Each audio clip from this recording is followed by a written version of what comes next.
comes to an end, but I can't find the exit. Everything in my evil makeup, oh, I don't even trust myself. Still know I'm bleeding red, see you deep in your soul.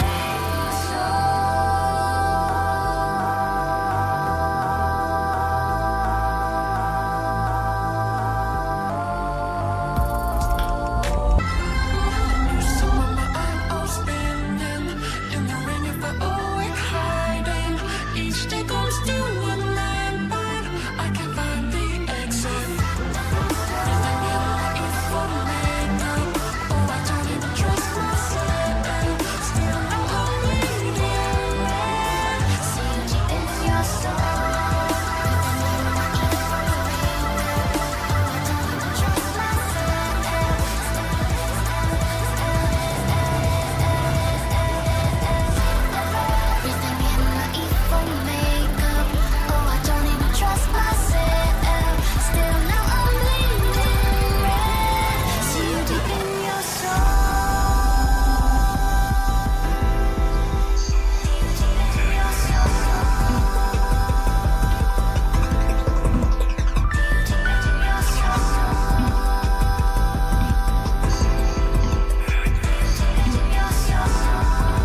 That is much better. What's going on, everybody? How everyone is having an amazing afternoon, evening, morning, or whatever it is in your time zone. It is April the 6th, 2026. This is NCC TV coming at you live from Sumeru City. We are live, or at least that's how it appears to me.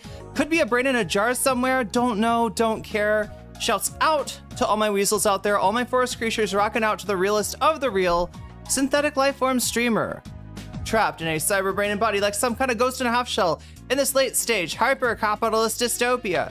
Forced to exist in this twilight realm to pay off my debt to society and my student loans. I hope you're having a good day, whoever, whatever, wherever, and why ever you are. We're about to jump right into it here on twitch.tv, youtube.com, high risk, high reward, high on life, or whatever simulation, simulacrum, simultaneous, spontaneous singularity of consciousness this is, was, or will be sometime in the not too distant cyber future. Chat is hot, and like my only relief from this, because I haven't charged my little mini fan.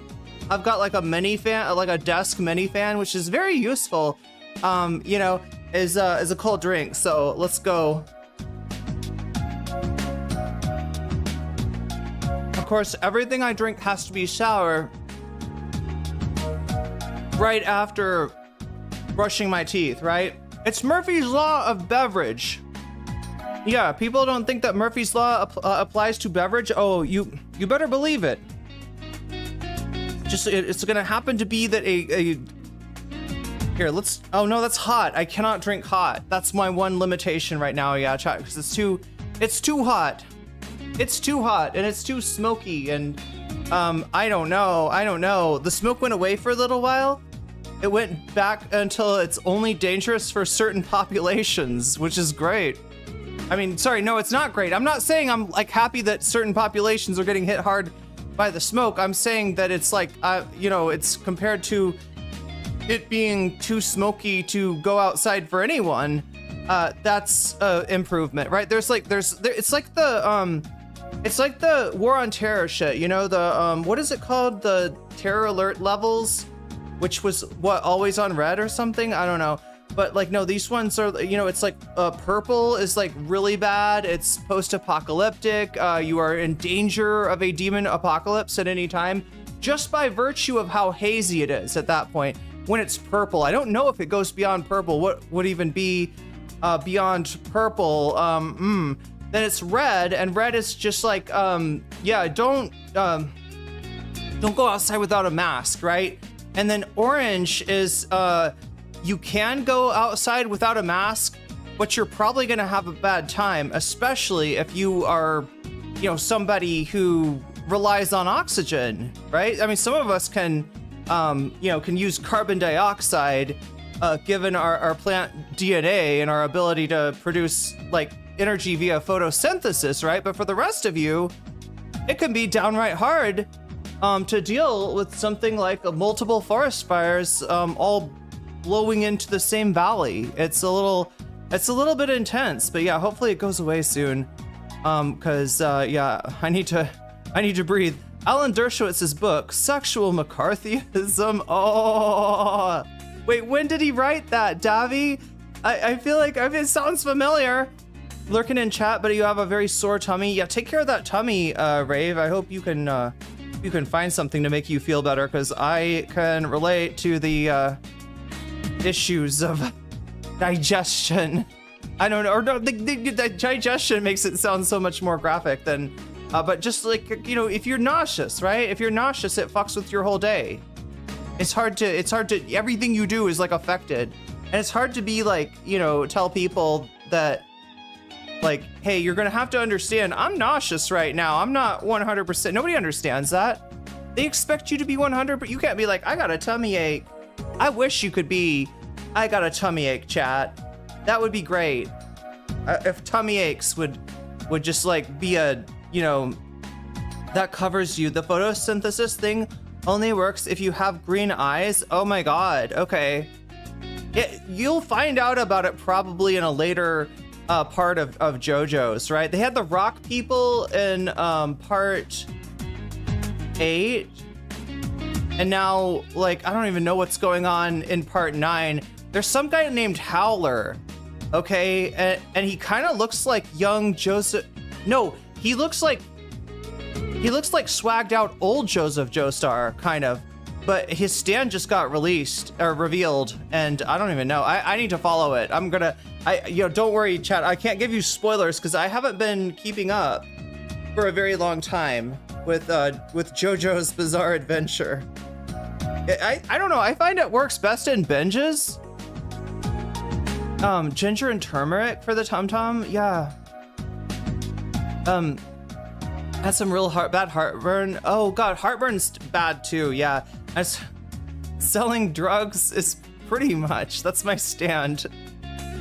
Wait, no, what is his stand? It's November Rain. Okay, I was thinking it was something to do with snow, maybe. Cause I mean, yeah, you're right. The both JoJos are. Howler's stand is so sick. Damn, I gotta catch up.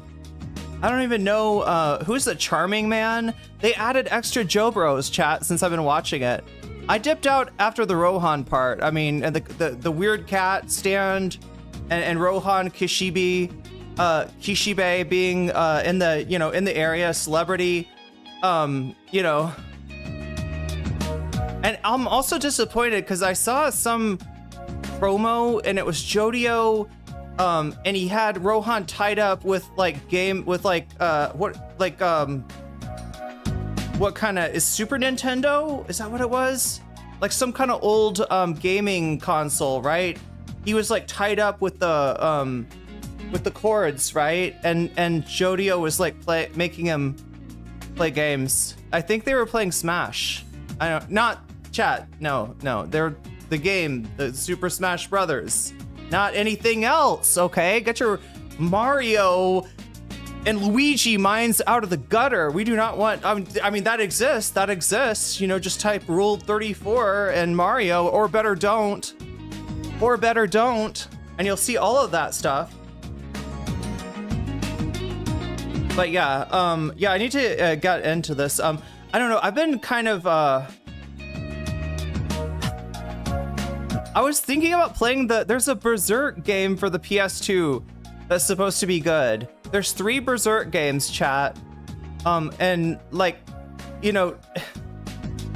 only one of them is the arc that you want it to be, and it's the worst.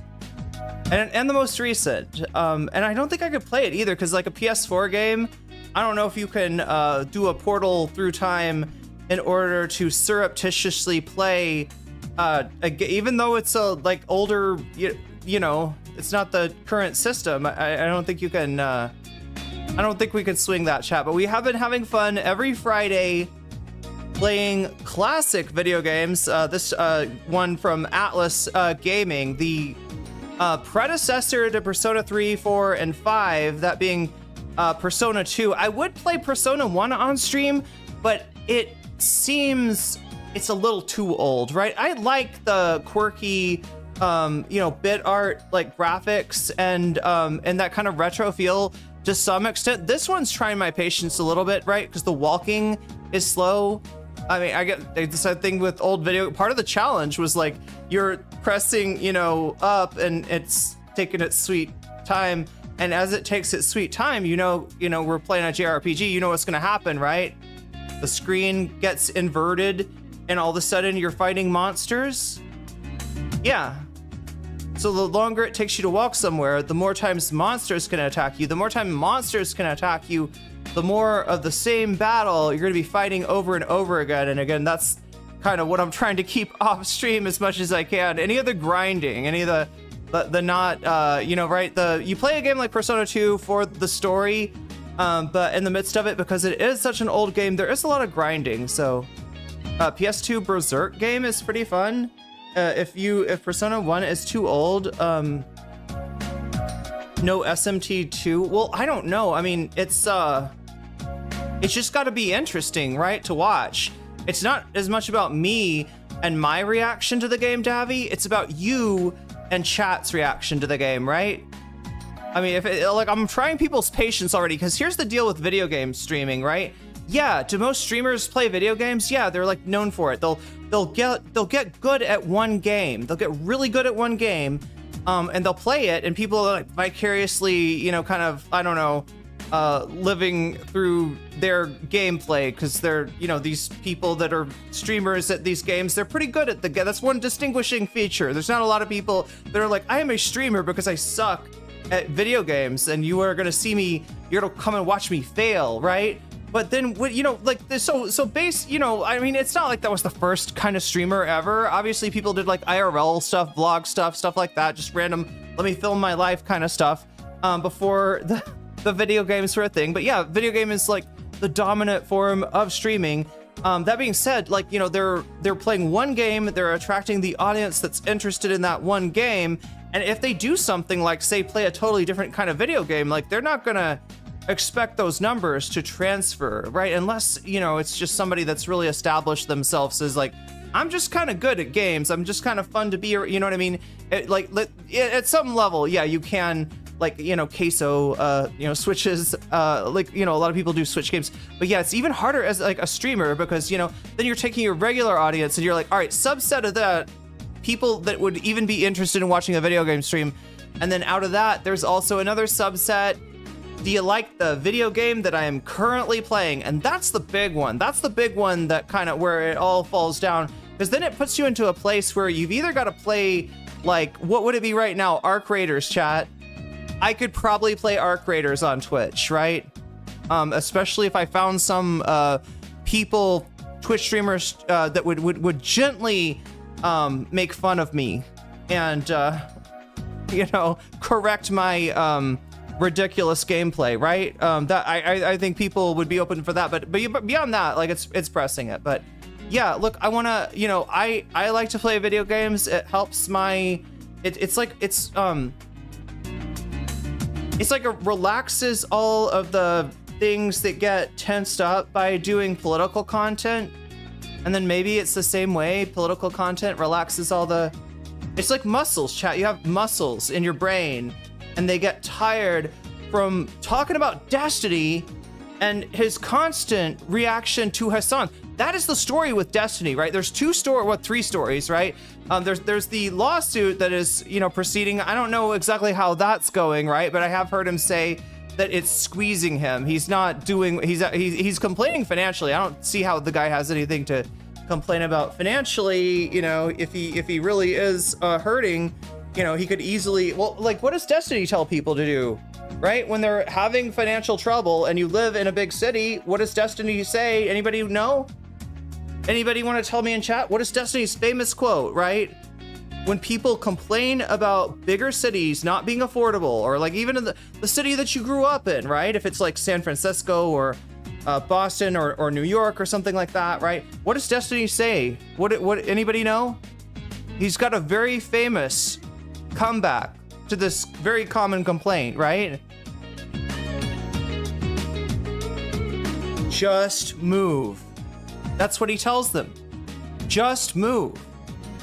You can't afford to be living in your hometown, all right? Your hometown is a luxury, right?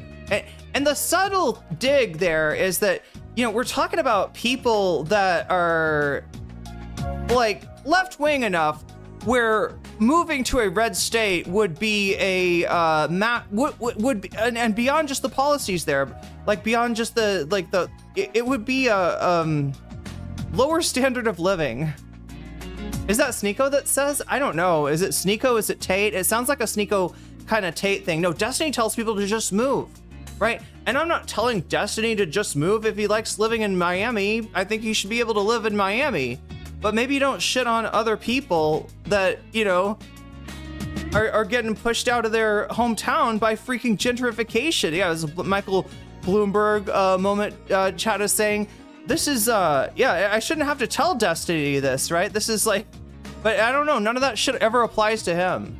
And the reality of it, chat, is he's probably not hurting as bad as he's saying, and he's probably just is a gambit for some sympathy or something like that. You know, it's more manipulation from the master manipulator. So I'm not gonna shed any tears about Destiny, but oh my god, we're gonna lose monetization. What is this? Oh fuck, I love that song.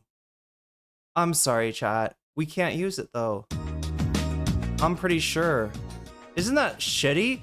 That's just the grinding through through Persona 2 song. It's Tartarus. It's literally just the, like, if you've ever played Persona 3, I don't know, maybe you would even get tired. Maybe you even don't want to hear that song because if you had it jammed into your ears so much. But I don't know. I mean, if you're going to be, anyway, for grinding, right? It's an okay song. This is the grinding for Persona 2. No, not really. I mean, it's not like the battle one. It's just like it's the map.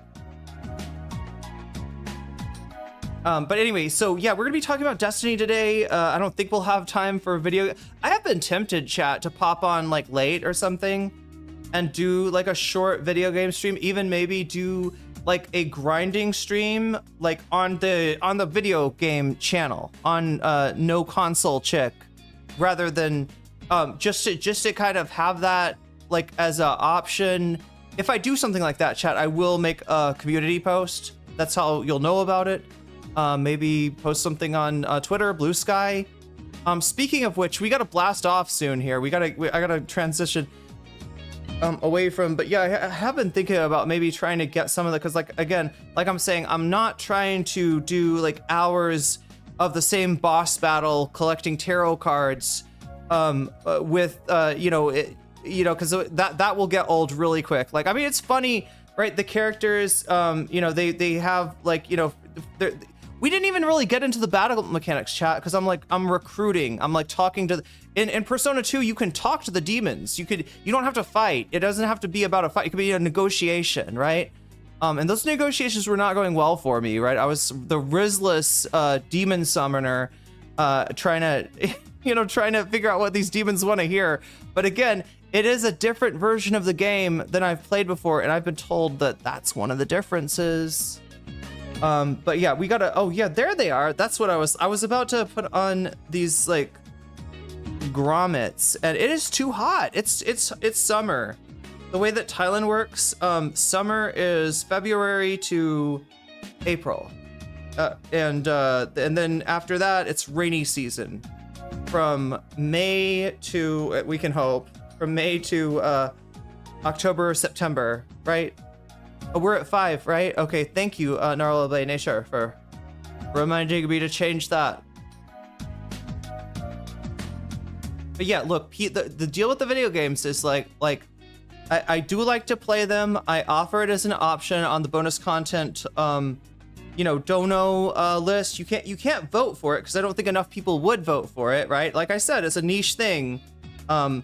Not everybody wants to watch video games. If you do, you probably want to watch somebody who's really good at video games, and even then, you got a very particular video game that you're into, and I'm going like super niche. I'm going this is like worse than playing Final Fantasy 13, which I've also done. I've also played Final Fantasy 13 on stream. I, for one, welcome our new paradigm system overlords. No, they thought they were going to change JRPGs with that new battle system. Why am I talking about video games so much, chat? We got to be talking about a video game streamer, somebody who started out his career actually as an esports guy, right? Destiny was somebody that people watched because he could win at StarCraft, and that's amazing because like the only thing I've ever beaten in StarCraft, chat, is the computer, is the mission, is the single player. All right, I get cooked every time I try to do some kind of real-time strategy shit, like StarCraft. It's a lot of fun. The strategy is super interesting, but just like chess, I'm not actually good at it. What am I good at, chat? I'm good at oh, great. This is great. You're gonna love this, chat. I'm good at Risk, and I'm good at Monopoly. Okay? So, Empire and capitalism. Right? That's where I excel, apparently, at least as far as board games go. Oh my god, so yeah, I get so upset thinking about you get upset thinking about Final Fantasy 13? In what sense? Like the hate for it, or the change in the combat system, or the potential for the story. I don't know. I still haven't. I've heard that I've played, I guess, the worst one, which is Final Fantasy 13-1. Supposedly they fixed some of the. You'll play me at risk. Well, watch out, because you might, get world dominated. I don't know. I don't even try. I'm just like, yeah, put that over there. Put that over there. Oh shit! Did I conquer the world? Whoops. Sorry about that. Oops, shit. I gotta. And then Monopoly, it's like, oh cool, Boardwalk. Oh, Park Place. Okay, can I put a hotel on each one of? It's. I don't know how. And that's what sucks about Monopoly. It's pretty much like you got Boardwalk and Park Place, and you're not like vulnerable to kind of going under and having to sell those properties yourself. And you're pretty board game stream. Do you mean like an actual board game? Like I'd have a separate camera like facing the board game? Final Fantasy 13 is the best Final Fantasy in my opinion. I love that opinion. It's hard to compare them, but Destiny is the creator of the Destiny Cloudfist build? Cloudfist, what is that? In StarCraft 2, I don't know. Oh yeah, I forgot to, it's StarCraft 2. Let's just say that so nobody thinks I'm talking about the really old game from the 90s. Is it from the 90s? StarCraft 2 is the slightly more modern. I did not vibe with the 11-15 era. Oh, okay. Well, I mean, okay, so 11, I never played. I heard there was Cat Girls. All right, 12, it's a continuation of Tactics. It's in the world of Ivalice. It looks weird. And I think, I must have seen somebody play it with mods. Maybe that's what weirded me out. Like I don't know what I was looking, what is the combat system doing in 12? I feel like there was a really weird, like I didn't get, there was like a line between the player and the monsters, like a parabola. I don't get it. I have no, maybe I was watching a modded version of it, right? Because the person I was watching knows how to, get those quality of life mods.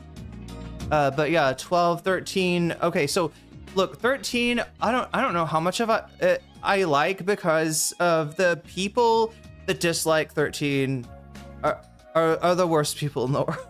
Not you, Davy, but like everyone else, right? The people that hate on 13, I mean, part of that is like we got a female protagonist, and do you know that 13 was actually supposed to be, they were thinking about rebooting 7 and they made 13 instead. They decided we'll do something like 7. And so if you look at it in some ways, 7 is a remix version of 13. 7 plus 13 is 20. 2, the 2 card in tarot is, no, just kidding. Wow. 15 was a mess. I never played it. It didn't look good. It was I don't know. Did I get radicalized maybe by 10-2? 10-2 is the first one I can remember with a female protagonist, right? It's actually 3 female protagonists, and they're kind of an idol group as well, which is great. But I'm sure there's a part of the Final Fantasy fandom that does not like that. It's not here for that, right? And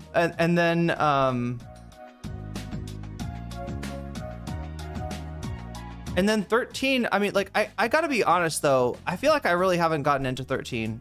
I feel like I won't understand 13 until I play at least one more of the games, because it's one of these things where you're like, okay, we're being manipulated by these dudes over here, and then by the end of the game, you've been like, oh no, we're actually being manipulated by these dudes. Oh no, it's actually these dudes that are manipulating. These dudes were actually manipulating the other dudes, and it turns out it's this one dude, this religious guy, of course, that is manipulating everyone. So but you just then figure out, and then there's like all this other stuff that you're not quite understanding.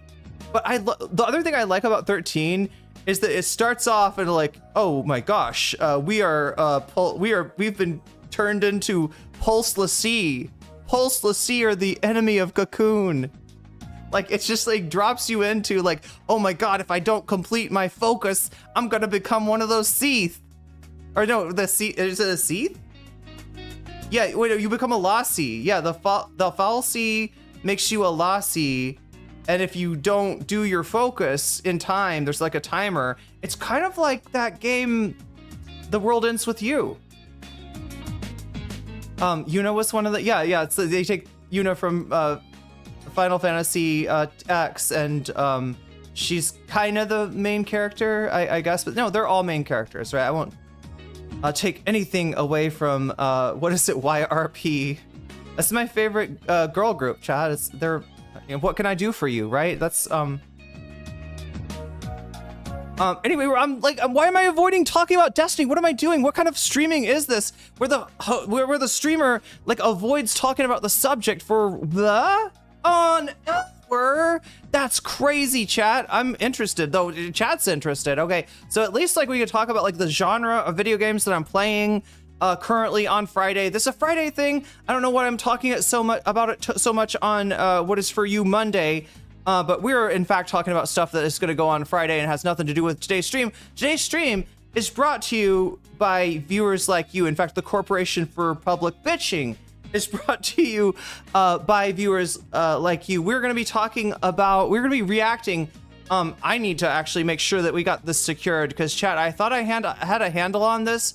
I saw this thing go live. Zara might have just gotten me the kick VOD. It looks like Zara might have, yeah, so I was freaking out at the last minute, right? Because what we're watching today is Destiny debating Tim Miller. And there's really a certain part of this debate.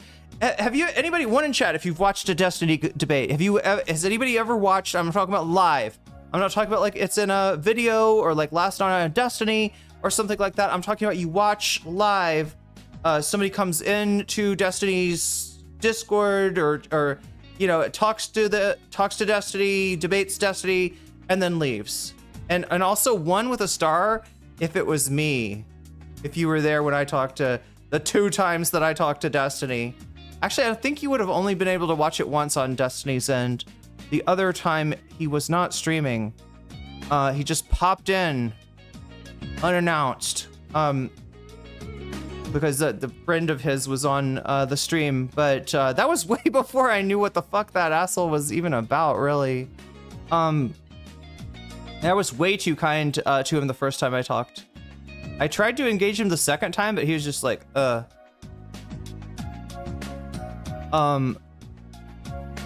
So some people have seen what it looks like when Destiny... Columbia super chatted $5. I don't have the attention span.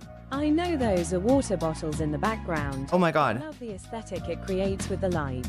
Oh, for real? I don't have any place else to put those, but thank you for noticing. Yeah, it's the Jenga, Jenga is what I'm trying to say. Columbia Rican. It's the, so like, when I first got here, I think I was in a hotel and they had 2 little bottles of water in the refrigerator, which is great because you gotta, you get to a very hot place and you're gonna need some water immediately. But I mean, that's not enough to get you through the day. But yeah, these were, so I was like drinking them on stream and I was like, wait a minute, somebody check this out. Is this BDS? And it was like, yeah, the first one, what the water the hotel supplied was BDS, and then I was like, I found some other water and I'm like, how about, and that, like, one was Coke, like, behind another label. The other was Pepsi behind another label. And then finally I found this one that is bottled by like a Thai company that also does beer. Like, I think they own a spring and, so it comes from a spring, and then the water's a loss leader is my understanding, right? They sell the water to promote their beer. So Singa is more of a brand for beer than it is for water, but it's the best water I found, and it's not BDS. I'm not. I mean, it's not like on the list. It's not boycotted. But yeah, you're the first person to notice that. We need a water tower. I had it in a tower. I had it like in more of a tower format, but it was when I had more. Yeah, because that's 6, 6, and 6, 18 1.5 liter bottles. So that means it's 27 liters of water. And if there's an earthquake, I should be okay. I mean, if like, you know what I mean? If you can't get, if you know what I mean? It's like enough water to survive on. Wait, I have a long and storied history, apparently. You got bored and never, we're talking about the Destiny thing. So yeah, some people have watched a Destiny. So if you ever watch a Destiny debate, it's very long, right? Or even like if you've watched a me debate with somebody in the Destiny orbit, like say you were there for the Are Relevant thing, right? You know, in my mind, a debate is like a 1 hour, 2 hour affair, especially one-on-one debate, right? It should be focused. It should be like, I want to debate you on this, right? Not this whole thing of, but anyway, Destiny will just keep you there for as long as he can. And this was what was happening to me with Our Relevant too, right? I was at like the 2 hour mark and I'm like, and what he's doing is he's just trying to trap me. Like they do the long debates on some level because they're looking to trap you. And if you don't fall for the first trap and the second trap, and what I mean is like they're trying to like kind of march you down a train track of logic so that you're like, okay, so this is true, right? And you're like, right. So this is true, right? This is, so there, if this is true and this is true and this is true, then therefore this must be true. And it's like, bro, that's literally not logical. I mean, that's the format of how logic works, but your logic's not it's supposed to logic. It's supposed to make sense, and it doesn't. It's just this kind of like, well, I guess it could be. It's not Oxford rules. I don't even know. I'm trying to remember when's the last time I saw Oxford rules.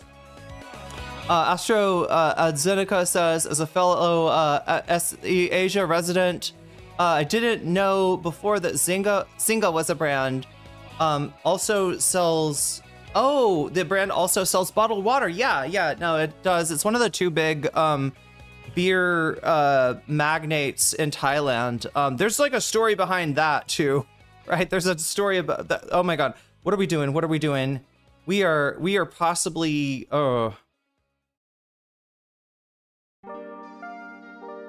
I mean, that one is, as long as it's like a cover of some kind. I'm sorry, chat. I'm getting all distracted by music, but I just don't want to get, I don't want to get, what's it called? Copyright claimed again. Because when that happens, right? If I have like a little bit, like, let's say I accidentally like let 30 seconds of a song play and somebody's out there, they copyright ID system, it comes up, they're like, yeah. So the best case scenario is they say, all right, listen, we're going to take half of your ad revenue for the whole stream, right? That's if they give you this like sharing thing, right? And if not, then I think they take all of it. So it's a bad deal. You know, like ad revenue is not a huge part of my income, but it is an important part, and I try to protect it as well as I can. Thank goodness that Zynga is not BDS. Yeah, I kind of had to go with local Thai brands just to avoid, you know, basically Coke and Pepsi, and that's where I think that's where a lot of the waters that I was finding like in the hotel room were coming from. I remember when they really tried to stand Batman gender. Oh God, Arelli, yeah. Vamps is talking about a time that Irrelevant, the same guy that tried to say that being trans he was comparing being trans to blackface. It was what he was doing in the debate with me. And like, you know, if you're not for blackface, then how could you be okay with gender self-ID? I don't know.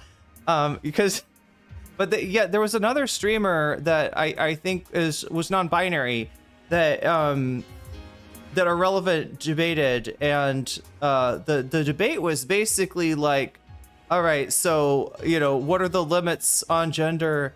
How many genders are there? Like, so anything could be a gender? Anything? Okay, what if I want to have Batman gender? What if I want to be like referred to with the pronouns bat and man? And like, okay, Irrelevant. What if you just made that an attack helicopter? What if you just got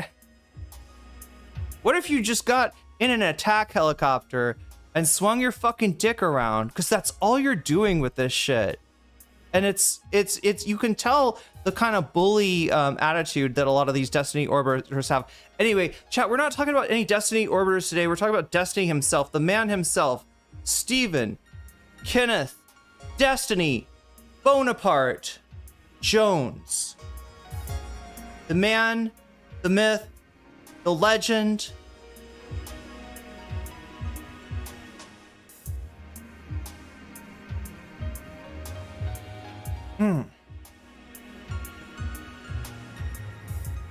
But yeah, that's what we're going to be dealing with today, and I got to make sure that we got this tracked down. I don't want to waste much more time. I really don't want to waste any more time. I don't know. You get me talking. Publisher Sarah Longwell. She has a book coming out. I don't know if you heard. Okay, what are we looking at? Okay, so I'm seeing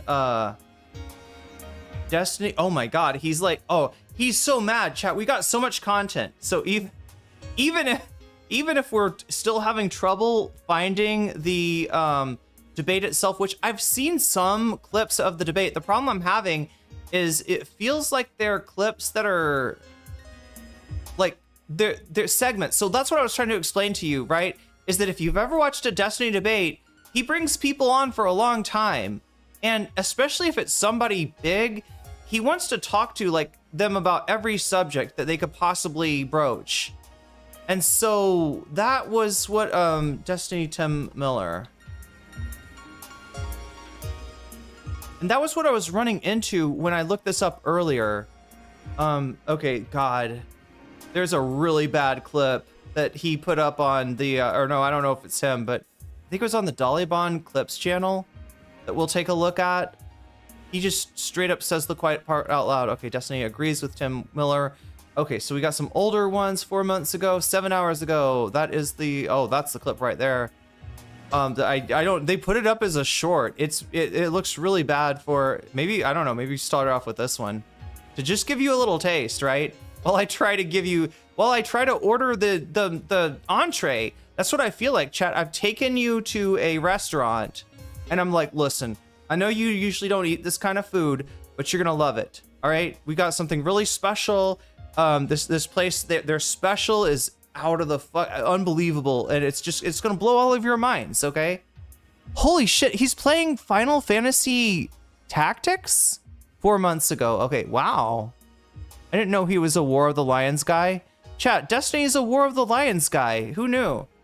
But anyway, so what I was saying is that, like, you know, there exists a lot of clips that are like, you know, Destiny and Tim Miller talking about this, Destiny and Tim Miller talking about that. You know what I want to see is Destiny talking to Tim Miller about Hasan Piker, right? Because that's what the conversation was about. Now, Sarah has just sent me a link, and it looks like it's going to be to a Kick stream. So we do have that as a backup. We also have other people covering this. He's playing a real-time, or not real-time, what do you call, turn-based. He motherfucker loves turn-based strategy. You know, he made his living on real-time strategy, but he is okay, 1 month ago. No, I want recent stuff. Oh my God. This is so ridiculous. The first time I've ever had a problem with this, because all these motherfucking debate bros, right? I know them. It's a culture. They created this because I mean, like, Vosh's derivative of Destiny, Vosh's orbiters are derivative of Vosh. It's all just a big human centipede sucking at its own dick at the end of the day, right? It's all a what do you call that thing? Ouroboros of dick suckery. It is what, you know, the debate sphere is at the end of the day. And so, you know, what they do is they'll usually unlist their VODs and they'll put their VODs under a playlist, right? Vosh does this, Destiny does this. You know, if you ever are looking for something that was on a VOD, and the VOD's not up, right? That's usually where you'll find it. You go to playlists and then you find up VODs, streamed VODs or something like that, right? But this time I noticed that part of Destiny's YouTube channel is just no longer up, right? So that's the problem that we're gonna have today, but I predict that we will easily get over this. I didn't know that Tim Miller debated Destiny. Damn, even Tim Miller would definitely have better points. Well, yeah, so it's all about Hasan. Do we all know about the Hasan drama. I even thought about, like, you know, showing you, like, we don't have time, right? But showing you a little bit of you know, Hasan's, you know, still sort of talking about it, because these fucking centrists are still talking about it, right? Somebody picked a fight with him. And I mean, we've seen this before, ADL, or, you know, Richie Torres or somebody comes after Hasan, right? But it usually is just not, it's a flash in the pan and it dies down, right? This time it was like a concerted effort, and, you know, there's more institutional forces that are coming after Hasan. And I'm talking about the people that have been fucking up the Democratic Party since, you know, Reagan spanked them back in the 80s, right? The people that have been in charge of it and been like, you know, the problem with the Democratic Party is it's not enough like the Republican Party. People want to vote for Republicans, and Democrats should be more like Republicans. People like tax cuts. Let's give them tax cuts, right? So, you know, people want you to cut welfare. So Bill Clinton cuts welfare. What are we doing?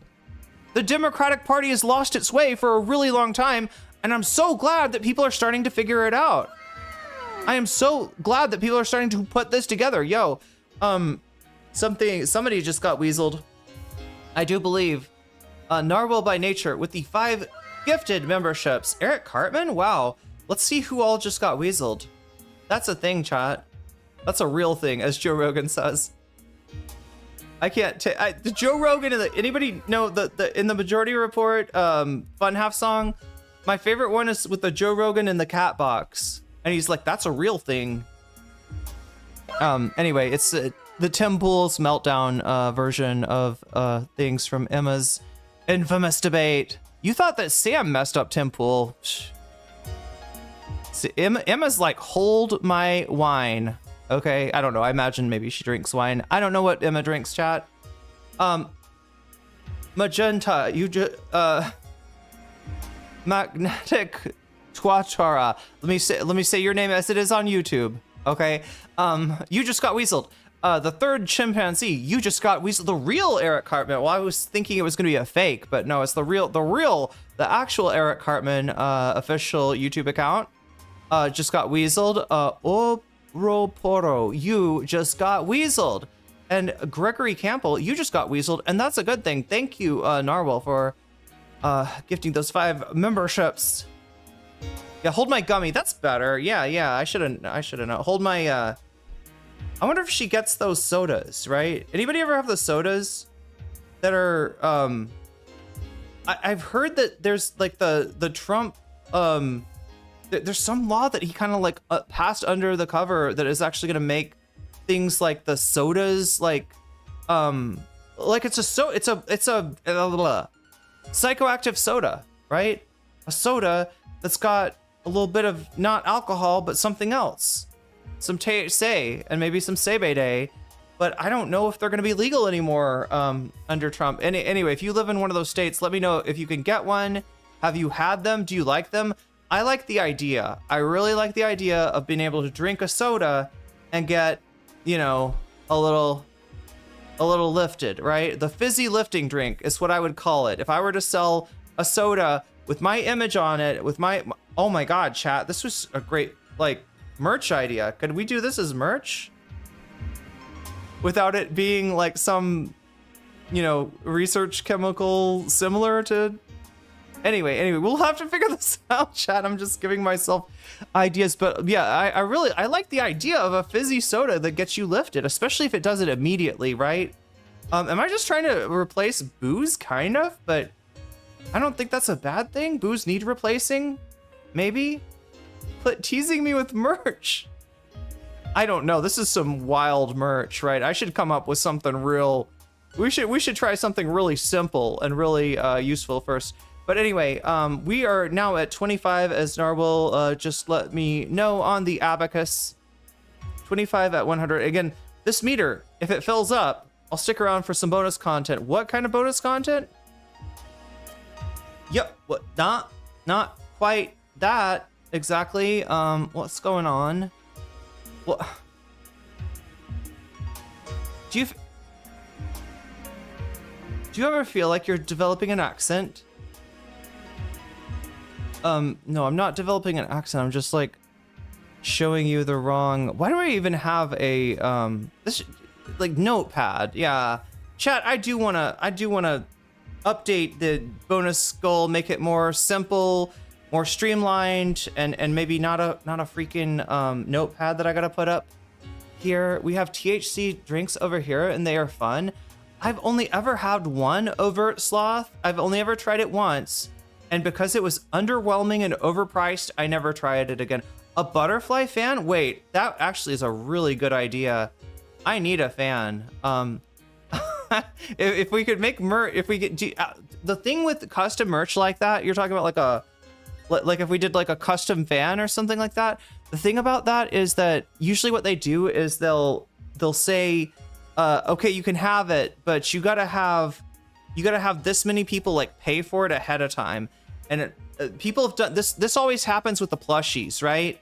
Everybody wants to do like their own plushie. Oh yeah, plushie Irene, plushie Waluigi, right? But they don't realize that you gotta have 50 people put money down before they mail out even one. And if it doesn't happen, they do refund everybody, right? But it fucking sucks for all those people that put down money, thought they were gonna get a plushie, and they get nothing. They get their money back, right? They should get interest, right? You know what I'm saying? The plushie company should pay you back with interest, but it doesn't. And that's not, I don't want to do that. So yeah, that's why I've avoided anything like that. But yeah, we should have something fun, something cool. I hate those sodas. Weed is supposed to be only be meds bought from your most annoying friend who is a Daredevil movie poster. Oh, has a Daredevil. I thought you were saying that poster, like post stuff. A crypto plushie. I don't know. Here's my deal. I like soda and I like other things, right? I love the idea. I'd probably get sued by whoever owns Willy Wonka. You know, they probably have something called fizzy lifting. If they don't have fizzy lifting drinks, they're silly. They could sell the fuck out of those. 3D printed butterfly fans or jellyfish figures can be made to order. Okay. In New Zealand, we just got rid of the 3.5-day bans on selling alcohol per year. It was on Christmas, Good Friday, and Easter Sunday, and Anzac. You would buy merch. Okay, we should probably have merch. I have to figure out something. The rules is I don't want to sell cheapo shit. I want to sell you something useful, right? That you like, not something that like falls apart. Or I don't know. So if anybody knows like where to get merch done, where it's good,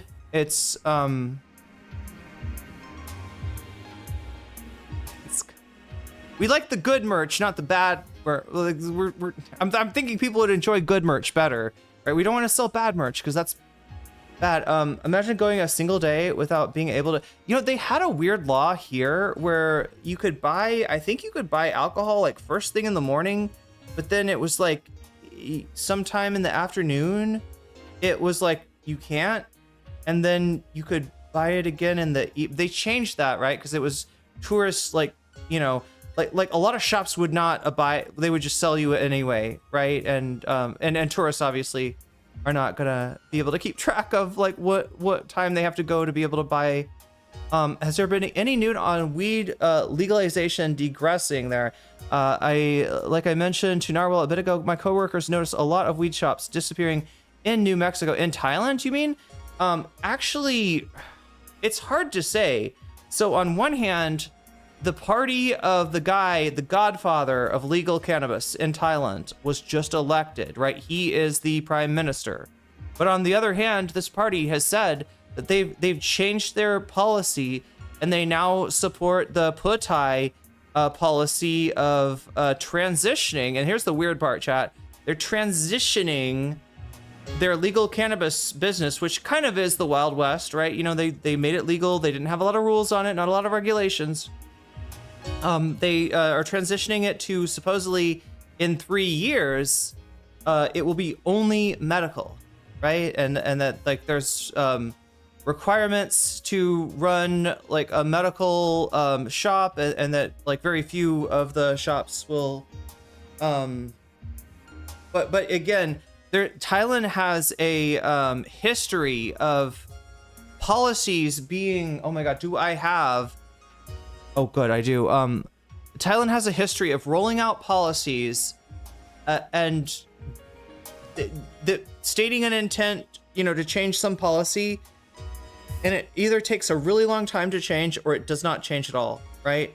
And I think especially when there is money at stake, and there definitely is. Like there's a decent sized industry that has grown up after the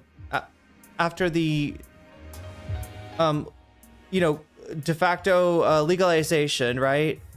And so and people with money tend to also have influence in Thailand. So we'll see what actually happens, right? Because they're putting it on the slow track, where it's like, you kind of feel like if this was really a thing, I mean, because there are Thai people that are annoyed, but I think the concern I've heard is people say, my apartment smells like cannabis now, like people are smoking inside, or neighbor is smoking a blunt, below you in the out their window, like it's stuff like that, or like people are smoking it in public.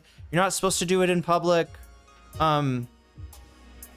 So yeah, it's I guess nuisance, I guess I would say, is the reason that that there's pressure from the Thai people to at least have some kind of rules on cannabis. So if it cheaper, then go to a dealer. There's no that's true. That's true.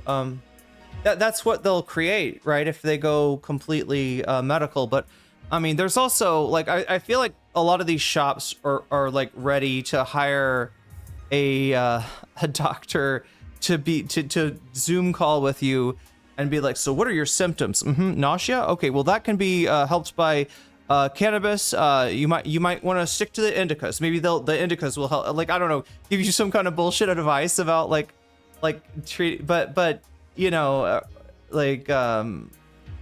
insomnia, nausea.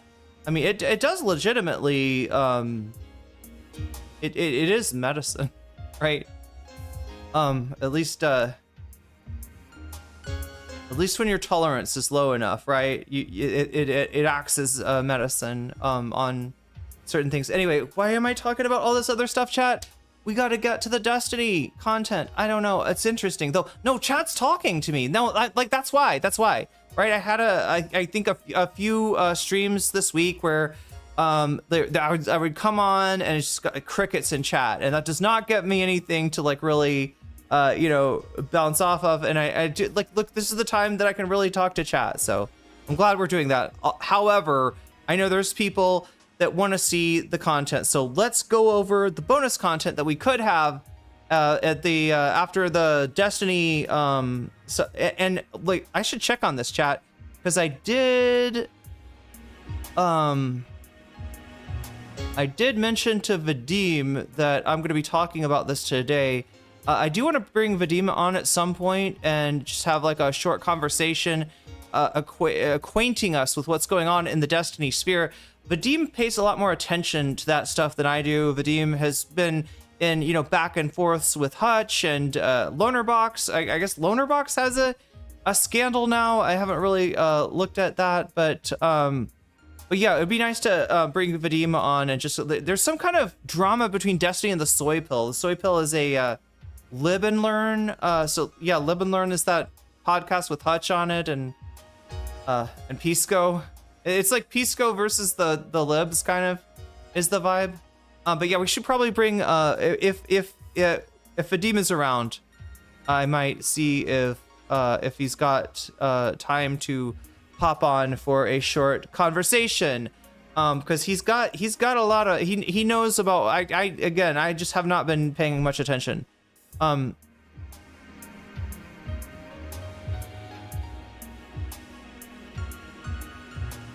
Dono vote on Kyle versus Log Cabin Republicans. Gotcha. Thank you, Columbia Rican. All right. So, and also thank you for helping me show. Yeah, because the bonus goal, it's not complicated, but it seems complicated, and There's a complicated aspect to it. I'm making it overly complicated. It's pretty simple, chat. This says 25 right now, all right? If we get to 100 by the end of the stream, then I will stick around to cover another topic. What topic? The topics that you're voting on right now in chat on YouTube. So if you're not in YouTube, feel free to jump over there really quick just to vote. And you can place your vote. Make sure to leave a like while you're there too, because I appreciate that greatly. Everybody that's liking the stream, you're doing, like, if you think you haven't contributed to the stream, right, just because you can't dono, you're wrong. Your thumbs, like, that's actually, I can't stress it enough, right? It's really helpful. All right, so 44 people have voted so far. Of those 44, 33% want to see, why is Asmongold banned? I want to see that too, right? That happened just as I was going live, right? That Asmongold, or at least I saw it on Twitter, Asmongold's been banned. Now, Twitch is famous for very short bans and, you know, kind of meaningless bans, or you know, I don't even know what Asmongold got banned for. I do know, though, he's been in some drama. There's been some back and forth with Hasan and Asmongold that I have not been covering, right? You're doing your part. Yeah. So we'll have to take a look and see, you know, what's going on in the Hasan drama and why was he banned. We may know I'm hoping we'll know by then. We'll have a firm answer of why Asmongold was banned. If not, we can kind of just look at the back and forth in between Hasan and Asmongold and try to determine, what did Asmongold say that went too far? Because he said a lot of shit that they don't ban him for. So I wonder what it was this time. That's in first place. Second place, we got trans girls coming in to ruin Clavvicular, coming in to tell Clavvicular that he is just doing the shit that they were doing when he was in his baby carriage, right? That they're like we take peptides too. Anyway, so yeah, they just ruined him. They wrecked his time. They embarrassed him. And I would say they mocked him, chat, but that's not the right word. That's not the right word. The correct word, they fogged him. Okay, is what they did. They absolutely fogged Clavvicular. So anyway, that's in second place. Third place, this is, chat, it's a close, like, there's not a lot of, the topics are close together. Make sure to vote if you haven't already, right? It's really close tonight, right? Third place is Kyle Kulinski versus the log cabin Republican known as Sarah Longwell. Am I saying her name right? I feel like that British name is I'm like mixing it up with something else. But anyway, she is she was involved in the log cabin movement, chat, back in the day. These are gay Republicans. Like, she was one of the honchos in the log cabin Republican movement. Now, if you know about the log cabins, they did not endorse Trump in 2016. But by the time 2020 rolled around, their membership, I guess, had changed, or the leadership, and they actually did, and they endorsed, or their opinion maybe, right? They endorsed Donald Trump. She left. She's like, I can't be a part of a group that would endorse Donald Trump. I'm leaving to start the Bulwark. And what is the Bulwark, chat? I'm introducing the topic for today too, right?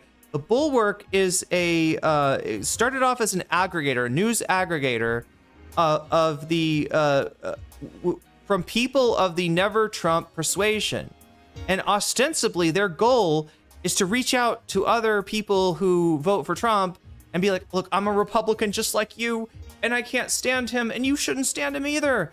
And that never happens, because these people are not hog coded, they're not Republican coded, they're not chud coded. Kyle clip you're referencing is part of the Hasan derangement syndrome controversy.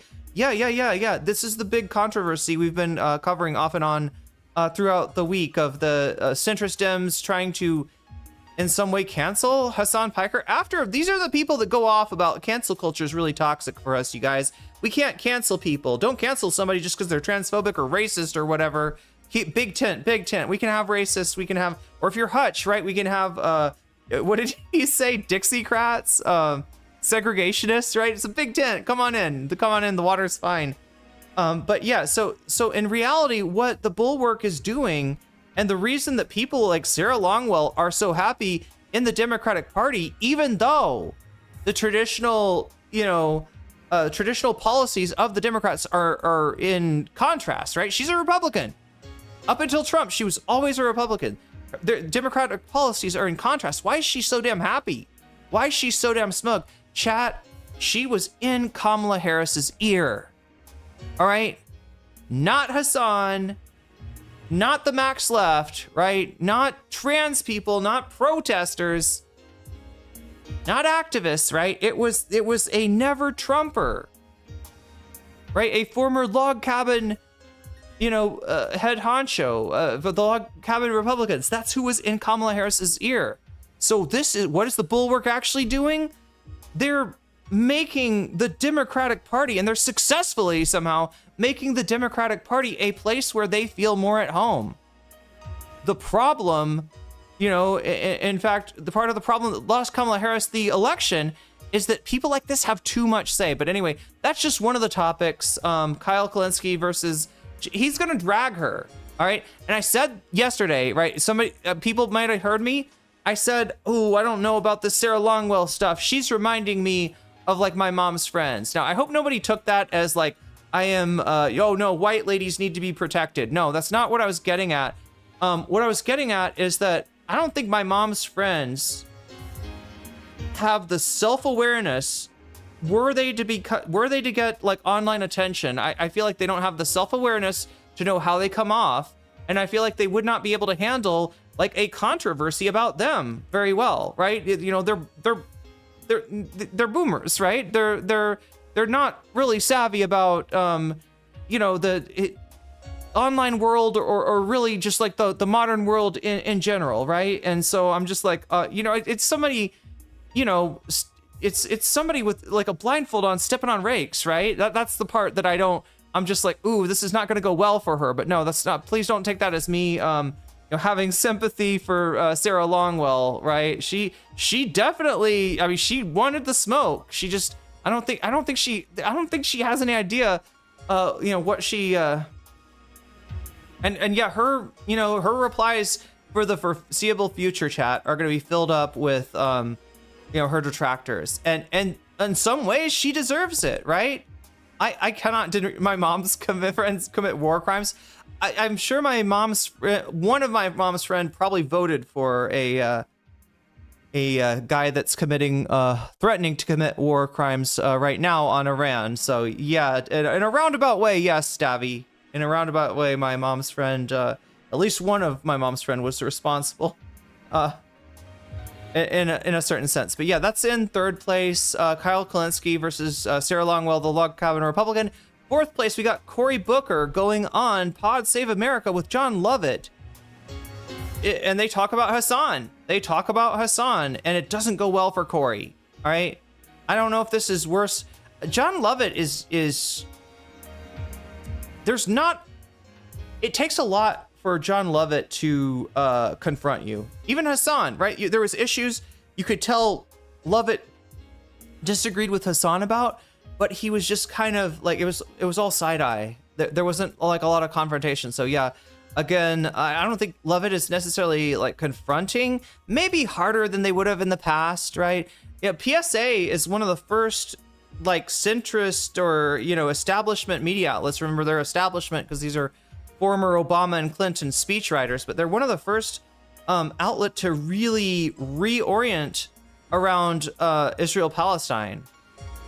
And to recognize how toxic, AIPAC money in democratic elections is. So, there is a sort of an awakening that's happening there. However, there's still, Lovett is Hasan's friend, and he was saying, oh yeah, Hasan said some stuff that is dastardly quotes, and he shouldn't say. It's kind of giving Tim Miller, right, where he's like, yeah, Hasan, well, he gets into anti-Semitism. He's only sometimes anti-Semitic, so we should reach out to, I don't know, it's kind of his take. He doesn't like these two are not denying that Hasan is saying things that go over the line, but they're just feeling like, hey, if we want to have a big tent and you're saying no cancel culture, it's a little bit hypocritical. Anyway, we got to get into this topic. Like I said, thank you, Columbia Rican, because you're going to help me explain something. So like I said, We're at 25 out of 100. If we get to 100 out of 100 by the end of the stream, then we'll stick around and watch some bonus content. We'll watch what's winning. 51 votes have been counted so far, but we'll also watch the other thing that affects the poll is like what Columbia Rican just did. So if you were paying attention in chat, you saw Columbia Rican say, put mine on Kyle Kulinski versus the Log Cabin Republican. And look what happens here, right up there. That's 5 extra points, right? So technically, according to the votes, Kyle Kulinski versus Log Cabin Republican is in 3rd place, but if we add in the effect of the donos, it's in 2nd place, right? So you can put your money where your mouth is by letting me know in chat, just like Columbia Rican did. You can let me know in chat which of these topics you want to see, and I will add your donation to the topic of your choice, right? Now, if that sounds unfair, I got an option for you too. You can also, when you donate, say Vox Populi, in which case you're saying, look, I don't particularly care what we watch, just like give me what people are voting for. Vox Populi makes the vote more powerful.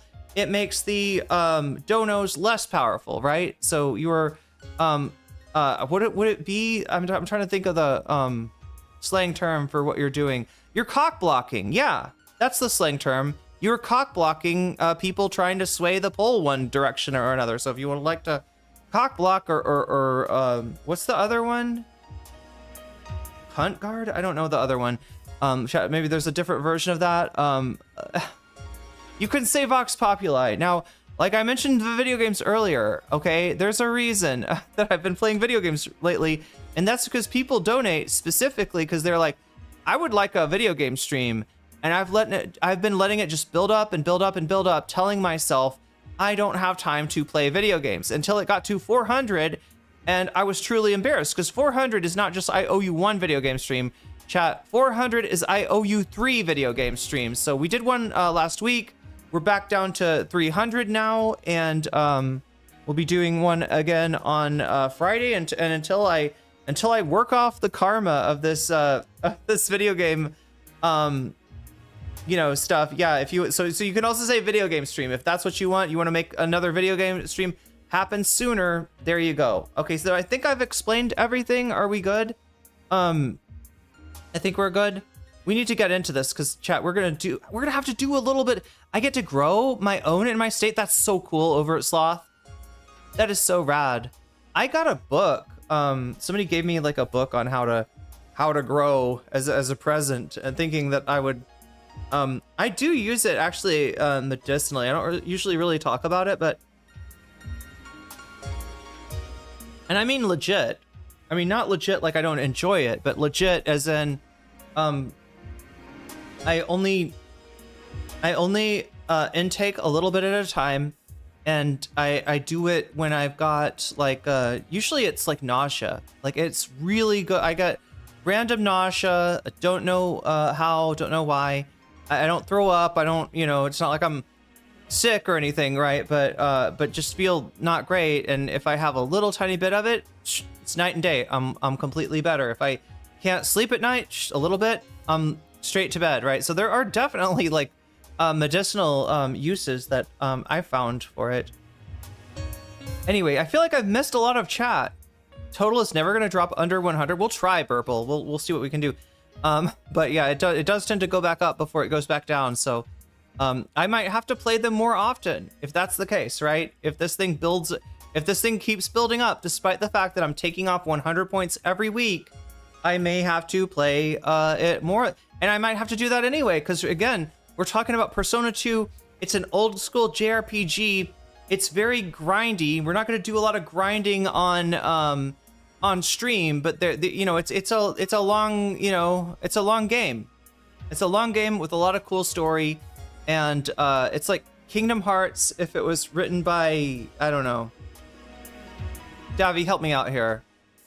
Persona is like Kingdom Hearts if it was written by. There's a joke there somewhere. You look. I'll pass you the basketball. You see if you can lay up. Is that what it's called? The layup? I know basketball. Yeah, there's like a layup, right? It's like the one-handed thing, I think.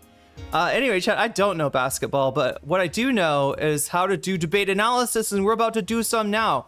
Oh yeah, the things that make this number go up, I should say, are super chat, super stickers. If you get yourself a membership, if you gift a membership, if you support me on Throne, which I'm gonna put my I'm gonna go ahead and just put the the Vietnam trip for this year. I'm gonna have to leave Thailand in September in order to get a new visa, and I'm probably gonna just go to Vietnam again. It'll probably be very similar to what I did last time.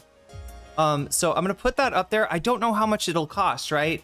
That's the big, question mark, is that the fuel crisis has really impacted Thailand, and it's really impacted airfares based on the lack of jet fuel. It's not just right now.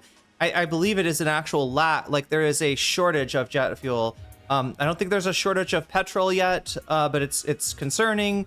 But yeah, jet fuel does look like. So I'm gonna go ahead and put that up on Throne, because I probably need to buy the plane ticket as soon as I can. So that I don't know, the prices may have already gone up. I'll check on that. Anyway, no coffee, I'm not allowed to have. I'll have to bring my own coffee, Narwhal. Do you think what happens if I bring my own coffee to Vietnam, and it still has that? It's just like drinking coffee in Vietnam does that to me. Can I take a train? Strangely, no.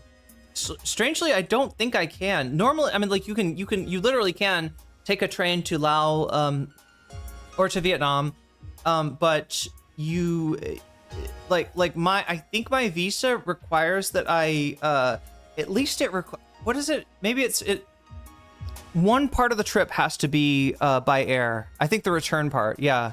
I don't know why that is, right? But it stipulates, because on your visa, if you fill it out, or any kind of, you're doing like the TDAC for, you're going to visit Thailand for, 30 days. So you do your TDAC or something like that, right? It'll always have arriving by, and the options will be land, air, or sea, right? So, and yeah, I don't know. But anyway, those are, you could also support me. Like I said, you could support me on Throne. I'm going to put a new goal up there, or on Patreon, or on Twitch, which you can do for free. Like I said, there are ways. I try to highlight the ways to support the stream for free, because I know there's a lot of people that want to support the stream, but not all of you can support the stream. If you got to take care of yourself, you take care of yourself first. If you got to family, all that kind of stuff, like, please don't anybody ever feel like, this isn't church, okay? You do what you can, and that's enough. And one thing that you can do is like the stream on YouTube. Another thing you can do for free is, if you've got Prime on Amazon, if you've got Amazon Prime, you can hook up your Amazon account to your Twitch account, and you'll be gifted. You'll be able to use a what's called a Twitch Prime sub, which costs you nothing on the streamer of your choice. And yes, it does put a little bit of money in my pocket, right? It does. It helps. And it means a lot to me, because I know you've only got one of those to give, right? So, if you use it on my stream, you'll get the emotes, you will get the ability to rewind the VOD to turn back time, and all the other stuff that comes with it. So I always like to mention that as an option for supporting the stream at no cost to you. So there we go. I think I've explained nearly everything. And like I said, if you donate and you want to see one of these topics, you can just let me know in chat, and I will do what I did for Columbia Rican and add your, oh my god, that's not where I'm trying to, that's what I'm trying to do right there. I will add your donation in the form of percentage to the stream, to the poll at the end of the day, and it might affect things, right? So I think we're good. We got to get into this, chat. My biggest frustration with the dodo goal is it takes too long to explain. And if I don't take that long, I feel like I haven't explained it properly. But hopefully you understand the gist of it, that you can vote on topics. If we get up to 100 on the dono goal, we'll cover one of these topics afterwards. Wait, what am I trying to do here? Oh yeah, get to this scene right here. Oh my god, what is even going on? And that if you donate, you can let me know which of these topics you want to see, and it will actually help the topic win, possibly. All right, so finally, god damn, 1 hour and 49 minutes into the stream. It's pathetic. It's pathetic. I'll do better, chat. I gotta do better. That's ridiculous. All right, let's get into what is fucking going on here.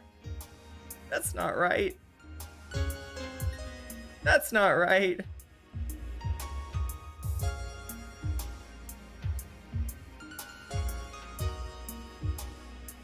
Narwhal says, in case she doesn't see your question, it's not great. Oh, what's Columbia Rican had a question? Oh yeah, I gotta figure out something. I've decided that I'm gonna put the butterfly in because I like wearing it. And so we got to come up with something new for the goal. I was thinking of like maybe a topic that people would be interested in. Like the two ideas I had was like I've talked about the smoke situation. I don't know if that would be interesting for people to know more about, but yeah, Thailand gets smoky usually like every March and stays smoky up until May. And it's hard to deal with, right? It's definitely a difficult thing. The other thing I thought about was maybe covering, like, if I could find a Thai news channel covering Iran. I would love to see what Thai news is saying about Iran, because, yeah, United States actions are really kind of fucking people over here. They have had to negotiate with Iran themselves in order to procure oil tankers. So, yeah, I think they paid the $2 million in yuan to get that to go through. But yeah, I thought about something like that, you know, like a short little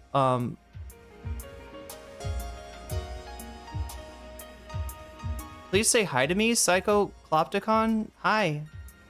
Oh yeah, I forgot the first Muslim American president is Shia. This is an absolute victory for the rightful successor, Ali.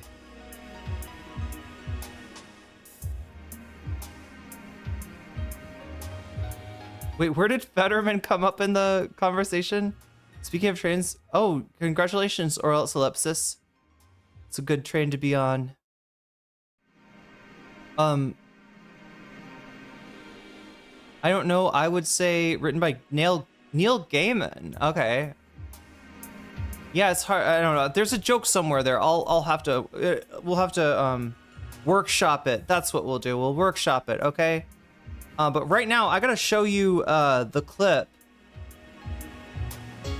There's a Destiny clip, a clip that his one of his clip channels made. It's an interesting clip channel, right? These stupid comments like, okay, can you hear that even? What's going on with the volume? It's so quiet. Okay, if you go on here, what's interesting, right? It's a Destiny channel. What does Destiny do? He sends people everywhere to brigade, right? But what if I were to try to write a comment? Oh no, chat, I can't. Only subscribers and members. Only subscribers and members in chat. There's something really wrong with this. I don't know if this needs to be like this. We'll see in a second. And like I said, chat, if I can't find it on YouTube, I think it looks like Zara thinks she's got it for me on Kick. And if anybody wants to, like in the background, really just quickly search for the Destiny Temple debate, right? That, you know, my natural place to look for this is Destiny's channel under VODs, right? I don't see a VODs playlist right now. So I don't know if I don't know what's going on with that, but if anybody's got, you know, ideas of where to find this debate, we've got some stuff to watch before the debate, but still trying to secure 100% the debate itself. Let's try. you said where somebody's like, oh, you can't. Can you hear this? It's too quiet. It's too fucking quiet.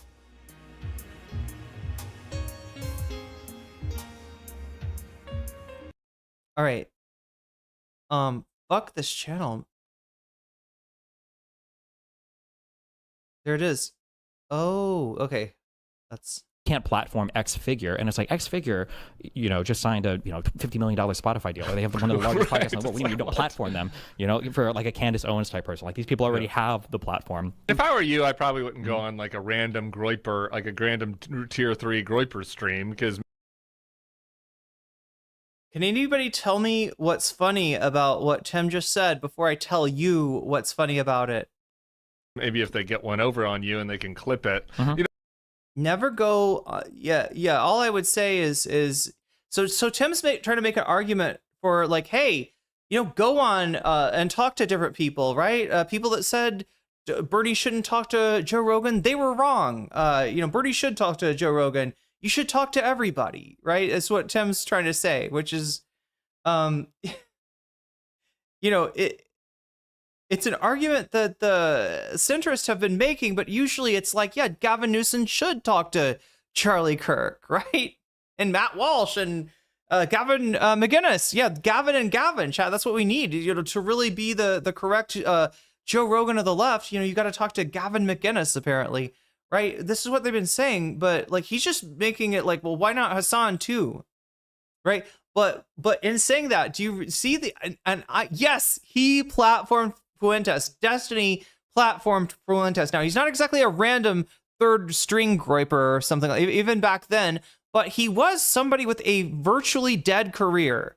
He was somebody who had, popped off when he was, I don't know, in his teens, but and then kind of disappeared. Nobody wanted to. He was so down bad, chat. Fuentes went on Stardust, okay?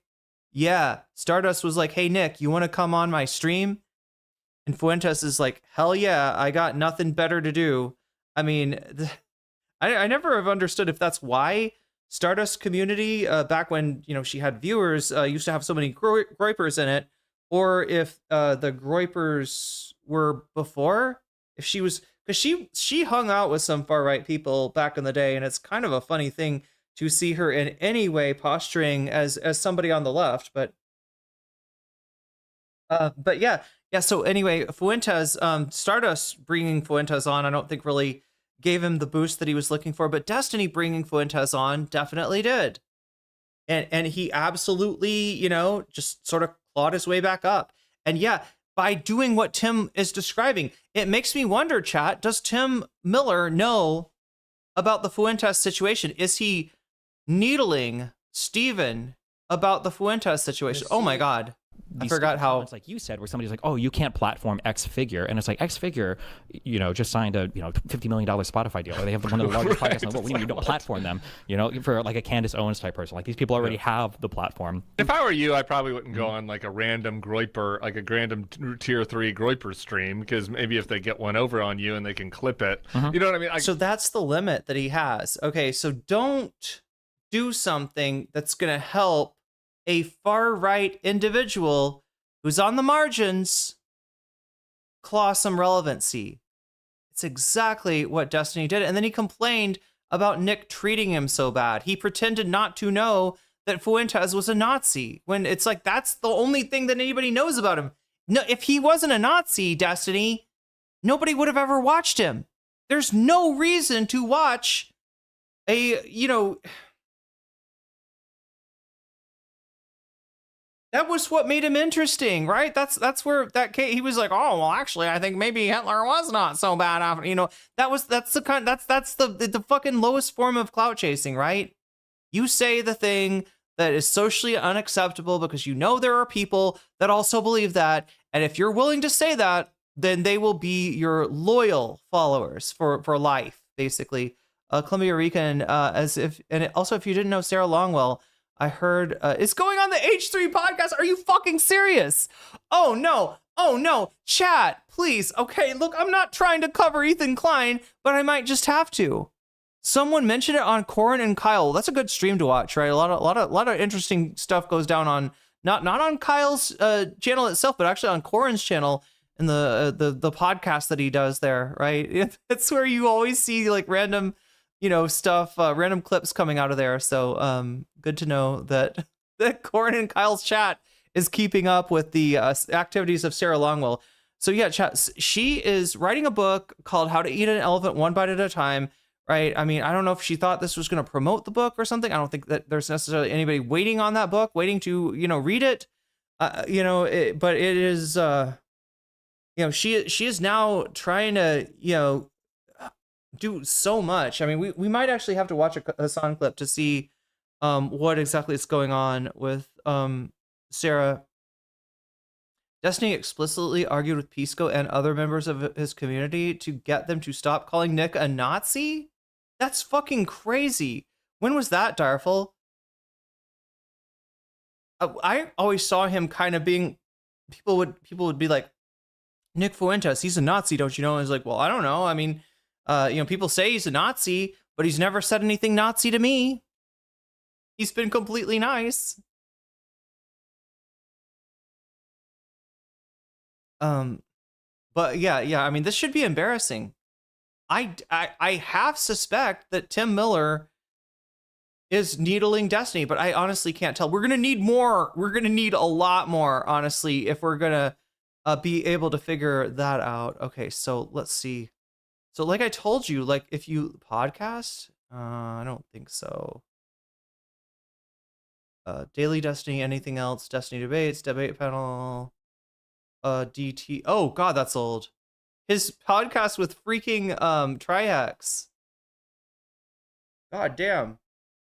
Okay, well, I mean, look, I've got stuff on my channel that I should probably update to. I'm not gonna be too harsh on him, but look at this. Is it gonna be different if I?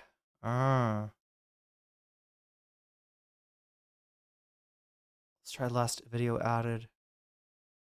Israel series, Vosh highlights, Hasan highlights, Destiny interviews, whatever podcast highlights, Andrew Tate's highlights, just pearly things. Oh wait, maybe I can find this.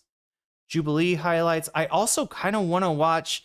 Oh, I'm not sure if I know where to find it, right? But Hasan's chat's digging up stuff about Sarah. There's a lot to this Sarah Longwell person, right? And the biggest thing I notice isn't even about her. It's about the bulwark, right? They have entirely too much influence over the goings on in the left, considering that these are people that, just before Trump were not on the left. They were Republicans.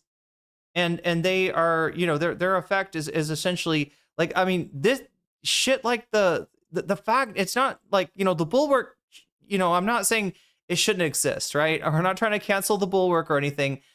They can go on and try to like narrowcast to the small proportion of former Republicans that are never Trump, right? There's just not much of a constituency there.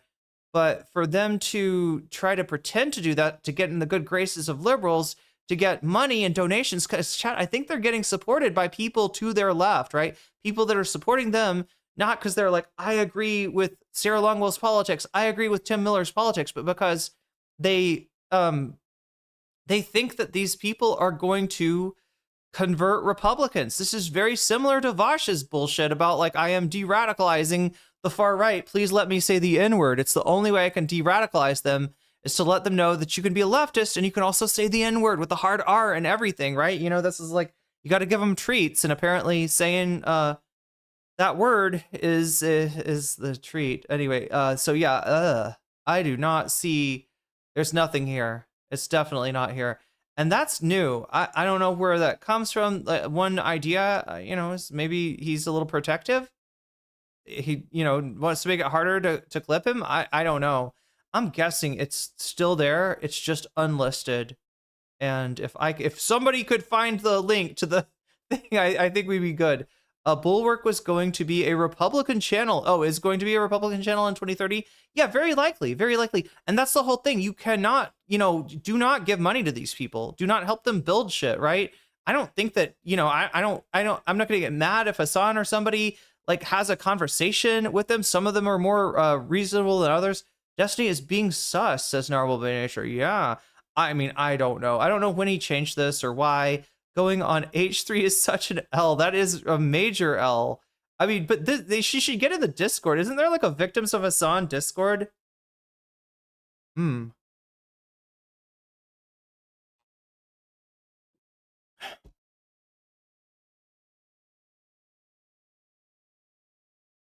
Hey, sweetheart Scott. That's the Dr. K method. Talk to incels like they're rational, and they'll stop school shootings. That's awesome. When is D not sus true? Well, so yeah, the sus thing though is that like normally this would contain a VODs playlist. It's not here. I don't want to read too much into that, but you know, obviously when streamers, you know, if somebody like Hasan, wait, actually, he keeps a lot of VODs on Twitch.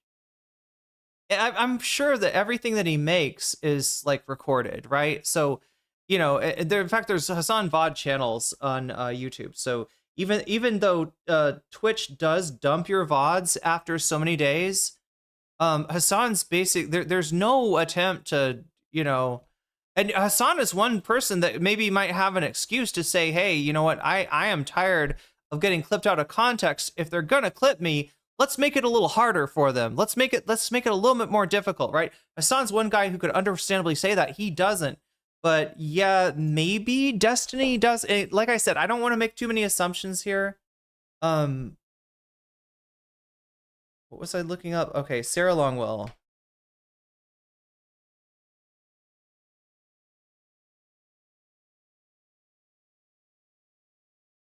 Okay, so that's what we watched last time. That's the debate between Tim and Sarah. Hasan watched this. Like I said, this is what I was saying. This is what as I'm watching Hasan react to this, I'm imagining if my mom's friend was like a subject of ridicule and scorn on a Hasan video. And especially if she's like, this guy doesn't even have any audience. MSNBC gets 900,000. He's got what? 30,000, 40,000? That's nothing. And you wonder why Twitter is roasting you the next day, right? You want where did all these people come from? Turns out that's not unique viewers, right? You should not trust David from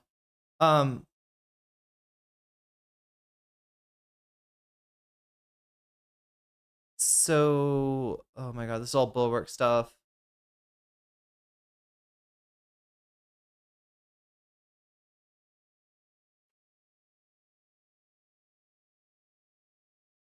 I know Hasan has reacted to some of this, and there's like a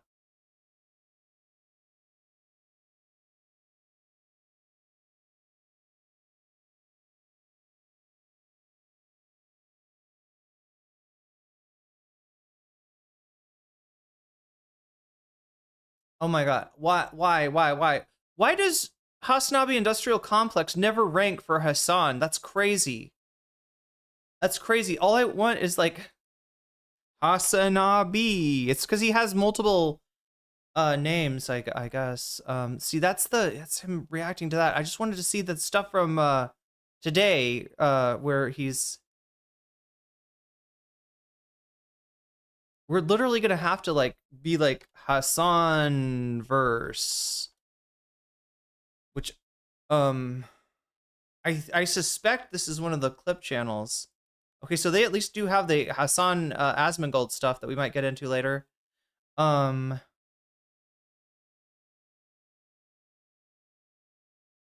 no, what the fuck? Oh, they're not uploading anymore.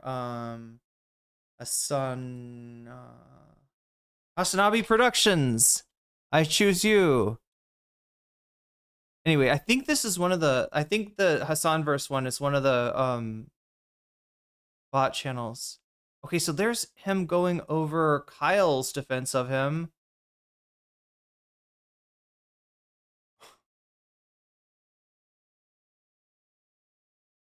There it is. Wait, no. 2 days ago. God damn it. Okay, somebody give me the name Hasango. You have the Destiny VOD on Kick. Nice. Good job, Darful.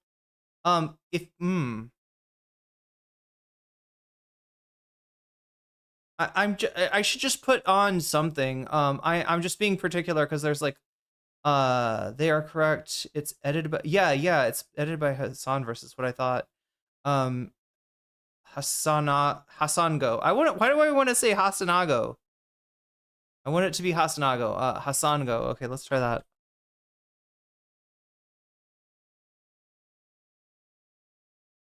This seems to be the same AI thumbnail and the same. Oh God. What's going on with the industrial? I need to talk to these people, chat. So somebody give me like an invite to a Discord for I don't do I cover Hasan a lot. I'm not obviously a industrial complex channel, but I would love to know what they're talking about right now. Okay, so that's him reacting to Kyle. There's Chris Hedges 9 hours ago, Fox News, Trump, more Trump, Hakeem Jeffries. Sorry, no, this is Cory Booker and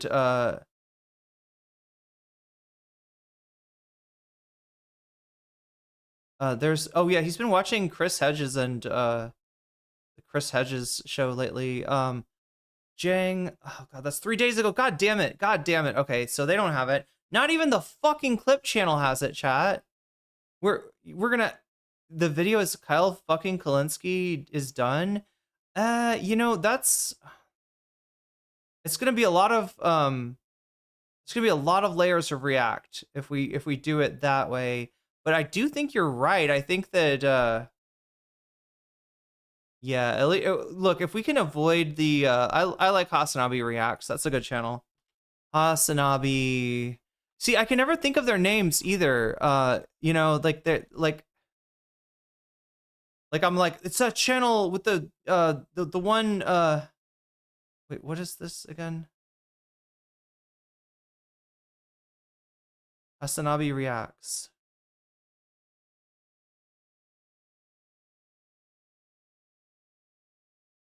This one? Yeah, this is it, right? All right. Okay, so there's this probably contains the clip that I'm looking for.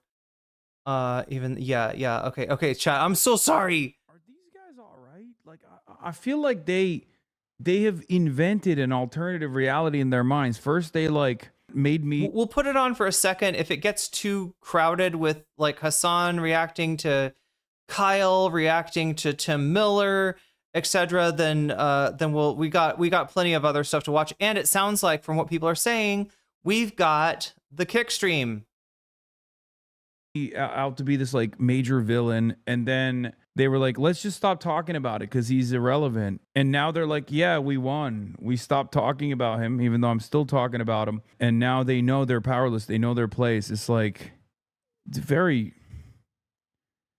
very strange behavior. Oh, you've seen this? You know this is the one because you were cooking to it? Nice. Or you are. So you got a great memory, right? I'm lucky if I remember what I watch even when I wasn't cooking. Right?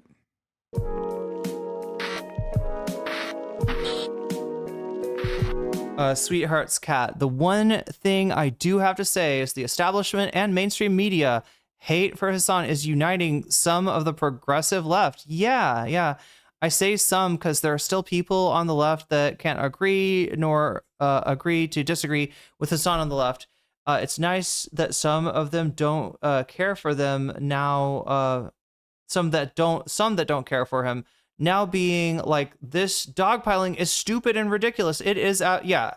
Regardless if you think Hasan is what's ruining the left or not, he is definitely not your number one target right now. And it's a very, and look, there's not enough smoke for what Trump is doing in Iran. There's not enough smoke to the fact that Trump is going to pay for it by cutting medical care further. Medicaid and Medicare are going to be on the chopping block, right? There's a lot to push back on right now. And yeah, Hasan is the worst use of. Shall I link it now? Direful. Let's see.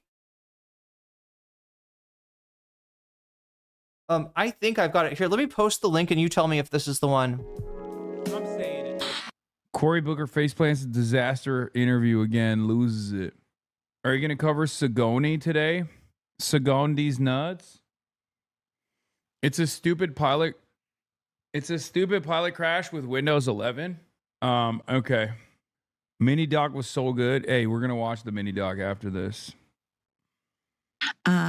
We can't have cancel culture anymore, et cetera, et cetera. And I don't know what your online feed has looked like, but mine for the last 2 weeks is like, we need to cancel Hasan Piker. And it's all of these moderates and centrists that want to cancel Hasan Piker. Pumps, what's your take on all that? Here's my take. I have long been someone that only develops new ideas and evolves in my thought when I am challenged and when I listen to the perspective of others. And so then I take my perspective and that person's perspective, and then I find what I think is the best. Let's see. Davy Cliff, like half of the Bulwark people did 9/11. They can't even defeat a single streamer. Look, it's don't you know neocon is a dog whistle? And I do not believe that people get better and or policy gets better if criticism is not shared and integrated and perspectives evolve. And I do not think you can have that if you want to silence anyone that disagrees with you. And you know who else doesn't, who agrees with me on that is MAGA. Because wait, he has picture of Kaya being on camera while he streams, even when he's not in LA. They allow for no dissent within their party. So I think what's going on with Hasan Piker is an embarrassment to the Democratic establishment and all the people that are perpetuating it. Okay, so John Levitt in this interview with Cory Booker asked him about whether he would appear on Hasan Piker's stream. Play the clip. As you said, and it's just one person, but it's part of a large group of, I think, people that have this point of view, that you wouldn't say go on like Hasan Piker's stream because he's said some heinous and stupid shit in the past. But to me, I would expect you'd be like chomping at the bit to say, you know what, of course I'm going to go there because I want to represent this point of view in a place that doesn't normally hear it. And I want to talk about the ways in which I think some of the things he said are offensive. The same way you might want to go confront somebody on Fox News, or you've met with, talked to Newt Gingrich and he said crazy shit in the past too. So maybe part of the way out of this is for someone like you to go to those spaces, even if there have been things that are offensive to people. Yeah, so first of all, oh, wait, who had the link? Oh, no, it was Direful. I'm sorry, I added Columbia Rican with that link. Direful, let me add it, the link at you. Is this what you got? I forgot who has the Direful. Okay. Is this the link? Oh, does it shorten? It's the same one? Okay, good. Good, we got it, chat, we got it. Destiny's not wriggling out of this one. somehow we're having a much more now Cory Booker, on the other hand, deeper and personal conversation than I thought. So I'm going to be very candid with you. Gotcha. Got me, but in a very good way. I always want to talk to you about deep things. No, I appreciate that. Okay. Stop it right there. So when I saw this clip, this struck me. Number one, the first thing that strikes me is that Cory Booker will take a photograph with Benjamin Netanyahu in the middle of a genocide, but draws the line with going on Hasan Piker's Twitch. But the second thing that struck me there was when Cory Booker said, "Oh, this conversation is much deeper than I had thought." And I'm going to let you all in on a little secret. When we filmed with Cory Booker, after Kamala lost, all of the Democrats came to us. "We want to be on your pod. We want to be on your pod." And we're like, "Great. Yeah, you can be on our pod." I don't have a corporate news background, so I ask questions that I think are relevant. And some Democratic politicians come on and they don't want to know what they're talking about and they don't care. They just want to talk about the country and whatever questions I have for them. Others are a lot more scripted and controlled. And Cory Booker's office, it's in our producers. Cory wants to talk about XYZ. And I saw those talking points, but right out of the gates, I asked him, "What have you had it with?" And he said, "I've had it with corporate money." And I was just like, "Bitch, please, you take like millions of dollars in AIPAC money." So it led down that rabbit hole, right? Because I was like, wait, this seems hypocritical. And instead of staying on the script that his office sent me, They're so good. I went with his answer as a normal conversation should. Look, I'm going to say, I've had it, ladies. They don't always know what's up, right? They've fumbled, they've made mistakes before. But they always seem to they always seem to land on their feet somehow, right? Like I'm thinking with the Jink and Anna thing. They you know, their audience was really pissed when they brought on Anna. And you know, there was like one or two attempts at a question that might be a little bit uncomfortable, but really not what the chat that knew what Anna's history was and knew how much she was bullshitting wanted them to ask, right? But yeah, they kind of fixed it when they brought Francesca on. And look, that's a move that's going to result in there's no way Anna's ever coming on iHip again. It's not going to happen, all right? They were willing to burn a bridge to set things right. So I think people respected that about Jink and about Anna. And with Cory Booker, I'm gonna guess. I mean, listen to this story about Cory Booker. I don't think Cory Booker's coming on back on their program either. But then again, if he's just gonna come on your program and lie to you and bullshit you and gaslight you, because that's what he was doing. He's coming on there being like, "Oh yeah, I'm all about getting money out of politics." You are money in politics. You are made of donor money, Cory. You cannot say that. Time I'm asking about Benjamin Netanyahu. His office is stage 5 melting down, texting our producers, trying to get her to like, hey, we didn't agree to talk about this, blah, blah. My point in this is not to pick on Cory Booker or his staff. They are operating the way they've always operated in corporate media. That's the way it's been. They were doing what they've always done. The problem that's happening now is we have these spaces where people have realized their politicians are bought and paid for and their news anchors are bought and paid for. And everybody's, whether it's Republican or Democrat, wants independent voices and independent spaces. And so obviously that clip went viral. His staff was melting down for reasons that they should have, because it didn't make him look that great. But another person I've had come on who flew to New York to sit down with me for an hour in person is Ro Khanna.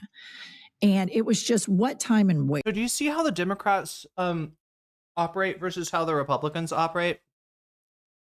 As I wipe the Som Tom juice from my chin, goddamn, spicy salad. But anyway, Democrats expect people that they're going to offer access to essentially be an arm of the campaign, right? Remember what Call Her Daddy felt like? It felt like the host was doing a job, okay? A PR job. And that's not what Kamala Harris needed. And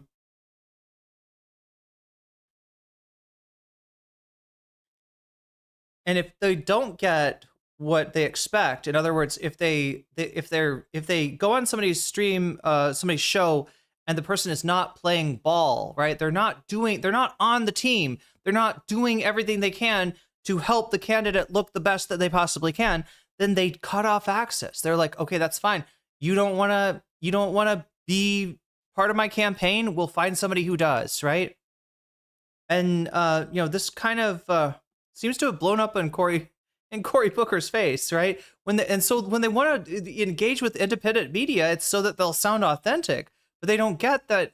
That means that Jen can't take questions off the table or limit the scope of the conversation just to save your ass. And if you're going to come on and bullshit, she's going to point out that what you're saying is bullshit. You are not walking the walk. Where was the only question beforehand. There was no, what are we going to talk about? He didn't care. When he came out, I said, hey, let's do Oh, good point, Darful. Yeah, their Gavin Newsom interview could have been a little bit more hard-hitting. Epstein stuff. He goes, Jennifer, whatever you want to talk about, I am pleased to talk to your audience. That's what Representative Ro Khanna had. So I think what I'm getting at here is when you have moral clarity, it doesn't matter what John Levitt asks you, what Jennifer Welch asks you, you don't have to have your people in the back, wait, what's going on here? Or would Cory Booker have to say, oh, I didn't realize we were going to get this deep.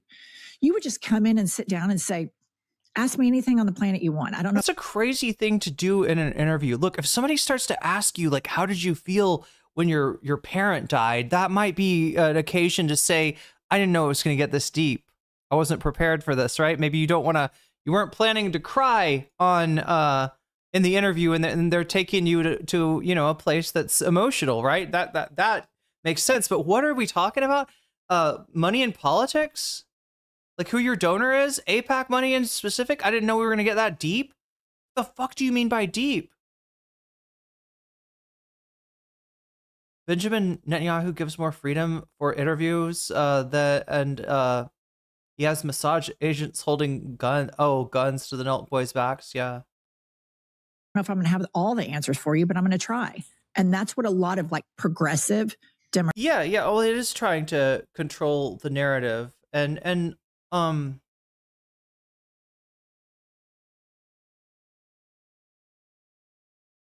it's weird because there's like a different expectation for Democratic voters. Like what I was trying to say earlier is like Democrats will bring people on or will come on places that they trust, right? They'll go on somebody's show that they're like, you're going to make me look good, right? Yeah, I'm going to make you look good. Okay, I'll go on that show. And as long as they continue making you look good, you continue going on that show. If they ask you a tough question, no more, right? So that's how Democrats operate. Republicans, they'll you know, because the podcast circuit is so important to them, there's shows that they kind of have to go on. And if they go on that show and they are, you know, getting pressure, especially from the right, the Republicans' adjustment is to let those people move them, right? Instead of saying, I am not going to go on, you know, who's ever, you know, podcast, like whatever far right weirdos podcast, right? Because they're going to push me on issues. They get pushed and they change their issues, right? They're like, okay, well, I will unwaveringly support President Trump. So yeah, that's the difference. That's the difference. You get Democrats are never moved by their voters or by you know, independent media. They're always kind of trying to move to whatever media is going to make them look the best, and usually that is media that seems independent but is actually, you know, kind of still in control. Democrats do. Needless to say, we don't hear from Senator Booker's office that much anymore, but I'd welcome him back on. I don't dislike Cory Booker. I don't think he and his staff did anything particularly wrong. That's how it's handled in corporate news. But it seems to me, yeah, right, Direful, it's the opposite of deep. Like they want this whole thing, Pumps, where it's like, okay, we need to go on podcasts and we need to speak like normal people. And then we need to get rid of cancel culture. And now they're trying to cancel Hasan Piker. We can take pictures with Benjamin Netanyahu, and I like Cory Booker in that. He's like, well, and another thing you think about, okay, we're going to go on podcasts. We're going to be unscripted. You can't go on a podcast and be unscripted if your staff is telling the podcast what the talking points are. So yeah, talk unscripted and be open to anything. I completely agree. And so this is something where I feel like the Democratic establishment wants their cake and they want to eat it too. Of course. We need to go on podcasts and talk like normal people. But, here's our normal people talking points, because normal people. Here's your script for normal people conversation. And then it's like, we've got to quit with this cancel culture. And then Cory Booker's like, I draw the line with Hasan Piker. Oh, BB's going to be there? You know, here I am. And so it's just like, I think the thing that pisses me off about the Democratic establishment is the condescending nature they treat us. Like, nobody gives a shit if you go on Hasan's stream, if you go on I've Had It, if you go on Theo Vaughn, if you go on, I'm even saying right-wingers, if you go on, what's his name, the little Joe Rogan. If you go on Joe Rogan, I don't give a shit. Go on all of these podcasts. Nobody gives a shit. But do not treat us with the abject stupidity that you are going to draw the line at Hasan Piker, who has killed 0 people, and then go play peekaboo patty cake with Benjamin Netanyahu, who is an objective 100% killer, the world's biggest killer of children right now. Also, the other side of this is, and I've heard this from some of the liberals who are like, enough with this conversation. It's bullshit. Just go on Hasan's show and dunk on him. To that, I say, welcome. Okay? I say, come closer. Okay? That's what I say. I like that. If you're coming in. Hasan says, oh, boots on the ground? Oh, you want to go boots on the ground? You want to put boots on the ground?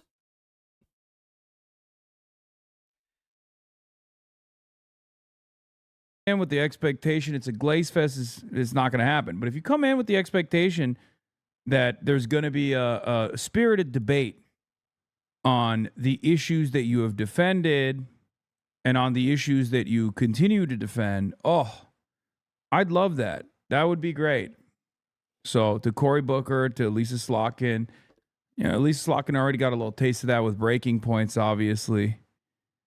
But yeah, that's fine. Is the IDF at the instruction of Benjamin Netanyahu. So that's where Cory is with all of this. And then let me show you where Ro Khanna is on this. Play this clip from Meet the Press this weekend. Do you have any regrets about appearing on his show? None, and I would go again. But I, of course, condemn those comments. I mean, I've described Hamas as a terrorist state, and we need to unequivocally condemn anti-Semitism. Ro is a weird one because I will find him backing policies or even creating, legislation, right? That I wish like that would be the standard fare for the Democratic Party, but he's like the voice crying on the wilderness. And then at the same time, there's some really weird am I mistaken? I feel like there's some views that he has that are just like, oh yeah, I mean the obvious one is that he tends to support big tech. He tends to support AI. He is the congressman from Silicon Valley, but yeah, he's a real mixed bag in a way that's hard to wrap your head around. But Hasan Piker was at the DNC in 2024 covering Vice President Harris. What should the standard of the Democrats be? Should we not go on Theo Vaughn? Should we not go on Has he put his foot down? Has he said anything about the billionaires tax in California? Should we not go on Joe Rogan? Should we just have these purity tests of canceling folks? The lesson of the last election is we've got to be out there. Okay, look, I don't love that purity test and canceling is making it onto Meet the Press. I do not love that this is, mainstream. And look, like, yeah, like, we're kind of using this against the I guess the people, honestly, that mostly are complaining about cancel culture, but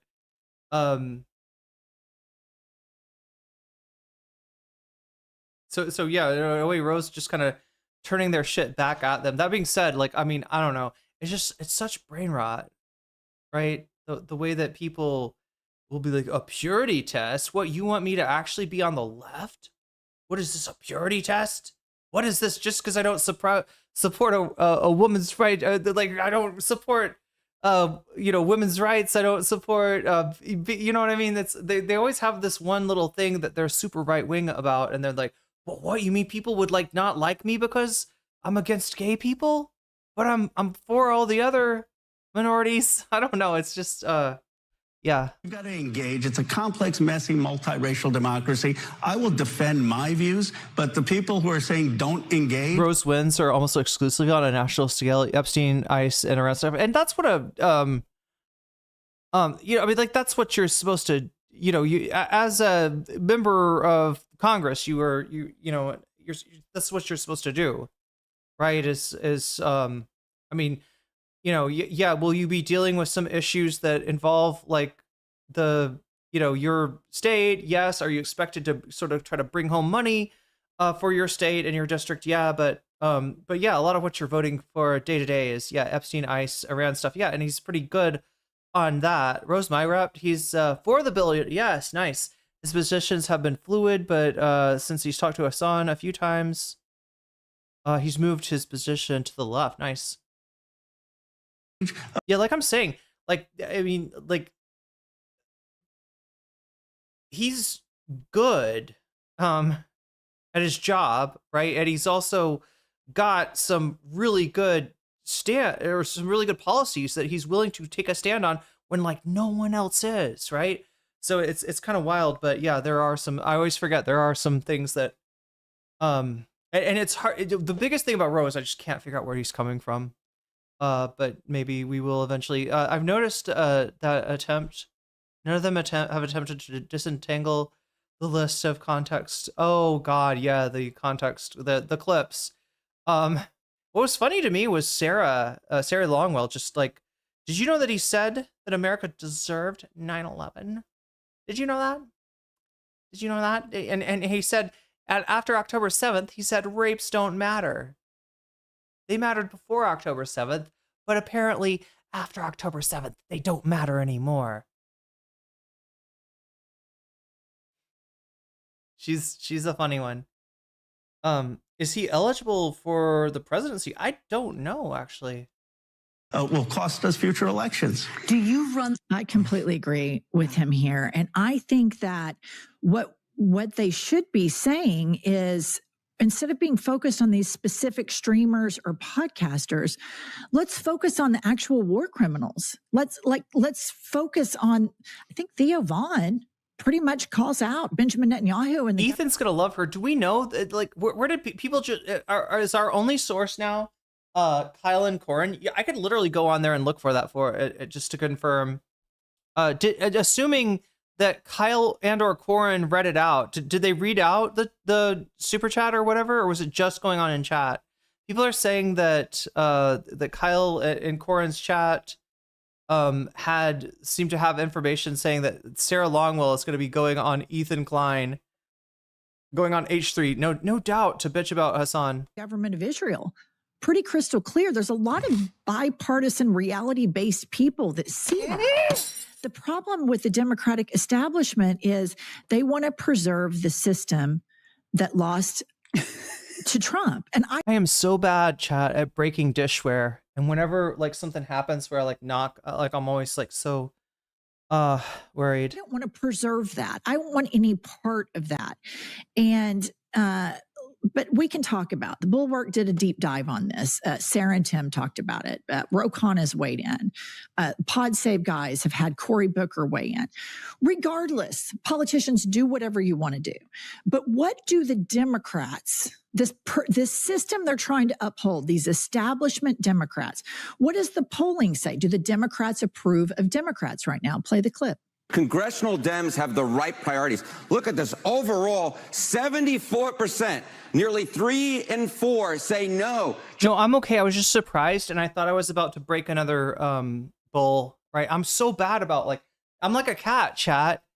I'm like a cat. You cannot trust me on surfaces that have, like, you know, glassware and dishware.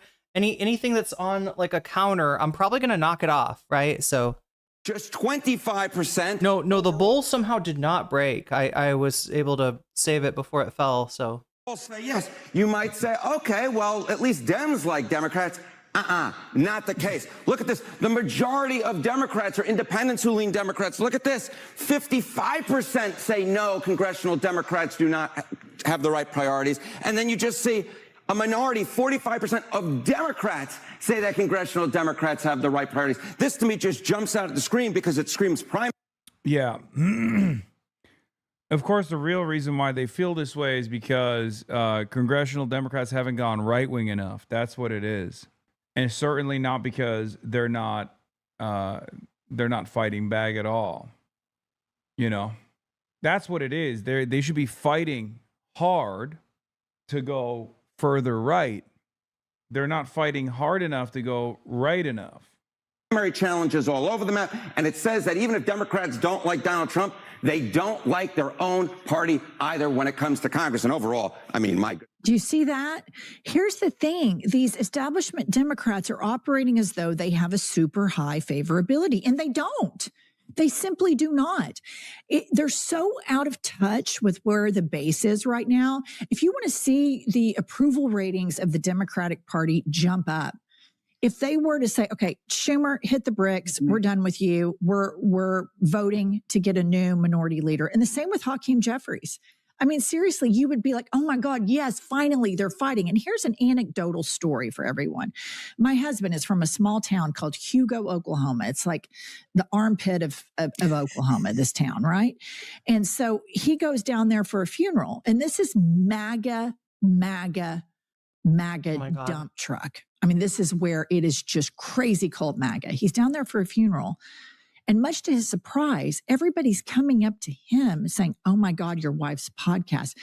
Tell her to stay after it and tell her to stay after those Democrats too. They're not fighting hard enough for us.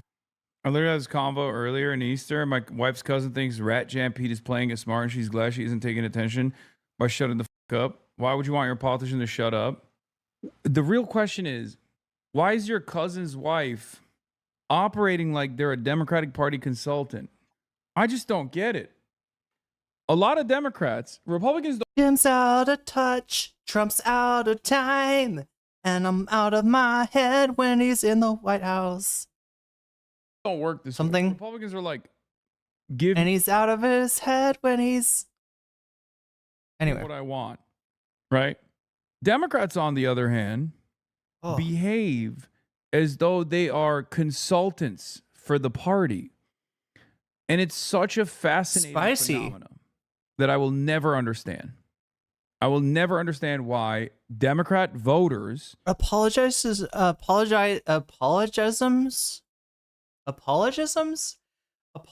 Apologies. Chat for my voice right now. If I sound like I have a cold, it's the smoke that's, but I'm hoping the spice that I just consumed is gonna like blow through all of the, like, it's gonna get better, chat. It's gonna, I can feel it. Damn, that's spicy. will always vote on not the basis of what they want, but instead they vote as though they're pundits or they're consultants for the DNC, and they are, making the maximum best electoral decision. I think it's time to vote for people that you like. Just vote for who represents your values the best. Because the This has always driven me nuts, chat. When I talked, when it was 2016, and I would talk to people about who they were voting for, or who they liked, the answer was almost invariably Bernie, right? Everybody answered Bernie, but about half of those people would say, "But Bernie, but he's not going to win.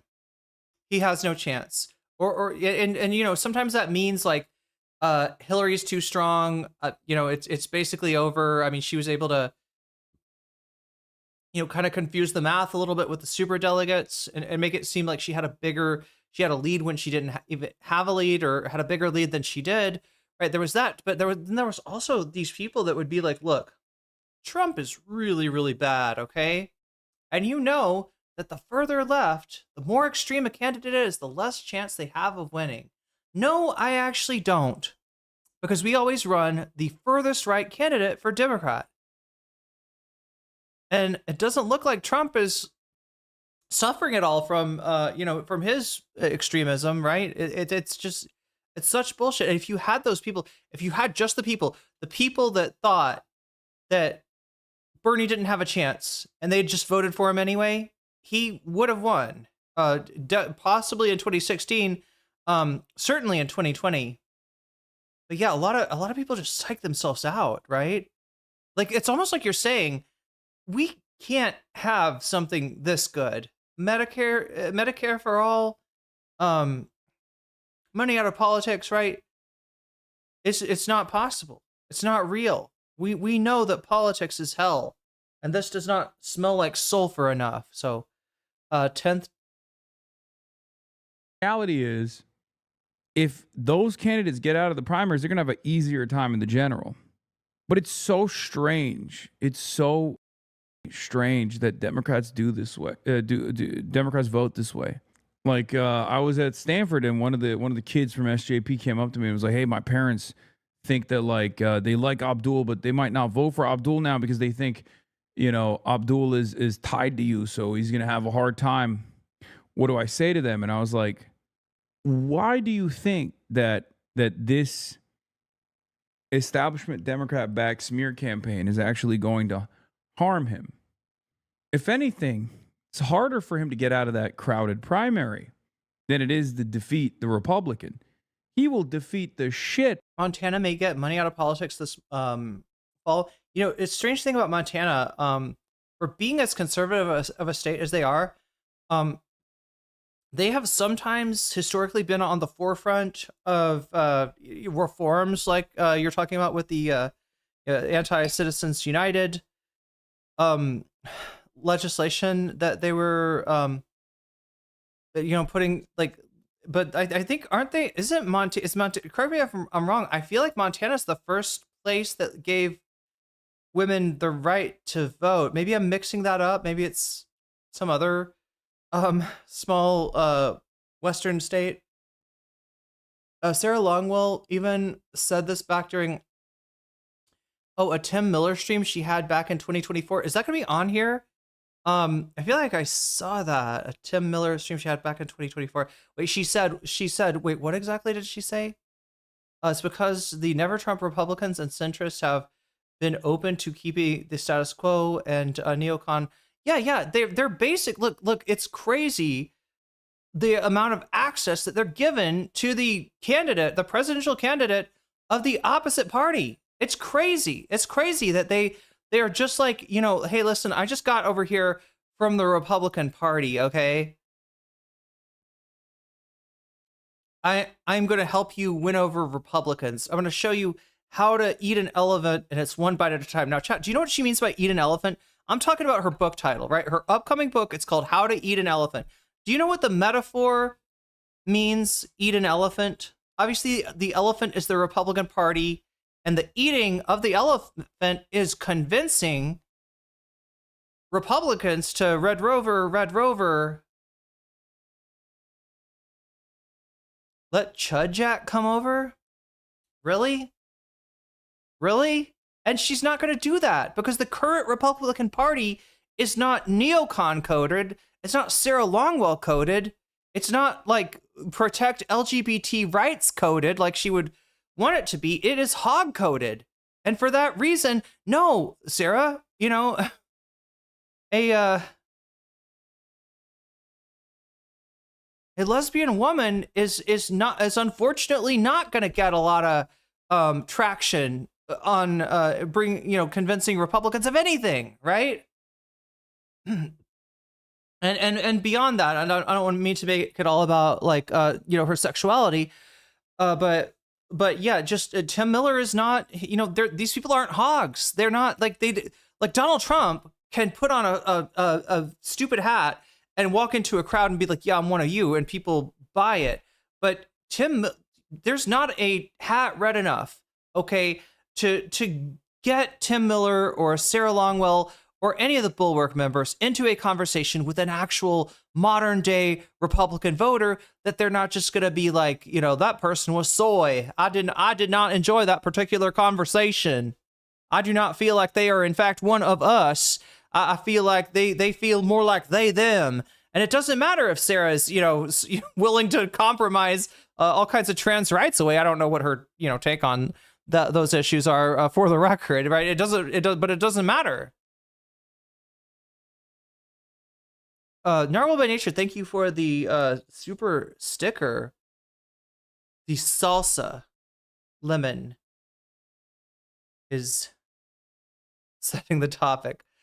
All right, so yeah, we're gonna get to the Tim Miller debate against Destiny debate against Tim Miller after this. I'm just trying to set it up so we all understand what's going on with the the current state of things and the attack on the dog pile on Hasan Piker from the centrist Dems to try to purge him out of the party, when these motherfuckers don't realize, right? Kicking Hasan out of the left is just not on the table, all right?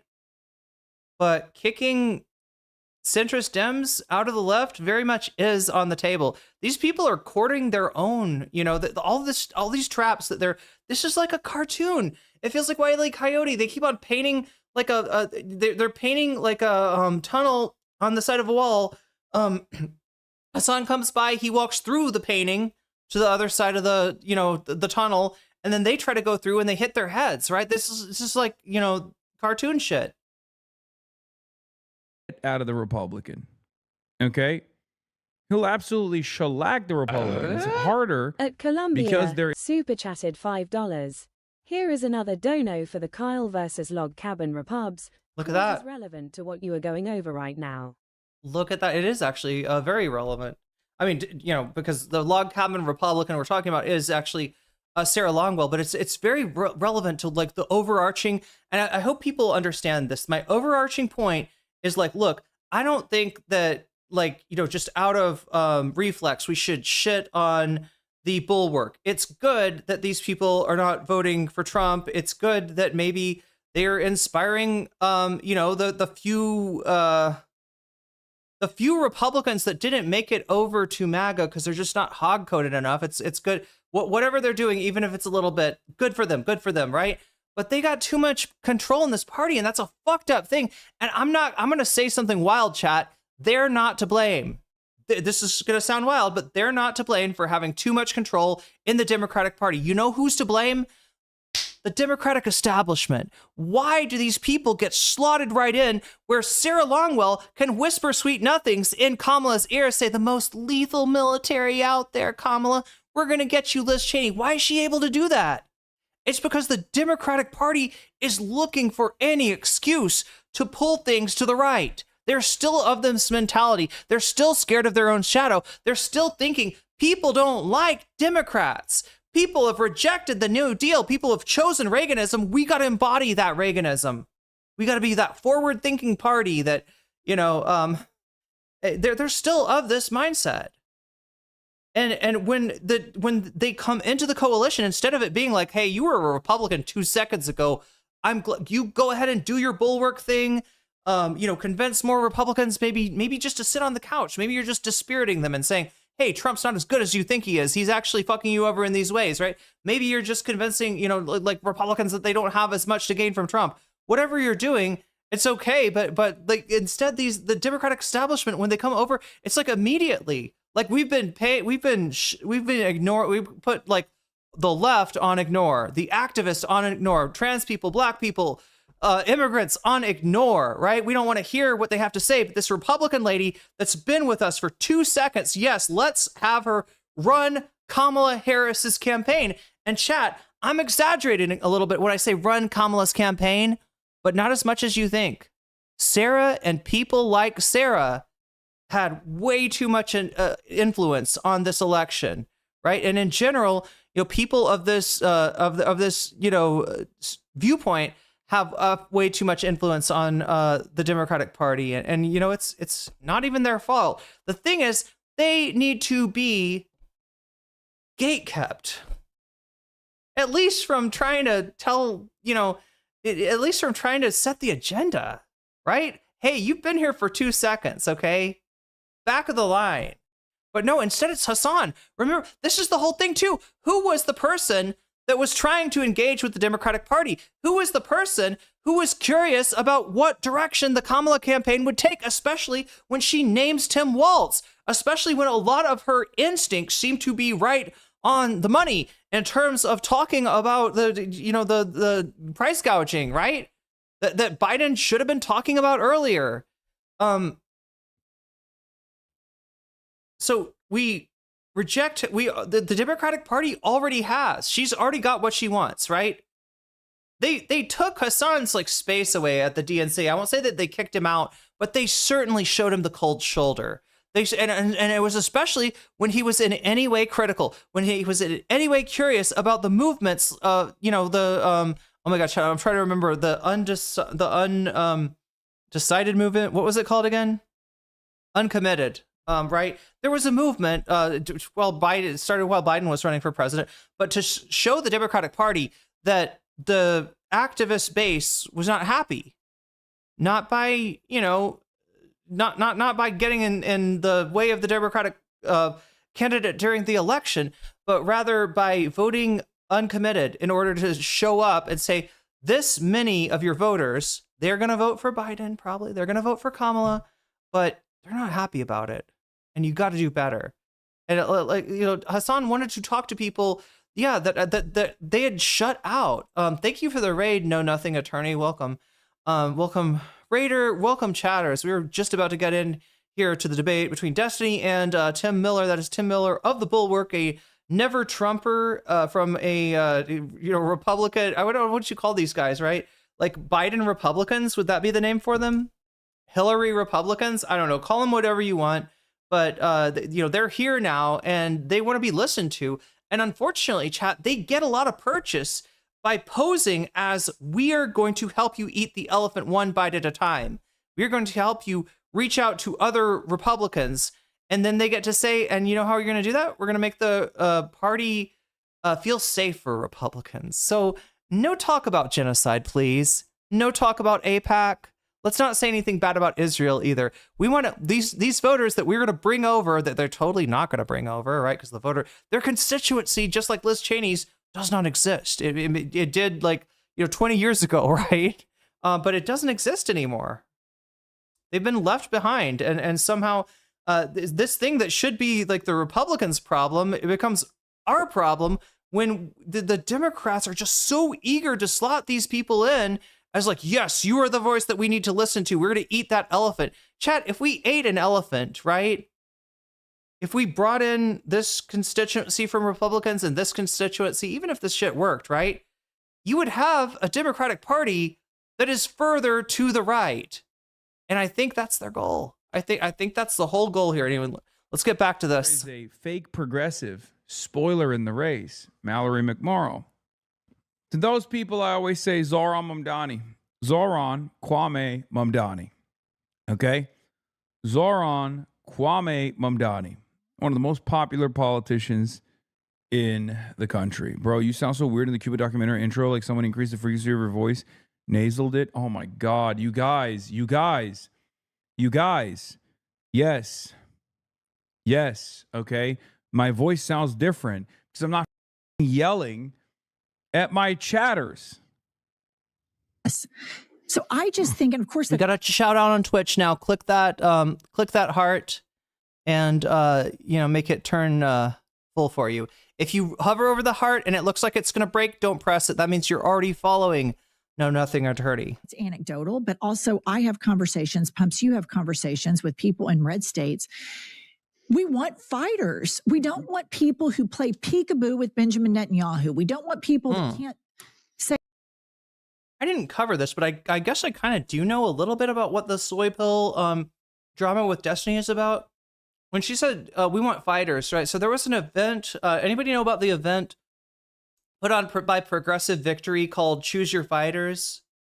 Anybody know what I'm talking about?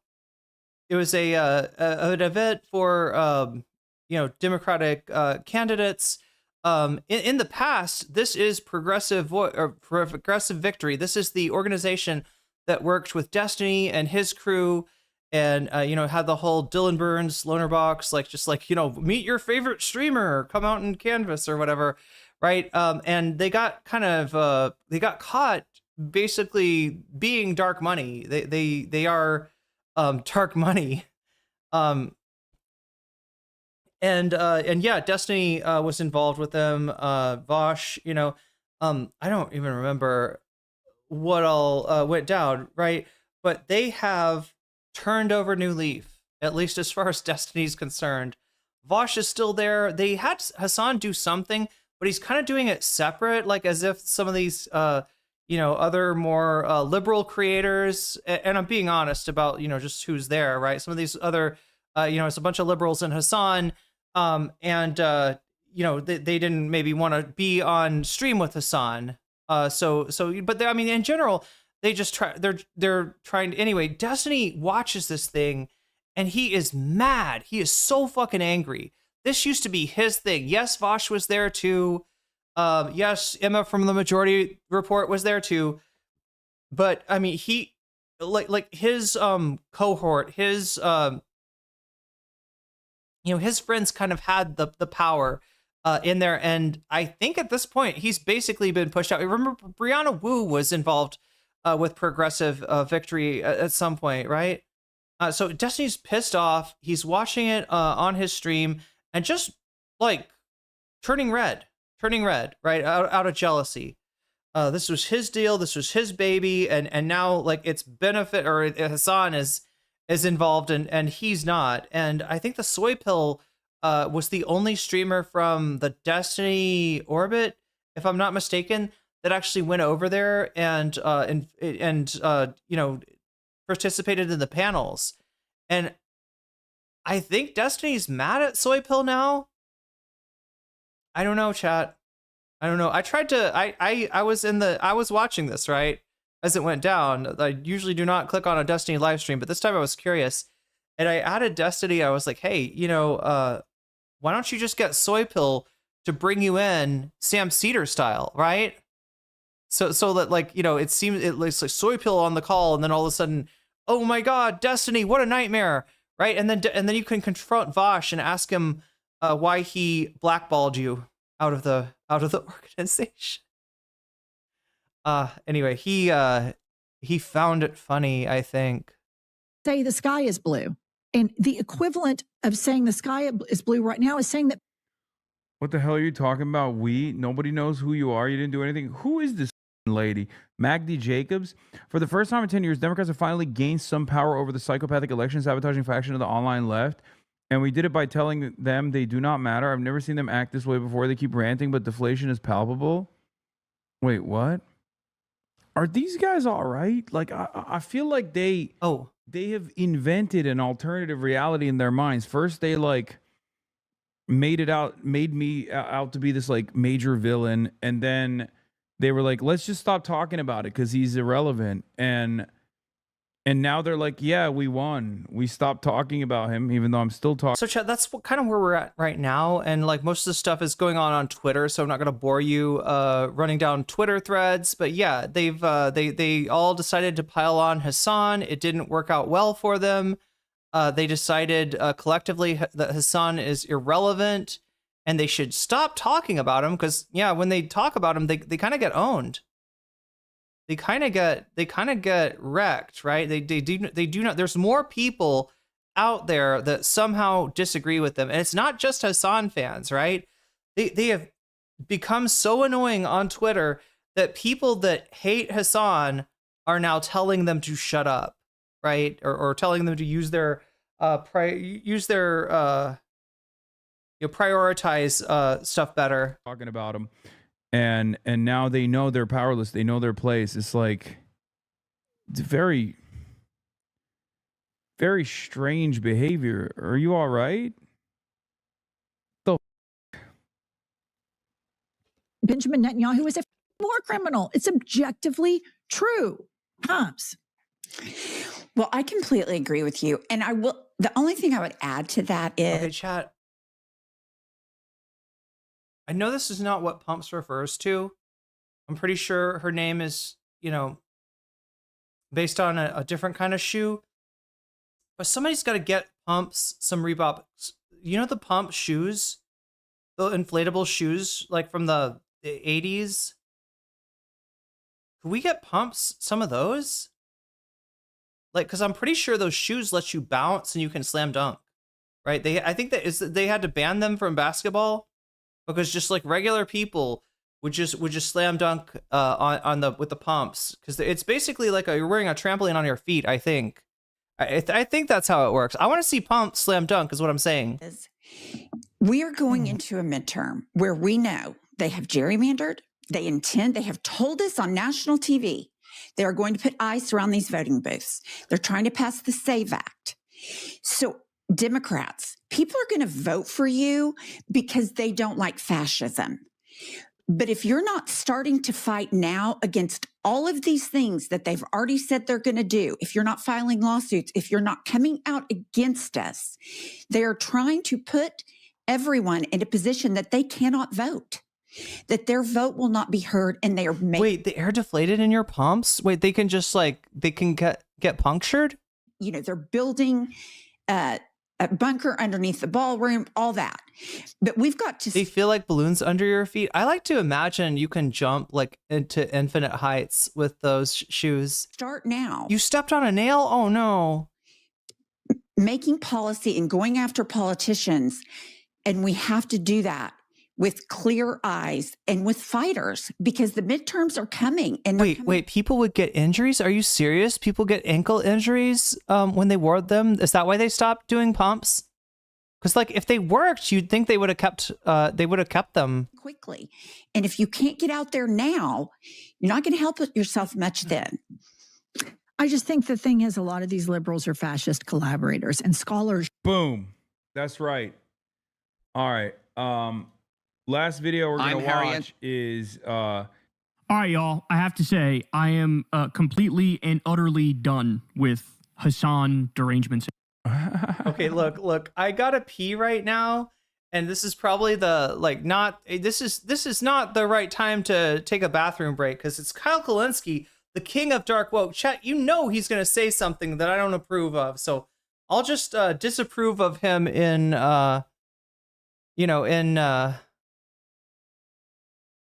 like for the future.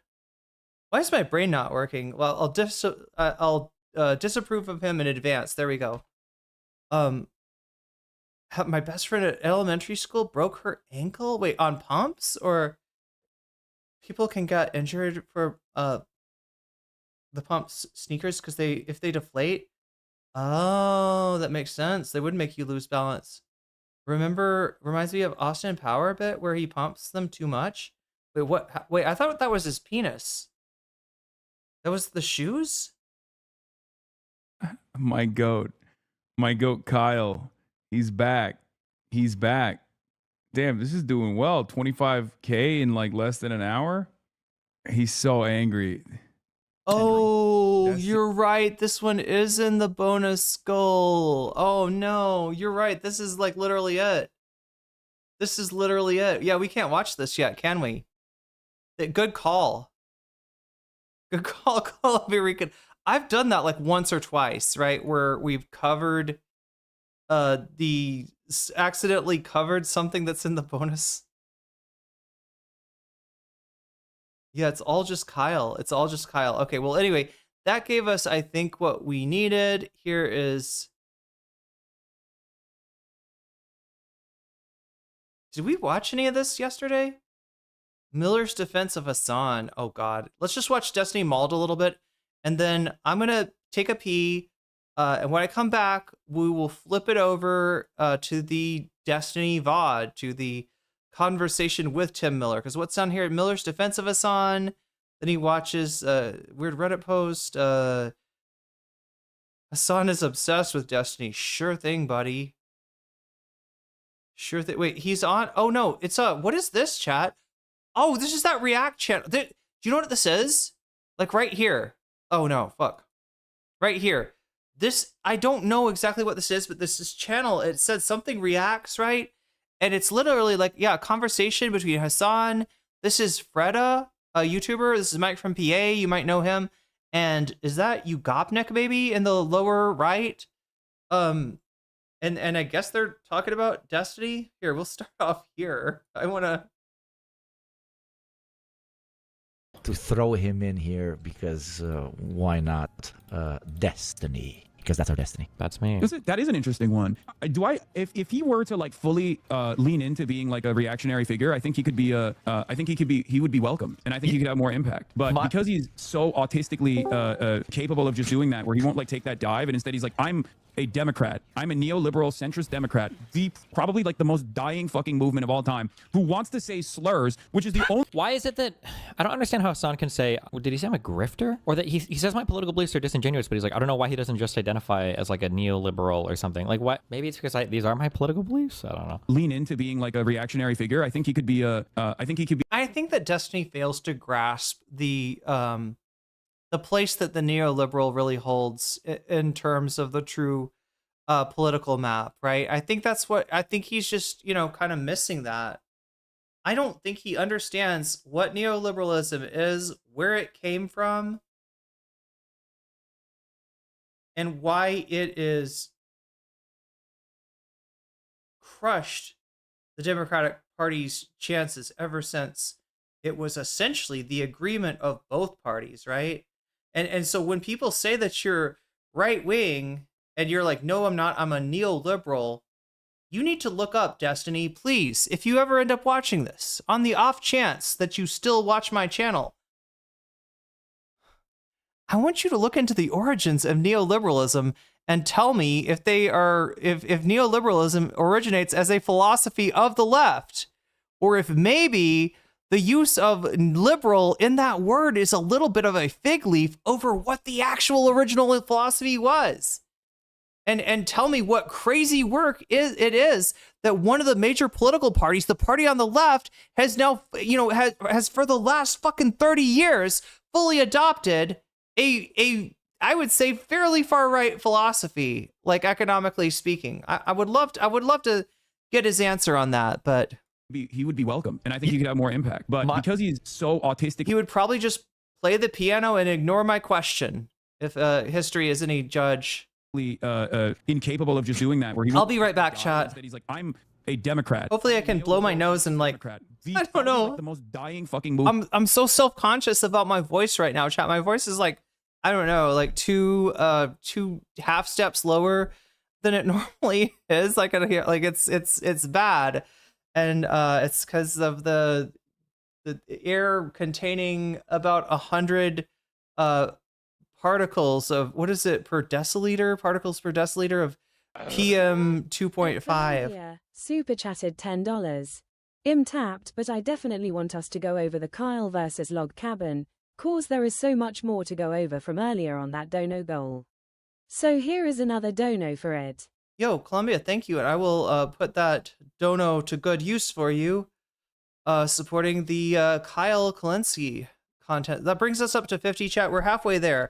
We get to 100 by the end of the stream. I will stick around and I will cover the top topic according to your vote. So make sure to vote if you haven't already. We got Asmongold still in first place, tied now with the trans girls that wrecked Clavvicular.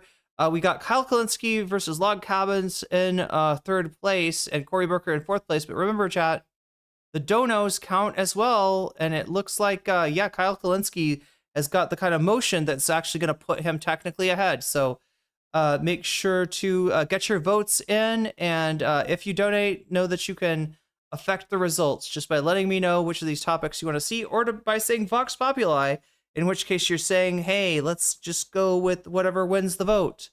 So does Destiny Mog Tim Pool? Wait, where? Movement of all time, who wants to say slurs, which is the only thing that like neoliberal Democrats don't want. Oh, also, I want to point out, Destiny is playing, the game is called Mugenics. It's a very popular game. I think it's like Pokemon, but with pets or something. But like the name of the game, I can't get over. I cannot get over the fucking. It's called Mugenics, like Mew, like a cat. Anyway. That's what he's playing. Right, like that's the only discernible political movement that you. Does he mock Tim Pool in general? I don't know. It's like pick your poison with like I'd pick the bear. Like show me what's behind door number 3, Narwhal. Like, and even if it's a bear, I'll go with it. I'll take the Timothy Treadwell option. You can identify with like the centrist neoliberals is like. I'll be right back, chat.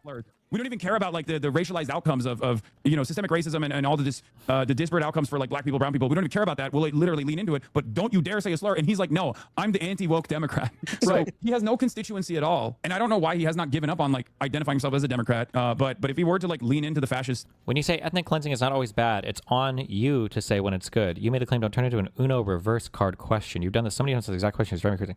What are you talking about? I literally have examples where it was probably good. No? Like, I know that there were people that died, but the population transfers that happened between Turkey and Greece and the population transfers between, I think for India and Pakistan, I think it was pretty brutal. Like, there were a lot of deaths that happened, but like in the end, it probably was better than not. Same, and then post World War II, I know that there were Germans that were expelled from a lot of areas after, including people who just lived there but weren't part of like the invasion. But I mean, like I think these things were a little bit more accepted at that time period. Like if people lost wars, it's made by the Binding of Isaac. Oh my god, that game was so hard to. That game's so hard for me to look at. But honestly, chat, it's probably not for me. Like, Binding of Isaac, it's for people that are actually good at video games. Sometimes there were just big population transfers of people, sometimes when nations were reformed. He's defending ethnic cleansing. Correct, Ash Bradford, correct. He's defending shit that gets caught up in Twitch auto mod. Right? As like, no, this is actually really good when it happens. Anyway, I'll be right back, chat. As quickly as I can. I just need to refresh. Well, the concept of nations, everything started in the 1900s, but I think generally speaking, like these were kind of normalish things and they were seen as acceptable at the time, and it was probably better than the alternative of keeping a whole bunch of people around that were eventually going to either fight, rise up and kill you, or you were going to have to kill all of them. Like, I don't know what the alternative would be besides like another war or like civil war or genocide or whatever the fuck else. The stuff beyond, being a straight up fascist, which he is, if he were to like openly say, I'm a Republican now, I think he could be a somewhat more powerful force on the Republican side. I mean, he is a little bit of a cockroach too, in the same way that like Nick Fuentes is, where he just like digs himself out of holes that he makes for himself with regular frequency. He is his own enemy. He's his own. You're just listing ethnic cleansing without saying why it's good. It is better than the alternative thing. Like, it's probably the best solution to the issues of having massive, perceived to be hostile populations in your states after reforming states or after having wars. Unless there are alternative solutions that I'm not aware of that just weren't never explored. What was that? I missed it. I fucked yo mama. I know, just that sometimes population transfers happen after wars and stuff, and it was probably preferable to everybody killing each other being like a civil war. On worst enemy, so I don't know. I would say like maybe a 3, but for the time being, he's a 0 because he is all he's doing is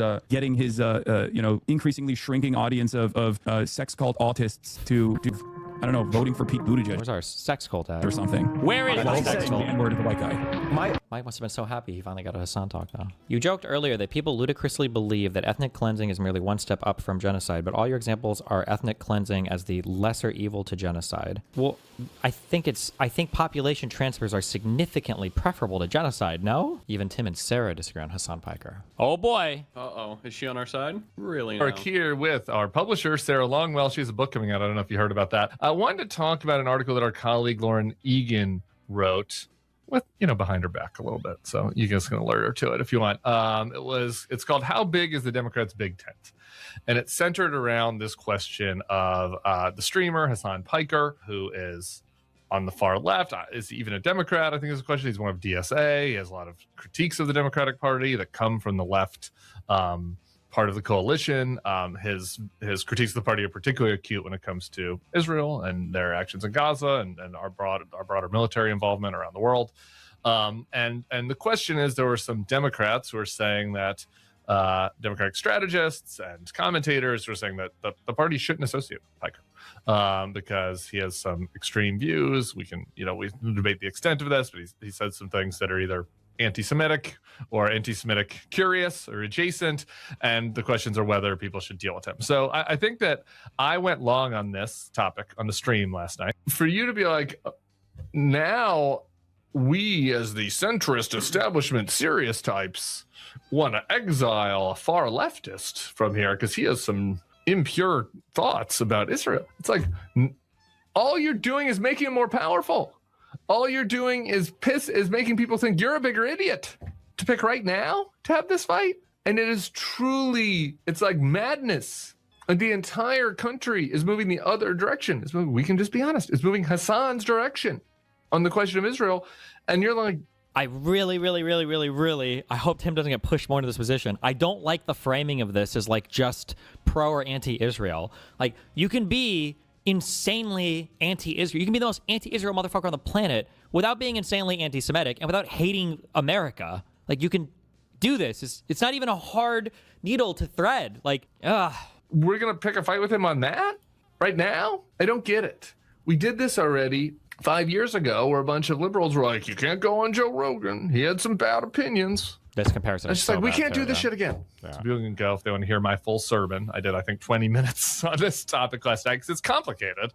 And I just want to kind of break this down. Sarah saw all of that, some of that, some of it? I saw the whole thing. I watched the whole thing. Okay, Sarah watched the whole thing. Wow, JVL's going to be jealous. Sarah watched the whole thing, my whole long sermon. And so I just want to set this up. I just kind of want to break it down. There are a bunch of sub-elements to this, right? Like, which is, do I agree with Hasan Piker's politics? Like, I do not. And I went through some of those disagreements. Should people go on Hasan Piker's show? I think yes, we can talk about that. Should Democrats campaign with him? Like, there are differing views on that. Should there be a litmus test somewhere in the party? Like, where should the Democrats draw the line in their big tent? Like, should the tent encompass the entire country, or, should there be polls that if people fall outside those, they shouldn't fit inside the tent? So, like, those are kind of, I think sometimes the conversation, like, all that stuff gets jumbled up into one thing, and my views are different on different sort of sub bullets. So I just kind of wanted to start there. You watched my whole thing. On which one of those elements do you feel like your disagreement is with me? So I think I want to start with kind of Hasan Piker, the guy, the stuff he says, and like, who is he? Because to evaluate him is then to evaluate the rest of your questions, right? Okay, should he be in the tent or out of the tent is a question of like, okay, who is this guy? What does he believe? What does he talk about on what is a relatively popular streaming site? And I'll just give you a flavor of some of the things that pop up from Hasan's critics. Please, God, let her have things that aren't just about Israel. Please, God. Please, God. I believe in you. Sarah, you can do this. Sarah, you can do this. that I have seen and that I think are quite terrible. So America deserved 9/11, dude. On China, he says, we hyper-focus on the social repression or the civil liberties, or not even civil liberties necessarily, but free speech and things like that. But in terms of good governance, there's a lot we can learn from the way they perform out there. At least they get results. And he has a lot of very pro-China Oh, no. Never mind. I changed my mind. It's over. Never mind. Hasan will be fully integrated into the... It's over. It's all over. It's all over. There's one that he says was a little bit taken out of context, but he says, doesn't matter if the fucking rapes happened on October 7th. That doesn't change the dynamic for me even this much. So that's the other part of this problem that many people can't contend with. Like the Palestinian resistance is not perfect. They're not like so good. They have magical bullets. I don't know what that means. He says Hamas is 1,000 times better than Israel. On Hezbollah, he said, overall, what's my favorite flag? Hezbollah. Look it up. I'm not even kidding. It's actually a dope flag. It's got an AK on it and a fucking hand holding it up. On Dan Crenshaw losing an eye in Afghanistan. What the fuck is wrong with this dude? I also dislike Dan Crenshaw, but I would not say this. Didn't he go to war and like literally lose his eye because of some mujahideen, a brave fucking soldier, fucked his eye hole with their dick? On Israel being full of inbreds. You are left with a country that is packed to the fucking gills with the most inbred, uneducated, ultra-nationalist, rabid, Haredi population. On Russia's annexation of Crimea. Annexation of Crimea was absolutely a justifiable annexation. What do you call Crimea? I call it part of Russian territory, bitch. I call it Crimea River. That's a good one, but... Russian river. The annexation of Crimea was absolutely a justifiable annexation. On black people care about the border. I don't give a fuck what black people care about. Black people care about this. Black people care about that. Like, shut the fuck up. That's not how politics work. I'm not going to rank these, but this one's a real doozy. Date rape is better if it happens to rich women. Okay, this is a crazy one. Wait, what's this one? If you have these fucking Wait, what? You haven't heard this one? No. When Hasan says, at least if guys are raping girls on these college campuses, at least it's rich girls getting raped? No, I have never heard this. What? Does anybody have a link to this clip directly?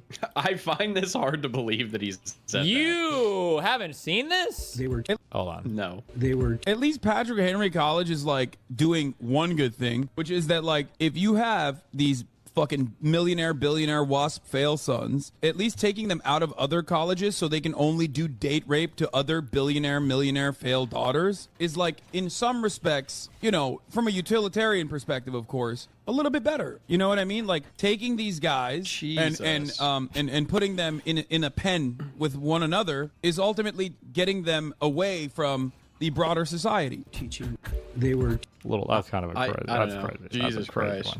Millionaire, billionaire, WASP fail sons, at least taking them out of other colleges so they can only do date rape to other billionaire, millionaire failed daughters is in some respects, you know, from a utilitarian perspective. I always wondered, like, why does that one seem to hit home so hard with her? I don't know what her background is. I don't know if she comes from money, but yeah, it does tend to be rich people who react the most to that statement and who take it as like him literally saying that he's like, no, I'm okay with the, you know, essay as long as it happens to somebody I don't like or somebody I think deserves it. It's like, you missed the point. You missed the point. You could say it's a bad joke. You could say, look, I get your point and I agree, but, you know, fucking, you know, don't joke about rape. Fine, say that. But no, that would be purity culture, wouldn't it, chat? That would be purity culture. And we don't want to do purity culture. Why don't we want to do purity culture, chat? Anybody know? What is purity culture reminds us of? Purity culture reminds us of what? Feels a little too much like... What could we... Do we know, chat, why is purity culture bad? Or like, according to the people that are like, oh, purity culture, why is it bad? What does it remind us of? What's it a little too much like? Anyone? Bueller? The answer is religion. All right. We don't like purity culture because it's too much like religion. And we didn't like being judged by religion. So we're going to say that having a moral compunction against the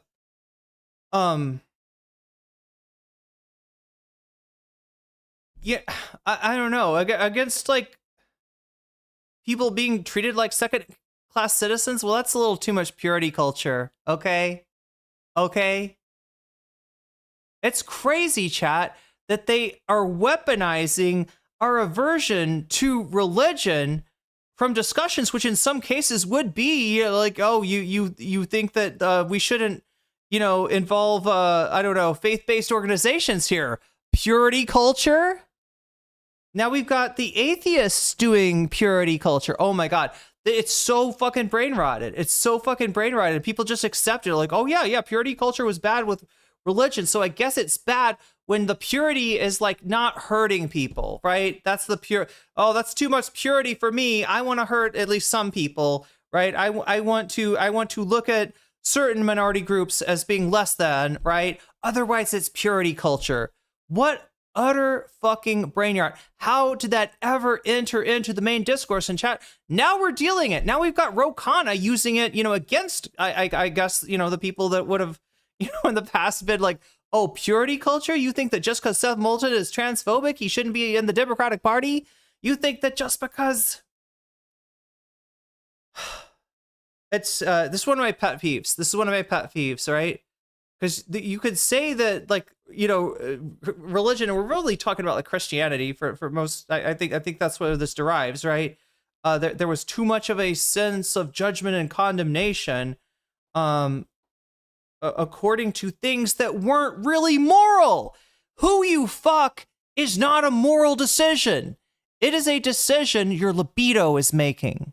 Okay, and as long as that is not a minor or somebody who cannot consent. Like, nobody should have any fucking problem with that. Nobody should have any problem with that. That's not morality. That was the problem with religion. It wasn't concerned about priests actually taking advantage of people and doing SA to them, but it was concerned about consenting adults, like wanting to be in a relationship that does not comport with a certain chapter in Leviticus, right? It's fucking crazy. It's fucking crazy that we've gotten to this point. Anyway, I'm going to get off my soapbox. Of course, a little bit better. Okay, Piker told off a listener who condemned the massacre on October 7th. Nuclear Xbox, listen, supporting Hasan will not age very well. Hasan fans are in a cult. You guys deny objective reality. Nuclear Xbox, talking with half your brain tied behind your back, is not going to age well, and none of this shit has aged well. If we were talking a few years ago, what you're saying might have a little bit more leverage, right? Oh, maybe Hasan is a little too friendly with groups that is a little too talking a little too positively about groups that have been regarded as terrorists, right? Maybe he's not taking, you're kind of supposed to support Israel here, right? Not the Muslims, right? And and that was how most people thought, right? He lost about half of his following, right? I'm talking about concurrence, right? Cut in half after October 7th. And what's happened since then? Whose community has shrunk to the size of Nuclear Xbox's pea-sized brain? That would be Ethan Klein and Destiny. Bro, you're on the wrong side of history. I don't know what to tell you. But I can tell you that your advice that you're coming in here with, I think is maybe stuff that you should look at and apply to yourself, okay? Objective reality is Israel murdering hundreds of thousands in Gaza. And you standing on the wrong side of history. Standing, Nuclear Xbox, on the wrong side of the content nuke. A bloodthirsty, violent pig dog suck my dick. Okay, there you go.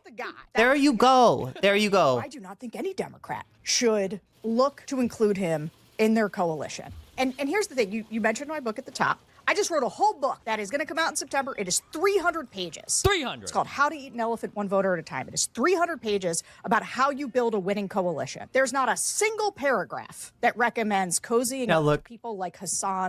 I don't expect Destiny to get excited about Sarah. I think that he, is probably thinking the R slur, when he looks at people like this. But Ethan, who he also calls a slur, Ethan Klein apparently is going to bring her on. They're going to have a conversation. They're going to do some coping. They're going to be like, Hasan is really bad, isn't he? Yeah, he's really bad. He's really bad. Did you know that he shocks his dog? He shocks his dog. I don't think she's talked about the shocking of the dog, Chad. I feel like she's kind of missing the boat here. Wait, what did she say before? There was something that she said earlier. Democrat should look to include him in their coalition. And here's the thing. You mentioned my book at the top. I just wrote a whole book that is going to come out in September. It is 300 pages. 300. It's called How to Eat an Elephant One Voter at a Time. It is 3.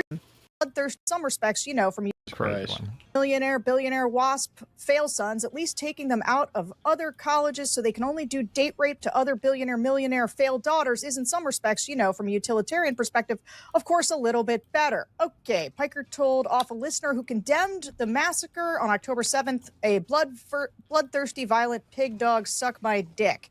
Okay, so that's the guy. Listen, Nuclear Xbox, all right?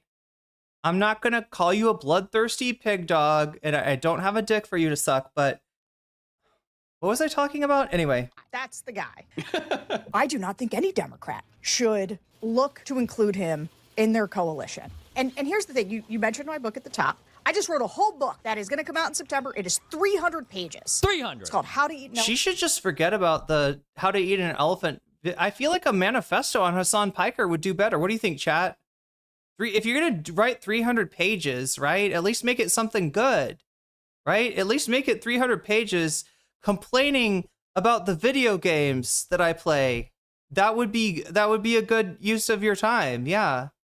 To really let people know how you feel about the fact that Final Fantasy 13-2 did not follow up Final Fantasy 13-1 the way that you thought it should have, right? You at least make it worth my... At least give me some interesting reading, right? If it's incoherent. Elephant One Voter at a Time. It is 300 pages about how you build a winning coalition. There's not a single paragraph that recommends cozying up to people like... Yeah, exactly. Miss Evelyn Rose, this doesn't help your cause, person who doesn't support your cause. A lot about big tents. I talk a lot about a pro-democracy coalition. But here's the thing. Hasan Piker doesn't actually belong in the pro-democracy coalition. True. He's an illiberal guy. Thank you.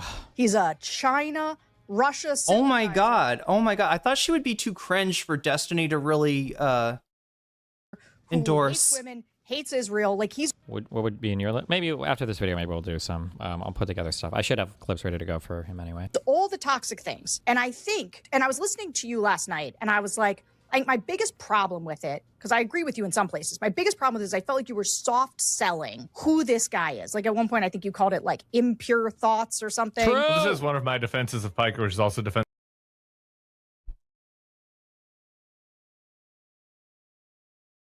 Somebody tell me, did Demon Mama steal that from Destiny?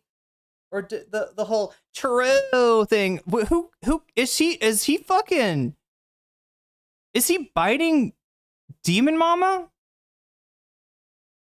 Or did she rip that off from him? I don't even know, chat. To myself is that if you're streaming, the only other person I could think of is like Taru. Hello, my lovely imps. It is I, your Demon Mama.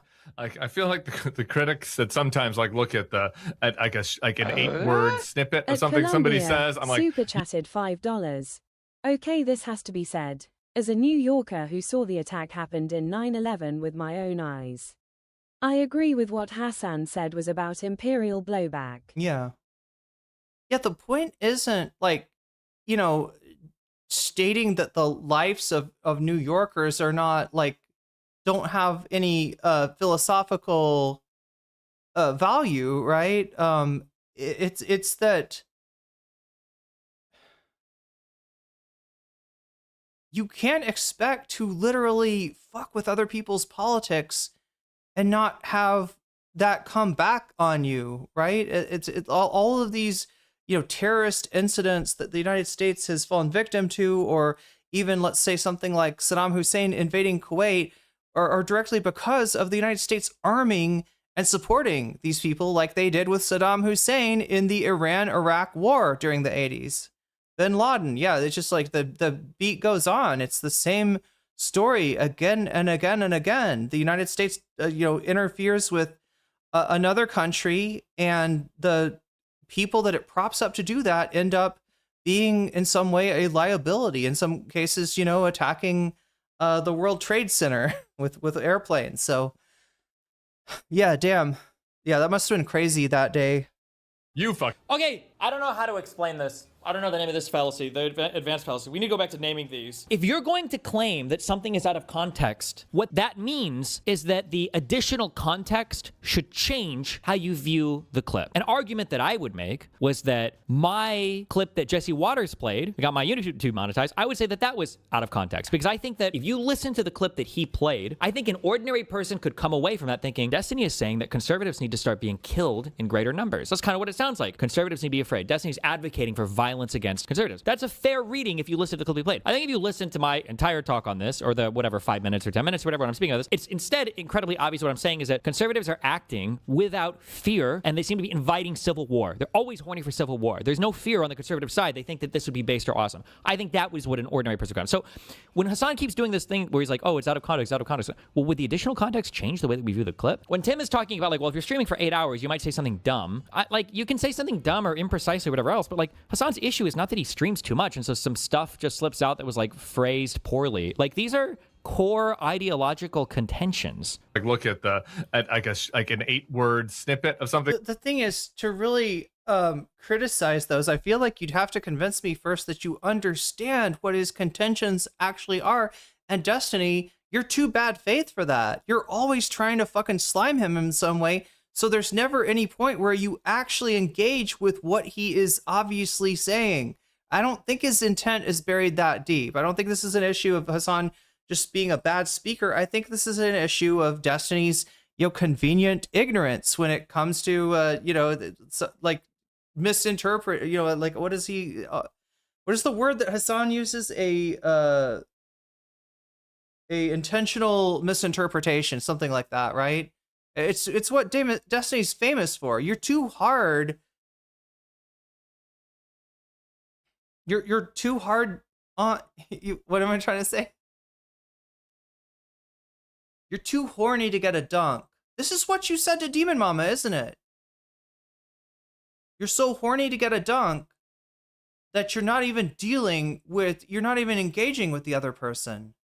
He used to care about that sort of thing, or at least say that yeah, it definitely is a hate boner of something, an unctuous little hate chode, perhaps. I mean, we'd have to ask Nick Fuentes to know for sure, to fully get the measure of the man. But as a Muslim New Yorker at the time, I remember my mother being devastated by the attack, but my mother was unsurprised due to the Taliban actively doing random attacks in Iran for decades at that point. Like somebody says, I'm like, you fucking talk for 8 hours a day. I just talked for 1 hour a day last night, and I rewatched that video and saw impure thoughts, and that's not what at least I'll be able to impure thoughts. What the fuck? Like this, like there are times when people can cut things out of context, but then the onus is on you to explain how are they out of context. It's not just to say, oh, out of context, and then you move on, right? Destiny, here's a clip of you saying like all women should be murdered. Oh, that's out of context. Okay, well, how? Oh, it just was. And then you just move on. It's like, what is the additional context? Would it change the way that I view what you're saying, or what? I was trying to say. I was trying to say that you just talk for a long time, and yeah, but and you don't like act.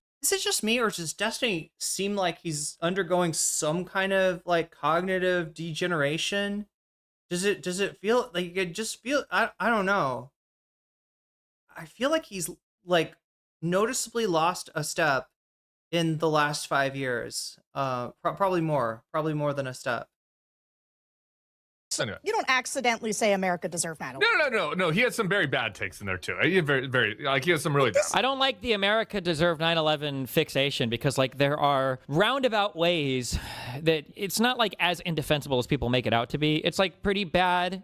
The surface level reading is very bad. If you think about it a little bit, it's pretty bad. If you really get into it, you get into an. Do we know what day she's going to be on H3 chat? Interesting argument of how liable are civilians, Sarah, for the how liable are civilians in a democratic-style government for the actions that their military takes with democratic approval, right? So if your civilian population votes for a particular military action that ends up killing civilians in the Middle East, are those civilians to some extent liable such that terrorist retributive actions to them can be somewhat understandable or justified or whatever? I still think the answer would be no here for a bunch of reasons, but like it's not as indefensible as like 9/11 just murder American citizens, right? But I would say like you can have the fight on this, but there are so many other horrible things that there are so many horrible things that Hasan like says and does that you don't have to point to that one, you know.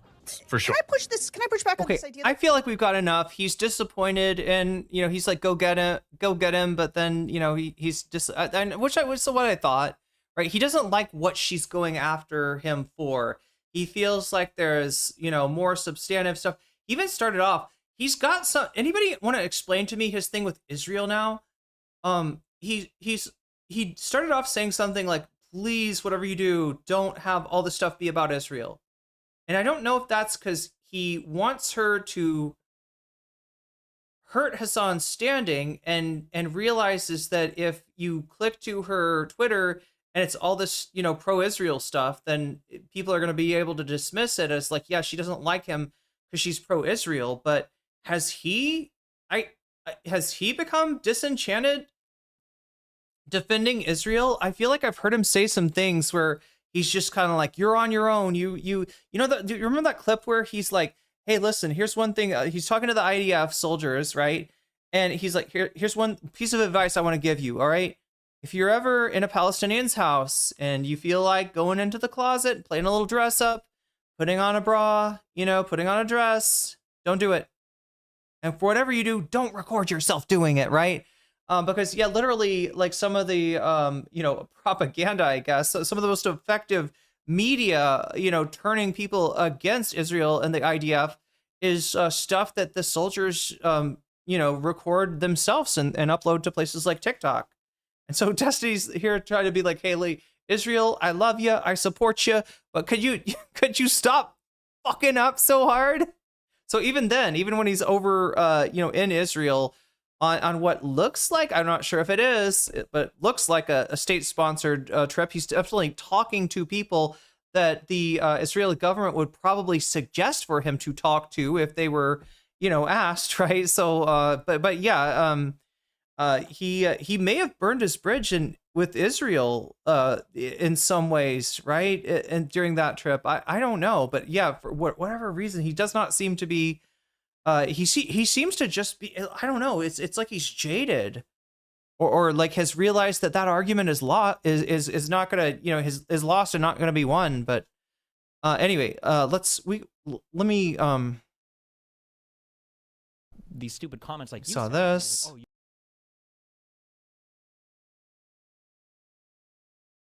like, Here's the longer clip. The comments like you said, where somebody's like, "Oh, you can't platform X figure," and it's like X figure, just signed a $50 million Spotify deal, or they have one of the largest podcasts in the world. What do you mean you don't platform them?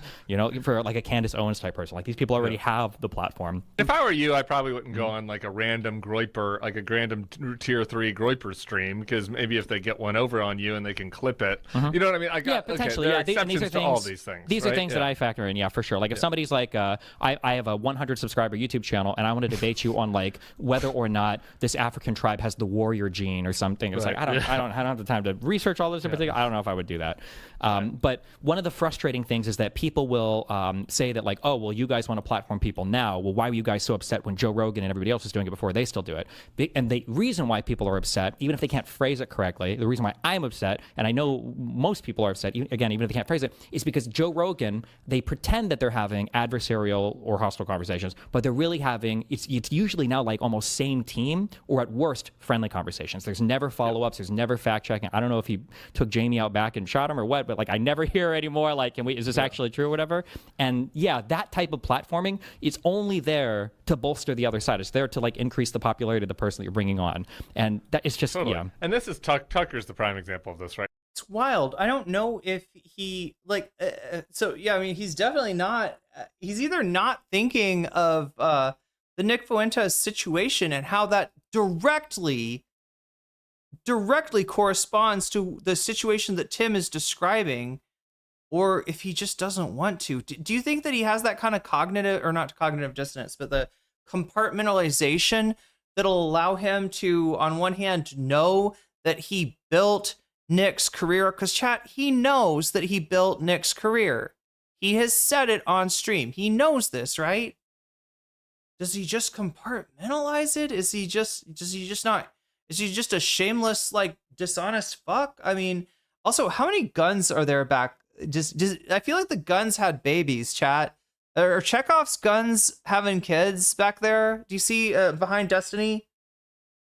Oh my god, chat. This is a fucked up thing, because you know, with a guy like Destiny, you may very well be seeing the prop for Act 3. Let's hope not. Let's hope not. Let's hope not. That's not his last stream. God damn. I just like, he does not seem okay these days. And the fact that he's got weapons in the house, very accessible. I don't know. Right, I ain't broken as those guys are, but I just think it's most acute with Tucker because he's so good at the category 4, at the adversarial conversation, right? Like Tucker is as skilled as Mehdi probably at really undressing someone if he wants to, and it's just like, look at how Tucker treated Ted Cruz versus how he treated Putin or Fuentes. Yeah, now, I'm no Ted Cruz fan, but like but your thesis here is brought out perfectly. Like if Tucker had Fuentes on and treated him like Ted Cruz, some people would have complained, but that would have been an interesting conversation for me. What? He did bring up Fuentes. He did. Does he know, chat? Does he know? See, for all I know, Tim Miller could be getting fed by fucking Lovett, Hasan. You know, like. Who knows? Tim talks to like everyone. I'm pretty sure he knows Hasan. Is he getting fed? This is crazy, chat, because it's almost like he is subtexting Destiny like he knows the man's lore, but I don't know if he knowing Destiny's look knowing, like, you know, people. I don't know. Was brought out perfectly. Like if Tucker had Fuentes on and treated him like Ted Cruz, some people would have complained, but that would have been an interesting conversation for me. I would have watched that. But having so it's okay to bring Fuentes on if you push back a lot. Maybe not so much if you're eating fried chicken and waffles with the guy. I just thought about this. We might see Sex Pestany in an upcoming Daily Wire movie like Jonathan Majors. Look, they need actors. I'm more scared about what his Groiper son is going to do. That's true. Oh yeah, that's right. Well, he already play acted Anyway, I don't want to say what he did, but he popped his dad with a, what was it, an airsoft gun?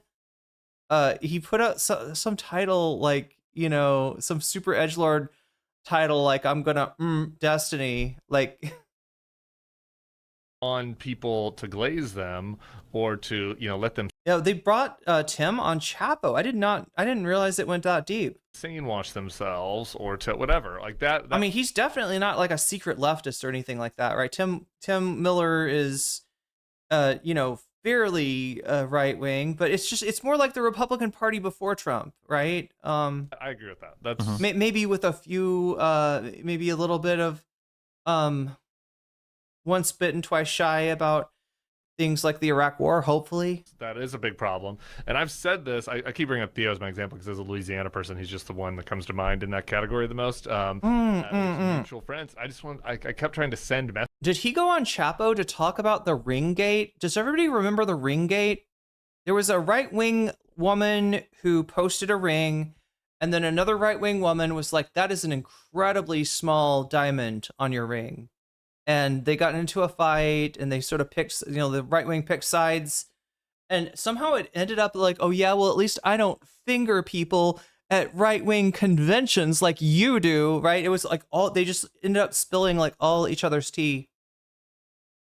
And apparently there was a lot of fingering going on in the right wing Twitter scene. Messages to him being like, just stop having people on that you're not capable of interviewing, right? Yeah. Like I don't think you're a bad person. It's just like you're only capable of doing interviews. I don't know if he is like surreptitiously saying this shit to Destiny, but Destiny definitely needs to hear this shit. Look at that. I don't know. Chat, I don't want to read too much into I mean, Destiny's eyes are down. Maybe he's reading chat. Who knows? 1 and 2, and so you shouldn't be interviewing. Does he know? Does he know? People that I can't even tell if Tim's doing it on purpose. are making life and death decisions that are, that are conspiracy theorists, right? But then, just keep on having on goofy people. I agree with you in principle. Yeah, keep on doing goofs and gags, Destiny. People love that. Keep on doing Yee versus Pepe. Come on. They would agree. The meme Olympics, the shit that people like. Keep on doing song contests where people write songs about Jesse Lee Peterson. With you, but remember the issue I think is that ecosystem from before is... It wasn't Ringate, it was something else. Chapo for TPUSA civil. Oh, going after Charlie. Wait, was this before Charlie got erased? So powerful, and so much is being pushed in such a convincing and synchronized manner from the Republican movement that if everybody on America's soil is talking about how terrible, Haitians eating cats and dogs or whatever lie, even if JD Vance says it's a lie, and now all the other podcasts are talking about it, you're like, oh God, everybody's seeing this pop up in their social media feed. Hasan is schizophrenic, says Bob is happening. I finally realized he's a schizophrenic that's going under the radar because he gets 30K every day. Yeah? Or maybe it's you, Bob. Maybe it's you. I have to cover it. I need to bring these guys on to do it. Like the incentive structure pushes them so heavily towards that audience capture perspective. And I agree with you. It's so annoying. So how do you stop that? You're the one that wanted to inject this idea into my brain. What do you do? I just want people to be aware of it. You guys have to figure out how to stop it. Look, Bob, all I'm saying is it'd be pretty hard to run 7-day a week, 8 hours a day stream covering all of what's going on in the world, all of what's going on in politics, random pop culture shit, random internet bullshit. It would be pretty hard to kind of keep it together if you had schizophrenia. I guess it'd be possible, but it'd be a lot easier, Bob. Posting in my chat. I don't think posting in my chat would be difficult at all in that situation. I'm just saying. I don't have the reach that you guys do, but people get so caught up, because I just don't think they're analyzing. Like we had that one moment, I don't know if you remember, for like a week where we were calling them like weird or whatever, and people were like, oh my God, this attack is working because of whatever. The reason why it worked is because it was simple, and that was like, it reverberated through the top and bottom of every part of our ecosystem. It just happened organically rather than Republicans to do it very inorganically. And that's why it was so effective, is because it was hitting them on all points, and they were like, oh Jesus, like, for the first time, Republicans were on the defense for 4 days or whatever. But then, the media cycle changes and they get back on their thing. Yeah. There are ways that you can counter this, but it involves a lot of deep conversations about like my ideas are all very I think that if you're a politician, like if you're a lawmaker or a member of the cabinet. Yeah, I mean, I'm just trying to use my logic and my knowledge, but from what I know about schizophrenia, it sounds like a pretty difficult thing to deal with. Like, not knowing if voices you're hearing are real, or things that you're seeing are real. That seems like a very difficult thing to deal with. I definitely wouldn't use it as a joke to try to own a streamer with, right? But again, it'd be pretty. The president, I think you should be under oath when you're speaking on interviews. I know it's crazy, but I think it can't be that Trump, or it can't be that they're just allowed to fucking lie. That Kristi Noem can say Renee Good was a domestic terrorist, and there's no account. That's just. I'm not joking. Wait, you're hearing voices? Insane to me. That's just a crazy world to be in. Or like, it's an interesting theory. Or making sure. I'm not a licensed health professional, but I think when you're experiencing symptoms like that, you might want to look into seeing one. I'm a free speech person, but I'm for really just tough algorithm rules. And I think if the Democrats get back and they have to be. See, I want to criticize Tim for being sweaty here, but I'm sweaty too. I can't say anything, chat. I'm sweaty. I'm not like ContraPoints. I can sit in my Maryland apartment with lots of air conditioning and just be like, listen here, sweaty. Like I am sweaty. I am sweaty as I am tabby. More aggressive with the tech companies. I was reading the Ronan Farrow. I have Ronan Farrow on the podcast tomorrow to talk about his Sam Altman profile.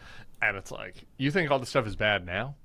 Like, we're 2 minutes away from them from them being able to execute this pipeline of misinformation without even having humans. involved. Yeah. And fucking and OpenAI. What a long-ranging, started it. unfocused clip. What the fuck? These guys, travel buddy and his butt buddy and Greg these guys are worse on their ADHD than I am. That says something, chat. That says a lot. Brockman, who's running the company, like donated, 25 million to MAGA Inc. and another 50 million to only pro AI candidates. It's insane. It's and like unbelievable. And they Okay, so they did have like at least, yeah, and this is like from what I know about Tim, this is kind of how he operates.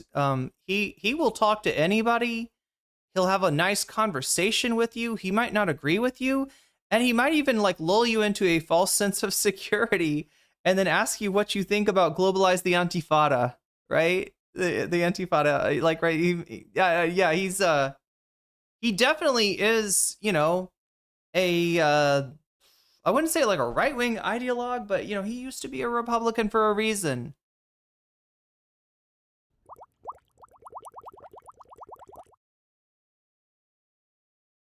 Something just happened. Oh my god. Chat. Omega Star has just dropped you straight into a hype train at level 6. You got 4 minutes and 30 seconds if you want to jump on this crazy hype train. That is 25 big ones. I feel like I don't know, like Open Presents with the 25. Oh no, it's Omega Star with the 25 big ones. It's Omega Star. Forget about Open Presents, Closed Presents. Damn. That is a pretty I think you just jellyfished the chat effectively. I don't even know.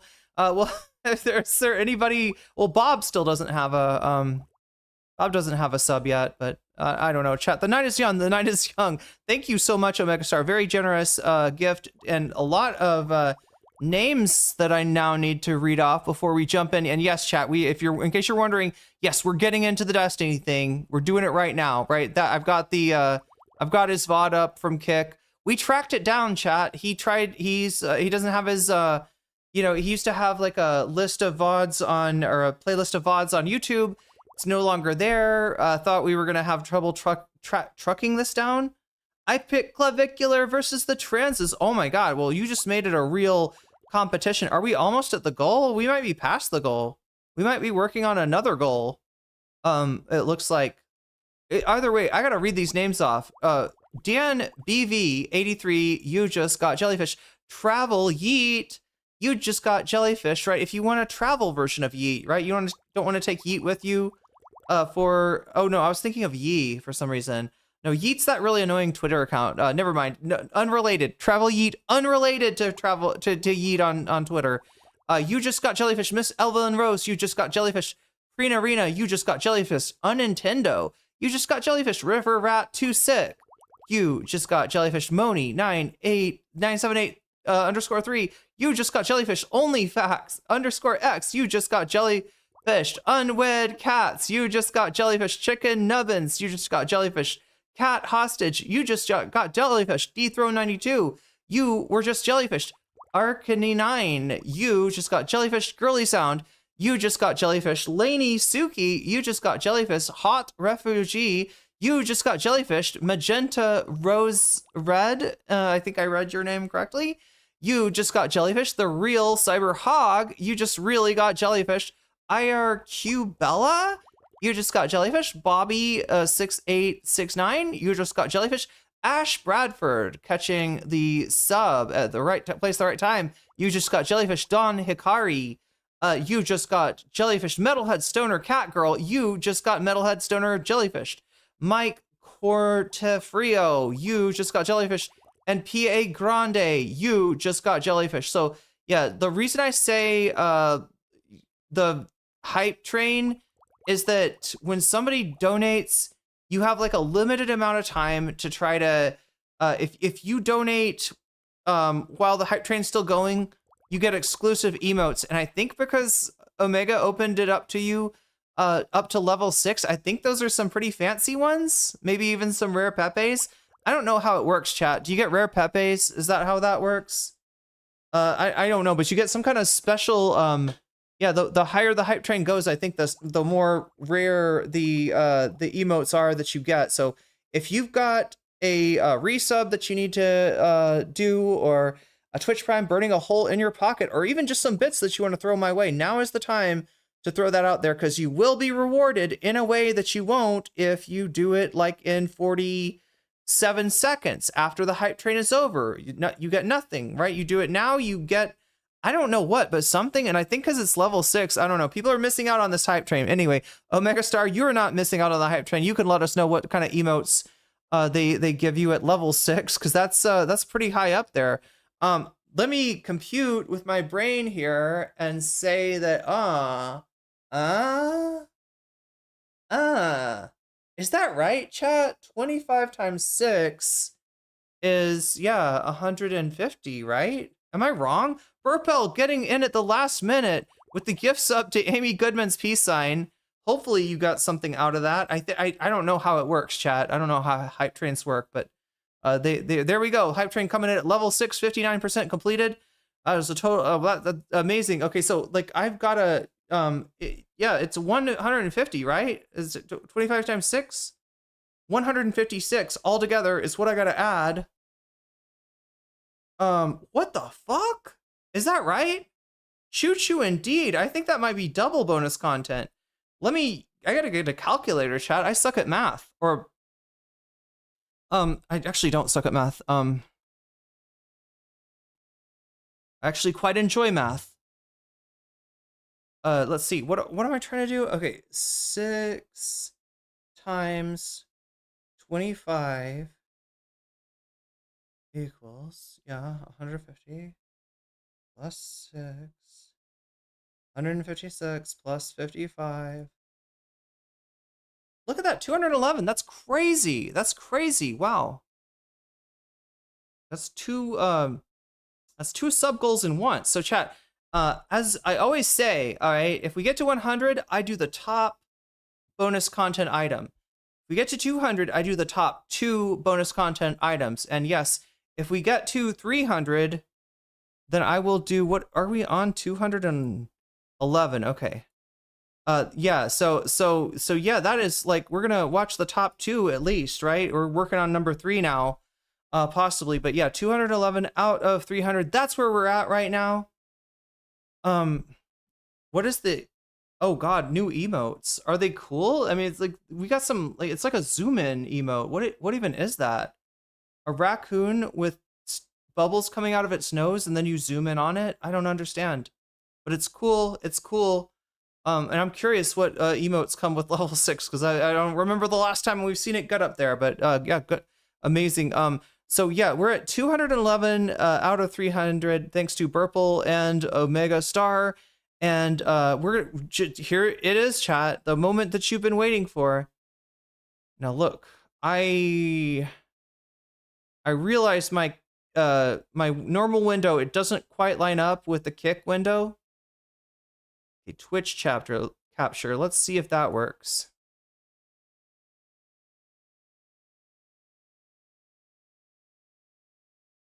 Will the Twitch capture? That's kind of better. The Twitch capture is pretty damn close to a Kick window, so I think we'll just go with that. Yeah, there we go. There's Mestiny. We're gonna go on a questiny.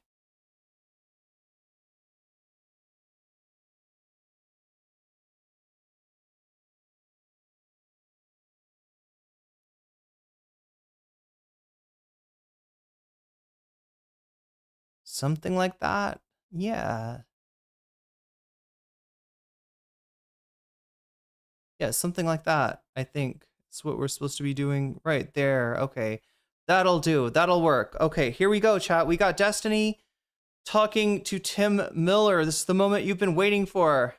Thank you for sticking around with me through all of that. I just wanted to kind of set it up, especially for people that are just coming in and they haven't been following this drama, watching the Hasan video, and then a little bit of Destiny, reacting to Tim's conversation with his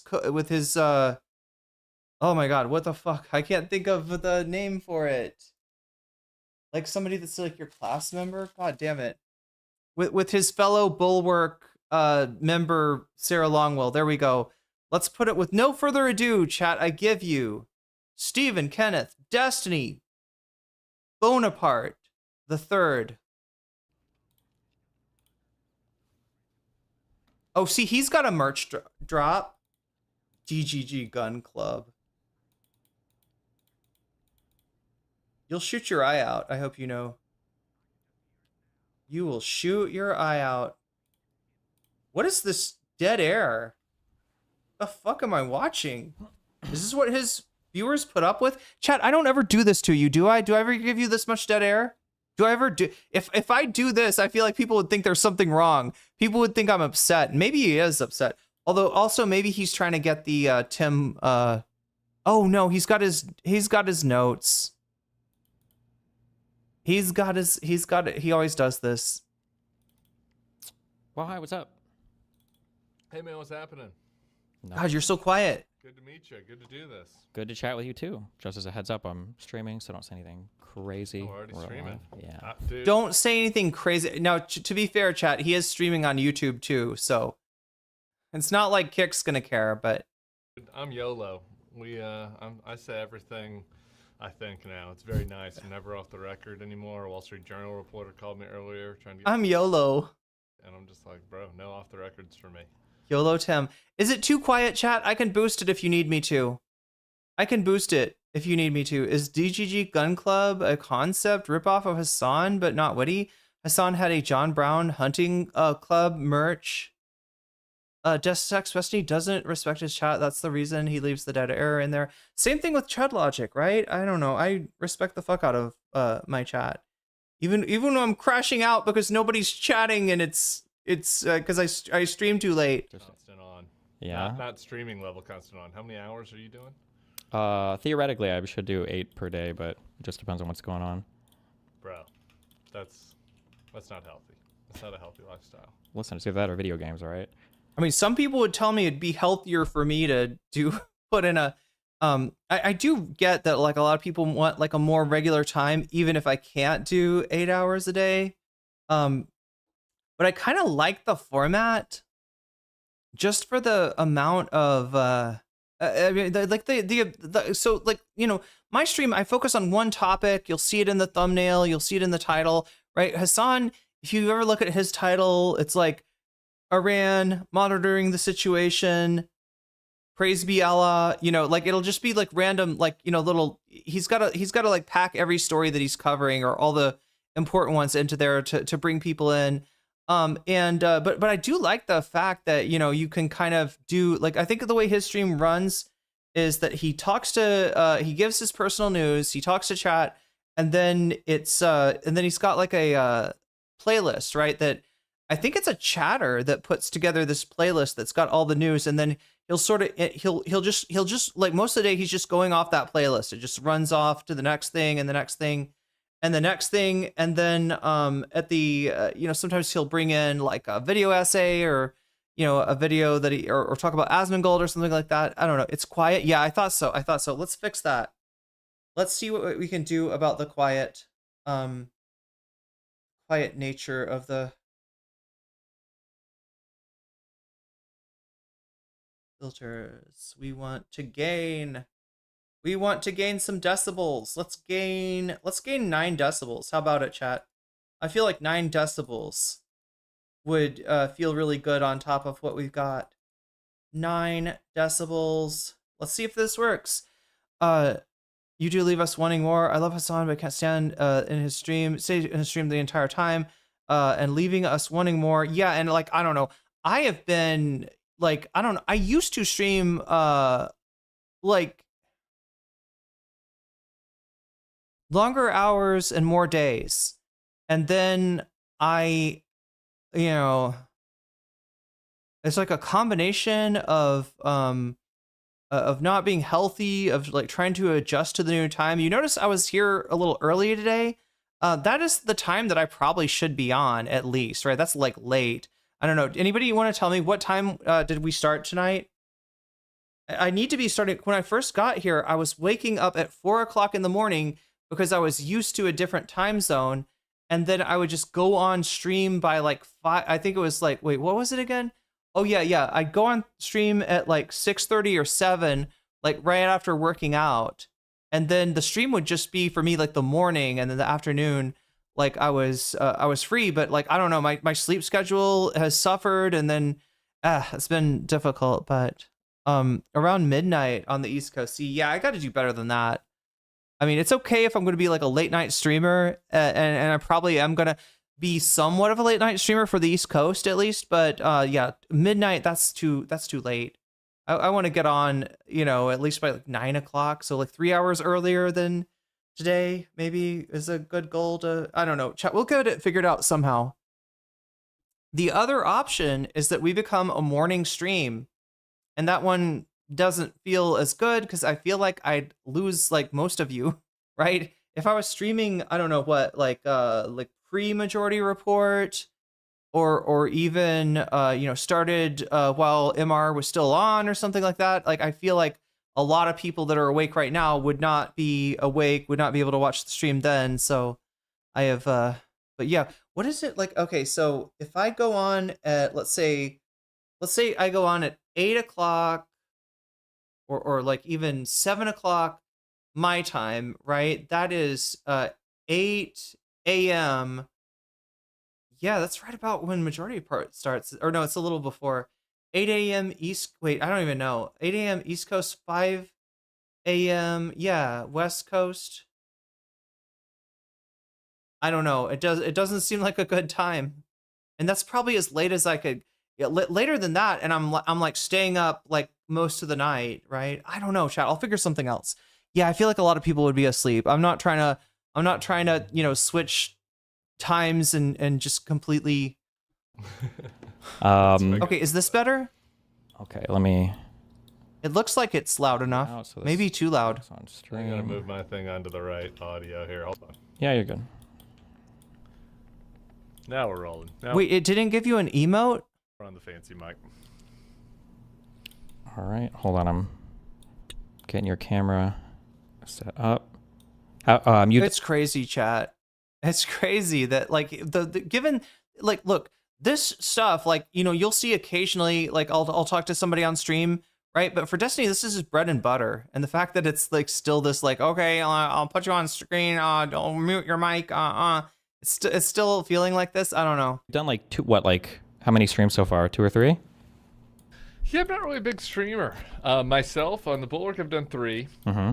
And that's why you have to get a little liquid courage to go on stream, Tim. No shade. I've popped on a couple other people's over the years. But yeah, I'm trying to figure. Popped up on a couple of others. Is this guy? He's talking like a live streamer, right? Like that kind of like. Like it. I like the vibe of it. Actually, I was intimidated away from it, I think, by my lack of video game play.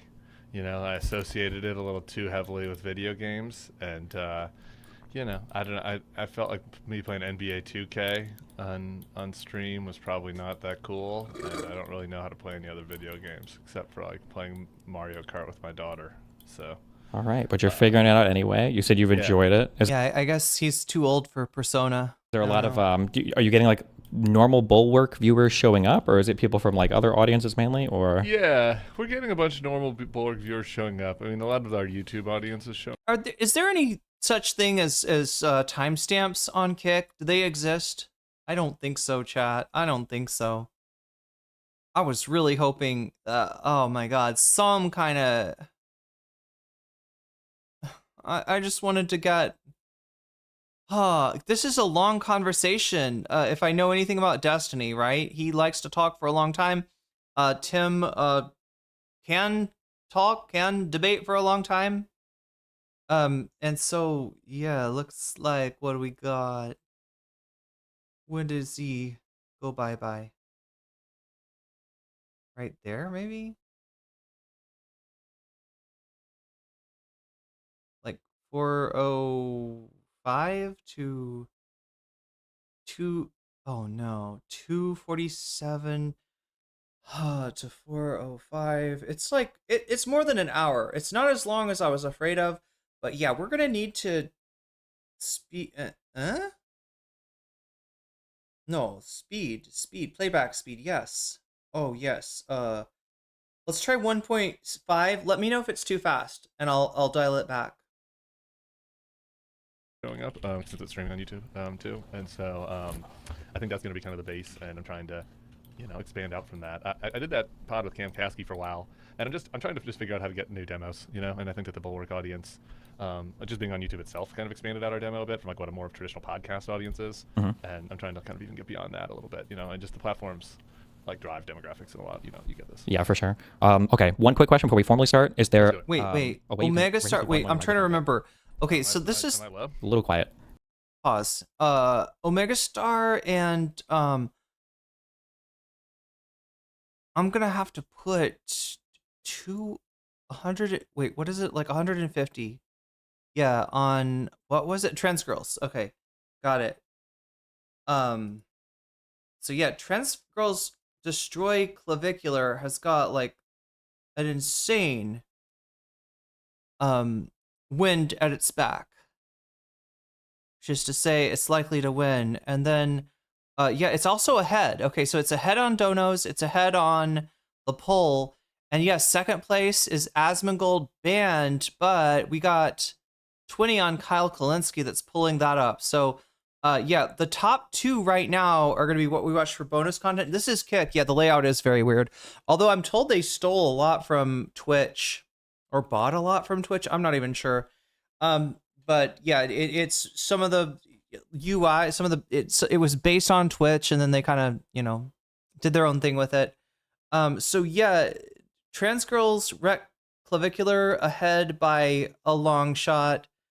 Kyle Kalinske versus Log Cabin Republicans is ahead of Asmongold Band by 17 points if I add in the dono. So if you donate, make sure to let me know. Asmongold, people that want to see what's going on with the Asmongold Band or the beef between Hasan and Asmongold this week, this is your time. Make sure your voices are heard. If you have not voted already, come over to youtube.com/nocommentchick. You can click on the stream and then you can vote. You can go right back and watch it on Twitch if that's where you were. But yeah, that's where you have to vote. And the other thing is, if you donate, make sure to let me know which of these topics you want to see, because it is fairly close between whether we're gonna do Asmongold or Kyle Kalinske. But right now it looks like Kyle Kalinske and Trans Girls Wreck Clavvicular. We were talking about Kick Chat and I almost said Trainwreck, or Trainwreck's a streamer. Anyway, Don Limon. Is that any better? 1, 2, 3. Nikola Jokic. How are we doing? Better? A little Save Asmongold for another night. 2 more times. How about that? Nikola Jokic. Oh, there's still nothing out about his band. I was wondering about that. A little bit back. Now we're back. Slightly taper back. There we go. Okay, perfect. Go Mitt Romney. Ash Bradford, do people have theories? Has anybody like tracked down clips? Romney. Okay. 3 o'clock. How about that? Perfect. We good? Yeah. Okay. Before we dig into this, is there anything? Well, first, I guess I'll introduce you, a man who needs no introduction, to my audience, because we watch a lot of your content on my stream. Tim Miller from The Bulwark. Why am I not surprised? Do they love the Bulwark on Destiny? Ex-Republican, I think, into never Trump Republican now. As opposed to Destiny future Republican. I don't know what you consider yourself necessarily. I know the never Trump Republican people are kind of in a weird spot where they're not quite liberal, but it's hard to be conservative. And yeah. I embraced it I'm a functional Democrat, I guess. I embraced it when I did Jubilee. The producers there wanted to call me a millennial liberal, and we argued about it a little bit. And I was like, I mean, in the classic sense, I'm a liberal. And so if you want to be pedantic about it, we can do that. And it felt good on me, putting on the liberal shirt. I feel like it's nice. Progressive, I don't know if I can say, but yeah. The liberal, transgressive to, I'm sure, in a right-wing space to be like, I'm a liberal. You ever notice how right-wingers talk about liberals? It feels like you're talking about like a comic book bad guy or something. Like they're like the liberals are gonna be like, we're I can't do it, chat. I thought for some reason I thought I could do a evil liberal voice, but it's like they say it with this like menace, like liberal. Like it's the worst thing in the world. Like if you're liberal, you want to, I don't know, eat people's kids or something. Liberal button. I'll put on the liberal button. Okay. I have is there anything in particular that are you gonna button that top button though? That's what I want to know. Wanted to chat about anything, or because I've got like a whole. No, man. Do you think he'd get too sweaty if he buttoned that top one? He's just. Let's just do whatever you want to chat about. It's funny. I've been wanting to do this. We went back and forth a little bit, and anyway, I should talk. I'm very sweaty myself. Do you think the push on Twitter to try to get Asmongold banned by Mike from PA, Hasan, and others might have finally taken down Asmongold? So yeah. So you're right. There was some really ugly things that he said. That it's just like a wonder that he was able to stay unbanned. Given that, so is it like a delayed reaction? I guess possibly. The liberals, yeah, some liberals are pretty evil, but he said I was going to do it like just not in the way that Republicans think. For the discourse, the Hasan discourse, the streamer discourse all started. I'm sure some people want to hear about that, but I want to talk about whatever you want to, man. I'm just, I mostly like, I was like, if I'm going to dive in and do streaming myself, I might as well, get out there. So whatever you want to do, I'm game. Okay, cool. So for some of these things, I had this conversation in my mind broken. Yeah, I know about the clips of Asmongold people have been posting. I'm just wondering how long ago. Wasn't the I know there was like a really bad clip, or sorry, like a clip that was just like downright genocidal. But I thought it was like a couple weeks ago. You never buttoned the top one? Out into three kind of parts. So the first thing I want to talk about is kind of the conservative media ecosystem. The second thing is like platforming in general. And then the third thing is, in my opinion, I would argue that people like Hasan and socialists in general should be totally cut from like any kind of liberal Democratic Party movement thing. Oh, here we go, chat. I was about to say, when do they get down to brass tacks? And then, yeah, I think these kind of build into each other. So on this first topic, one thing I noticed when I hopped into media coverage or political coverage or whatever in 2016, I came at this from a very online perspective. And it's kind of weird because I feel like I had to learn more real world politics and media, but I feel like we've kind of curved back into now everything is just online. Like in 2016 and 2017, especially if you were like a Bernie supporter or, part of the more like kind of progressive movement, the sayings were always like, Twitter is not real life. And it definitely seems like it definitely is now in a lot of ways. Yeah, no. How did you get into it? When did you start popping off in the 2016 campaign? Well, kind of. There's this horrible movement called Gamergate.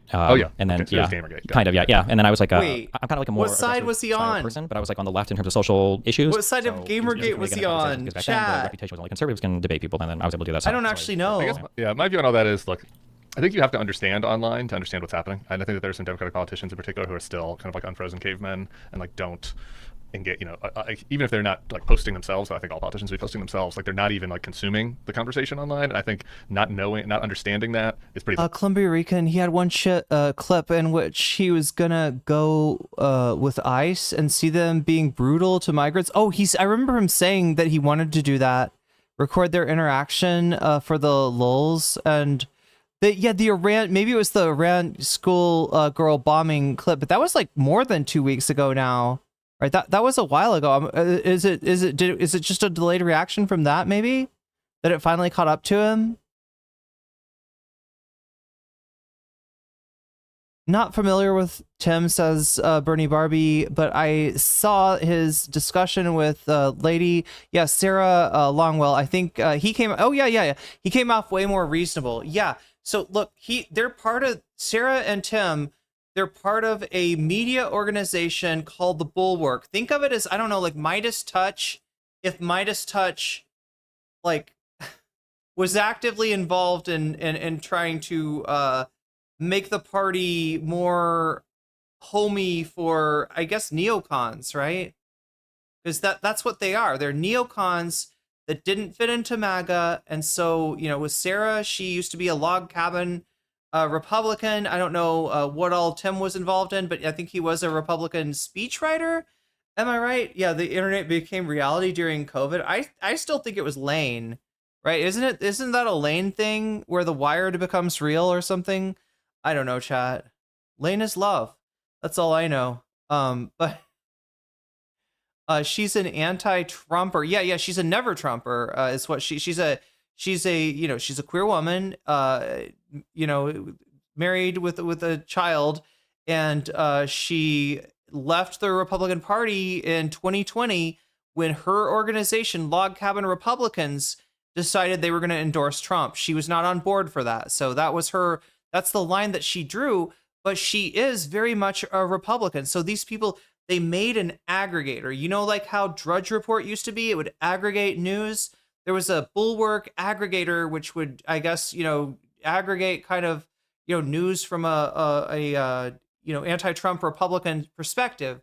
And it caught fire, and this became, I think from there, it became like a a website with like articles, and then this, whole, media thing that they're doing, the YouTube channel, I think is fairly new, but they just basically they've got a whole stable full of people that work at the Bulwark that they can bring in there, and they're Republicans of different, or former Republicans of different, current, like, like ideology, but yeah, they're mostly, very conservative. So, and look, if they just wanted to do what they're purporting to do, which is we're going to reach out to other people like us, Republicans that are disenchanted with Trump, and we're going to bring them over. How do you eat an elephant? One bite at a time. Thank you, Sarah Longwell. We're gonna import more Republican into the Democratic Party, which you can see, would have a side benefit of of making the party more conservative, right? And look, it'd be fine if like they were just all right. If you can bring over Republicans, if you can even get them not to vote for Trump, great. Or if you can get them to vote, on the left, even better. You do you, right? Do your project, right? The problem is, I think a lot of liberals see this and they're like, oh, this is the shit right here. This is going to do it. We got Republicans that are against Trump. Oh, hell yeah. Let me give you all of my money. Please have all of my money because I want you to convert all the Republicans to Democrats, and then we'll have no more problem. There'll be no more MAGA, right? And they're not MAGA coded. They're not the right people. They represent a constituency that just doesn't exist anymore. But how are they powerful? They're powerful, A, because liberals think that they're doing this great thing, even though they're not. And they like that kind of news. They like the news wrapped up with it. And I'm a Republican, and even I hate what Trump's doing. They're, oh, please, chef's kiss, right? These people should be supporting like actual media outlet, even Midas Touch. Please support Midas Touch over the Bulwark, right? I don't hate Tim Miller. I would probably, if I talked to him, we'd have a nice discussion. He seems like a nice guy. He's talked to, people, from the left before, and he doesn't freak out at you, but he is what he is. And the Bulwark is what it is. And unfortunately, it's way too powerful, right? Sarah Longwell and people like Sarah Longwell were in the ear of Kamala Harris telling her, no, don't talk about the price gouging. All right. You're scaring the hoes. You're scaring the capitalists. And definitely talk up the most lethal military, like that kind of shit. The way that the Kamala Harris campaign was just, catering to this constituency, which largely doesn't exist, right? And surprise, surprise, she loses the election because Liz Cheney doesn't get you any votes. Sarah Longwell doesn't get you any votes. None of these people are really bringing in appreciable amounts of votes at the end of the day, and yet they get to pull the party so far to the right that it's questionable whether their intervention, whether their pressure is what lost the election. Now, granted, like I said, I don't blame the Bulwark. I don't blame the Never Trump Republicans, right? Who gave them that access? It's the Democratic establishment, right? And why do they give them that access? Because any excuse to moderate the party. So yeah, the Bulwark becomes propaganda for the the third way as an excuse of like, hey, I know that this strategy we've been using since the 80s has not worked. We've lost multiple elections to joke candidates like George W. Bush and Donald Trump. Hell, you've lost to both of them twice. It's ridiculous. It's terrible. But please, if we just double down more, we aren't conservative enough yet. I don't know. It's fucking brain rot. It's hurting the party. And again, like I keep on saying, these people, they think that Hasan's head is on the chopping block. They think that it's realistic to exile him from the party, when in reality, a more likely future is for them to be exiled from the party, for the party to move on without them and do so successfully, because they are the fucking dead weight that's holding it back. Them and the third wave Dems, this unholy alliance of fucking Republicans and Rahm Emanuel type of Democrats, right? So yeah, limiting in this day and age, at least about how to get your message out. I think that you can overlearn the lesson. You can still be too online. There are ways in which it's not real life. And I think that we saw the trend ways for them At Columbia, super chatted $5. Centrists always remind me of that really bad player that plays in the outfield and literally forgets how a baseball mitt works and lets the ball drop. Columbia Rican, that was me. That was me as a little kid, except it was softball. Sometimes with Democratic politicians too, because just for example, like I would literally get bored and I would start like picking flowers, right? I was like, they were like, okay, you're not very good, so we're gonna put you in the outfield. All right, I'm like, okay, and like, what do I do? Well, if a ball comes your way, you catch it and you throw it back, and I'm like, all right, and like most of the time, a ball does not come your way, especially as little kids, right? Nobody's hitting it out into the out, or they're not often hitting it out into the outfield. So I just sit there and I'd have like a collection of rocks and flowers in my softball glove by the end of the game. Voices online are not necessarily representative of the mean, right? And I see this all the time, like when on the Bulwark, like if I will say something that will piss off the left or the left part of our audience, the more progressive side of our audience, and like the comments will be very like critical of me or whatever it is, like on the same or maybe or I would just put it this way, even if it's not on a topic, like let's say I have a guest on, like I had Joe Manchin on or Jake Tapper or somebody who's like out of vogue with the online Jake Tapper is out of vogue, unfortunately. left. Like the comments will be very negative, but like my texts and emails will be very positive. You know what I mean? And like the numbers will show that like just as many people engaged with it or whatever. And so I do think like that's like you can overlearn what is happening online and like overinterpret it as being representative of everybody, but so that's a risk. But I think that like going the other way is such a huge mistake, and we saw this with Biden. You see this with Democratic candidates all the time, where if you're not involved in the discourse, then you can't control it. I mean, Trump, say what you want about Trump, like Trump knows how to control the discourse and the narrative. I might be getting away from him a little bit right this second, but for the most part, he's shown an adaptability to do it, and that's part of that is that he like posts. Yes. Okay. So my goal in this conversation is to impart an idea I have on you, or to get pushback and tell me why I'm wrong, so I can change the way I view this. Okay. So one of the frustrating things I'm sure you're coming at Tim with the best of faith. You're definitely open to having your mind changed. Make little flower crowns. Nice. I'm kind of noticing when people are analyzing Donald Trump or when people are analyzing conservative messaging or Democratic messaging is I feel like there is this pipeline that is moving in the background that seems to go unnoticed, or people like see it but don't realize its impacts. But then we spend so much time analyzing what sits at like the end of the pipeline without realizing that at that point it doesn't matter. What mattered was the whole thing kind of like leading through the pipe, and then anything can be produced in the end, it doesn't matter. Wait, sorry, what? What is it? What does he think is at the pipeline? Like, Maoist third worldism? What is Destiny talking about? Anybody know? So when I'm looking at like the conservative media ecosystem, okay, I'm looking at like three kind of prongs for this. So there's this ideological component that is constantly maintained with think tanks like the Heritage Foundation or the Federalist Society. And even in off years, even when Republicans appear to be totally absent from the discourse, there's no president, whatever else, they're always working on stuff in the background, right? Whether it's Project 2025, whether it's just back and forth with people in DC, whatever. Then you have your media arm, which is on the conservative side. It is functionally, and in practice, it really is like a messaging arm for the Republican Party, where their job is to do PR for the Republicans. That's it. That starts and stops there, right? When you have these two things working in lockstep, where you've got your ideological foundation that can generate ideas or whatever else, you can get political figures that come up, and then when these political figures go onto their media platforms, and then basically what they do here is they just do messaging for whatever they're campaigning for or with the administration or whatever else. Once you have this like stuff created, when the alternative media world gets to consuming that, because so much of it has been made palatable on like Fox News, and there's no discontinuity between any of the messaging, the alternative media can pick up a very coherent and consistent message, and you have this huge feedback loop that's going from top to bottom that makes it so that literally any message you want can be sold in this way. That it's not necessarily that like Trump, like there are going to be things that can make things better or worse, right? Selling Trump doing something goofy is going to be easier than selling DeSantis doing something goofy. But I think if you take a step back and you look at like some of the things that people can get away with in the Republican Party, I think it's impossible to explain it with just, well, they're good at messaging, or it's because this guy is affable or whatever else. It's because when they start at the top, Trump will say a goofy thing. He goes on to Fox News. He's never getting a critical interview. They're massaging and helping the PR as much as possible. And because it's so consistent, when alternative media picks it up, the audience is already there and hungry for it. They're going to do the same thing back and forth. And sometimes those same administrative figures will go onto these shows. That all of that ecosystem will make any message palatable, and that thing exists in two places. He's like, can we just do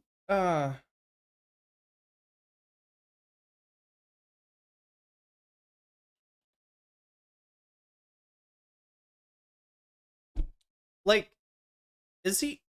am I getting this right? Is he idealizing, pining for the conservative disinformation system and how it, with zero prejudice will take, whatever contradictory thoughts come out of Trump's mouth and polish them until they look like a very shiny turd? Is that what he's saying? Does he want that? It exists on the, I would say, the far right, which is MAGA, which is the entire legislative body of the Conservative Party. And then I would say that it exists on the far left, which is unfortunate because that represents 2% of the Democratic Party, none of the lawmakers. Right. A lot there. And the irony being that you're talking to the person that represents a hopelessly small contingent, right? Has the ability to really, convinced. Like I swear to God, Tim Miller and the Bulwark, they do more for the Democratic Party's morale in terms of it, and I don't. They make liberals more smug, right? That's the net effect. Is like, look, even a Republican agrees with me that Trump sucks. Like, right? That's all they're doing. Do you think that do you think liberals need to be more smug? Do you think that's what's missing? Right? Like, be more, like, they give the false confidence, right? This is like a lot of what they're doing, especially, during the 2024 election, was just straight up cope.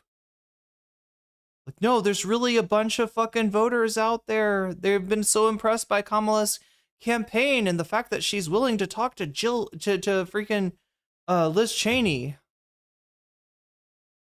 It's funny because he knows how this works, because he literally does it himself.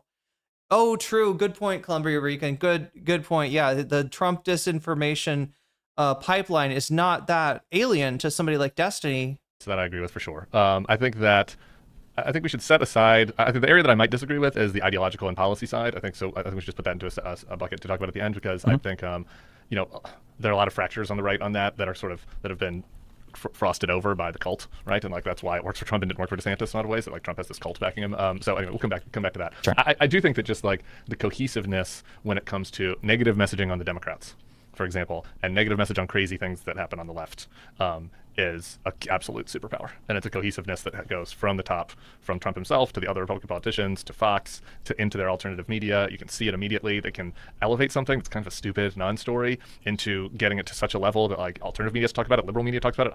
I find myself like trying to fight this off as much as possible, like not commentating on the crazy, but that's hard. And so I think they're really skilled at that, like the negative messaging. I think that pipeline that you're talking about, it works basically like without any issues when it comes to the negative messaging. And I think that this hurts like the Democratic Party brand, because that other group's pipeline that you're talking about, like that they amplify it, right? Like the far left's also attacks kind of the main body of the Democratic Party a lot of times, and highlights the ways in which they're crazy or maybe just out of touch, or sometimes it's not even true, with voters. And so, kind of the main body of the Democratic Party does have it coming from both ways with two pretty efficient communications pipelines. So I think that part of it I agree with. I think that circling back to like you're talking about the Heritage Foundation, the Project 2025 stuff. I don't know, man. I think as we look ahead to 2028, if Trump really does go away, we're gonna see huge infighting over policy stuff. I definitely agree that they do not have any cohesive actual view, and like the Trump cult of it allowed them to kind of, hey, we'll put out these policy things behind the scenes, and as long as Trump blesses it, then do they recognize that there's not exactly a comeback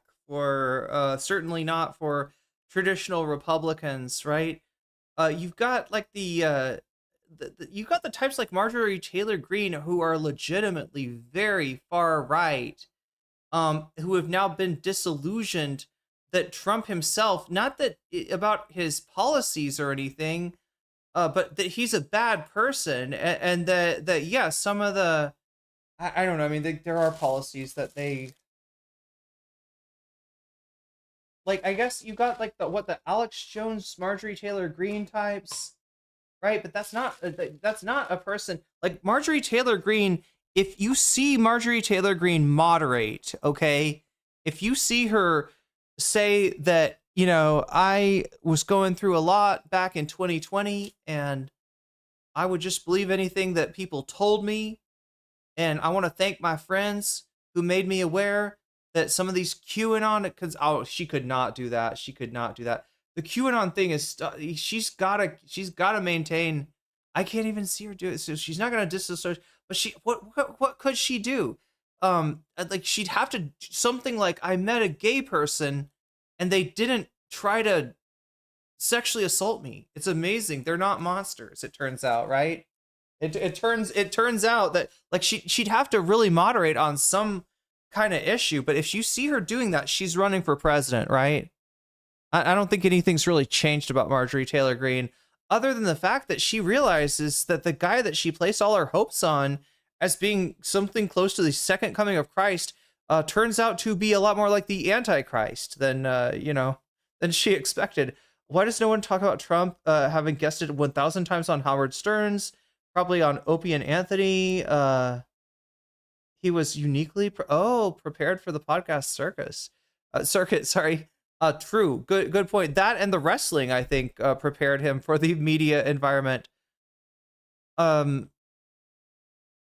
You know, I always wonder, like, there's a, so I mean, from time to time, something from, I haven't heard anything from Opie and Anthony, but stuff from Howard Stern does come back to bite him. I'm just always surprised that it doesn't bite him harder, right? Some of the shit that he talks about on, like, yeah, my daughter's a real piece of ass. What the fuck, dude? What the fuck? And Howard Stern's just like, now, if I were to have intercourse with your daughter, how do you feel about doggy style? Oh yeah, no, doggy style is a great position. Great position. I've used it many times. I'm sure that my daughter would be very sexy to look at from the back. You know, they're fucking ogling dude's daughter. They're just sitting there talking about they're gooning to Donald Trump's daughter. That is fucked up. They're gonna start jerking it together. Like, what is even going on? Like, I don't know. I never understood Howard Stern. People tell me Howard Stern is great and we'd be lucky to have him. And he was like a Joe Rogan. Imagine if Joe Rogan was like just kind of positively disposed towards the left instead of always like slipping down the right. But yeah, Stern was shit. I'll say it, says Mormar. I don't know. I don't know enough about it to really comment, but I also don't see, any reason for the great praise. But I swear to God, like, they're sitting there talking, they're sexualizing, they're being sexually fascinated with Donald Trump's daughter's looks. That's fucked up. Like, my dad, if somebody said some shit like that, right? Okay, he's not like a violent guy. He doesn't start fights or anything, like, but that would probably be one way to get him, very angry, if not, hostile. Like, I don't know. You usually don't say that kind of stuff. And here Donald's like, oh, I'll goon with you. Yes, she's very sexy. She's got an amazing figure. It would be so much fun to go up to her room, and not like I've ever done that before. Oh my God, Chad, I swear to God. They're like we're sitting here, like it's like some kind of fucking cryptid or something, right? And it's right there. You can tell, like, there's a Bigfoot. Do you see the Bigfoot is right there, the Loch Ness Monster, right? This guy is a fucking freak. And we just like let it continue of just like, yeah, no, I mean, it's an inappropriate way to talk about your daughter, but what are you gonna do? You're gonna go to the fucking White House with pitchforks and torches and say, we want no more of this pedophile. He has to leave. He has to leave. He cannot stay. He's done enough damage already. Why are we sitting here, like, allowing, like, this is a guy that, your average band of peasants would not allow to live, okay? Would not allow to survive the night. And we got to sit here fucking with 4 years of this asshole? Come on. Come on. I just saw Bigfoot riding a unicorn on the back of Loch Ness. Speaking of Stern, I hope the woman who stole my truck got into a police chase. Oh my gosh! Well, that sounds like a socialist Kowalski. I hope you hope you're okay after all that. That sounds crazy.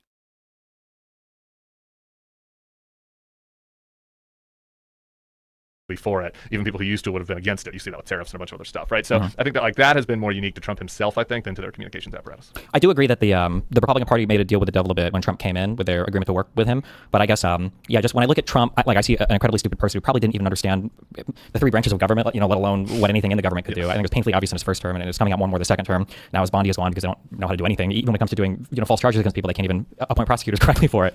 But despite how inept he is, I think there's a website that tracks it. I think like half of Project 2025 is implemented, which I think is pretty impressive given how much of a clusterfuck the current administration is, and the fact that, like, the Federalist Society can still recommend all their judges, and these guys will get appointed, and the Trump admin will go. There will be some kind of reshuffling of the Republican Party that will be beneficial to us at the very least, in the upcoming midterms and in 2028. But a lot of their agenda, it feels pretty sticky, and I think that there is damage at the very least with the Supreme Court. Jesus, that will. Oh my God, yeah. No, the Supreme Court is ridiculous, right? There's another thing sitting right in front of our face that, like, nobody should put up with, right? That fucking corrupt, illegitimate body that has absolutely fucked up the balance of power.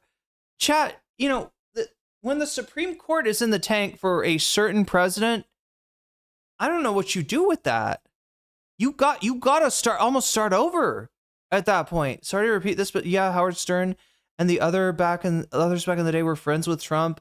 Trump used to boost his he would call into places and be like, John Barron here. I just wanted to tell you that Donald Trump is a very sexy man. All of the supermodels want to ride his dick. That's right. It's a very big, very large dick. Very fat hog that he has. This is John Barron, and he's dating the hottest actress. That's right. This is I want to spill the tea. I'm sorry. Is that I shouldn't do the Trump. The Trump's bad for my voice, actually. I'm complaining about sounding like I have a cold, and here I am giving myself a sore throat on top of it. It's huge, and it'll be interesting. I was literally talking to Bill Kristol about this morning about this is why it's so important for the Democrats to win the Senate this fall, and this kind of ties to our other conversation about how do you win in red states if you're the Democrats, because the Democrats take control of the Senate, they can at least try to play the Republicans' game back against them on Supreme Court nominations, if assuming Alito or Thomas ever leaves, and hold those up, and try to get back the Merrick Garland seat that was stolen. But I think that they've been very effective. Look, chat, for the record, all right, I'm not telling you to bring pitchforks and torches to the White House. I think that would probably get you in trouble. Don't do that, okay? You gotta do like a cosplay as medieval peasants with a fake pitchfork and maybe fake torches, something like that, right? I'm not trying to Fed post here. I'm not trying to tell anybody to do anything that's going to get them in trouble, but at least you could act that out, maybe, right?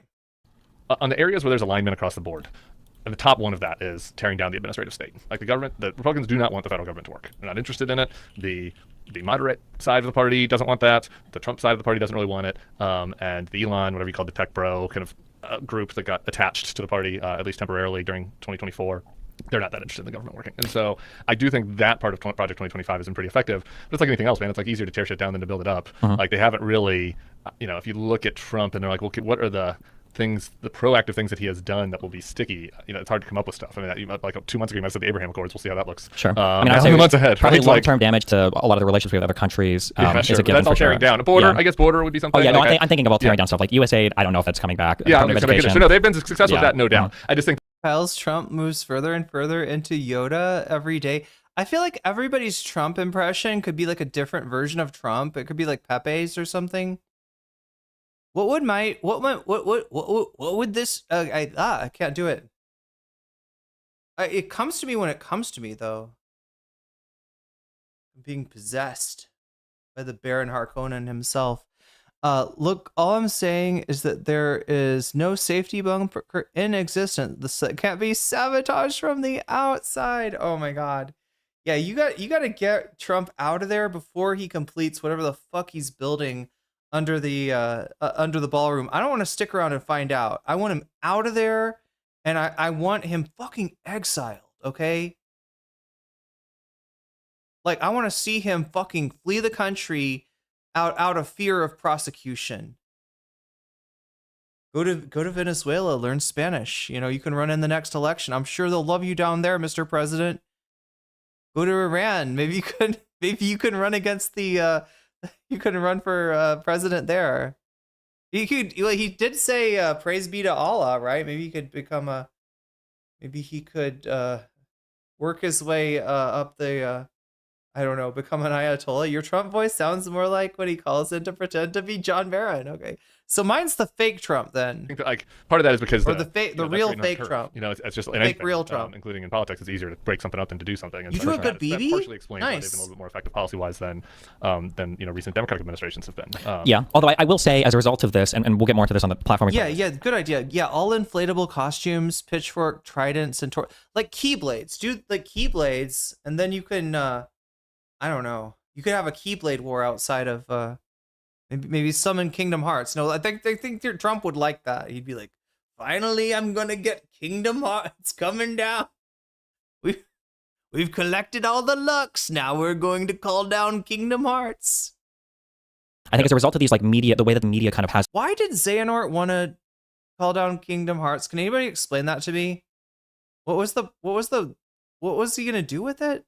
Just back and forth between the administration, the mainstream media, and the alternative media, it really makes it impossible for the Democrats to positively sell anything. Like there are questions they get asked a lot, like where is the Joe Rogan of the left? Why is it that as Republican popularity continues to drop, the Democratic popularity doesn't go up? Like it's not a seesaw, they're just both falling. And then, like how is it that Trump is able to, fluidly flow through so many different positions? I heard in the same, I don't know. It's like the Smurfs, right? If Gargamel actually caught the Smurfs, I feel like he wouldn't actually eat them.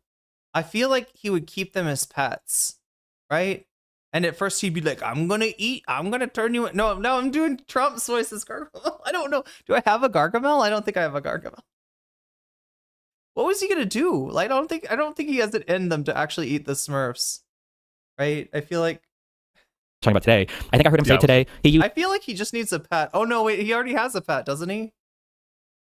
I was standing in the dealership. My title. Wait.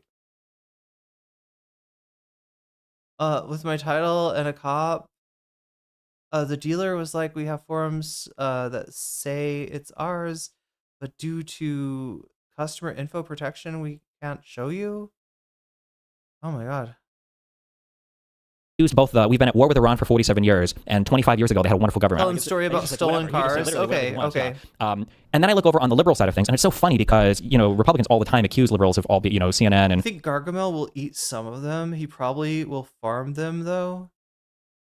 Washington Post, New York Times, fake news, corrupt news, all for the liberals. And man, you've got like months into the Trump admin, you've got Tapper releasing a book on Biden. You've got, endless criticism for Biden and Kamala Harris. Even still, you've got the far left, people who are all trying to devour Gavin Newsom because he hates trans people, because he said to Charlie Kirk that, maybe the trans athlete thing was a dumb idea. It's like, it's a brutal world out there because you have absolutely zero alignment when it comes to center-left stuff. And then, like, again, the primary frustration I brought up was that people analyze so much stuff downstream that I don't think they're giving credit for how much upstream is happening. Like, a common thing I would... Xander kind of thought they were in a simulation, which the phone game Keyblade... oh, yeah, wait, what is it called? Like Union Cross or something? Pretty much confirms that. So wait, is it like so Xehanort's like a tech bro? Wait, did he build the simulation thing? The computer thing with the simulation? Was that his thing? Is Peter Thiel in Kingdom Hearts? Here. I feel like he would fit. He would fit as one of the villains, maybe. And I've heard you and Sarah go over this, and a lot of people, they'll say things like, in the future we have to work better on messaging. And I agree with that to some extent. But when you hear somebody say something, like if somebody says, man, this president is not messaging very well, that is only ever being said by somebody on the left, because on the right, they know their job is to message. Hannity's not saying Trump is communicating this poorly. Hannity is communicating it for Trump. And I'm not saying like the left needs to be all sycophants, but that synergy is like unstoppable, Like, I hear that. Yeah. And part of that is structural from... Like, we could just be honest here that, like, the mainstream... Do you see? This man is fascinated with sophistry, right?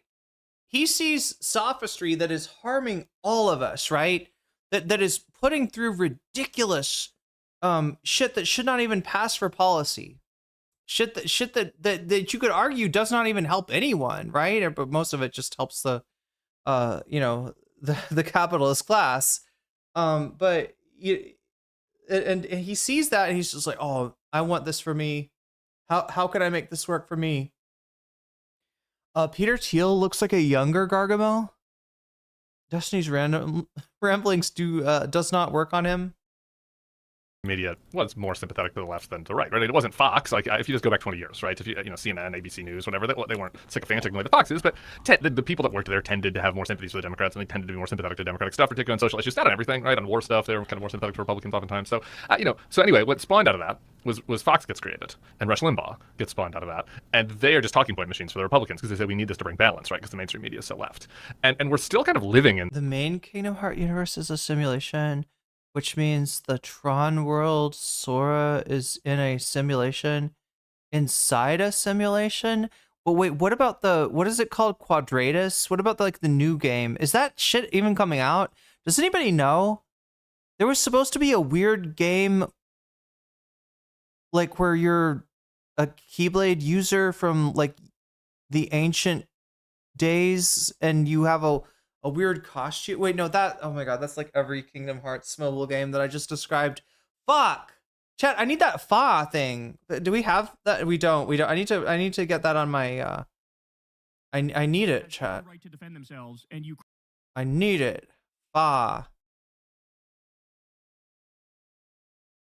There's so many times where I just feel like I need to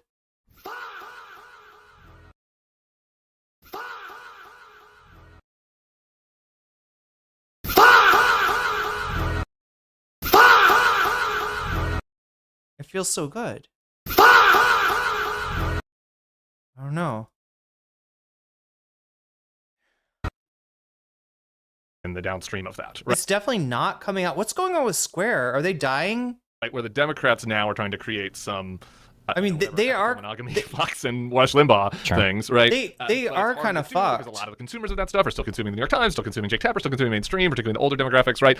And so, and then Trainwrecks is on. This. The market is, the market's more competitive to do that on the left, right? Because Fox had this like half the country is like, we're just going to go propagandize you, and they'll all easily leave ABC, right? So some of this is structural.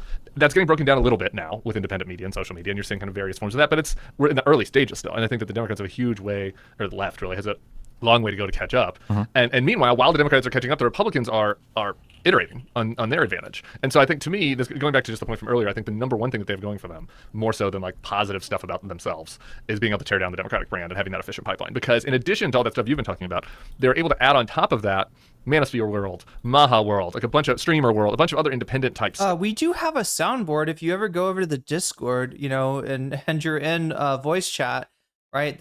We have a quite extensive soundboard, in fact, but it needs to be updated. It's got like Tipster. That's how old Tipster, President Sunday. It's like there's like Dingus Gambit is on. That Dingus Gambit was from when Ethan and Hasan were friends. That's how out of date it is, right? Oh my God, chat! I'm drinking all these waters. Yeah. Stuff. And are those guys, are Aiden Ross and your random Maha, CrossFit lady influencer and Theo Von, like, do they have any coherent positive ideology together? No, like they're all totally, some of them don't fucking know anything. Like some of them are morons, and some of them are opposites literally on policy. But and some of them have rhabdomyolysis. They agree on. They agree that the libtards are crazy, that they're, whatever, that's, the woke stuff is stupid. They agree that it's important to complete the workout of the day, even if it means you throw up in the trash can. That's what it's there for. Yeah. That they don't want to wear masks, right? Like, don't tell me how to do a pull-up. I'm kipping or something. All this like negative polarization stuff. Yeah. And I think that like now the Democrats are still way behind, right? Like the left is now trying to catch up to balancing out the Fox pipeline problem. Does it feel like Tim just kind of goes on with anybody and like if they're not like a Nazi or you know what I mean, or Donald Trump himself, he's just gonna like kind of normalize what they're saying and make them feel good and just kind of play up all the things they agree on. I don't know. I made a song with Fa and the oh shit and a Pussy 2? Wait, what's the Pussy 2 one? President Sunday. Holy crap, I just remembered that drunk streamer. He did. We need to do a not drunk streamer map, chat. I unironically, like, drawing the commentary space out like a mind map, I think is actually kind of useful to like conceiving of the space that we're existing in, and also like making some plans for where we're gonna go in 2026. Because chat, I got plans for this stream. If you played the secret ending to Kingdom Hearts 3, Sora pretty much arrives in a yeah. That's where wasn't that where the next one was supposed to be? Sci-Fi Anime Tokyo after going into the into Kingdom Hearts. So that's the real world was inside of Kingdom Hearts. So wait, when Xehanort was like pulling down Kingdom Hearts, was he gonna like pull us into the game? Like was he gonna pull like the real world? Like what was he going? I still don't understand. What was he up to? Why is he such a cantankerous curmudgeon? Right? He's kind of like my Tai Chi teacher if he was evil. I don't know. Problem, which they're starting to do, still behind, because as you mentioned, there's a lot of meta discourse still on the left, criticizing the left. But now I think that it's almost like fighting the last battle. Like I've been to a couple of these. Wait, so do we know why Asmon was banned now, Rave? Do we have it for sure? Chat, we're at 216 out of 300, right? When we get to 100, I do the top item on the poll. When we get to 200, I do the top 2 items. So we're going to do the top 2 items. If we get to 300, we'll do the top 3, and that would include Asmongold. It looks like, yeah, Trans Girls destroyed by Clavvicular, way ahead of anything else. Kyle Kalinske versus Log Cabin Republicans in pretty strong second place. Asmongold banned in third place. None of the donors love it, apparently. The voters love it. The donors do not love it, or at least they do not. If they love it, they haven't shown. They haven't put their money where their mouth is to try to make that a thing. But If we do get to 300, it kind of won't matter. We'll just do all we'll run the table of bonus content, and I'll get to come up with a bunch more to fill its place. Found the clip that supposedly got him banned. Okay, calling Iranians inbred third worlders. Oh no, I don't like that. I don't like that at all. Ash, do you know why I don't like that? Oh, it makes it so easy, doesn't it? If Asmongold's clip involved like saying inbred, the roaches, the H3 Fupa Troopas, the DGGers, these people are all gonna scream for Hasan's blood. They're gonna be like, he said inbred too. What's the difference? He also said inbred. Oh my god. Oh my god. Oh my god. He got banned for a statement. Statement saying he's banned for saying he doesn't give a fuck. Well, anyway, that's the third. That's number 3 on the poll right now. So place your votes if you haven't already. Make sure to like the stream while you do that because it helps me out greatly and I appreciate it. As well, illiterate third worlders is what Adamsman. So that's what got him banned. He did not say inbred. He did not say inbred. Is what Snowhawk is telling me. Week-long ban. That's wow. I mean, that isn't. He got one of the last week-long ban he got, if I'm not mistaken, was it the, oh my god, I'm trying to remember. He was calling like Palestinian subhumans or something. This is the timestamp for the VOD. It's still on Kick. Wait, what VOD? The Asmongold VOD. If you can tell me the name of the VOD, Ash Bradford, and well, look, I mean, we'll watch that if we get to 300, okay? Otherwise, we're gonna have to cover that tomorrow, because I'm realizing, like, you know, time is of the essence here. I know nothing. I just saw that post. But it sounds like people are backing you up. It sounds like other people think you're have seen, you know, confirming stuff, like as far as it being illiterate third worlders is what Snowhawk says. Doesn't give a fuck of the opinions of illiterate third worlders. That's what got him banned? I mean, I guess it might, maybe it's too early to know for sure, but that's what people are thinking of right now. Asmin VOD is from 2 days ago. It's deleted from Twitch, but it's not deleted from Kick. The Kick's name is Drops On Big Huge Drop. Oh god, I love. See, chat, I go through. You don't even know. You don't even know. I have to think of a stream like most YouTubers think of a video, right? In terms of the concept, the title, the thumbnail, and all this shit. Asmongold is just like, drops on, big drama, multi-streaming, maybe some games, big huge drama, hashtag ad, exclamation point follow, right? It's just, that's all it is. Oh, he's got drops and people click on it. It's crazy. It's crazy how fucking lazy this shit is. I don't like the word banned when people, oh yeah, it means suspended. That's true. Yeah, most of these are suspensions, not. Sent you the post? Wait, of what? I'm gonna open up another. Oh, okay, I'm reading it right now.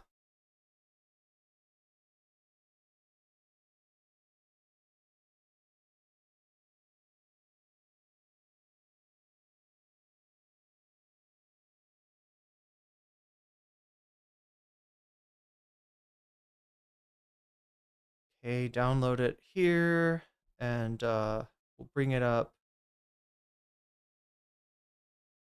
as an image 69. I should really label these better. All right, let's take a look here. What do we got? Oh my god, it's big. It's big. It's big.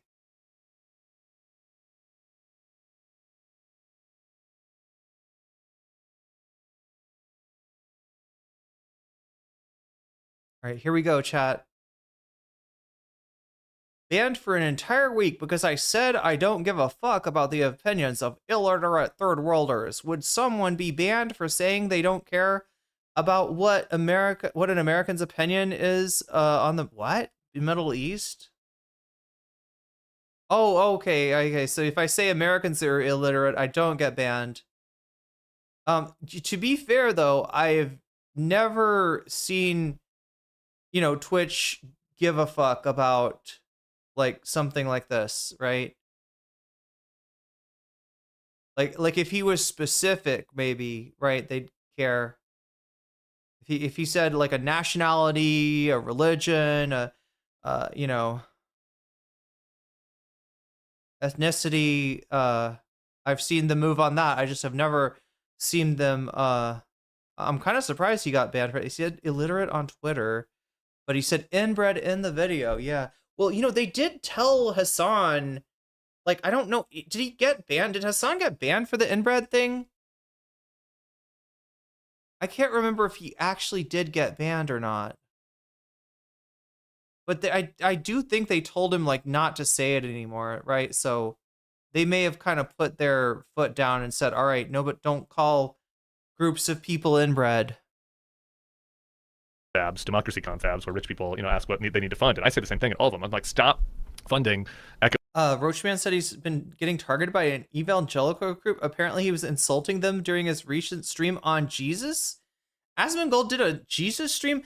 How long will it be, chat? Now, Asmongold, as far as I know, he is an atheist, right? He's a proud atheist, and part of what he says, like when he talks shit about Muslims, is like, I talk shit about all groups. It's like, right? I'm not being racist. I'm not being bigoted, right? But obviously he reserves more smoke for Islam than for Christianity or anybody who's Christian or Jewish. But yeah, he's old school atheist, I think, still. But chat, I swear to God, that's not where the money is. Asmon should know that's not where the money is. Saying that you're irreligious, that's not gonna, the money is, you know what? I used to be an atheist. But recently, after, I don't know, right? This is the classic thing.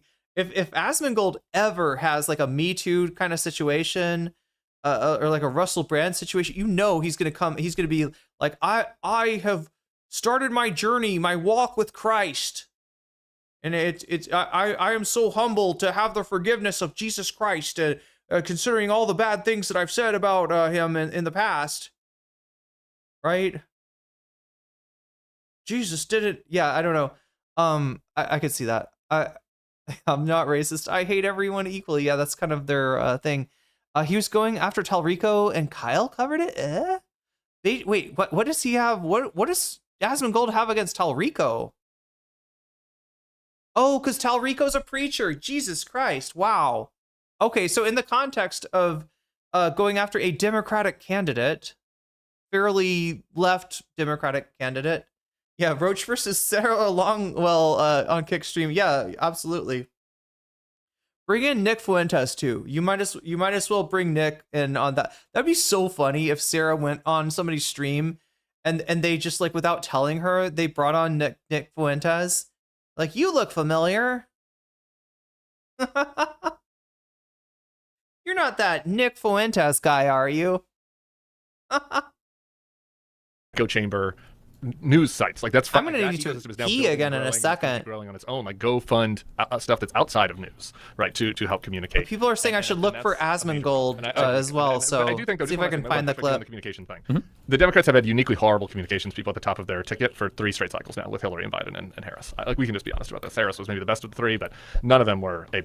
And I do think that some of this would be mitigated if they had a party leader not hear that? Adept at this. I agree with you. This pipeline problem would still exist. But is it Zach Rar or Asmongold? You just can't. That he would have lost. That he would have totally allowed. Oh God, chat. He's got at least. Oh, that one of his live. He's live on one of his channels.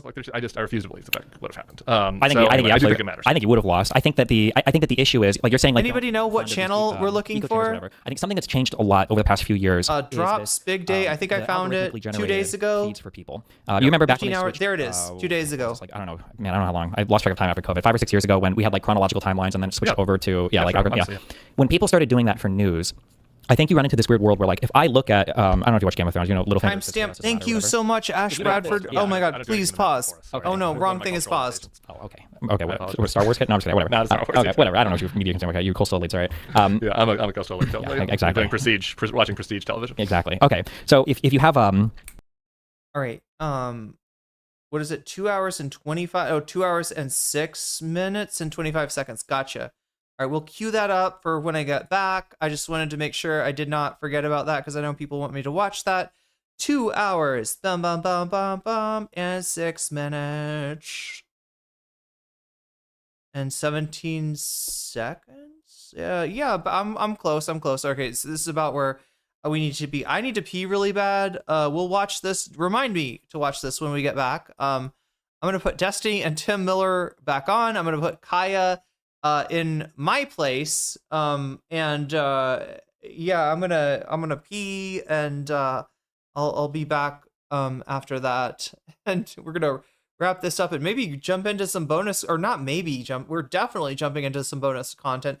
The question is it gonna be one, or is it gonna be 2 topics, or will it be 3 topics? We're at 216 right now, so if we get 84 points higher, we'll cover, yes, trans girls destroyed Clavvicular,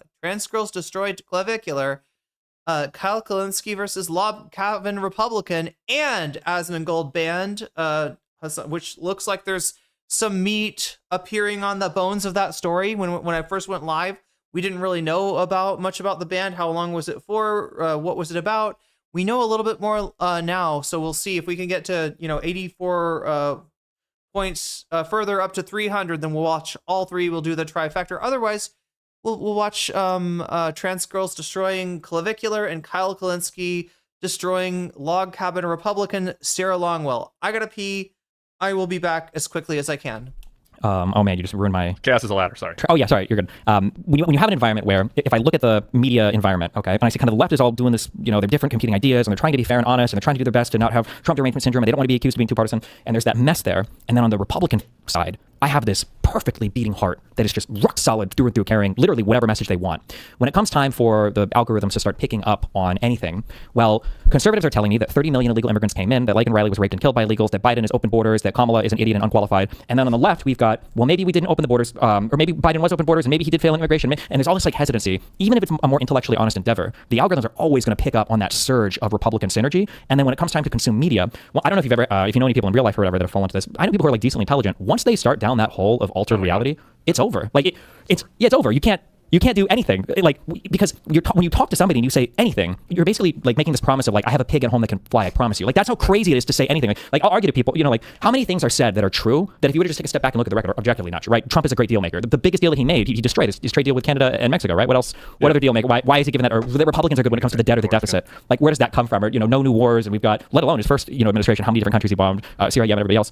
Like, all of these things are able to be said, I think, not because Trump is particularly talented at communicating or because they have a good communication manager or whatever else, but because all the other Republicans know at the end of the day, all the people on Fox News, when they turn on the TV and they say Trump say the dumbest possible shit imaginable, they're immediately workshopping, all right, guys, how are we going to sell this one? What are we going to do to get everybody to believe in this shit? And I don't think that liberals can exist in that environment in a way that where you have to either destroy the way that those media ecosystems work, or unfortunately, you have to have your own like synergized, borderline sycophantic resonance of messaging. I have a lot of pushback on this because I agree with your I agree with the challenge. Like, I agree with the frame. Like, the algorithms totally fucked us, and there's a huge portion of the country that is being fed sludge, and it's almost impossible to communicate to them. Like, this is a massive challenge. A couple of pushbacks. So, number one, sometimes it backfires having a sycophantic side. I think that the Biden thing, unfortunately, like, the left was too sycophantic around Biden, I think, towards the end. And I think that a lot of people weren't willing to hear reality about how he was being perceived outside of their liberal echo chamber bubble. And so I think they're a risk echo chamber. I think that the right-wing echo chamber is powerful, but I do think that Trump is unique, and I guess, and you're seeing this breaking down right now. And so I don't want to say that the challenge you laid out would not exist in the future. It would,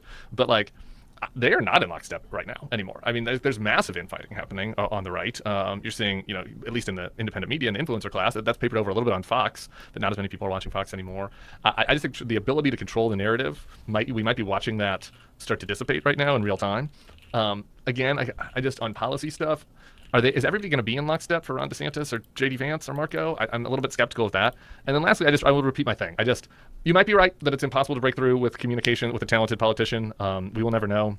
But I do think that, in retrospect, I mean, the more talented communicator has won every election of me and your life, like besides COVID. What would you say about like between like Hillary and Trump? I feel like.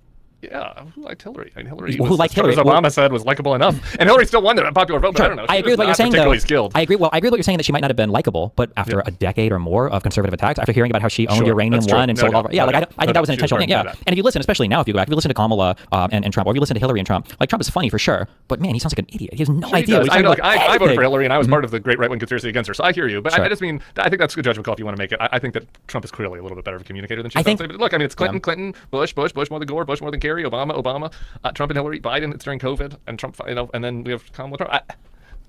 I do think that this stuff is potentially achievable with a front person. I wish that's not going to how politics work in this country, but it just is. I guess, like I said at the beginning, to a degree, this is going to be true. But do you play any instruments? Just curious. Poorly. If you improvise or whatever, like if you're playing with a set of musicians that are really good, it'll make you sound way better. I used to follow jam bands in college. Okay, sure, yeah. Like you could be a mediocre player with a good band and sound amazing. Or even when it comes to conversations or plays or whatever else, having a good partner helps so much. Like in my mind, the quintessential like Republican media system is when every single time, and I know you say that we glazed the left a lot, but like every time, I remember when Hillary fainted once. If you said that was back when you were Republican, you guys had a field day with that for weeks. Yeah. Remember the cough drop that came out of her, whatever, I don't know, in the glass? Yeah, of course, right? I heard about this so much. I think of Biden when he tripped over the stairs a little bit going up Air Force One. This was a thing that was talked about endlessly. I remember Trump walking up the stairs, and we thought we were going to have a moment. It's like, oh my God, Trump tripped the exact same way. And then 30 seconds later, when Rubio was walking upstairs, he trips as a joke to like make light of it, and nobody talked about it. And this cover for all everything. The critiques, though, of the left, you can't say that like there's not been enough unanimity or criticism of Trump. I mean, sure, criticism of Trump, but even like how you criticize Trump, like there are so many things that they managed to win the narrative on that like liberals will not bring up Russia anymore. Like how many times you hear Russiagate? The Mueller investigation turned out credible indictments. Manafort was convicted. Yeah, it's insane that you can't bring that up as a liberal. You feel like you got Trump derangement syndrome. The impeachments, like that's not a problem in the Bulwark. We can bring up 100%. Yeah, you guys are gonna. Yeah, no, I hear you though. The fact that 45-minute call exists with Giuliani, who wasn't even a member of the government, talking to the Zelensky, that's just crazy to me. The Jan 6 stuff is completely abandoned. Every minor talking point that we were right on. I don't know if you remember like the Charlottesville, like good people on both sides thing. Oh, sure. Trump was referring, it was a Nazi march. And the fact that even Snopes says, well, Trump wasn't actually referring to Nazis. Like, those are the people who organized it. I feel like, we kind of hate Trump. But again, when they have so much unity on their end, one of the things that you mentioned before that they're able to pick problems out is, I point this out a lot, that when you're on the defense, the best thing that you can do is hold ground. That's the only thing you can do. You're never gaining ground. And Republicans get to fight on every single topic constantly. Like we're having arguments on whether or not there are actually kitty litter boxes in schools for furry kids to use in the bathroom or whatever, right? And it sounds funny and it sounds goofy, but it's like that's another day that we're not talking about the 500 impeachable things that Trump has done in the first year and a half. And then as a final point, because also you say this, I worry about the normalization of things. We kind of said this in term one. When you say things like there's a lot of infighting on the right now, like kind of, but like I feel like Micro Trump penis has done, Mark and macro like, Megan isn't enough for you? When we say infighting, I feel like Trump has done like over a dozen impeachable things this term, and to say that like they're kind of second guessing it reminds me of when Kamala was running. Like I wouldn't have been happy for Kamala to win all 7 swing states. In my mind, Trump is such a deplorable person. This should have been like a Reagan tier blowout. Anything less would be unbelievable to me. The guy tried to coup the government, but.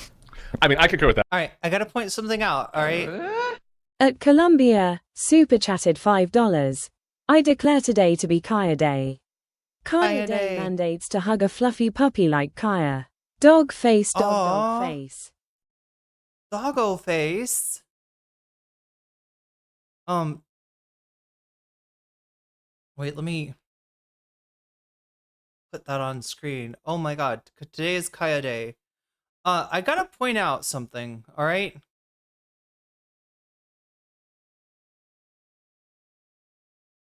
I feel like in the last 5 streams, jam bands have been mentioned more than they haven't, right? There's more streams where jam bands get brought up. Davi proposed the idea that seeing a jam band is some form of a like a white American version of the Hajj, like it's a pilgrimage that like all white people in America must make at least one time in their life. But yeah, apparently that's Destiny asked this question a lot. He is I think he was a saxophonist in college. I think that's what he was studying. Of course he didn't finish school. There's some story about somebody stealing his saxophone or something, and I can't remember, chat. There's too much lore about this fucking guy.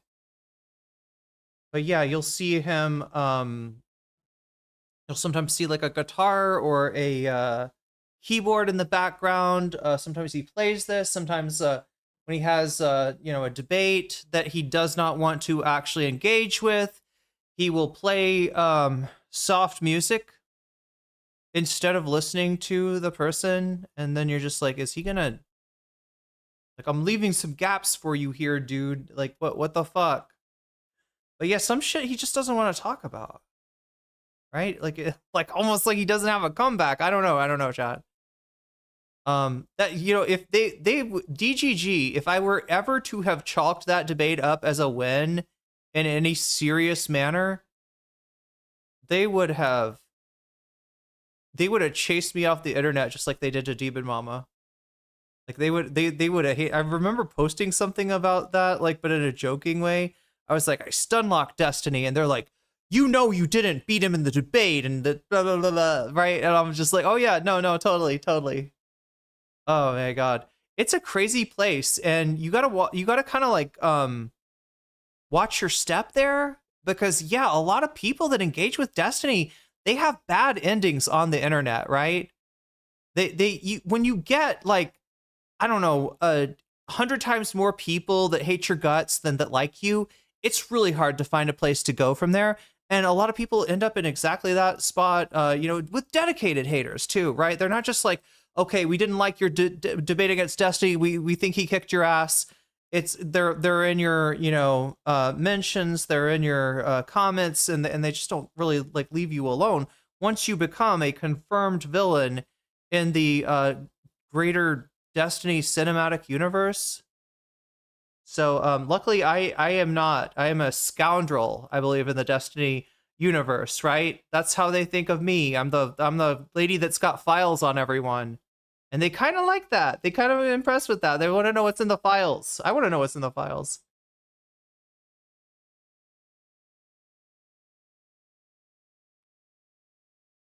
I could ever get a hold of those. I've heard there's a person, Twitch poll person I could ask to send me a copy of the files. But yeah, I'd be interested to see see this shit for the first time. But anyway, chat, yeah, I'm kind of a like likable rapscallion of sorts in the greater Destiny universe, to the extent that they even remember me at all. Because honestly, it's been a long time since I've engaged with any of these community, and you know, there's a reason for that. And I definitely have had like friends of mine just absolutely get harassed.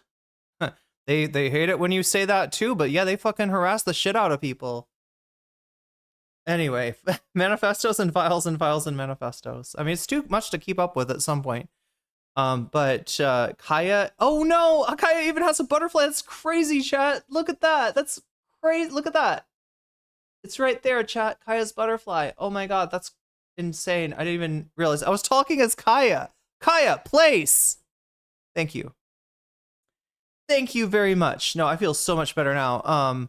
I can even get through the rest of this, but I did promise you something, didn't I? Right? I said when I get back, we would. And look, this is just a little preview, but people are saying that they think this is the part that got him banned, maybe?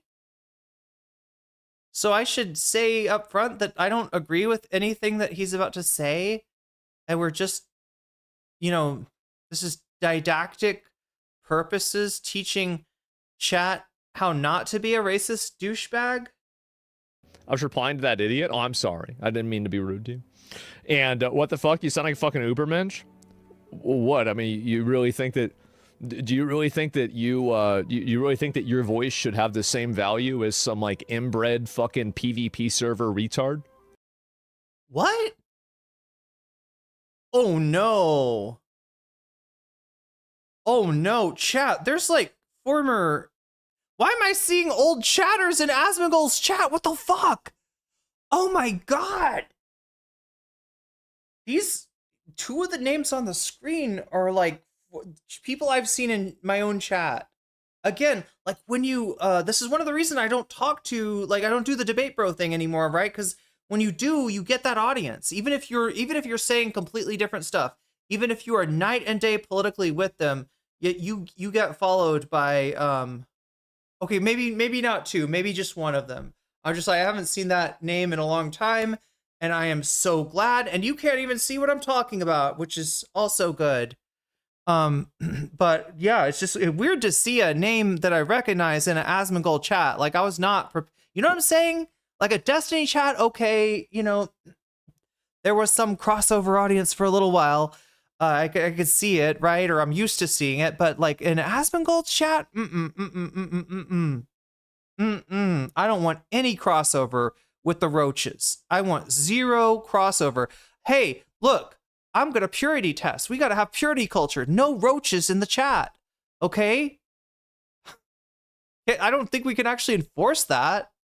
Keffels had some kind of bot that banned people based on their follows, but it's above my pay grade, chat. I don't know how it works. Anyway, there he is. Is that the one? Is that the thing that got him clapped? You really think that? That doesn't even know what a Oh computer shit. is? Is it too Like, loud? You really think, you really... Is it too loud? Do we think that's it? He continues. Is it too loud, chat? It doesn't look like I was clipping, so... Oh, wait, what do I have turned up? Do I have my mic fucking... Oh my god, no way. No way, did I just boost my mic? No, I did not. Okay, I did. I boosted the right thing, right? Yeah, I did boost it. I'm probably... Is the sound... Doesn't seem too loud? It's not too loud? Okay, we're good then.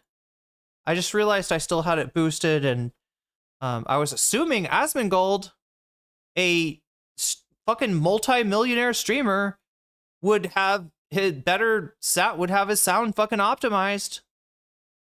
Like, that doesn't seem like it's too much to ask. Yeah, how does he make so much money, chat? Off the internet. Got banned by Keffels because of some bot? Oh my god. Because the bot, like, was policing your follows? See, I don't think it worked really well with Keffels. I don't think that was a good move on her part. God. The boosting does help since he's talking out of his ass. There we go. Makes it a little bit more clear. really think that, like, you should have the same, like, you really think that that's the same thing? Like, it's not. He looks like he's been crying. And right here, his eyes look so puffy. I mean, I don't know. I mean, he's, you know, he's not living in great material conditions, despite the fact that he's got plenty of wealth. I'm a Asmon tier believer. That boy is sobbing. What would he, do we know what he would be crying about? Is he, his house has got to be so, yeah, that's what I mean. Like, right? Do you think he ever washes, like, his pillowcase? Maybe?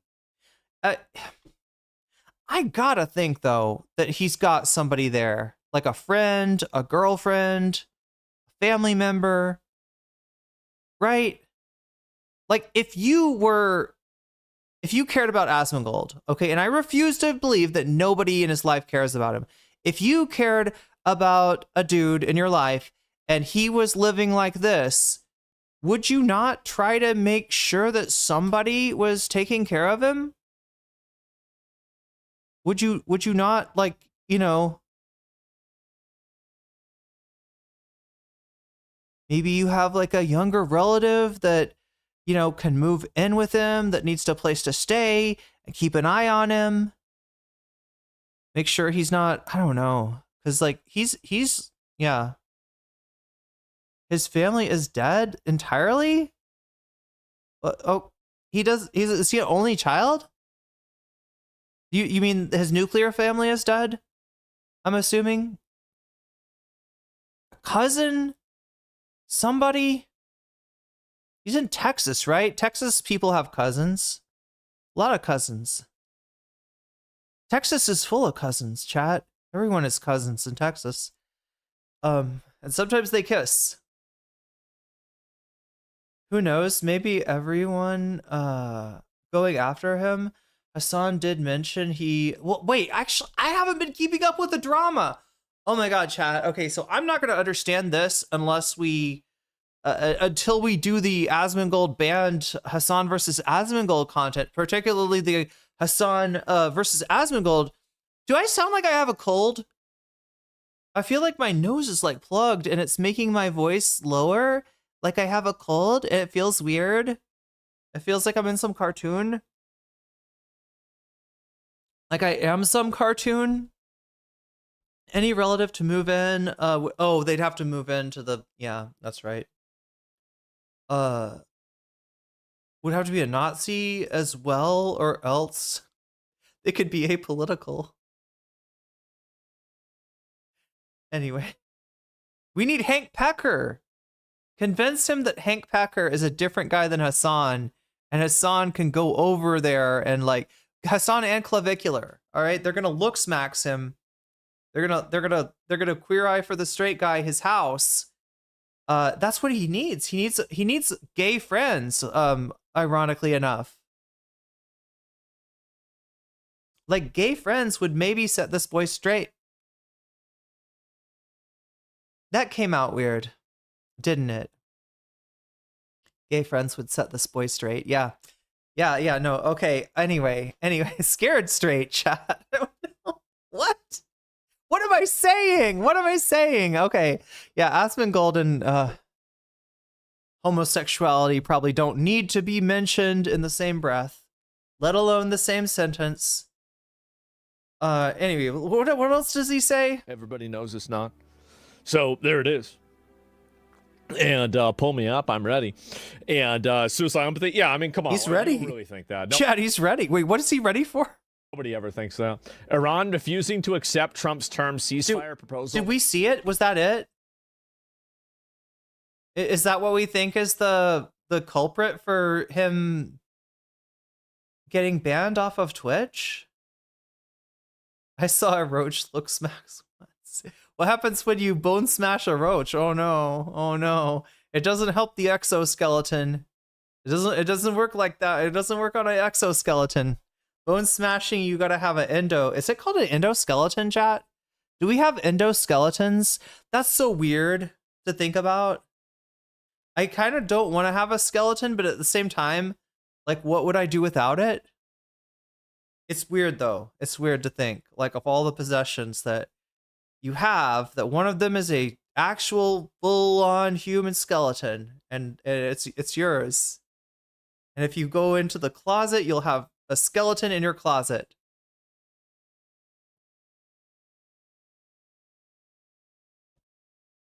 Reminds me of why I hate the regime so much. If they don't accept the deal soon, they will destroy their own country. True. That's right. He's right. Why else? Okay, there's nothing else here, is there? Am I missing anything? Let me know, chat. Let me know if there's anything more. We'll pick maybe more of this up if we end up doing Asmongold's content, and it looks like we are what 84 points off of that right now. So but yeah, it looks like we're definitely got some Clavvicular content and some Kyle Kalinske content coming your way. And maybe Asmongold to boot. Why are you not playing? I press button. Why? Oh, because I'm playing too many videos. It gets confused. It's like, you want me to play Asmongold? No.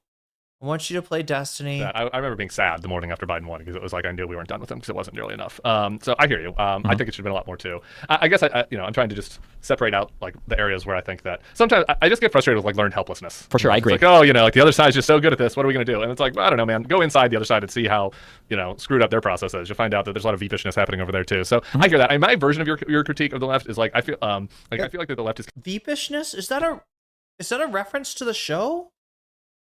I've never seen Veep. I know it's like the Seinfeld lady is in Veep, right? Yes, endoskeleton. So it's actually is called an endoskeleton. Okay. Our bones. Oh my god.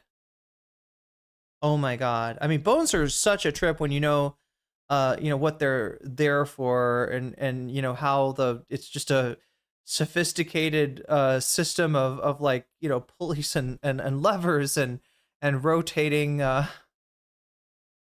conceded the argument on who governs better, kind of. Even. True. And like Gavin Newsom is it's one thing I get. Here's what's a real trip. Your kneecap, your patella, it's embedded in the common quadriceps tendon. That's why it like floats, right? It's actually in a tendon. It's a sesamoid bone, and it's just like sandwiched in there like an egg white, right? It's like an egg white. Anyway. There are actually more than one. There are a handful of things I give Gavin credit for lately, but like he's really good at being like, wait a minute, you think California's terrible? Let me tell you about the stats in Mississippi, Alabama, Florida. You know, it's like it is crazy that like it feels like the entire country has just accepted that California's been governed poorly, which it has. But somehow the fact that where I live, Louisiana, Tennessee, Mississippi, the fact, West Virginia, the fact that all of those states are being governed poorly, like doesn't register for some reason. You know, and like so I do think that there are like when I did the Jubilee, I specifically picked that as a category because I was like, I feel like it's my job to push this back into the narrative. It's like, by the way, yeah, Republicans are govern their states like shit too when they control everything.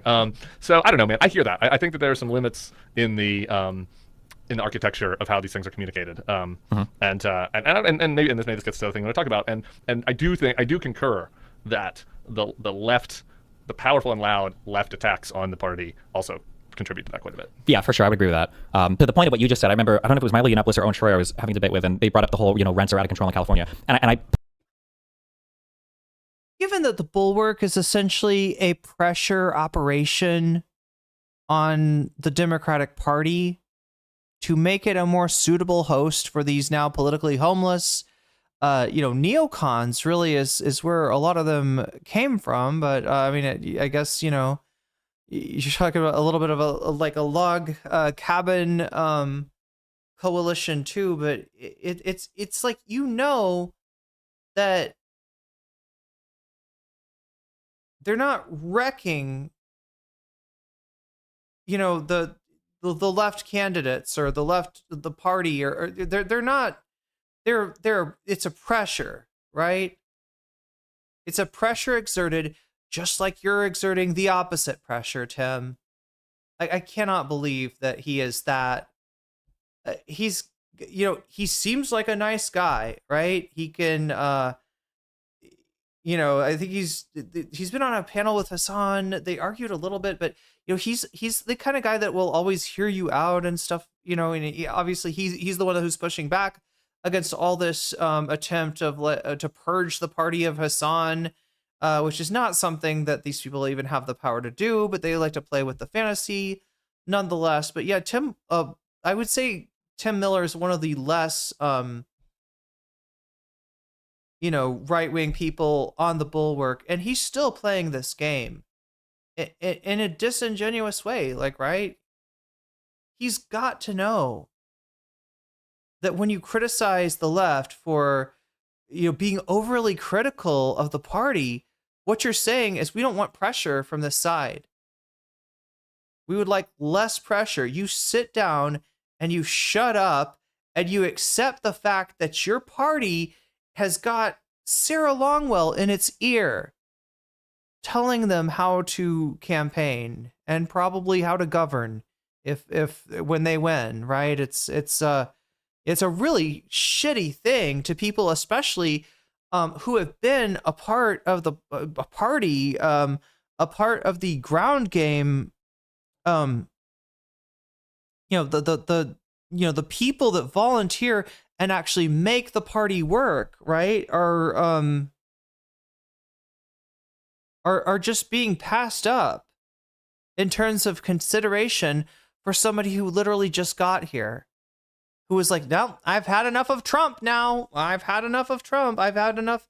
I'm not gonna, if the Republic, right, if there's no room for me in the log cabin Republicans, I guess I'll make room for myself. And she did. She just did. She was just like, hey, let me just transfer over. Like, it's like a transfer student. Hey, everyone, welcome the new transfer student. She'll be telling your candidate what to say on the campaign trail. This is Sarah Longwell. She did not need to have more exposure, considering that she's part of who's culpable for that disastrous campaign. The last thing in the world she needed is for people to pay attention to her, hear her out, and her saying, listen, I think I know who needs to be in the party and who does not need to be in the party. By the way, I'm the person that made Kamala Harris lose in 2024, right? And the people scratching their heads out there being like, I think I know who does not belong in this party. I think I know who must go, and it's not Hasan Piker. It's not Hasan Piker. Look, I am sorry for the, Sarah Longwells and the anarcho-Kasparians and the rest of the politically homeless class out there that feel like the Democratic Party is becoming too radical, too leftist for them in some way. But this is, to quote Matt Christman, we can work together, but you've got to bend the knee. And this is constantly what, you hear if you're on the left. You are the one who is constantly bending the knee, right? This is the difference between the Democratic Party in its, current state, controlled by these losers that have been, essentially the Washington Generals to the Republicans' Harlem Globetrotters ever since the 1980s, and whatever is going to take over the party, because it cannot go on like this. This is not sustainable, and people are starting to see it.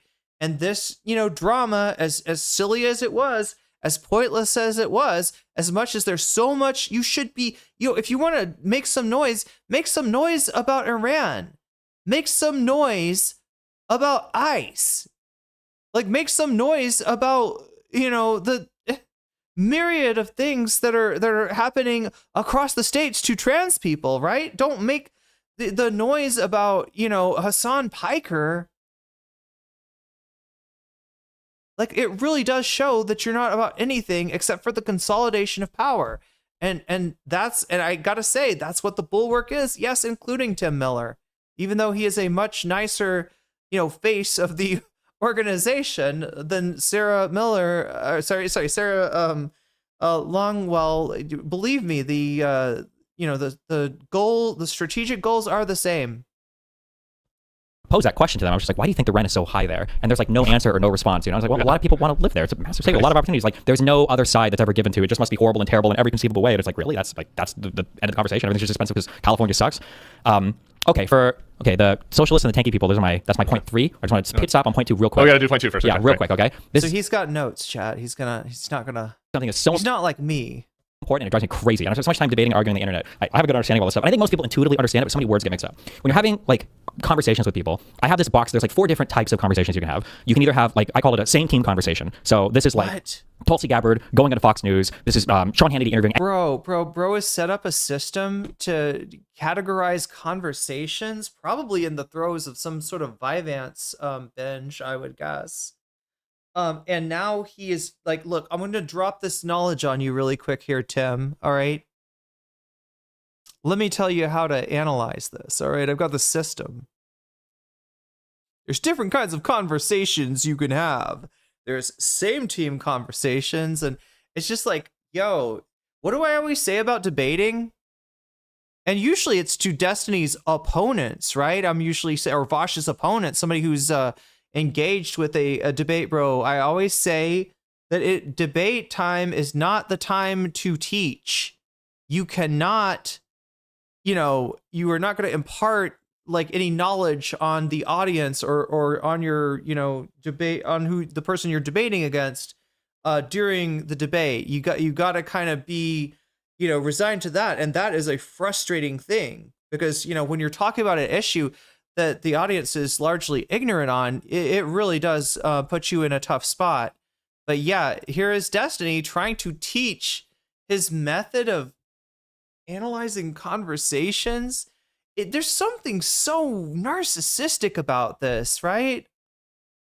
Of like, let me just get you onto my level. Let me just get you onto my framework. Let me teach you my own personal fucking theory of conversation. Okay, thanks. I'm glad I stopped in for this I'm glad I stopped in to talk, Destiny. It's always a pleasure. Anybody in the Republican Party, you're going there and you're basically just yes-handing each other the entire time. You're asking layup PR questions. That's it. Okay. Yep. You have the friendly conversations platforming. So there might be like some disagreements, but you're here to exaggerate the similarities, downplay the disagreements, and to make both sides more palatable to each other. So this is like every single centristy podcast with all the comedian losers or whatever, right? So So these are your two, like, Right, your yeah, so supporting. Theo somebody having promoting. on JD Vance. Exactly, yeah. You might get like one kind of like one tough question, but like the person can answer. However, there's never a follow up. There's never a pushback, right? And then your two like more negative forms of conversations are, I call them adversarial conversations or hostile conversations. So adversarial is like, these two people are here to debate. They disagree. They're trying to undermine each other, right? Now it's not going to get personal, ugly, or crazy, but like the goal, you're exaggerating your differences, and that's what the conversation is for. And then a hostile conversation is like, I'm sorry, you're exaggerating your differences? Is that normal, chat? Maybe I'm the weird one for thinking that's weird. I don't know. I mean, if you're just doing it for content, I guess. But I mean, I would care about, accurately representing my point of view, and nobody coming away thinking that a caricatured version of my perspective is what I really think. heard this a lot to like the British. This is the true debate purgatory. Yeah, you're right. I am not on his level, right? I have not given this stuff thought. Interview style people. So if you saw Ben Shapiro like on Andrew yeah, Neil, of course, yeah. This is where you're going to get questions. There are going to be follow-ups, and you better answer well, or they're going to grill you on them. Mehdi Hasan is good at this. Piers Morgan, when he's in his... Wait, was this the third type or the second type? Anybody keeping up with this Vyvanse-induced hallucination? Does this still work with the J and the L? It doesn't work with the J and the L. Does it work with the backwards arrow, maybe? It does. Oh, look at the dance in Destiny. Come on, dance, Steven. Yeah, look at this. He can dance. Look at that. Dancing Destiny. Dancing Destiny. Okay, anyway. I'm entertained. Okay. I want to try to come up with a fifth bulwarky Tim category, which is, I guess, kind of like number two. But wait, I want to hear. It's when there's this like false unity thing that's like okay, so he ultra friendly. We'll say Hasan is the example, right? Nope. I've heard Rokana do this, and other people do this, where they'll say things like, okay, so anybody who's I don't think this person should platform anybody, or why are people saying you shouldn't platform? We'll say Hasan is the example, right? Anybody who is like, when did they talk about Hasan? Here we go. I mean, they're kind of talking about Hasan. I mean, this is all in the background of Hasan. Let me just give you the background. Oh my God, I'm overusing the same word, aren't I? Let me just give you the current state of play when it comes to the Never Trumpers and the centrist and Hasan, right? They have made their dingus gambit. It did not work out well for them. They got ratioed all over the place, right? Even people that hate Hasan's guts were coming out of the woodwork to being like, you motherfuckers are annoying. Shut the fuck up, right? Hasan is not your problem. Hasan is not your priority. So, it didn't work out very well for them, but they've convinced themselves that it did, and it's really good that they did this, and they really need to do more of this. They need to, gatekeep the party, and then that, but also that Hasan is actually irrelevant, right? We've spent like, all of our energy talking about him for the last few days, but he's irrelevant. He doesn't even get that many. He doesn't even have that many bitches, and we need to stop talking about him as we continue to talk about him. So that's kind of what we're doing, right? They are not saying Hasan's name as much. They are not proud, maybe, that they have been caught up into this multi-day discourse, just sliding up and down Hasan's, semi-erect member. I don't know. They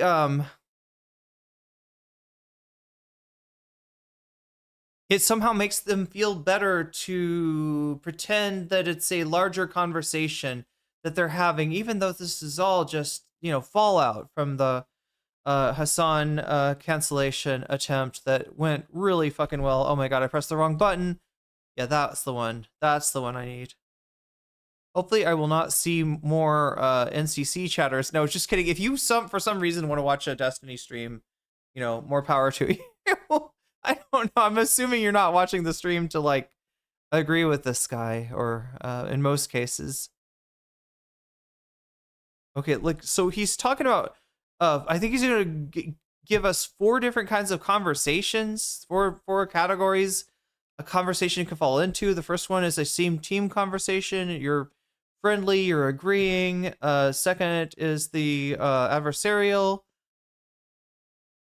Or Owen Schroyer was having a debate with, and they brought up the whole, rents are out of control in California. And I posed that question. Sure, I would agree with that. That the left, the powerful and loud left attacks on the party also contribute to that quite a bit. Yeah, for sure. I would agree with that. To the point of what you just said, I remember, I don't know if it was Milo Yiannopoulos or Owen Schroyer I was having a debate with, and they brought up the whole, rents are out of control in California. And I posed that question to them. I was just like, why do you think the rent is so high there? And there's like no answer or no response. I was like, well, a lot of people want to live there. It's a massive city. There's no other side that's ever given to it. It just must be horrible and terrible in every conceivable way. And it's like, really? That's the end of the conversation. Everything's just expensive because California sucks. The socialists and the tanky people, that's my point 3. I just want to pit stop on point 2 real quick. Oh, we got to do point 2 first. Yeah, real quick, okay? This is something that's so important and it drives me crazy. And I spend so much time debating and arguing on the internet. I have a good understanding of all this stuff. And I think most people intuitively understand it, but so many words get mixed up. When you're having like conversations with people, I have this box, there's like 4 different types of conversations you can have. You can either have, like, I call it a same team conversation. So this is like Tulsi Gabbard going into Fox News. This is Sean Hannity interviewing anybody in the Republican Party. You're going there and you're basically just yes-handing each other the entire time. You're asking layup PR questions. That's it. Okay. Yep. You have the friendly conversations platforming. So there might be like some disagreements, but you're here to exaggerate the similarities, downplay the disagreements. And I definitely talk to people that I'm like friends with on stream, but it's not like I am not doing passing them layups, right? It's just a conversation. And yeah, it's going to be like, less like confrontational or probably than other types of conversations. But goddamn, the way he's talking about it sounds like PR. And that's what.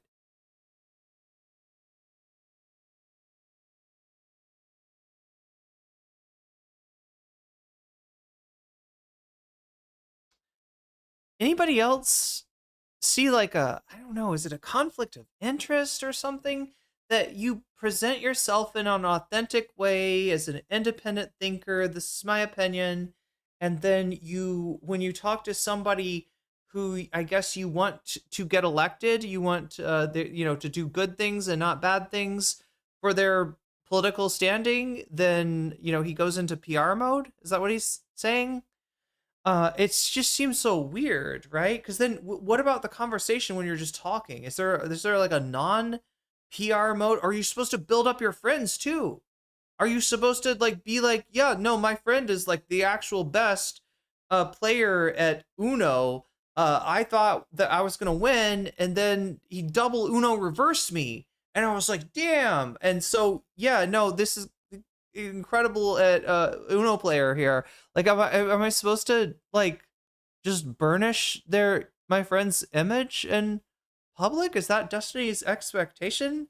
Like, does he? Oh no, the whole question, the whole discourse, and people have talked about this since longer than I've been on the internet, is whether Destiny is doing anything for content wise, for non-transactional purposes, right? Whether any relationship that he has could be considered a friendship, and it's not some sort of transaction going on, right? It's a legitimate question, right, that people toss back and forth on twitch.tv. And to make both sides more palatable. YouTube.com. Like every single centricity podcast with all the comedian losers or whatever, right? So these are your two, like, right. You're supporting. Why is Tim talking to this PDF? I guess he talks to everyone. Is that right? It's kind of his thing. He has a little beer and he talks to everyone. JD Vance. Exactly, yeah. You might get like one tough question, but like the person can answer however. There's never a follow-up. There's never a pushback, right? And then your two like more negative forms of conversations are, I call them adversarial conversations or hostile conversations. So adversarial is like, these two people are here to debate. They disagree. They're trying to undermine each other, right? Now it's not going to get personal, ugly, or crazy, but like people exaggerating your differences. That's the second type? And that's, what the conversation is for. And then a hostile conversation is like, I compare this. Okay, no, that's the third type. And then that's the fourth type. Okay, so glazing, going easy, right? Adversarial and then hostile. That's the four. Okay.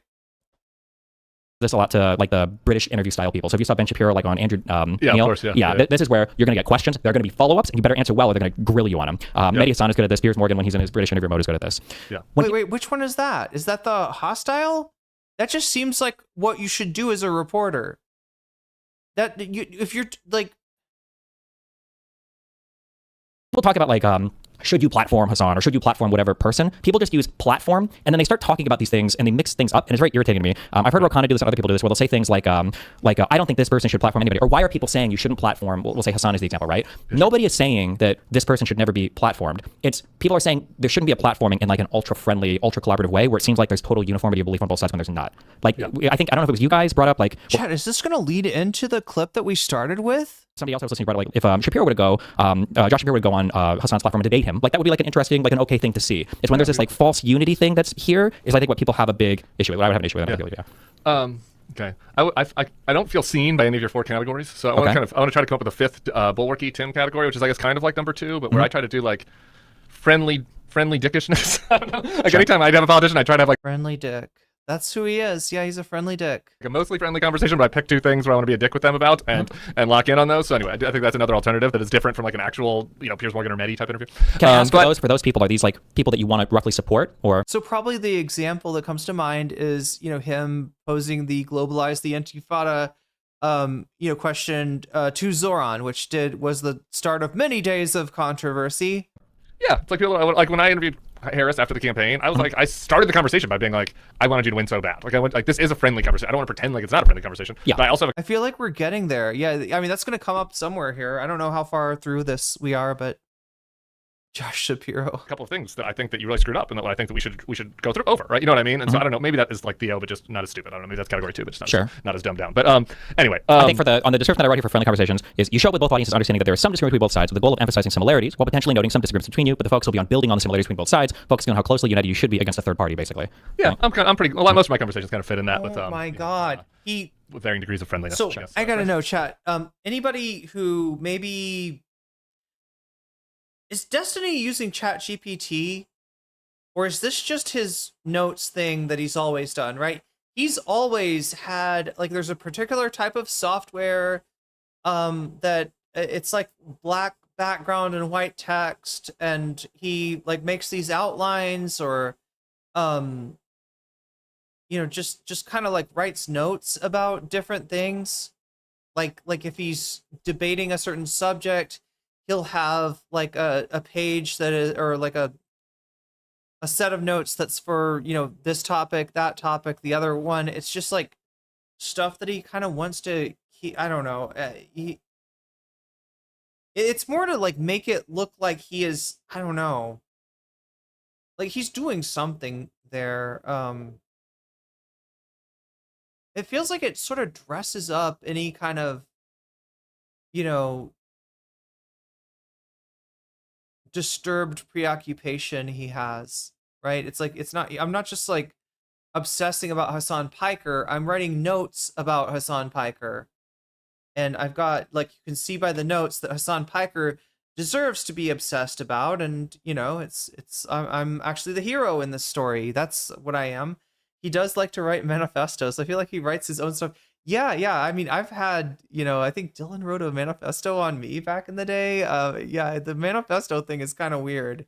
It's like, okay, what are we doing? I just didn't like you bringing on like the transphobe guy and letting him just fucking talk forever and gish gallop, right? It's I was like, maybe, you got like, I don't know. It's one thing when somebody's gish galloping, wrong opinions on, like, tax policy, right? It's a different thing when it's like the dignity of certain classes of people. But anyway, friendly to mid-friendly. But apparently it deserved a manifesto. You probably wouldn't have that conversation if you guys had like Stephen Miller on. Oh, of course not. No, right? Obviously not. Yeah, obviously not. Or really any Republican, frankly, at this point. Except for like Phil Scott, governor of Vermont. So on the platforming question, I also get really annoyed by this conversation. People ask me about this all the time. I guess my Olivia Nuzzi conversation is a good example of this. People are like, why did you platform her after she slept with RFK? And I was like, it was kind of in that category 2-ish, but 2 to 3, and she kind of cried. So I couldn't have been that friendly. And I'm like, dude, these people are famous already, right? Like, I feel like people have lost the plot on what the platforming like issue was supposed to be. Like, the initial reason why this came into our discourse at all was because like random far right Nazis who had barely any reach were getting put onto platforms. Here we go. and Here getting we more and more go. famous. And like Here obviously we that's not go. against that. Right? Like you shouldn't like make crazy people tankies or Nazis or anything. You shouldn't make them famous if they're not already famous. The conversation then is different if there's more famous people. Okay, so Sure. I want to start there. Now So no conversations with Infrared Haas. it's actually famous. The other thing I object to is like going onto their platform is not platforming them. They already have a platform. The point of going onto their platform is to communicate with their audience, maybe to get a message across. Maybe. I mean, I don't know what. Like, I'm assuming that Tim would not go to like a Stormfront adjacent podcast. There's probably some limit on this. Just like, what kind of audience do you want to put yourself out in front of?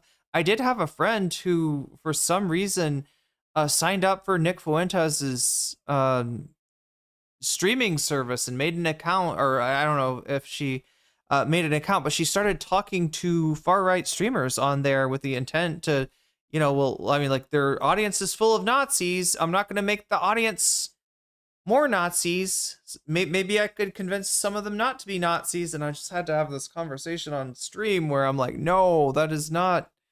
Goddamn. But yeah, within reason, sure, I guess. Like, what would you like? Sitch and Adam. Yeah, I don't think anybody has a problem with Sam Cedar going on Tim Pool, Sitch and Adam. Is there anyone?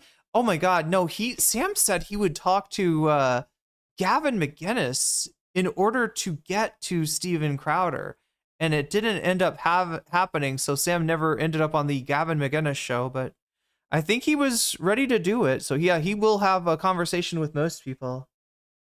But I mean, there's there's got to be realm like Tim's saying, if it's somebody that is just like this marginal figure, right? You're only gonna maybe give them more clout or something to push back on, even if you're not saying anything disagreeable, right? You never know how you're coming off to an audience of fucking Nazis, and if you say something that kind of galvanizes them, then that is going to be good for that figure anyway.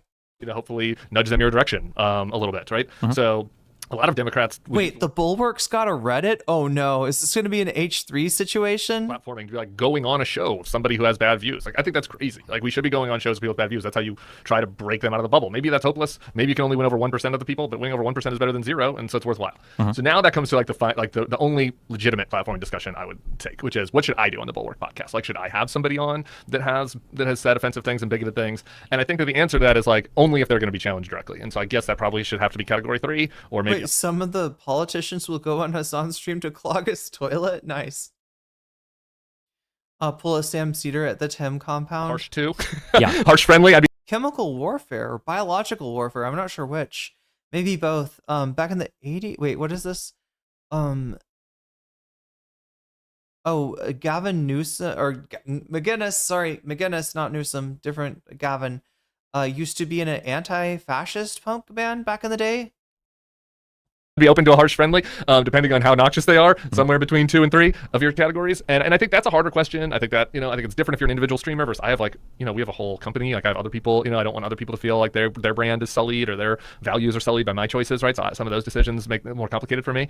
But anyway, I don't know. So yeah, I mean, that was the consideration with Sarah. Sarah literally had a problem with like the Bulwark being associated with Hasan. And so she wanted to come on, make a content that showed, yeah, there's disagreement about this on the Bulwark. Not everybody feels the way that Tim does, and that she wanted to go on the record as being like, well, I for one do not approve of this Hasan person, blah blah blah. And she just ended up making herself a lol cow. That's the thing, Chad. It's like seeing one of my mom's friends turn herself into a lol cow. I just like, because that they got no idea of really what they're doing. And I mean, she's part of an organization with money, with clout, with influence. She herself has a lot of influence, but somehow she just, like, the Bulwark, they've got viewers, but I don't know how to explain it. I don't think there's people that are gonna ride or die for Sarah, right? I think that weren't the comments kind of, yeah, Gavin McInnes is the Proud Boy guy. Yep, that's him. That's the guy. He's also the guy, the dildo insertion on stage guy. What is it with these homophobes and their interest in, I don't know. I don't know, chat. He does some strange stuff. He really does. Lolcow and going on H3 to talk about Ethan Klein. I mean, there we go. You're like, you might as well just call Keemstar at this point. Ethan, like, you know, get this lady in touch with Keemstar. She's gonna have a place on the panel. And so are you, Ethan. So are you. You've already got the jacket for it. Can I answer your question about how I see the platforming conversation? Yeah, a little bit. I think you're intuitively at the correct place. I think most people are actually at that place, or they should be if they think about it. I do agree with you. And as somebody who's debated a lot of unsavory people, a lot of Nazi fentas, all these types of people, I'll get hit sometimes with that. Oh, there's weird moments where Tim looks absolutely wasted. He's not. He's at the most buzzed. But are you platforming this person? In my mind, even if there is a disproportionate amount of popularity, the adversarial and the hostile conversations should never really be making the other person more popular unless you're really not prepared for the convo. Like when you're having challenging conversations, your goal is to undermine the other person. That's the goal. You're trying to make them or their ideology look bad because you have substantial disagreement. Yeah, that's right, Lithium 19. Every accusation is a confession. Right. And that fear to ever engage the other side in adversarial conversations is very, very, very annoying to me because, especially now when they've gotten so prolific, a lot of people don't even know how to have those conversations anymore. And you get these stupid comments, like you said, where somebody's like, "Oh, you can't platform X figure," and it's like X figure, just signed a $50 million Spotify deal. They have one of the largest podcasts. You don't platform them, for like a Candace Owens type person. Like these people already have the platform. And then much the same. Oh, you know what's weird here though? Is anybody disappointed that there's not a more, like, I kind of expected Destiny to try to change Tim's mind about Hasan. It sounds like he doesn't disagree about the like in general, Destiny agrees with like Tim's policy on platforming. And so he's not against people having conversations with Hasan, but obviously he's very against Hasan having any kind of influence in the Democratic Party, any Democratic candidate, associating with him. Like he wants in his mind, Hasan is this, just like, I don't know, like bleeding scab that is gonna sully anyone that he associates himself with, right? Like and he's like, why don't people see this? Why don't people see like how horrible Hasan is? Like he's like he feels, I don't know, like he's like experiencing, like everybody else is crazy, but Destiny can see that Hasan is like beyond the pale. Nobody else sees it, but Destiny's sure he's right. That's the that's the narrative. Destiny does not have real beliefs, says Joshua Keller. You may be right. When defending Trump being associated with Epstein, wait, who was?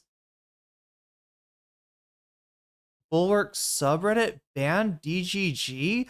What? That's fucking kind of awesome. Okay, so that's there is subreddit drama. Oh, that's wait. That's wild. I feel like they have so much in common though. Like, didn't Hasan comment on this? Didn't Hasan specifically say that, like, I actually, they probably very close together in terms of politics. Now, I said I think the title of the stream is something to the fact that, Destiny is now farther right than a never Trumper. I mean, certainly, in terms of Hasan, in terms of, associating with, and look, neither of these guys like leftism. They're both capitalists, right? Tim Miller's 100% a capitalist. Who is DGG? It is the name of Destiny's website. The actual website is destiny.gg. And so people like kind of shorten it to DGG, and it sometimes like refers to his community, right? People that watch him on This Is Kick on YouTube. Of course, he's banned on Twitch now. It's the Discord community, the Reddit community. It's like all that together is like the Destiny, like, his fandom, his it's like the Hasan. It's like Hasanabi heads, except creepier. Yeah, really, really creepy. For you, I probably wouldn't go on like a random Groiper, like a random tier 3 Groiper stream, because maybe if they get one over on you and they can clip it, you know what I mean? I really think that Tim is subtly trying. I don't know though, chat. I mean, it's not effective, right? It feels though like he is like intellectually finessing Destiny by subtly inserting the subtext of his own actual problems platforming. Now, Destiny's not coming at Tim saying, like, I think you're being irresponsible, arguing that it's okay to talk to Hasan Piker. That would be off brand. He has to talk to everyone and anyone. So he can't say that, but he is, I think, in agreement with the centrist blob and their consensus that Hasan Piker needs to be excised, and otherwise, disassociated with the like democratic political apparatus. So, but I do feel like Tim is like jabbing him in a weird way, because like, here's the deal: like, if you want to embarrass Destiny, it's not hard, and you don't even have to say that much to do it. You could just mention the Nick Fuentes thing straight up and be explicit that that's what you're saying, and not really, just like allow the audience to fill in the blanks, but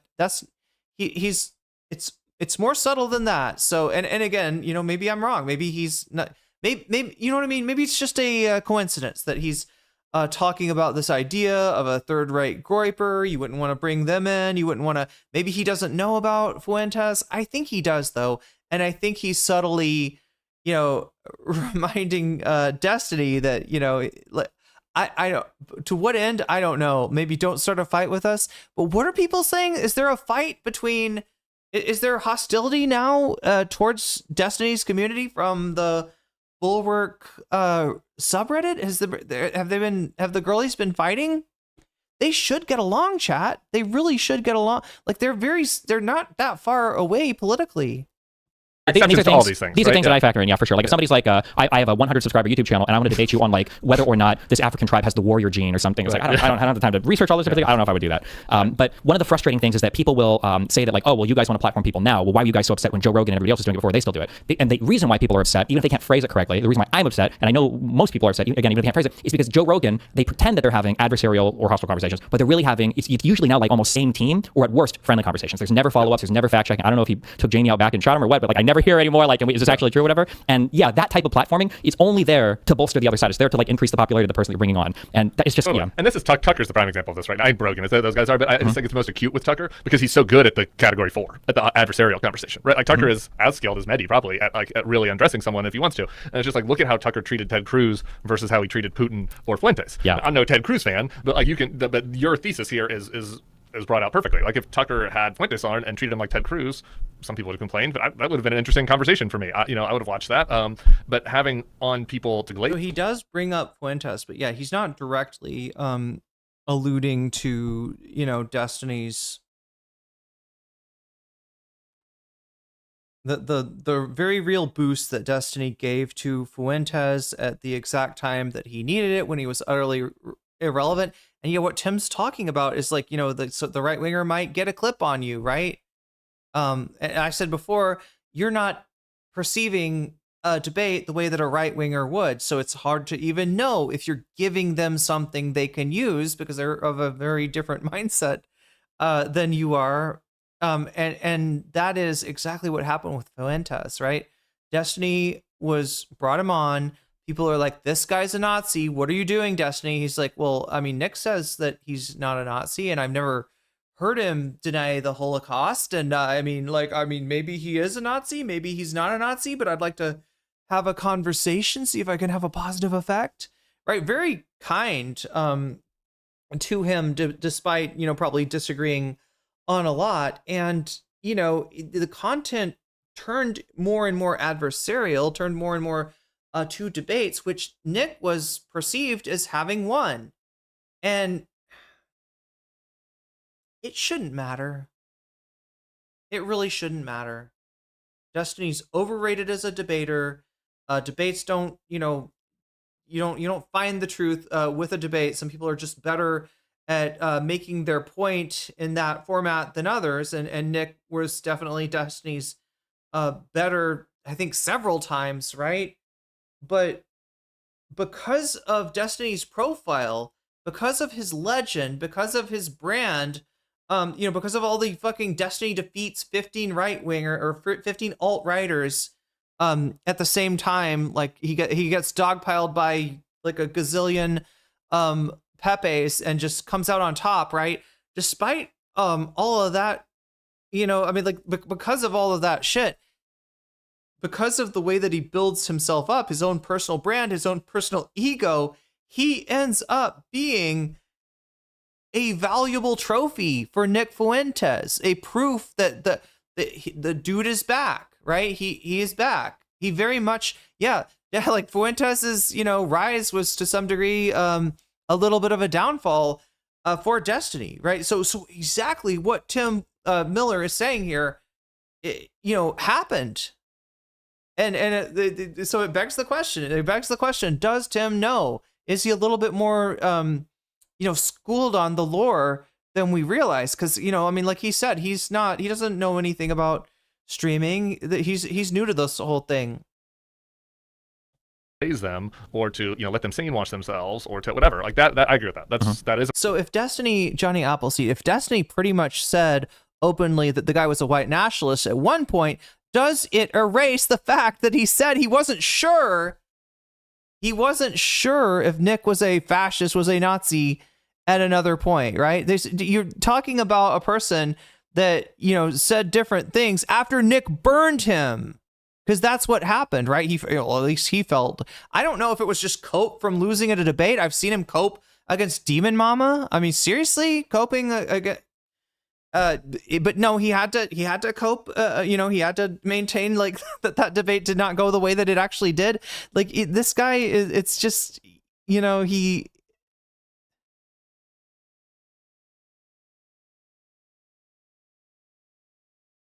his failure was Nick's success. And if you're denying that, then you're coping right now. Okay.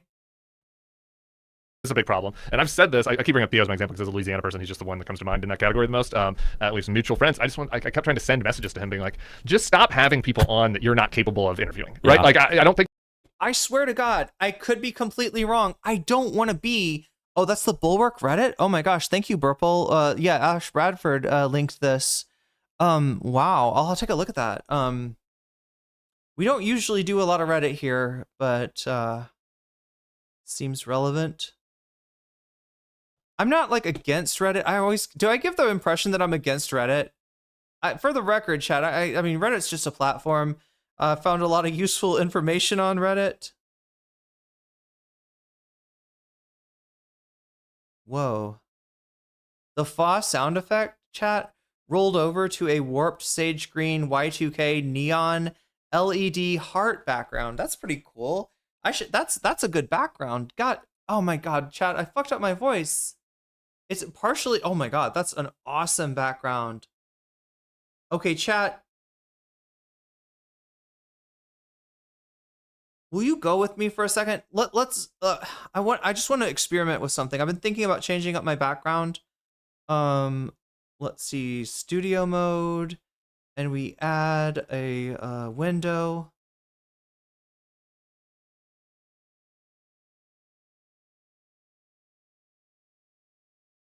And we capture the warped sage green.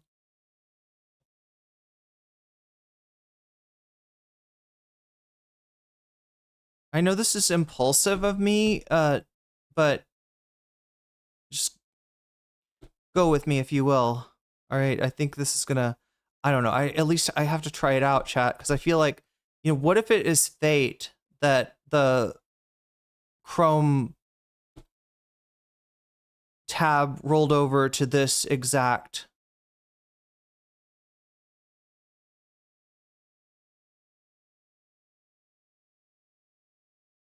thing? What if it's like, magical?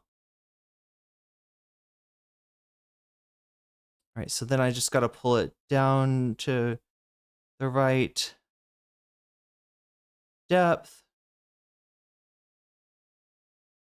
Okay, it should be like underneath right here. What do you think, chat? Is this better? Oh wait, no, you're not seeing it yet. Let me show you what I'm talking about. Look at that. Look at that. What do you think?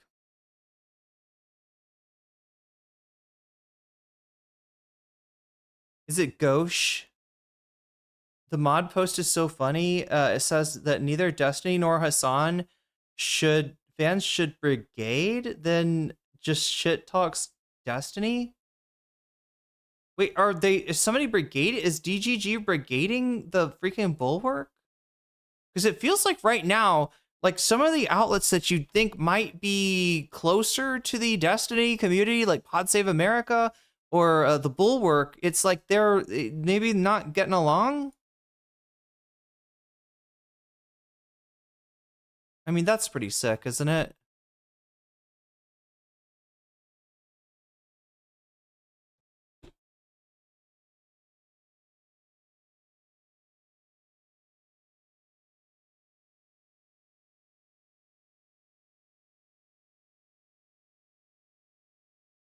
Okay, think you're a bad person. It's just like you're only capable of doing interview 1 and 2.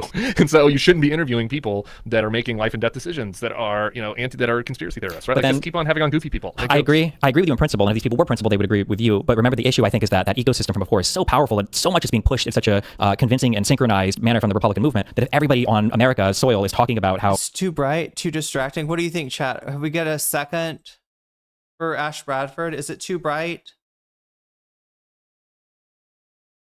Because the other one is like too dark, more searing than Gauche. Is it way too bright? Is it burning your eyes, chat? All right, let's. Fuck.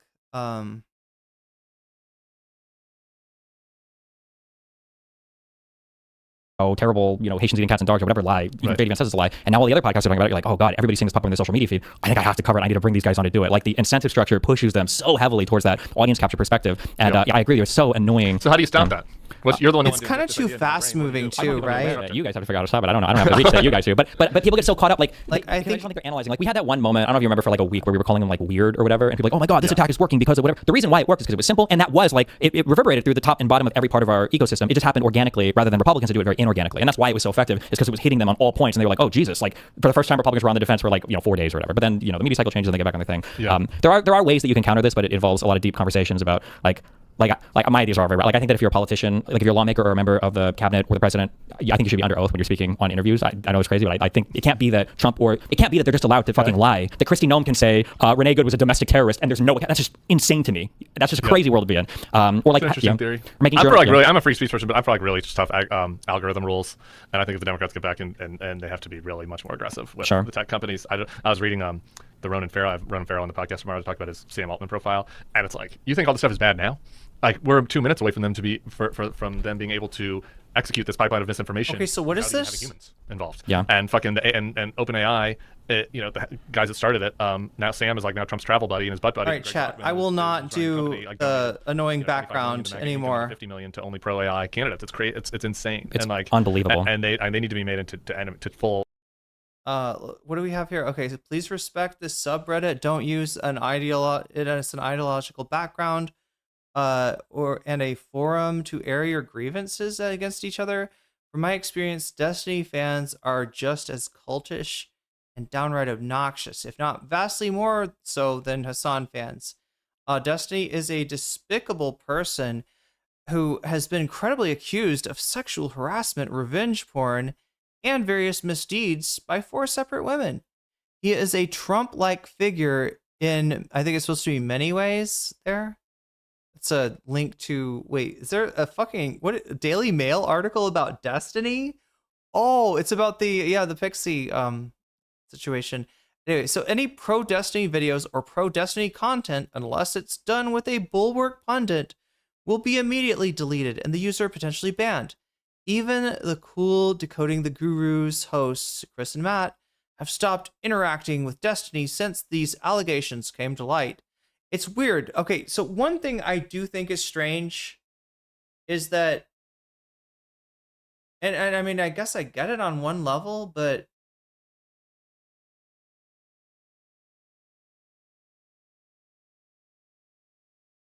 like Vosh,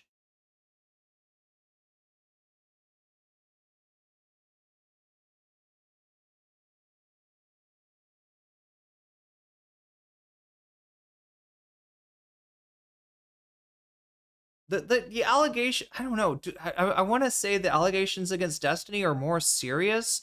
They're definitely, you know, there's a court case involved. You know, there's been, you know, allegations at least of criminal acts. I don't know. I don't think any of that, you know, was actually, you know, is going to be like prosecuted, right? But there was one person who made that kind of claim.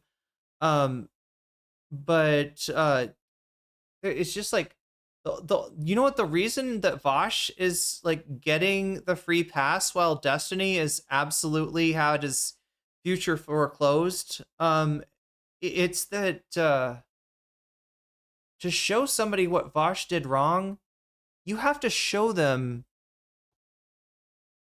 the anime equivalent of CSAM with the addition of AI horses penetrating the subjects, right? To really understand what Vosh did wrong, you got to look at some sick shit. And I haven't done it. I have just, you know, gone on the word of, you know, the consensus out there of people that have looked at the actual material that was in that folder. And yeah, it's not like borderline. It's not like iffy. It's not like, oh, he could have thought that was a short stack goblin. It's straight up. Dude is jerking it to like, you know, underage. It's just, so yeah, that's what shocks me is that like, you know, actually knowing like what Vosh did, even if you're not like, you can't identify like, well, this is the like person that he wronged, given that it was drawn. It was a combination of, I guess, drawn and AI. I don't even know. But yeah, it is kind of wild that like they're both kind of cut from the same cloth. You know, most people, professional media organizations would do best to avoid them, but I mean, they're only avoiding one anyway. Chat anyway. On enemies, in my opinion. Not you defending. Do you sound like I'm defending Destiny? Oh my god.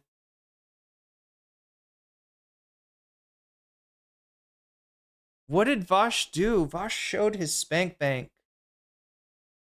No, the issue I have is not that Destiny was unfairly treated. The issue that I have is that like Vosh is fucking gross.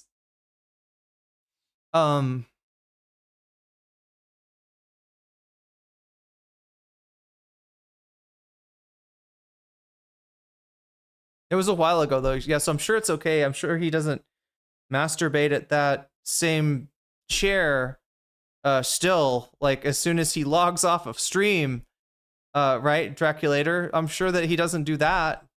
I'm sure that you're not watching him at the fucking chair where he's like making weird faces to like horrible fucking images, right? It's almost like it just ruins it for me. Like I can't imagine being a Vosh viewer and being like, oh, you know what? I'm gonna give him a second chance. I mean, like maybe he's reformed now. Maybe he's got better porn, and like maybe he's only using like pictures, like actual drawn art of horses instead of AI art of horses. You know, like right. At least he's given up the AI. I can't imagine the rationalization that you got to make to be like, for me, it's just gross. Anytime I see him, I think he needs to move, right? I think that Vosh needs to move. Oh, you're talking to a DGG here. I figured, I thought you were just like, anyway, I saw like the laughing emoji and I was, but yeah, no, I mean, it does sound a little bit like, you know, when I'm like, well, why did Destiny get in trouble and not Vosh? You know, it's not a out of pocket conclusion to be like, wait a minute, do you think Destiny should have been like, you know, no, definitely both of these guys. I would just fucking avoid. We're talking about a 2 week long drama of the centrist, no motion Dems trying to pretend that they are deciding the fate of one Hasan Piker, right? Should we exile Hasan Piker? When in reality, it's just like, I mean, here's two great candidates. You want to exile a leftist streamer? There's two great candidates that are not Hasan. Anyway, what is there more to this? I don't usually do Reddit content, Chad. It's kind of not a site that I have used in a very long time. Tim Miller, we can't litmus test Hasan. So there's got to be one big tent where we talk to anyone. Bulwark mods. If you post Destiny, we'll ban you. Yeah, that one got upvoted. Just so, is there a brigade on? Are they brigading? Are they meaning like? Are there like an abnormal number of Destiny fans like currently monitoring the subreddit? I don't know how Reddit works, Chad. Is that how it works? They just like a swarm of bees. They come over to feast on anything that smells like poop, like the Bulwark subreddit. Sorry, chat. I was just like, that's my. Sorry, I. It's not bees, right? It's like yellow jackets or wasps or something. What are the bees that like they like to land on poop? Do you ever see that? You're just like, what are you doing, bee? Aren't you supposed to be out getting honey? That's like the opposite of honey, right? That's the opposite of a flower. A flower smells good. What are you doing? Right? I don't know. I think they're wasps though, right? Isn't it wasps that do that? Anyway, chat, I'm not trying to talk about dog poop here. But yeah, that's what the brigades by Destiny's community are kind of like. If you imagine the Bulwark subreddit as a steaming pile of dog shit, you could. At Joshua Kell, super chatted $5. Speaking as a Nebraskan, Destiny went to a high school full of people who think they're better than everyone else. Really? Some of them are cool, not most. Oh my god, what kind of high school did he go to private school? Or I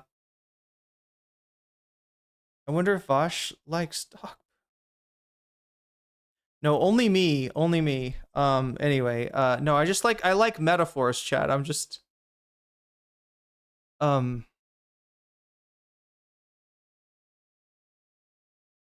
pro-sex Destiny content, very liberal of you, very neutral mod, holy moly.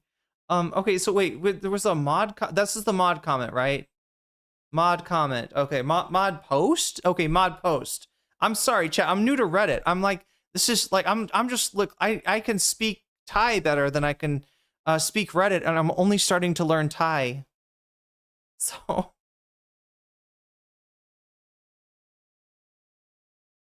but there we go. Let's finish this 100%. up. And the projection, because remember, oh my god, Kick. That's a good what is this, like an AP, the UI, right? That's really good. It like I click onto I kind of like that. I click on the tab, tab starts. the Republicans said that because the FBI was making suggestions to Twitter about accounts that it thought were like Wait, he went to a Catholic college. Oh, you're talking about his Catholic college prep. Oh, okay.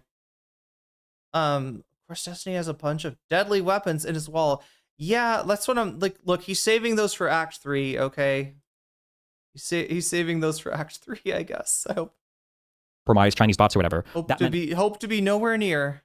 The FBI was in control of all of our social media. Right. But when the richest man on the planet buys X to become a partisan, takes over the America account to make a PAC for Trump, becomes a partisan supporter of the president while owning that platform singularly, when Mark Zuckerberg is going on Joe Rogan to talk about how actually the Biden admin treated me unfairly, and I do actually think that Trump is better on free speech, after Trump threatened him on Truth Social to send him to prison forever, right? He was making these crazy truths. The fact that, yeah, it's so crazy on the other side how much they're pushing these social medias, in this direction, under threat of locking people up and stuff. And then on top of all of the, I feel like the admin spends more time going on to podcasts and doing the podcast circuits than anything else. Yeah. My third point. Rounding it out here. So, Tim does not seem to be enjoying himself. Okay, there's a few. And thank you for the super chat, Joshua Keller. Okay, there's a couple things. First, I'm going to say this. Okay, I'm in the online world. I'm sure you've had people email you a billion things or reply under your comments. I know Sarah's getting them now about the unsavory things I've said and done. Whatever. Okay, there are edgy things. Okay, but then there are. Oh my god! No! I gotta get that. Oh no! We need to rewatch that. I'm sorry. Let's one time and then put it back. Okay. What was this? On to podcasts and doing the podcast circuits than anything else. My third point. Bucket 3. Rounding it out here. So, Okay, there's a couple things. First, I'm going to say this, okay? I'm in the online world. I'm sure you've had people email you a billion things or reply under the comments. I know Sarah's getting them now about the unsavory things that I've said and done, whatever, okay? There are edgy things, okay? But then there are ideological disagreements. Wait. And Oh, I no. know Oh, in your no. guys' world where you have some level... Did you catch that? He said something about, I'm sure Sarah has told you about the unsavory things I've done. Now, chat, let's see if I can find this on Twitter here. Oh, I didn't blast off, chat. I'm supposed to be, we were going to do a blast off tweet today. Do we have any memes? I think you need a meme to do a blast off tweet and then put the link in the second in the first reply or something. Okay, so what are we looking for? Oh yeah, bookmarks. What do I have? What if it was all porn? I was like, oh shit, don't look at this, don't look at this. After I criticized Vosh. It's all porn. No, what are we? Okay, Sarah Longwell lady spent days crashing out over Dems interacting with Hasan Piker, all while apparently being a huge fan of the guy most famous for getting caught sexting and trading nudes with an underage Discord kitten. What is this? Okay, yeah, so these are posts that Sarah Longwell is retweeting. That's the conversation between Destiny and a 17-year-old. Not an appropriate conversation to have with a minor. Oh, gross, more gross stuff. Okay. I don't want to see that. We're not, but yeah, so that is, I mean, I don't know. That's a couple of retweets. When were they? When did the retweets happen? 14 hours? We don't have a date, do we? But I'm assuming it's not that long. So she is tweeting, she is like reposting Destiny, right? I mean, it doesn't mean that she's a fan. It does mean that she likes putting his tweets on her timeline. So, you know, she likes his tweets. I mean, she likes them a lot. She more than likes them. She retweets them. Anyway, chat, you know what I'm saying. Back to this. Okay, there are edgy things, okay, but then there are ideological disagreements. And I know in your guys' world where you have some level of, I don't know if I would say media training, but there's like, you guys have minimum thresholds of behavior that don't exist here in my world, okay, in the online world, okay? But I know that it seems counterintuitive, but if somebody has a horrible ideology, but they're labeled by other people as being incredibly edgy, that is a huge boost to their ability to communicate with people. And I see this mistake made. You guys just published another article, or the Bulwark did, about Hasan, I think this morning. And this fixation on like, Hasan says edgy things. He said this thing about Crenshaw. He said this edgy thing about America deserves a 9/11.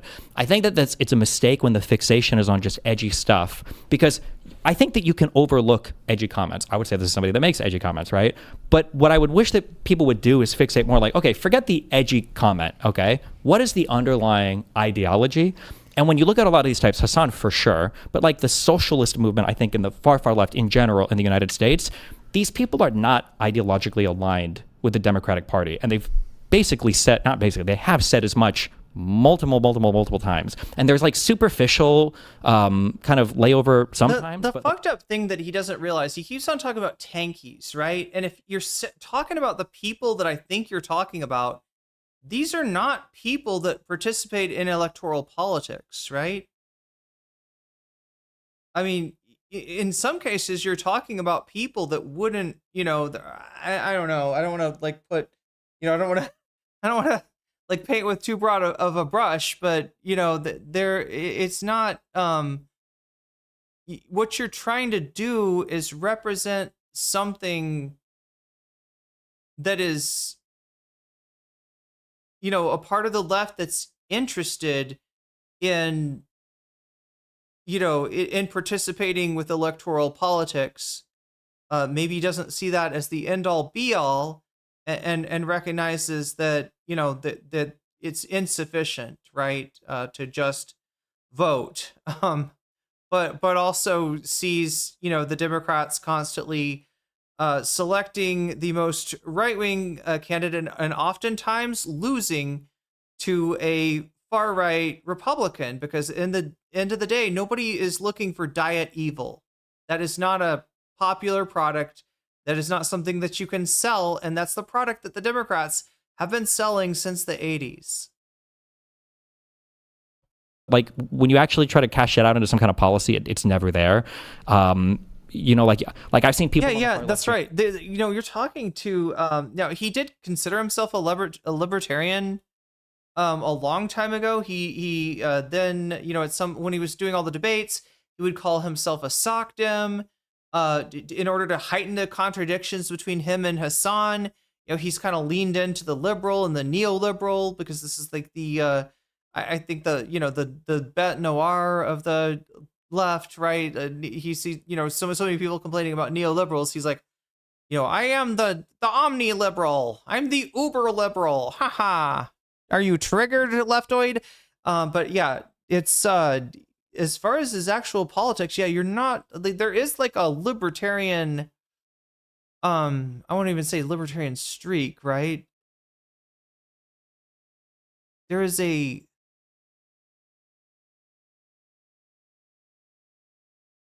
Yeah, there's a libertarian bias for somebody that's a liberal. There's a lot of uses of the state. For instance, doing something about student loans that Destiny, maybe on a very personal level for some reason, is not on board with, right? Remember, this is the guy that told, I was talking about this earlier, right? This is the guy that when people were complaining about not being able to afford rent in their hometowns, if their hometowns happen to be a big city, right? His response was just move, right? It's much cheaper to live in Oklahoma. With the idea being that, like, haha, these liberals are gonna get a reality check when they move into, right? Like, I don't know what the fuck you call that, right? But it doesn't seem like somebody that's on the left. And yeah, it's him and Tim Miller, who is who would in any normal world be a Republican, but for some reason, because we live in hell, he now sees himself as on the left, and talking about who should be allowed into the Democratic, good graces. Bank will attack the Affordable Care Act because he says that it's part of the, they call it a corporate release valve all the time. Or you've got people on the far left will play into IDPOL or social issues until those are brought up in opposition to some socialist idea. Wait, and then, No, I'm sorry. Our videos. I apologized earlier because I was combining like the archetype of the tanky that he's presenting with the accelerationist, right? And I was thinking to myself, that's kind of unfair. There's accelerationists in every ideology. It's just a characteristic, right? It's definitely not something that is like, oh yeah, those Marxist Leninists, right? They do like their accelerationism. I mean, not necessarily, right? But there he goes. That's exactly what he's saying, right? Accelerationist tankies. You should cut these people off because they actually want the Republican Party to win so that the people can become so miserable that their communist revolution will be appealing, right? That's what Destiny's saying. And it's just like, bro, who are you talking about?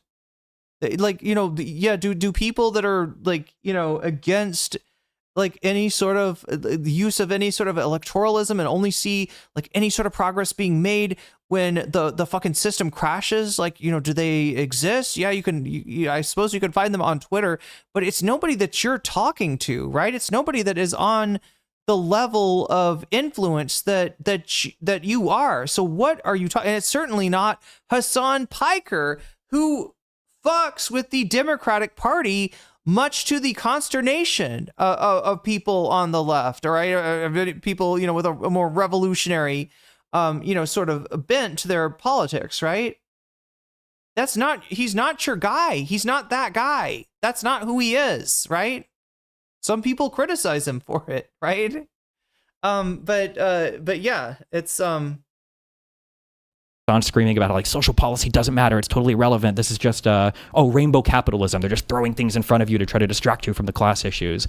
And then basically what I'm trying to say is that like bro, you are ranting. Is he ranting? Is he rambling? What is going on here, chat? He's just throwing a bunch of shit at. It's like when a right winger is like, and they do the thing with the pronouns, and they want the DEI, and then they've got the standpoint epistemology, and then they're gonna do they got the Frankfurt School and George Soros, and you got the Blackford.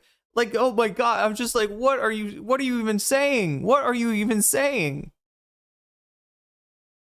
Anyway, just that they're a little bit further left is that there's like a substantial ideological disagreement where their goal is to destroy the Democratic Party literally and to co-opt it and be subversive literally while trying to get people on the left to they're gonna get drone blueprints from the Iranians. They're gonna destroy the Democratic Party literally. Okay, Destiny. Okay. Appeal to them, yeah. All right. I have a lot of thoughts on Go this. for it. And so I want to make sure that the full got a lot of thoughts. The full view okay, of it. Okay. Sure. Go a little What's he long, gonna do, chat? What's he gonna do? I got bumped from my Nicole Wallace hit on MS Now, speaking to the to the boomer libs. What a wait. He just got randomly, like, they don't need. It's not that he prioritized this conversation, is it? I certainly hope not. Okay. I think there are a couple of things at play here in the discourse around Hasan or the tankies or socialists or whatever on the left, and I just want to kind of disaggregate. Part of it, like what you're doing, like you have an ongoing, running, like almost kind of global college dorm room fight happening with Hasan, like over a decade, right? Okay. Which is you're trying to convince people the values of liberalism. He knows a little bit of the lore. Okay. He's trying to convince people the values of democratic socialism or left-wing authoritarianism, whatever he would end up landing. Yeah, he would call it the former, but it might really be the latter. And I think that's an important debate to have, and obviously I'm on your side for that, right? I'm maybe not on every specific sub-issue, but like as far as the trajectory is concerned, and I've criticized this on a bunch over the past couple of months, including in person the one time I've met him. And so, like, I think that we can. Like, that's one thing, and we can talk about that. The other thing is the question of, like, how the left interacts with partisan politics, okay? And in particular, I'm focused right now on how the anti-war left intersects with partisan politics more so than, like, the socialist left, because in some ways they overlap, and in some ways they don't. And I think that the Democratic Party has really hurt its brand over the past Let's get in the back of the jam jar for a bit of in and out, eh? Of being the anti-war person. And obviously that was bullshit. Obviously you and I saw through that. Some of the far left streamers did not see through that. We should dump on them and call them stupid. I'm sorry. What did the far left streamers not... Like, that doesn't change the fact. So yeah, I mean, I told you. I mean, nobody should be surprised. I told you, like, Tim. He is defending the idea of like, of using Hasan's platform, which the Democrats would be stupid not to do. It is not, gonna like, it is a benefit that is out there that he is offering, and that that they would do well to take advantage of. It can only good happen, nothing bad, in other words. So let's it's that it happened, like it happened, and there's a significant chunk of the population, some of them left, some of them are what I'm sorry, what was he saying that they the fact that it happened. Streamers did not see through letting Trump take the mantle. I think that the Democratic Party has really... So he's acting like there's people out there that just did not realize that Trump was going to actually be bad, that had like deluded themselves to like, Biden sucks, Trump sucks, it's a fucking uniparty, it's going to be the same deal. No, that's not what happened, all right? And that's not how, things like Gaza play a role in depressing turnout for Democrats, right? It's actually a bigger effect than just like single voters, which, there are voters that get, like, I think of if you are a family from Dearborn and you've lost people in Gaza, it might be very hard for you to vote for Joe Biden. even if you do think that Donald Trump is more harmful, right? It might make it a lot more difficult. And look, anytime you ratchet up the friction, you're going to have less votes, right? So the friction's ratcheted pretty high there. But no, the idea that it was people that were like, yeah, no, Trump's not going to be so bad. Let's just have that going on. And then maybe people will really be ready for Bernie after that. Yeah, let's wheel out 102-year-old Bernie into the, White House after. Yeah, that's going to. But anyway, yeah, he definitely, is not.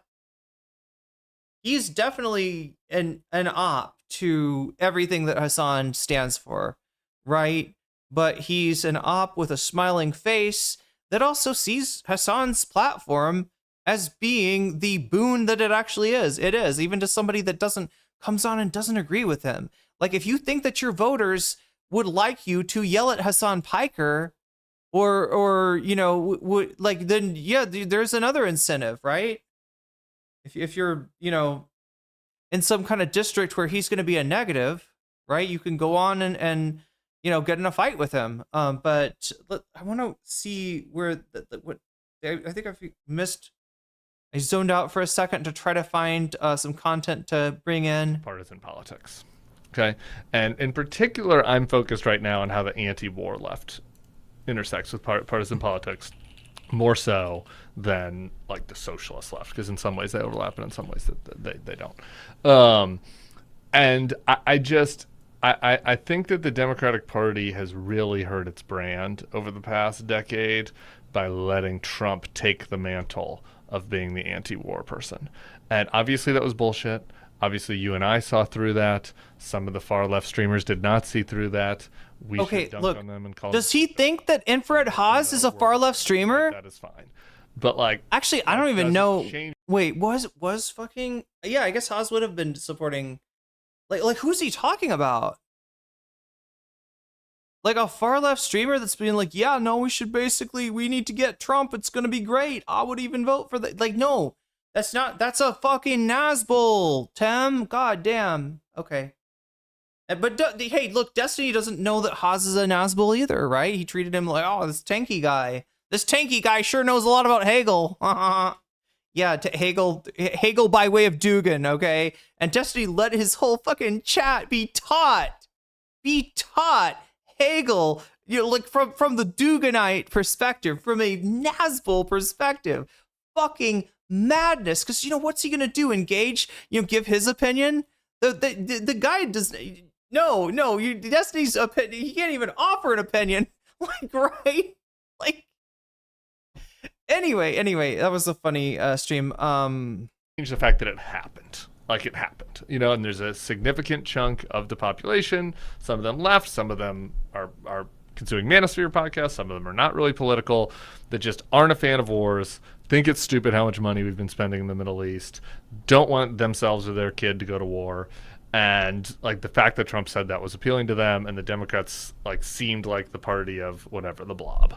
And I think that was a branding mistake in retrospect, like obviously. And right now in this moment, in April of 2026, like is the Democrats' best chance to like recapture that they are the party against stupid wars, right? And it doesn't mean that they're isolationist or whatever, but like we are the party against stupid wars. It was Bush that sent Iraq and Afghanistan. It's Trump that started this. 20 minutes left of this. You are paying more at the pump right now. It is because of Trump and because of his friends in the Middle East, MBS and BB, and the other corrupt buddies that he's doing deals with. Like it's their fault. We're on the other side. If you put us back in charge, we're not going to do this. They tricked you. Chat, the only way that we're going to get through this is with a humorous diversion, okay? So Tim correctly noted that that Destiny and Hasan have a dorm room style conflict going on, have for the last 5 years. Now let's talk about another conflict that's going on between Hasan and Asmongold. Or is it, chat? Or is it? I smell you. I found you. Osmongold brought you up in his stream again today. Dude is super annoying. Yeah, I know he is annoying because the whole thing is that he uses my name to clout chase and just clip farm. It's fucking bogus, man. Seriously. Hasan's talking about you on a stream again? He's such a fucking parasite, guy. Seriously. Yo, is the joke that he's just doing the voices as Papa Meat and it doesn't really sound like either of the characters he's does Papa Meat just do all the voices? Is that the Chat, give me 1 second. I'll be right back. Can you guys excuse me for 1 second? The clip farming's going great. We're gonna make so much money together. Yes, my love, you're doing great. Will you please kiss me to hold me over until stream is done? Only if you kiss me back super hard. Wait, who's this guy? Yeah, who's he? 兄弟了，放我走，他们非要我看。 What the fuck are you saying? Kaya, please! I'm gonna talk about that later. Oh, yeah, you gonna talk about it? You wanna hit it again? Let me do one. Let me zap her. 哎呀，别惦记那只 Popper。等一下，我在讲中文啊。Can we DoorDash something from Panda Express? Oh, that sounds really good, baby. Kaya, what do you want from Panda Express? Oh, come on. John PG. Hassan does not. No. Hassan doesn't eat Panda Express. That would blow his macros, right? What's he gonna get from Panda Express, chat? Their sauces are all full of sugar. Oh yeah. Tap her again. 哎呀，我受够了这狗。 Wait, what are you doing now? Okay, so there we go. We just needed to where can I downvote this? Go to Papa Meat's channel. You were fooled. I'm sorry. We're doing my best to win you back over. Like, I just think that it's like really. Oh shit! I gotta change this. Recapture this posture right now. And so, like for me, the Hasan discourse got wrapped up in that, where I was like, I just thought it was really stupid strategically, like whether you're putting on your Democratic Party hat or your centrist hat or your liberal democracy hat, to be like, right now, I'm going to pick the fight with the anti-war left. Now, if you're more precise about what you're criticizing Hasan on, okay, but like this, I'm trying to, all this stuff, letting, the Jewish Insider blog in D.C., which is our Republican cutout, like dominate the discourse, and like, by asking John Ossoff a questionnaire about what he thinks about Hasan, like this is fucking stupid. Like I got into this discourse by posting on Twitter, Democrats should tell Tim worked for George Bush's brother for what, Jeb? Any interest group that wants to know their opinion on Hasan to eat shit right now, because the only groups that are trying to do it right now are trying to do it to run cover. So you're saying one of the like worst, most like doomed campaigns in, I don't know, the last 50 years. He worked for Jeb. I mean, we love Jeb, chat. Unironically, Jeb ! Right? Jeb is, But damn, that doesn't really speak well to one's political acumen to be involved in such a unbridled disaster as the Jeb Bush campaign. I believe that Jeb Bush started that campaign in 2016 in first place by name recognition because he is a Bush family member, and that is not where he ended the campaign. Yeah, please clap. The people that are in favor. Why are they all so pathetic, Marco? Why were all the 2016 Republicans? Lindsey Graham was running for president. Oh my God, Ted Cruz. This war. And so anyway, so like that was not that 2020 was any better with De Sanctimonious and Vivek rhymes with cake. The beginning of this, and then it spirals into a bunch of other stuff. And so I have more thoughts on how Democrats should engage with the left, but like those are my two main things I just wanted to make clear at the start. Sure. So on the second thing, I 1,000,000,000% agree. I'm going to look back to my earlier kind of media model for why I think, unfortunately, like I hate the anti-Semitic attacks against Hasan. I do actually think that him and a lot of people on the left, him especially, are anti-Semitic, but I care about social stuff, but I think they're the anti-Semitic has the attacks where people what? He means like people calling Hasan anti-Semitic. Wait, Tim Miller working Jeb Bush campaign? Like somebody said it in chat. I'm reading chat here. No wonder he works for. I mean, that may or may not. Like, I mean, chatter. Can we verify that?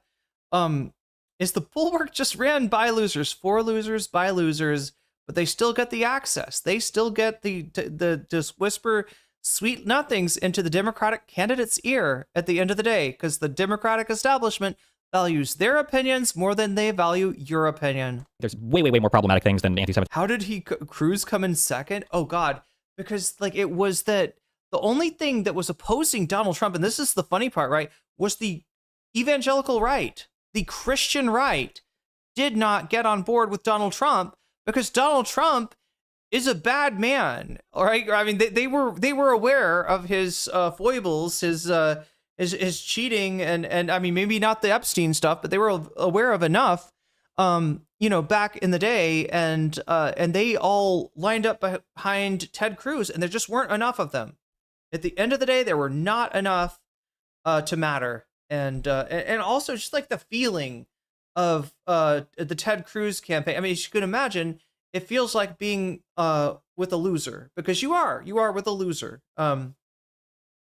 Especially because Israel is fucking it all up now anyway. So my sympathies are very low at the moment. But the issues are these like Israel is fucking it all up, and I think I should say that Hasan has definitely said some anti-Semitic stuff, including as recently. But here we go last week. But he also, I think, is feeling the pressure. Could you ever fucking say, "Put your money where your mouth is, sir"? What did Hasan say that's anti-Semitic? Let's take a little sample. Let's take a little drink of what Tim Miller thinks is anti-Semitic, and I'll bet you it is something just like strictly about Israel. Like, he is straight up talking about Israel, and he's like, "Oh, I don't know. When you say that they're, going out this in a bloodthirsty way, kind of corresponds with some, it kind of corresponds with the trope of blood libel. I don't know. I don't think you're allowed to say blood in the same sentence as the IDF operation that's splattered in blood. God damn, what are you supposed to say? Like, they're killing children. You can't say that they're going. No, don't say the children. That's a trope. Have you read the Canterbury Tales? Have you read the Canterbury? That's the, I'm sorry. They're not killing kids. I could say that, but I'd be lying. What kind of shit? I want to know, because that's what it always boils down to, right? It always boils down to, I don't like how you're criticizing Israel. I am used to walking on eggshells when I talk about Israel, and you're not walking on eggshells. Please get some eggshells under your feet immediately. Sure on this, and this goes to like a third point I want to get to eventually, which is like he's modulated his rhetoric on that in a way that's potentially useful. But anyway, you might think it's potentially unuseful. I would say definitely it's all dog whistles, but not even like quiet. It's all dog whistles. I thought he was saying don't attack him with the anti-Semitism thing. I thought he was like those attacks don't. Anyway, let's see what he says. Pig and all the inbred comments or whatever about Jews and everything else. Like they're usually hating on certain anti-Semitic tropes. Like they need to go back to Brooklyn. They don't belong there, stuff like this. But regardless of that, I think the reason why the Jew discourse carries is because the Jews have, as has been noticed through the last 2,000 years or whatever of human history, they're very good at doing their media messaging, right? You've got your AIPAC people. You've got your I don't know if the Southern Poverty Law Center or is the name of the it's not them. There's another group that is on Twitter that like calls out like anti-Semitic people or whatever. Like they're the ADL. That's something. Yeah, they're very good at their vertical integration and everything. They label somebody, like this guy's anti-Semitic. Here's why, and then that message like resonates within the entire tuning fork of kind of the I guess like Jewish interest structure or whatever. I'm trying not to sound too much like a Nazi right now, okay, but this is whatever. But like they're very good at like messaging on. Yeah, who's anti-Semitic? These types of issues. You're not a Nazi, to be clear. I'm trying not to go on. I'm trying very hard to not go on Nazi platforms. You're good. I've not watched all 8 hours of your streams every day. I promise. No, he's not a Nazi. He just has some interesting ideas about Jewish people. So I'm not a Nazi, okay? Of course, I was a Nazi. I would say exactly that, right? No, I'm just kidding. I'm not. But they're very good at messaging on this thing in a very unified way, which I think is why this is what's carrying through the strongest. But the other type of messaging, like I agree and I scream, okay, and I agree so much that Democrats aren't good. Sorry. Unbelievable. That is such an amateur move. No, right you're there. good. It happens. It's a streamer mistake, so you're coming to our world, okay? It happens, Keep going. So here's the deal. Any sort of platform, like when you talk to somebody, when you bring somebody on, you'll often hear like somebody say, like an interviewer say something like, "Well, you've been very generous with your time, and I don't want to hold you up," and that's like to give the guest an out, right? Even though, theoretically, you could set a timer, which maybe that's the timer, maybe that's the time that he intended to spend on the stream. I don't know. There's still these like when you're not in a sweaty debate bro community, there's still a certain consideration for other people's time. But with this shit, and like granted, like I don't know, it just like I don't know if it's because of Destiny or because of Tim Miller, probably more because of Tim. There is no debate, right? Other than kind of, I don't know. Am I tripping, chat? There's not a lot of disagreement here, or at least the disagreement that there is not being verbalized, right? This is more like, Tim is hearing Destiny out and be like, all right, well, he pushed back against, Sarah, but Sarah was more explicit about literally wanting to cancel Hasan. Literally after these fuckers have bitched and cried about cancel culture, about purity culture, about all these things. And yeah, he's got a point with that purity culture. Anyway, Miller is so disingenuous, acting like he planted a flag for Hasan, then capitulating to Longwell, and then talks to Pestany of all people. Yeah, and it feels kind of like he I wouldn't. Does it feel like he agrees? Does he feel like it agrees? What do you think, chat?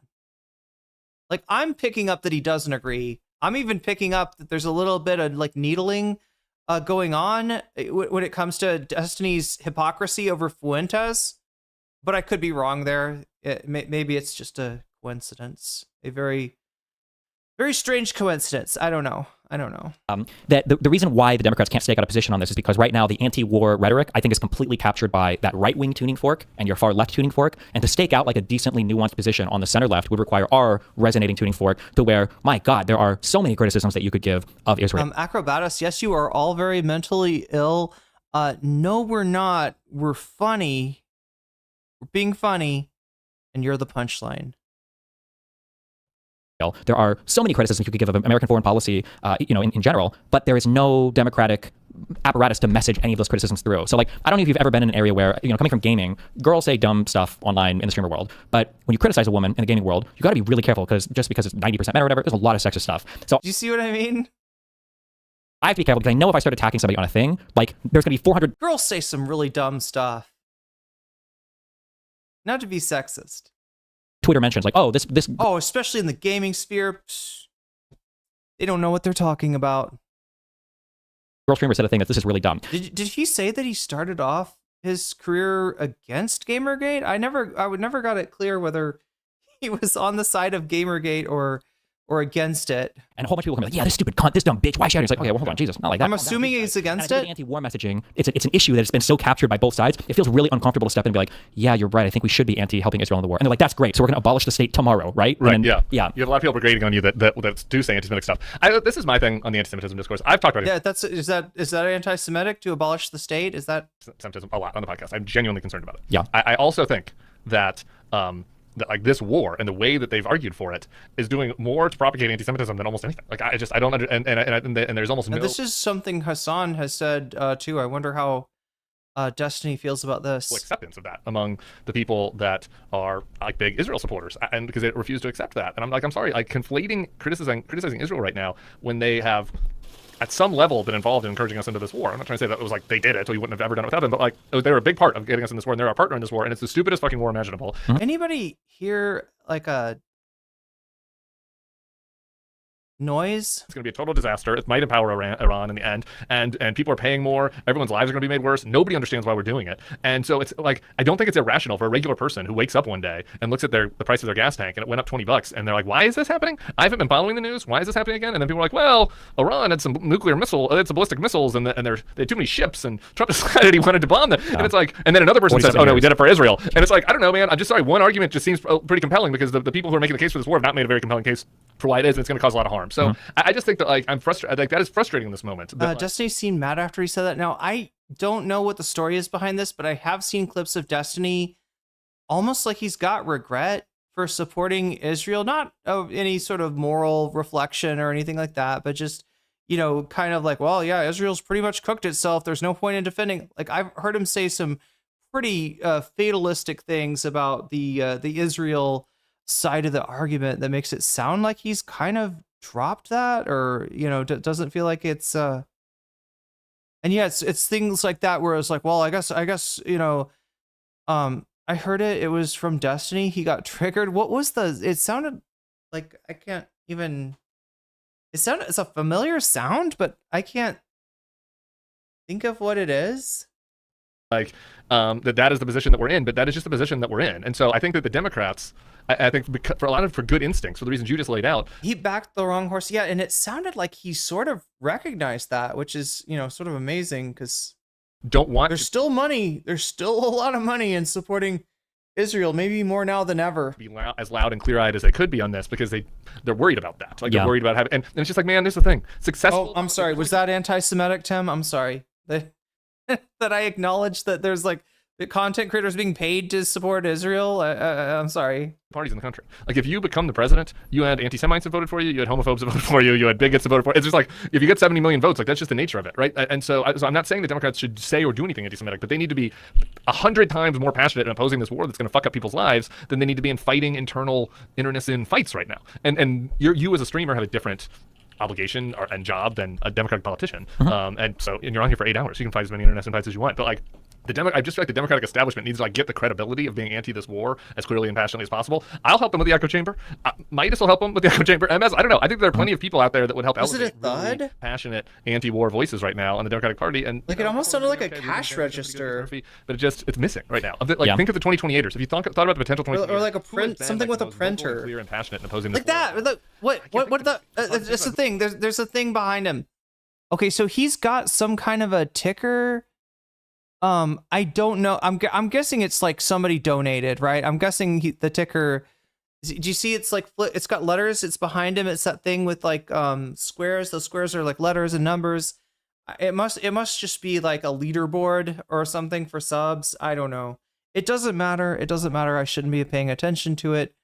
But I guess that's his way of acknowledging, the donos without making too much of a. Back in the day, chat, Destiny's stream, it used to have all these weird little like I don't know, these like musical noises that like if somebody subbed, it would make a noise. If somebody followed, it would make a different noise. And it was actually kind of ASMR and kind of, I'm not trying to glaze his stream, right? But, more chill than I've ever heard stream alert sound, because usually the idea is the stream alert interrupts you and you are like, But yeah, anyway, these are maybe like less noticeable. Who would be the fit for that? And I think he knew it was a timer. Huge mistake. Oh, and now he's self-conscious. Yeah. That's the thing too. It's this weird thing where you feel bad about like, maintaining your own time, right? I mean, I'm talking about like hanging out with people, and yeah, it does kind of transfer over to content in a way that maybe it shouldn't. I'm not the best at like. I always feel like if I leave when I want to leave, like a social interaction, the people will think I don't like them, so I will stick around until I feel like maybe they don't want to hang out anymore, and then I'll be like, all right, well, I'm gonna go do the thing that I needed to do 2 hours ago. But yeah, I do feel like somehow obliged, right? Like I feel bad if I'm like, I'm sorry, I gotta end it right now, but I got something to do, right? I don't know. I do agree with you that we need that more positive position out there, somebody saying it. I think there's two things here. So one is my issue is just, you can stake that position out without trying to appeal to or I guess like curry favor with people. So he is picking up maybe something like what I was saying in terms of the, kind of subtext of the conversation. Like I said, it's not a very hostile conversation, but there's like you could tell when Destiny's like, let me explain my system to you. Tim's like, he didn't roll his eyes, but he almost didn't need to roll his eyes. We were all rolling our eyes at that point. I thought maybe your meds had put. Oh, sorry. Well, reading somebody's chat. Whose positions, might be superficially similar, but they're not. Like if you had a friend that came into your house and your other friend is like, that guy's gonna rob from you, and you're like, what do you mean? It's like, he's black. All black people steal. Like, okay, whatever. If he does end up robbing you, I don't think you would say, oh man, like you had a really good point. Actually, racism is actually really good. Damn, I should just assume, right? And what if you had a friend who said, oh, she's a woman, she's gonna have a stupid take on gaming? If you look at all these people on the far left, they were calling it a genocide and apartheid or whatever on October 8th, right? Or before. Like these people have been saying this forever, and they knew what was. If you pay attention at all to history, you knew like what is Israel known for. If you go back to like the beginning of the Zionist project, right, is over proportional. Wait, what am I trying to say? It's a disproportionate response. That is literally their strategy for the Greater Israel Project, right? Remember the original like UN boundaries that were drawn were, there was much more space for the Palestinians, right? And what they've done is every single conflict that they provoke, they use it as a pretext to take more land. And so that's, why you see, Palestine shrinking. And if you look, at the West Bank now, it looks like Swiss cheese. It's been carved up. It's impossible to. They're trying to make it impossible to travel in the West Bank, by just literally, putting a fucking settlement everywhere. So anyway. And, you know, you said he is still defending Israel, for the record. There we go. Before, you know, a ton of different people vote for you, and, you know, you don't have control over who's voting for you. True, but there's a big difference between like 20,000 homophobes voted for me versus like I'm trying to appeal to homophobic people, you know? So I agree. And then going to the second point is I'm hitting on that media resonating thing I said before. I definitely agree that the Democrats need to have a stronger position that they stake out on it. But my God, like when you're a Republican. Do you think it's just this, that Tim's irritated and does not... And again, it's nothing Tim said. I'm just reading body language. Do you think it's that Destiny's picking up on the fact that Tim is irritated, and it's kind of like, you know, on some level he's a little bit like whatever dude here, and that's what he's upset about? Like he literally cannot hide his contempt. You can walk out on stage. I don't know if Trump ever wakes up sometimes. Like, I'm just gonna do this for fun. I'm gonna say some crazy shit and see how they defend it. And everybody will defend it. From oh my God, who was it? It wasn't Pam Bondi. Who was that? What big Republican figure was it? Oh, it was Megan. I think Megan Kelly was talking about how banging 14-year-olds might not be a big deal. It was I'm like, Jesus, what are we talking about here? Hemophilia. Yeah. Oh my God. Yeah, they were wheeling out the libertarian pedophile arguments. Like, Jesus. Meanwhile, if you're on the left, whoo, dude, Kamala Harris and Tim Walz had a tougher interview with, I think it was CNN, than I've ever seen Trump have in his life on any platform ever. And if you're on the left, man, yeah, I'm seeing like the New York Times is writing pieces calling Gavin Newsom homophobic, and it's like, how can you stake any position anywhere in this media environment when the whole right is going to come down to you? Yeah, where even like the mainstream outlets that are supposedly more sympathetic end up having to like go overboard to prove how not fair. Yes, they are. Right? Yeah. And I mean, I think that's a real challenge. I want to ask you about this one thing because that's what. All right, look, I gotta pee again. We're coming into the final stretch here. We're gonna at least do 2 bonus content items. Oh, look at this! Twitch and YouTube are close to 100 now. That is and they're competitive again. Oh my God, chat. I apologize for not streaming much for the last few months. Shit has been kind of crazy, but hopefully it can calm down now. I mean, it's kind of a sign of like how much I've been streaming, which is not as much as I need to be. Think that Tim is subtly flipping him the bird. Yeah, I think so too. Anyway, I gotta pee. I'm gonna leave you in the capable hands of Kaya. I'll probably grab some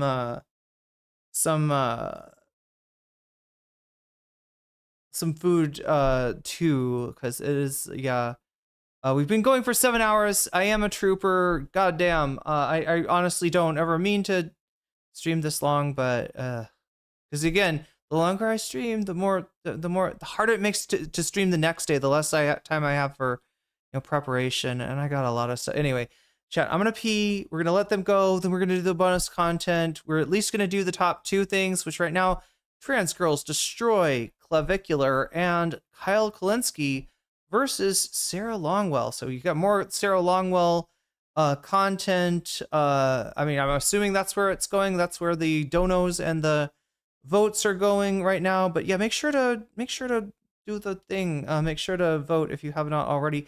And also like the stream because it helps me out greatly.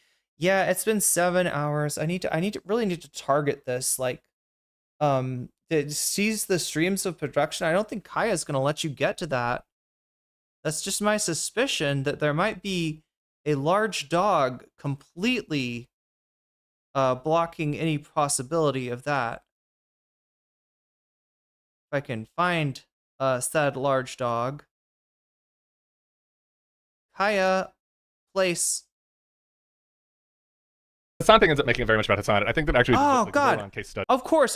As soon as I try to pee, they start talking about Hasan. Kaya, place is more telling.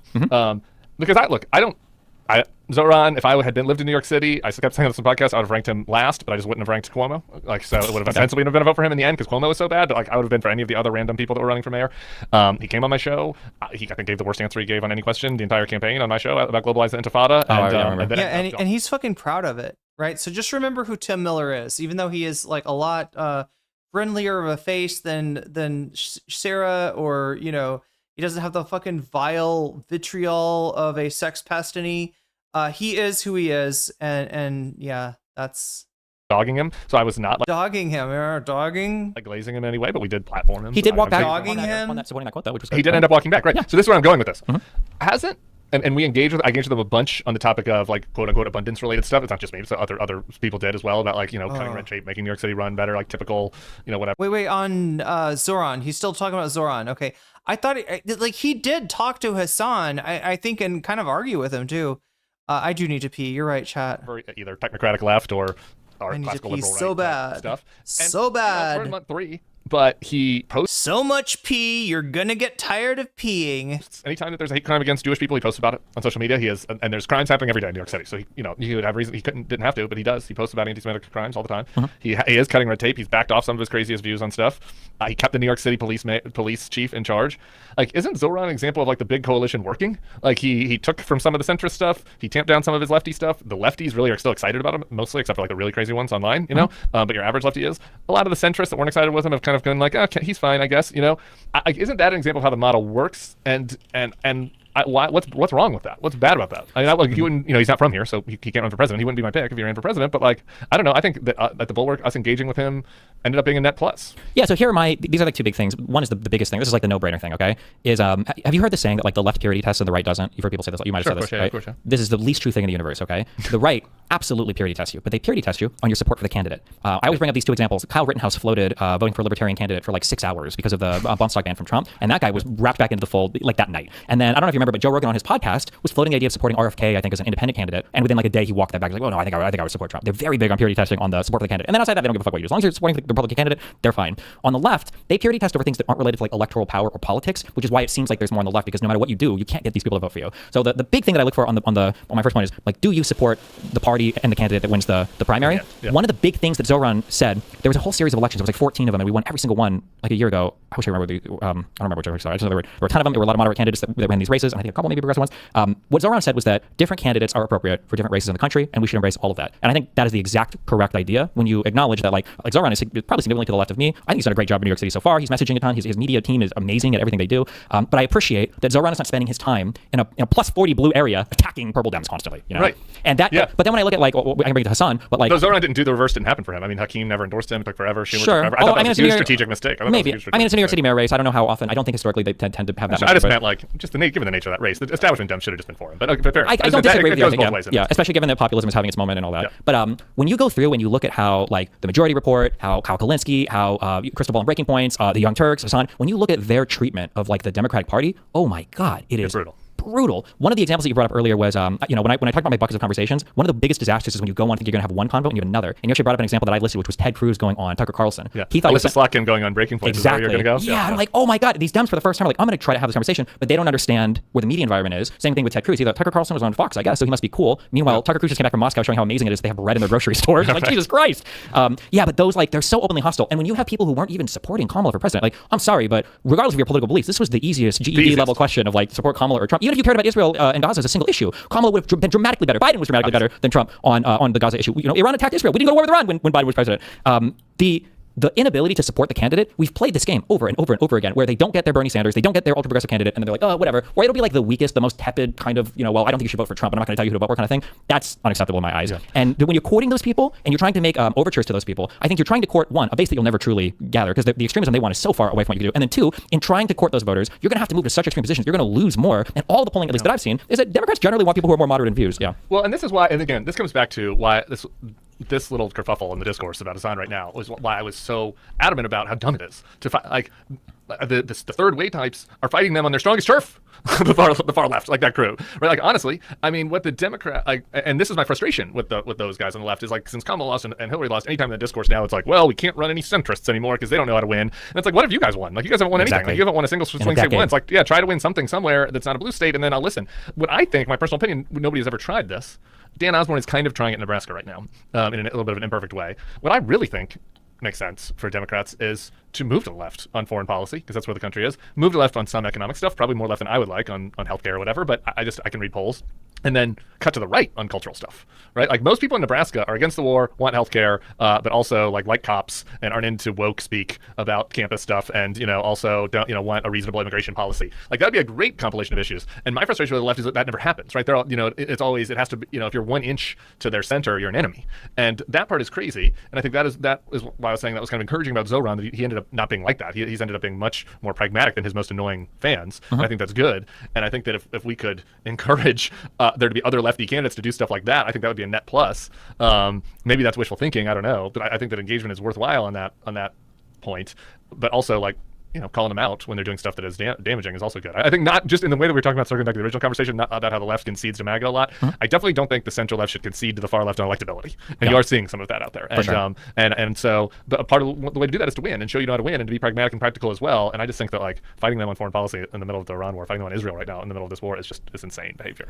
Yeah, I don't necessarily disagree, although I will say that the way that they operate is identical to the right, in that the grounds that you're fighting on are almost always going to be dictated by them. Like, if you listen to any of these people have been talking about and obsessively talking about Israel-Palestine for years, and it is the only thing they talk about. You can show up to any of these platforms to debate or argue, and it will, I mean, yeah, you mentioned with Slackett, right? It's going to get dragged back to Israel-Palestine, and the answers that they're wanting from you. Why not just give them the W on that and then move on, and then try to move on to other stuff? Well, because the only W they would take would be like, you're in favor of like the abolition of the state of Israel, right? Which is like, it's so far and you're just so out there. Yeah, which is why I think it's important to have an like a generally less war position.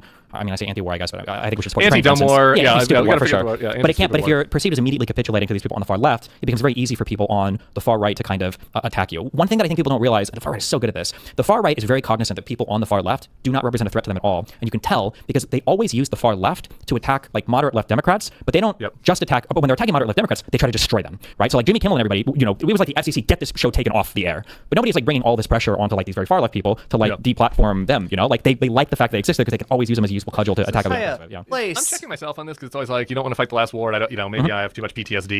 Do I need to rewind it? Did they choose that time for Destiny to just spew a rant? Is that what happened? Every American's political views are incredibly schizophrenic. They just have a spattering of left views. So I guess they are centrist, but if you give them what they want, they'll move to either. He must have made a jaw pain from, oh wait, Destiny or Tim? From that movement, it can become. Did Destiny do that thing where he like moves his jaw like a goat? He think he has like a medical condition or something. It's like oh my god, I should know the muscle. It's like attaches at the maxilla and the fuck.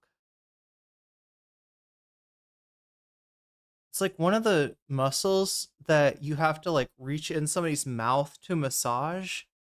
They call it dental massage, or like you're not massaging teeth, you're massaging a muscle that I can't remember the name of right now. But there's like where his jaw just takes a quick tour of the Caribbean. It does look like it would be painful. And maybe it is. But yeah, I think he's had that for as long as I've ever watched.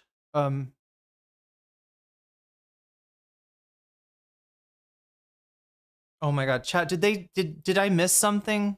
That's a great pause of Tim Miller. Right?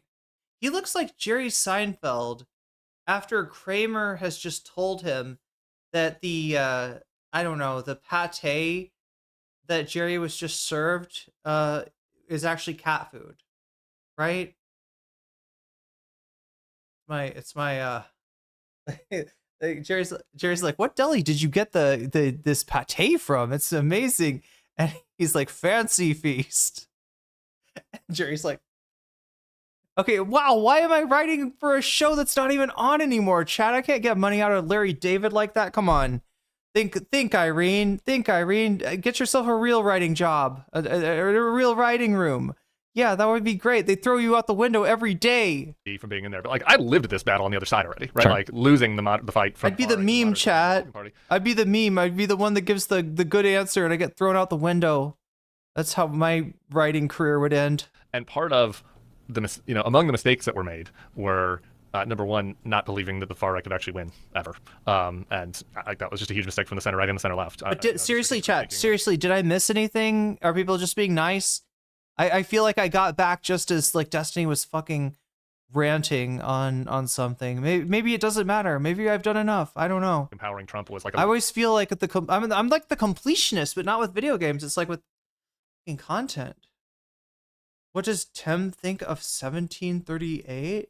literal strategy of the Hillary campaign. Good year for wine. Moderate Republican campaigns in 2016, because they thought that, okay, well, he could never win in the end. And here we go. So I think that just not falling for that. I hear you. The far left is not as popular as the mega right is, but just not making that same mistake, I think, would be smart. And secondly, just I think that we made a mistake on the center right being like, I missed the pro-Israel defense. He got another paycheck from Israel. The paycheck just cashed. All right, so maybe that's why he was iffy about Israel. He's like, I don't know if there's any helping Israel. I think they're pretty much lost. Oh, check just cashed. Yeah, Israel not ever is the Middle East's best hope for democracy. Wanting to hand it to the could we have gained credibility with the base by saying, yeah, the Iraq War, we fucked that up. Like, we fucked that up. We shouldn't have been spending so much money on these foreign wars. We should have spent more money at home.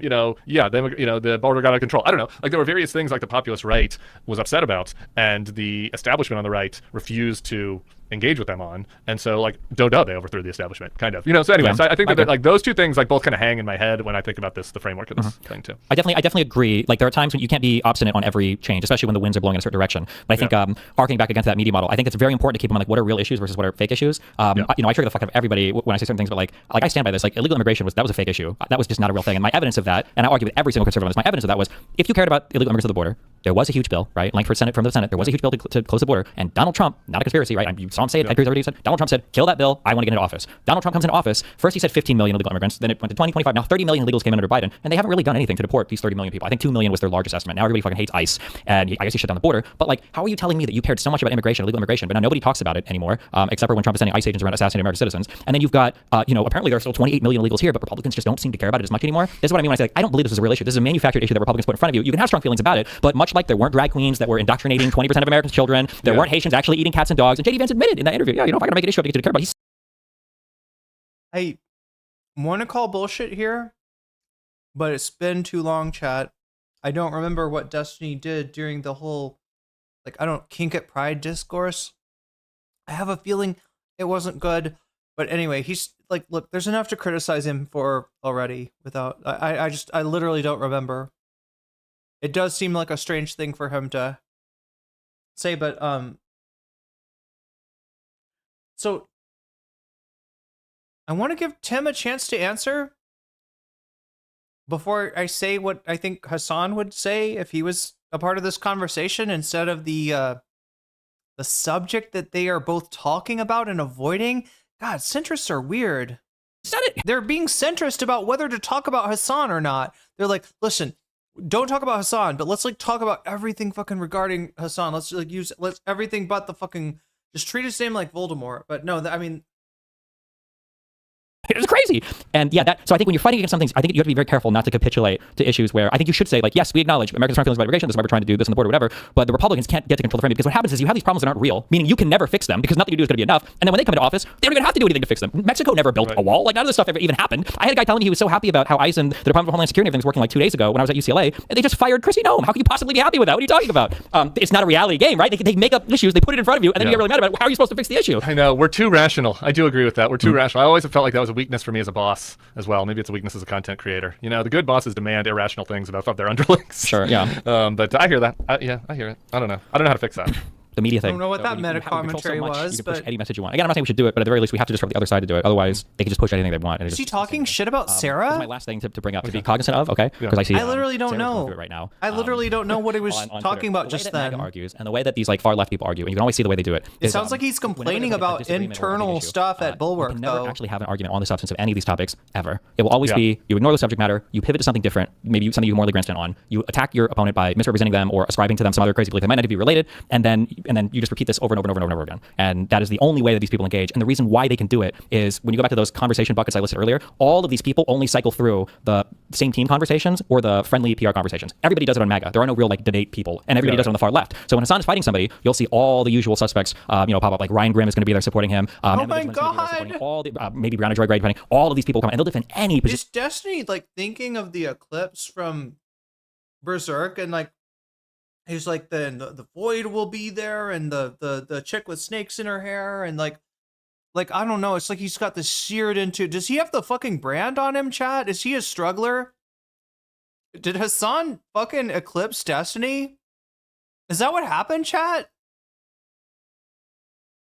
Is Hasan femto? I'm asking, in all seriousness,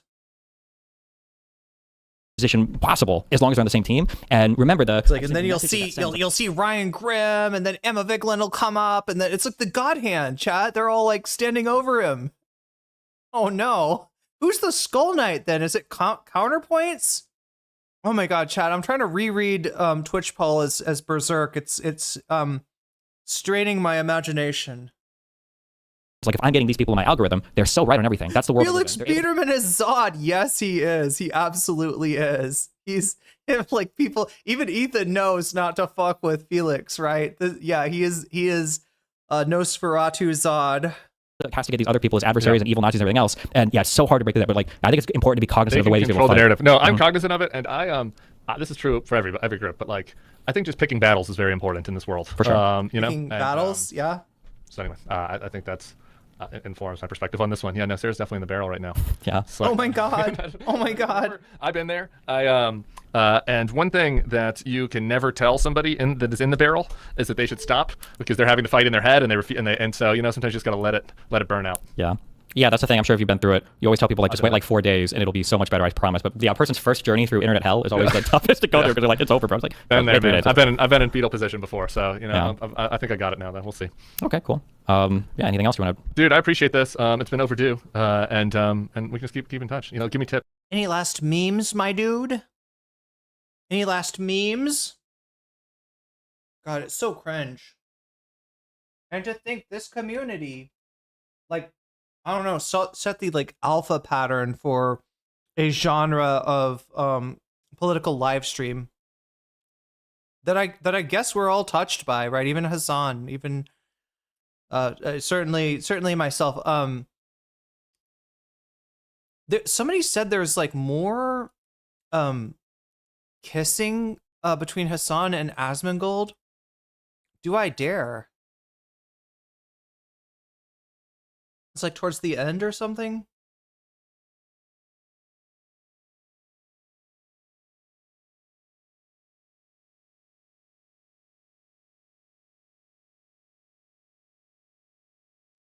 It's a Papa Meat video on Discord mods. I guess he's got these like Discord mods coming to kill him in his house or something. I don't really understand. But yeah, somehow like Hasan and Asmongold are in the room. Wait, where is it? Wait, I saw it. There it is.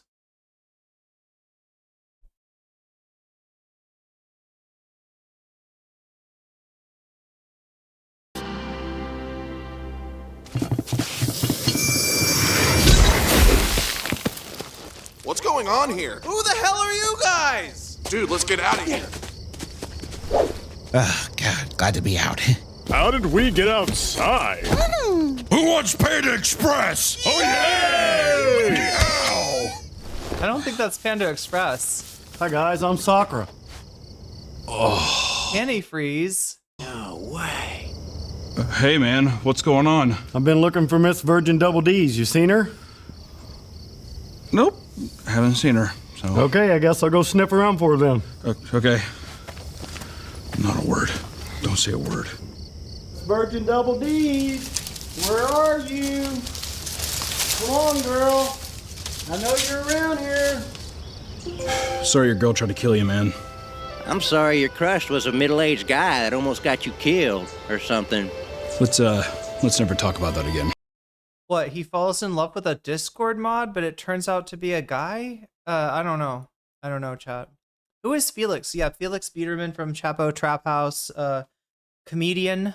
It's the best way to sum up who he is and what he does, but you might have seen him. He's a common streaming collaborator with Hasan Piker. In fact, probably the person Hasan brings on most out of anybody. And wouldn't you, if you knew Felix Biederman, wouldn't you bring him on all the time? The ADL is even scared of Felix. They won't make him anti-Semite of the year. I mean, they're not ready to cross that threshold of making a self-hater the anti-Semite of the year, right? That would be a new precedent. I mean, they think it, they just don't, they don't usually say it out loud. But anyway, what I can say out loud right now, chat, is that the poll and the bonus goal, it's overwhelmingly pointing us to watching Clavvicular get destroyed by several trans women and watching Sarah Longwell get destroyed by Kyle Kalinske. Not in the same way, though. Not in the same way. I got banned for calling something boring? Wait, is that in my stream? That sounds like something I would do on a bad day. No, I mean, hopefully not. No, that's not something I would do on a bad day. I would do it and then undo it because that would no. I will. My little sister used to do, like, you know, when she was like she joined cheerleading for some reason. It's not really characteristic of her because she's like the weird one of the family, believe it or not. But she did cheerleading, and then she would always make our relatives watch when they came over. And while they were watching, if any of them like looked down or checked their phone or anything, she'd be like, "Don't look bored." Like, she literally just like, they were a captive audience. Okay. Anyway, we got to get to this Clavvicular business, I believe.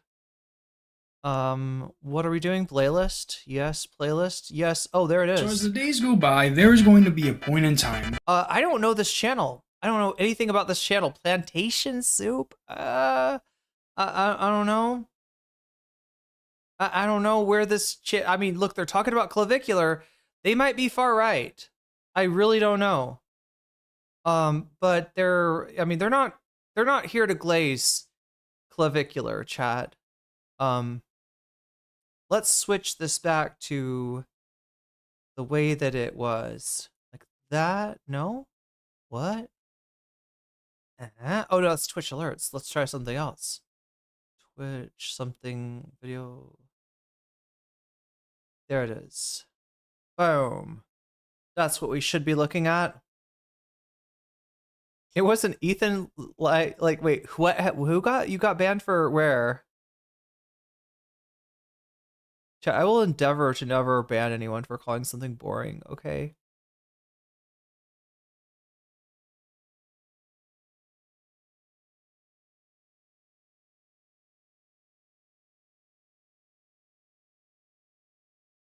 He's in his 20s? Yeah, I think he's, what, 24? Is that right? He's 24? Wait, you got timed out for a fight? Wait, what happened? I am trying to follow the chat. I don't get it.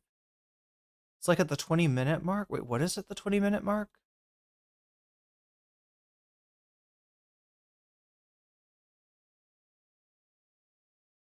Oh, here it is. I love Felix so much.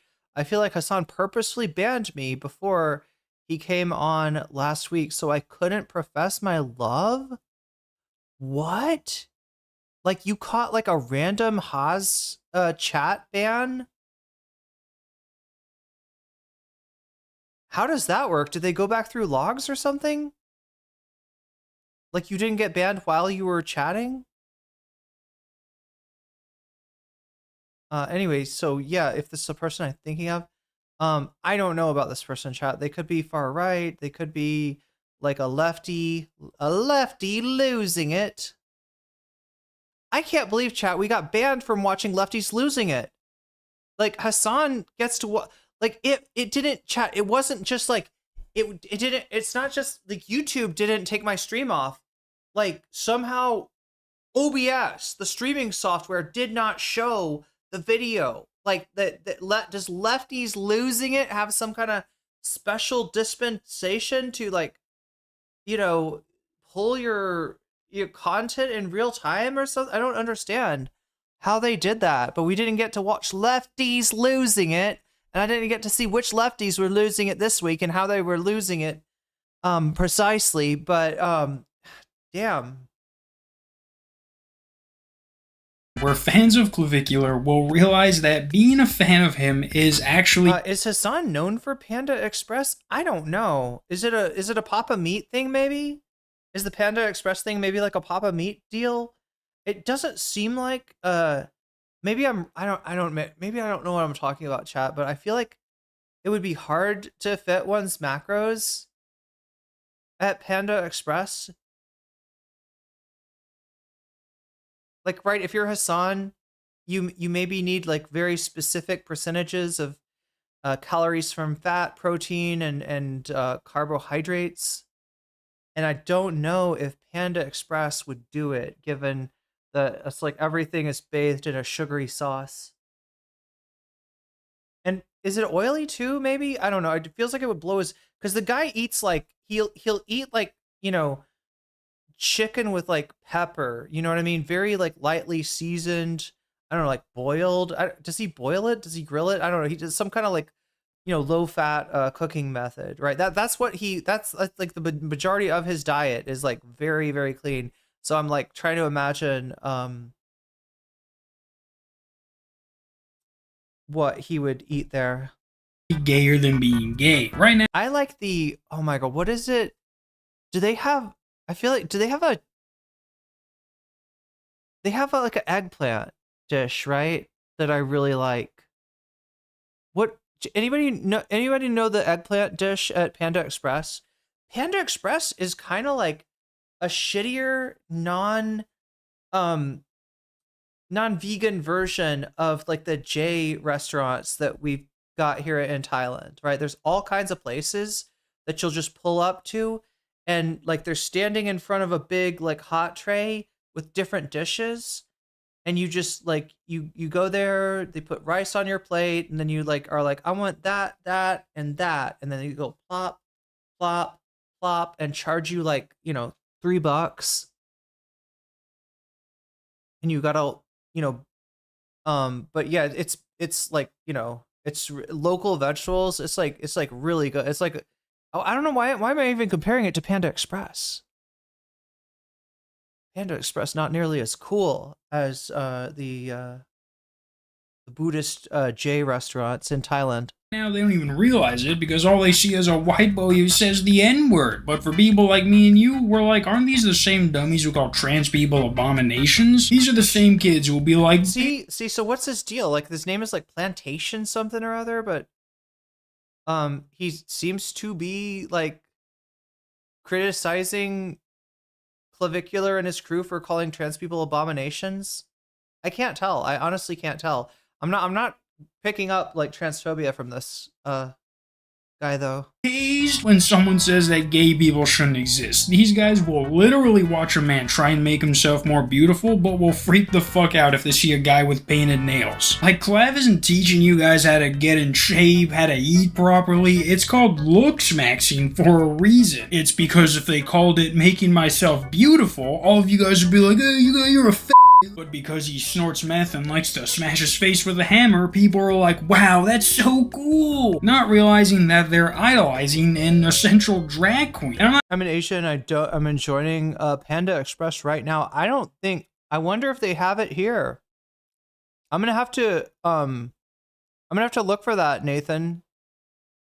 I don't think so. I feel like there's restaurants that fill the like the market that Panda Express would get. It's cheap and it's filling and it doesn't break your budget. It's, yeah, exactly like that. The only drawback, right, is that when you're eating from food on hot trays, right, you got to really trust the kitchen that's coming from, because, you know, that stuff is potentially sitting there for a little while. So, you know, and like food poisoning is not uncommon. So you do have to kind of, you know, you want to trust the restaurant that you're going to. But yeah, there's all kinds of little places like that. And it's crazy how much food you can get for cheap. I'm not even talking about that loser he hangs out with who wears actual shoulder pads and a wig as a joke. Dressing up like the guy you're streaming with because you want to be like him is one of the gayest things you can do as a 20-year-old. What are you, 5? And even then, Clav is who he looks up to, the looks maxer with inverted knees and no fucking shoulders to hold a backpack on. He's basically the sexiest person with special needs. Like, he's got some of the features, but when you look at him as a whole, you're like, nah, you could use some work. Like, dog, look at him compared to Neon. I would literally pay to watch him carry something over over his shoulders. I genuinely think anything would just slide off the side. Like, dog, how do you even achieve such shoulder slopes like that? Teach me! But it's funny because most of what he believes in is pseudoscience. Basically, little, if any, of what he talks. Clav isn't a gay man. He's obviously ace. I don't know if I trust the. I feel like we're dealing with an unreliable narrator. Maybe. What do you think, chat? AI summary of this video makes you laugh, or like of the Clav video?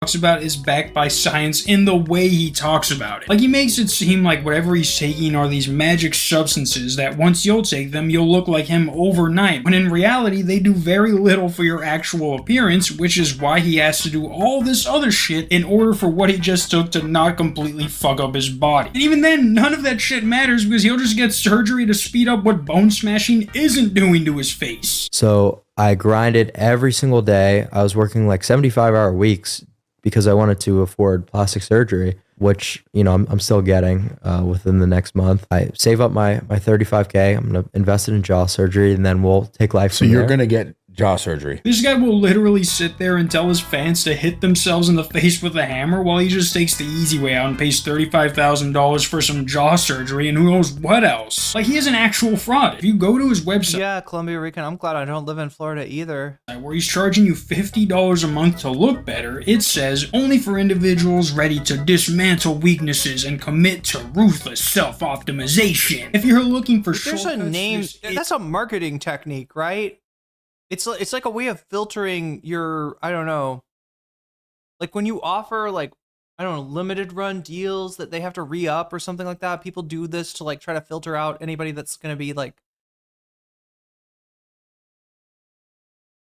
isn't for you. Looks like you're not made for your own program, dog. Because you can't even commit and finally realize that hitting yourself in the face with a hammer over and over again might be the most retarded thing anyone has ever believed in. And there are people who believe in a flying spaghetti monster. But it's not just the hammer. Like I said, it's everything else he takes to make himself look the way he does. He's basically taking medication in order for him. I mean, what did I expect? I'm watching a Clavvicular video. Who do I think is making videos on this guy? Honestly, there are a lot of like lefties that, you know what I mean? Clavvicular's been like a pretty popular subject for lefty video essayists too, but yeah, this is not Larry the Tapeworm. I stopped watching Destiny around late 2024.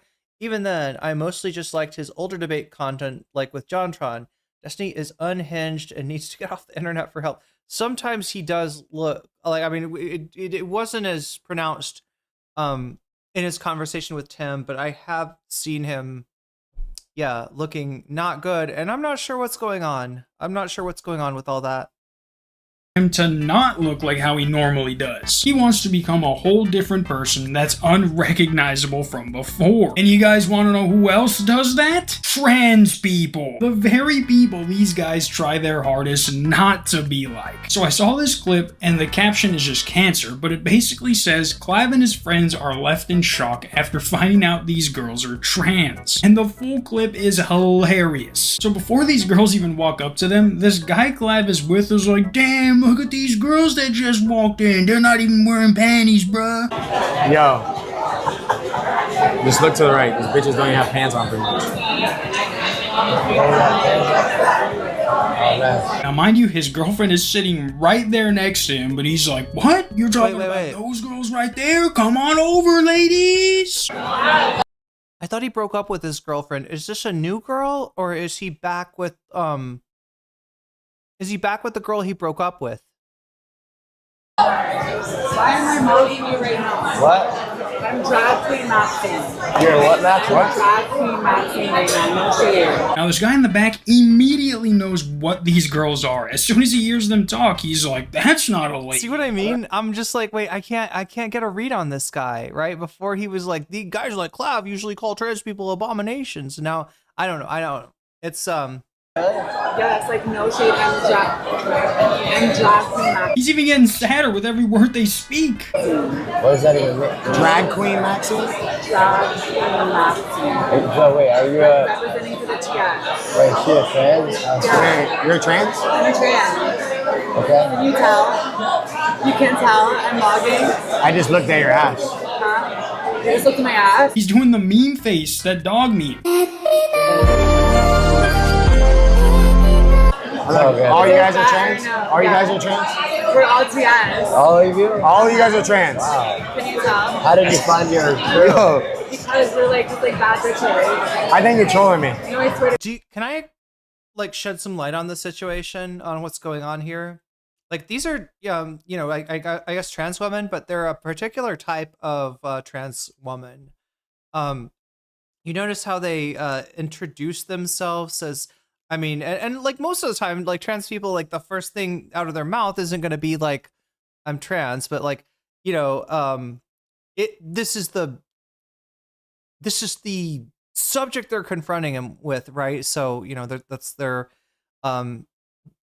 reason. But this is Kick. It's a platform like Twitch, but it's kind of chuddy. All right, just not gonna lie. I'm not saying everybody on Kick is a chud. I'm not saying that. Like, I don't know. It's a you know, you would think eventually it would be like it would normalize, but yeah, it started off very right wing, and so the kind of like, you know, and these girls I think are Kick streamers too. The kind of trans women that are going to be on Kick are the kind of trans women that aren't going to be like, I am pro trans rights. I'm coming out here with my blahage, and right, they're going to be, you know, this like kind of like, okay, I don't want to overgeneralize, but generally trans women that refer to themselves as transsexual, they're trying to make a distinction. They're trying to tell you they're not like other trans girls. So yeah, these, you know, very likely are the pick me, you know, kind of trans women. Hence they feel, they feel comfortable approaching, you know, and look, Clav's not like the most right-wing guy in the world. Like he sometimes makes fun of people that are too serious about right-wing, you know, politics, or like Michael Knowles and his obsession with trans people, right? So he's not like the most like, you know, he's not like the final boss of transphobia, but yeah, he's chud coded. He is right-wing coded, but they feel okay with this because they're like, hey, you know, the when we say that we're better than all other trans women and they're all fake and we're the real ones, they seem to not like us. And that feels kind of like cancel culture. So we've been canceled by the left.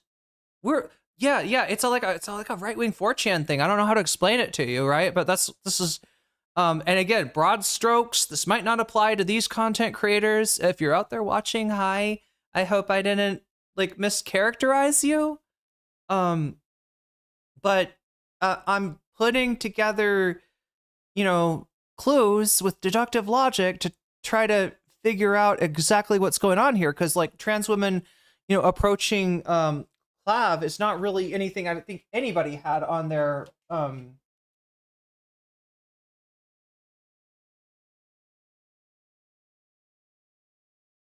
don't think it's anything. I don't think anybody had this on their list, right? But let's see more. Okay, let's see more.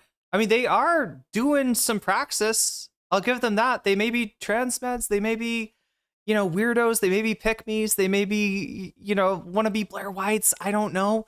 But they are confronting, you know, a part of like a prominent like right-coded content creator with his own hypocrisy, or really like Clav's not going to say much here for whatever reason.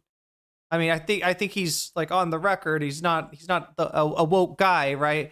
But he's not going to really, you know, he's not going to, you know, dish. He's not going to like mix it up here.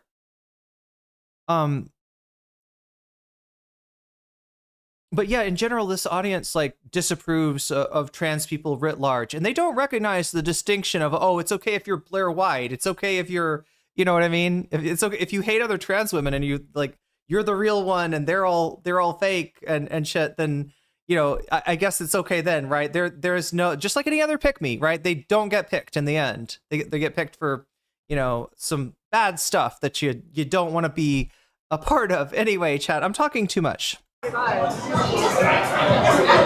Guaranteed, if this guy wasn't on stream, wasn't with Clav, wasn't with anyone that knew who he was, he would have had sex with these girls. He is in so much shock that he thinks they're trolling him. I have never heard of a woman dressing like the way she does and openly admitting they're trans unless they want you to know that they are. But this guy's like, no way you're trans. Is it bigger than mine? Whip it out, show me. I want to see it. Why would I lie? Do you still, would you cut your, my nigga Drago, you looked at the ass too. No, that's my favorite part about myself. Why would I get rid of it?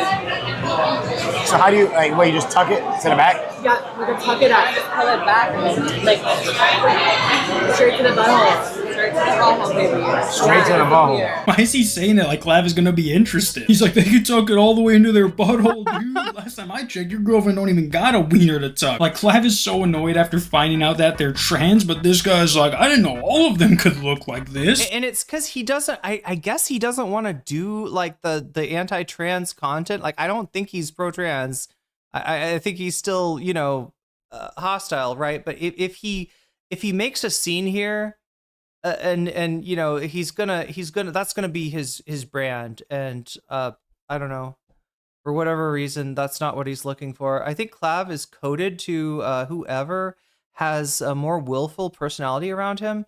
Despite his opinions on appearance, he psychologically cannot deny aura. I mean, that's true, and they are absolutely fogging him. They said mogging. I would disagree. I would say that these ladies are fogging him. I don't like. I know I've made some like really, you know, these are just like I could be completely off about them. All right, but it's just like the you know, like trans women that call themselves TS or transsexual. They tend to be one of two things: really old, like, you know, older than Brianna. God damn it, I'm sorry. I'm not trying to be. Fuck. I'm being mean.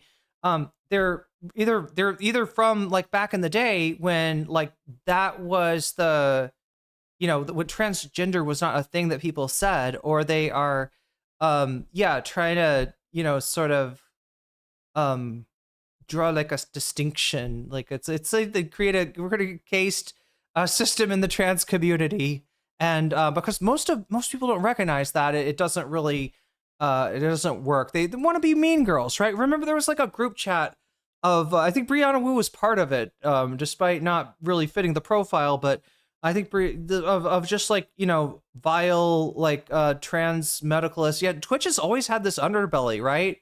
You know, it's been pretty pro-trans in some ways, but around the debate sphere, there's always this weird group of like self-hating, generally trans women that are kind of like, you know, try to present themselves as like, hey, I'm a trans person, and I don't think that the pronoun, I think the pronoun thing is overblown, like that kind of shit. Like that's the kind of pick me that you're gonna find, you know, hanging around like a Prime Kai panel, which I've been on, and I'm not calling myself a pick me, okay? But so again, you know, broad brush does not cover everybody. There's plenty of nice people out there, but there's a surprising number of you know, any kind of like casually, you know, reactionary community is gonna find itself like that's like where, you know, it's I'm trying to think of like how to compare this to like some other like a subgroup of like a self-hating subgroup of a minority group that is, you know, I mean, it's the pick me thing. It's really just that. Anyway. And this guy's like, yeah, can you leave me the fuck out of this one? He literally has his hand up, blocking himself from the conversation. But you know that trans women are like the OG lip masters. Like, I do the peptides. I'm on Greta. That is funny because you guys were using a lot of the words in like the trans subreddits in like 2022. Yes, we're like the OG. I saw. I'm sorry, South Korean subreddits. Is that what he said? You're like copying us. No shade. No shade. This guy still can't believe it. Wait, what's the deal with the South Korean subreddits? Trans. Look at his face as they're talking. He's like, this isn't scientifically possible. He's doing the calculations. He's like, there's only a 50% chance that this is a dude. I'm taking it. But then Clav, on the other hand, is like, guys, can you just leave already? Also, notice how when she's like, you're copying us, she's like, no, that's not how it works. No, it's not what, I'm not copying you. You're like copying us. No shit. No shit. When you got trans women coming up to you being like, why are you copying us? That's how you know what you're doing is gay. And then things get even more awkward when she asks him to raid her. Oh, yeah. Okay, wait, can you like low-key rate my like PSI or what? Oh, I thought she was gonna say. I thought he was raid. I thought he said raid. I thought he was, you know, she was gonna ask him to raid his chat into hers. Yes, Al. Yeah, this is the ratings thing. Yeah, wait, hold on. Let me go like Stacy vibes.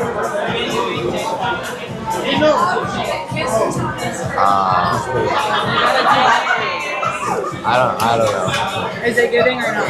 Nah, you're not. You got tits. You see how Clav is like, yeah, whatever, I don't know. But the other guy's like, oh, she got boobs, dude. What? Can you believe or what? Oh yeah, now once he sees Clav's reaction, he's gonna act like he's not in. It's kind of funny though. The whole mogging thing. It is like this game that they play of, I don't know, like, you know, this kind of hierarchy. You know, they're trying to climb to the top of, you know, just doing little like adjustments or I don't know. I don't pretend to understand the whole mogging thing, but I'm sure they get a thrill. I'm guessing there's like a thrill, right? That if you're the what is it, the Florida State, or what is like Florida State RA? What the fuck am I talking about, chat? It's kind of oh my god, why can I not read all of this chat?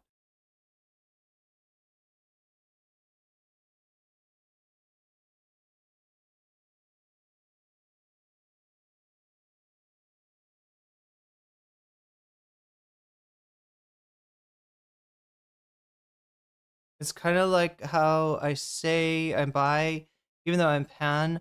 Oh, are you talking about the yeah, the TS thing? Yeah, and again, it is not a one-to-one correlation. It is a, you know, set of context clues, right? The number one being that this is occurring on Kick, right? And I mean, it's got to be Kick has got to be a very difficult place to be trans.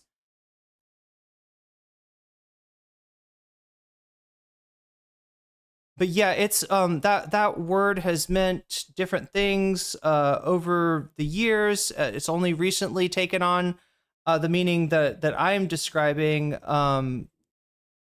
in order to kind of select a case of like Mean Girls. Interested. But the funniest part about this little interaction they have is when she asks to take a picture with him. Can I get a picture with you? Yeah. Okay, but can I come back there? Yes.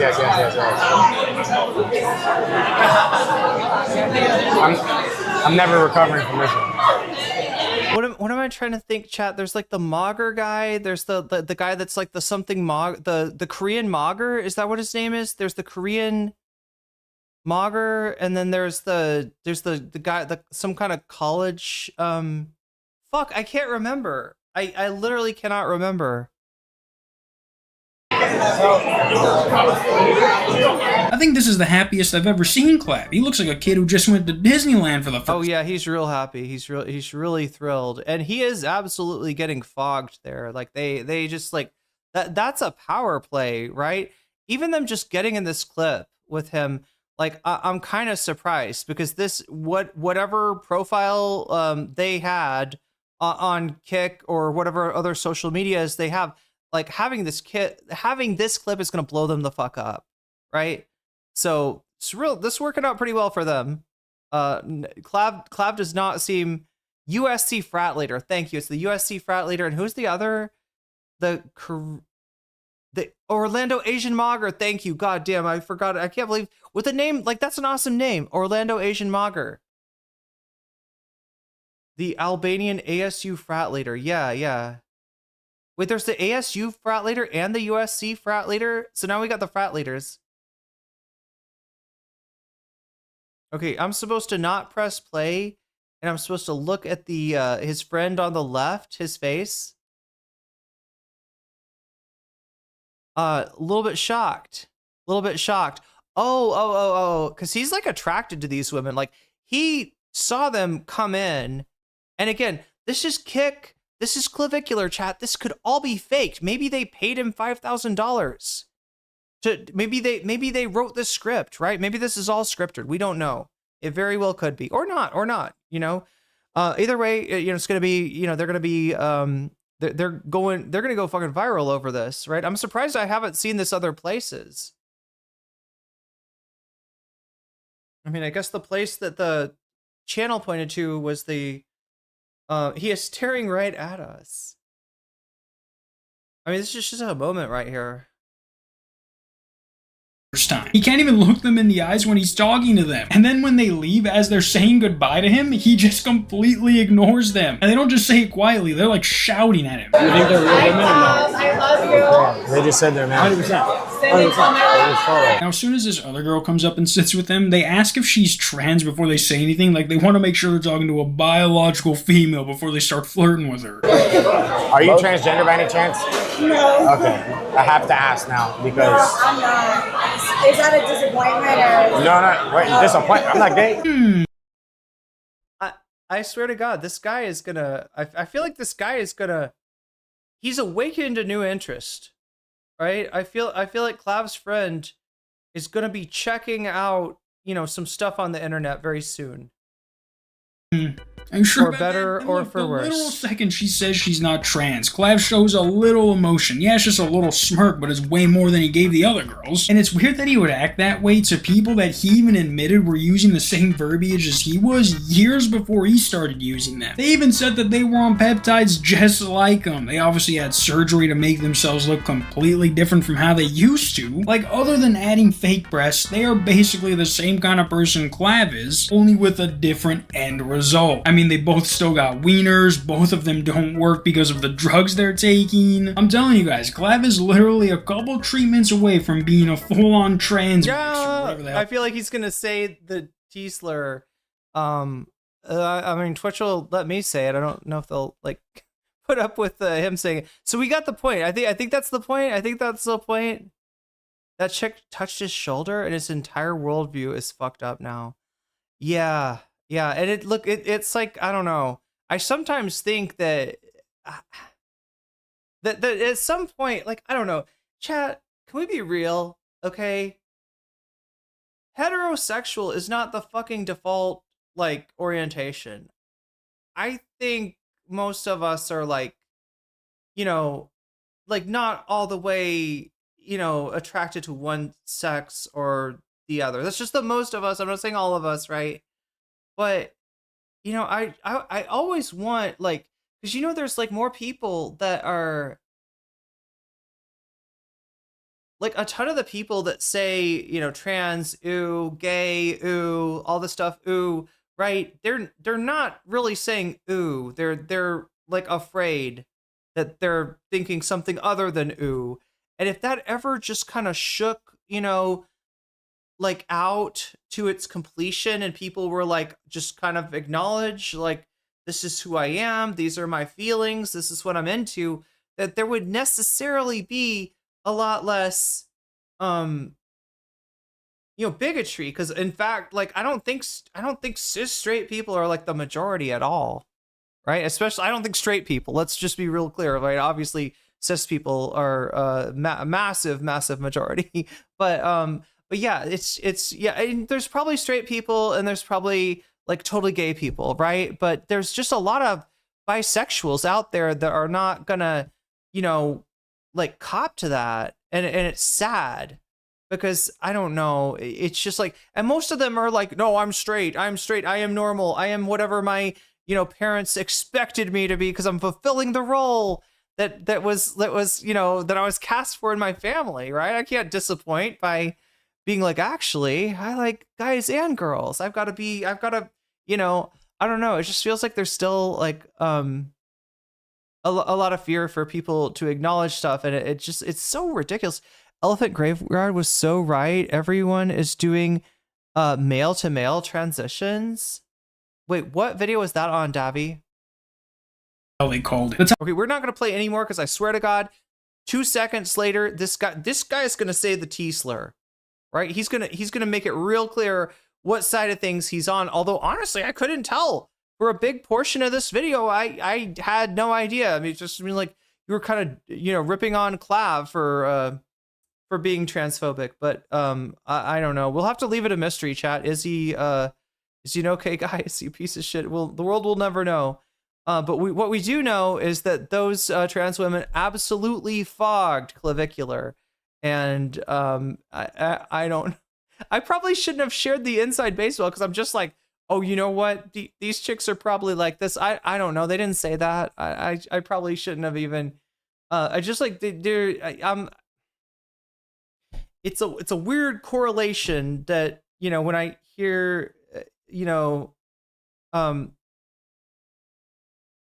trans women of certainly like that age group describe themselves as TS, it is generally not long before I'm hearing about how they're disgusted by AGPs and that they're I don't know all this transmed propaganda, but maybe that's just maybe that says more about my the people that I have had to deal with in my streaming career than the world at large. So let's just I'm gonna try to be more positive, chat, rather than just going on a ledge and I'm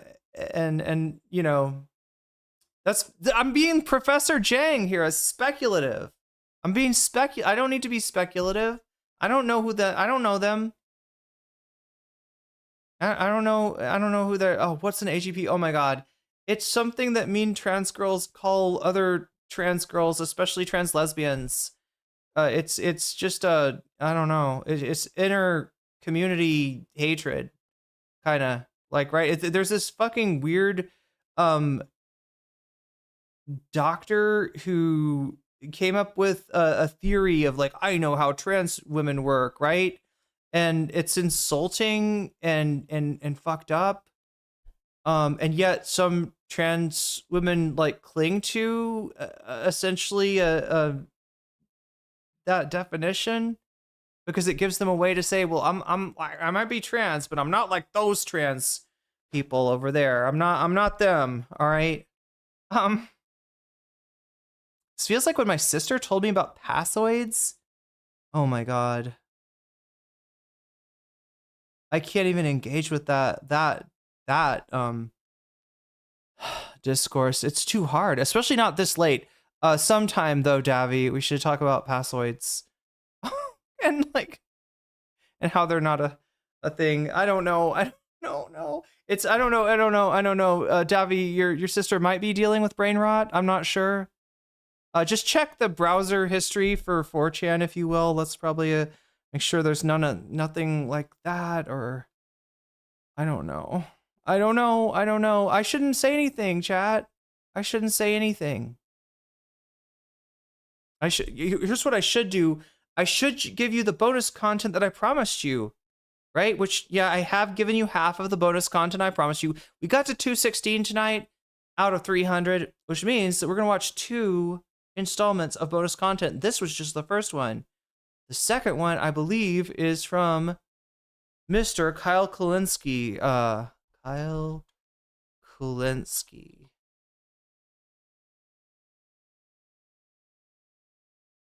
But yeah, I should never try to explain inner community anything because it's just too weird and complicated. And there's too much of a chance of like innocent bystanders catching a stray. That's the last thing I want. That's the last thing I want. Is to make somebody's day worse by letting them know that, like, I don't know.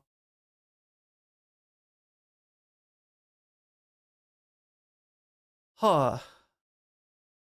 So fucking, this is the one, right? This is the one. Kyle takes on Sarah Longwell. This is not going to go well for Sarah. All right, y'all. I have to say, I am completely and utterly done with Hasan derangement syndrome. Let me just say, as clear as I do I need to be worried? I don't know. Possibly can. If you are a political commentator and you have a take on Hasan Piker, do me a favor and just shut the fuck up. I don't want to hear it. Nobody wants to hear it. Like the moids and foids thing is usually a red flag, but also people pick it up and like meme with it too. So as far as like Hasoids, I don't know. We shouldn't even be having this conversation. This hopefully will be the last time I have to fucking address this. Wait, what did Asmongold get banned for? He got banned. I watched the clip earlier, and I'm still a little confused. He said something about illiterate third worlders or something like that. Oh my god, now you're getting banned for it. No, he said something like he was I'm still not entirely sure, right, that clip is the one that got him banned. I'm still a little bit confused. This video is good. Okay, we'll go ahead and watch. Look, he's got the lights on to tell you how good this, just like my thumbnail today, chat. We put the lights on to tell you that it's good. And Destiny has to admit, it kind of is good. Right? Yeah, that's what you do. You put the lights on. Just let people know what they're But I am so sick. We're living in a world where Donald Trump is waging like it's just like the inner community shit gets so mean sometimes that I just get to the point where I don't want to contribute to the the hatred or the loathing or the I don't know. Even when it's to like address the hatred and the loathing, it's just so like illegal and offensive war against Iran. The outline of World War III is there for shit sure. Anybody with a functioning brain can see it. China, Russia, Iran versus us and Israel, with a hesitant Europe to fucking take a side. Even the Gulf Arab states now are hesitant to sort of take a side. You see the outlines there. The Strait of Hormuz is shut down. Gas is absolutely skyrocketing. Our AI bubble is about to burst seemingly any minute. We have a looming fucking... yeah, good question. No, actually, I think that is a super chat that I forgot to pull up when it happened. And I pulled it up like way after the fact, and I left it up till now. Global depression that's about to hit. We have war crime after war crime after war crime. It's kind of like leaving your committed on a daily basis. Anybody leave their turn signal on? Oh, look at that! Same chatter, different comment. I don't know how many hours ago this was. Right? I used to live with a pug. Yeah, he was cute, but he was also insufferable. Dumbass thought TV was real. Oh no, did your pug try to go into the TV? Anyway, I'm sorry. I'm probably reading a chat from like 3 hours ago or something. I don't even know. But I fixed it. There's we have fears of a Moab or nukes about to be used in Iran. They're attacking hospitals. They're attacking schools. Israel is stealing South Lebanon right now as we speak. They displaced 1.1 million people. They're bulldozing their homes. They're seizing their land. All this shit is going on, and we're supposed to have a fucking... I don't know. Here, let me just explain it to you this way, right? I've dealt with some trans meds that were just a fucking nightmare. Like socially, just toxic people, and in terms of streaming, and I felt like at times like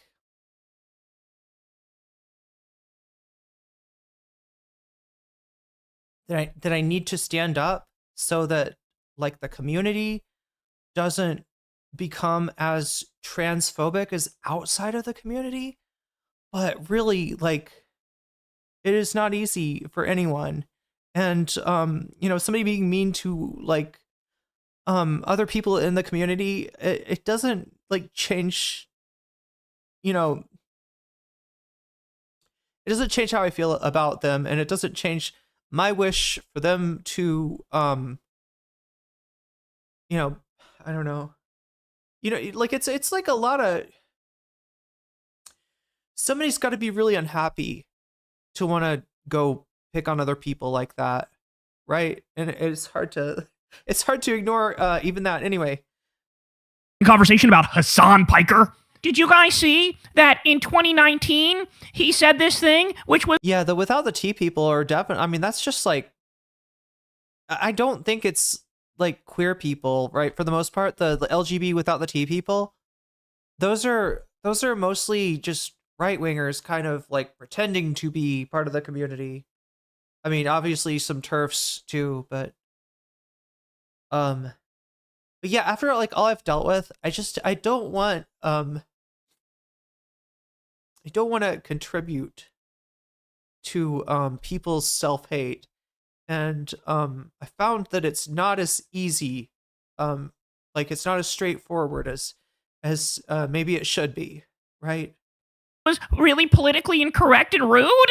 I don't give a fuck if he was having sex with your grandma. Okay, I'm getting in the way of the funny jokes, chat. I gotta chill the fuck out.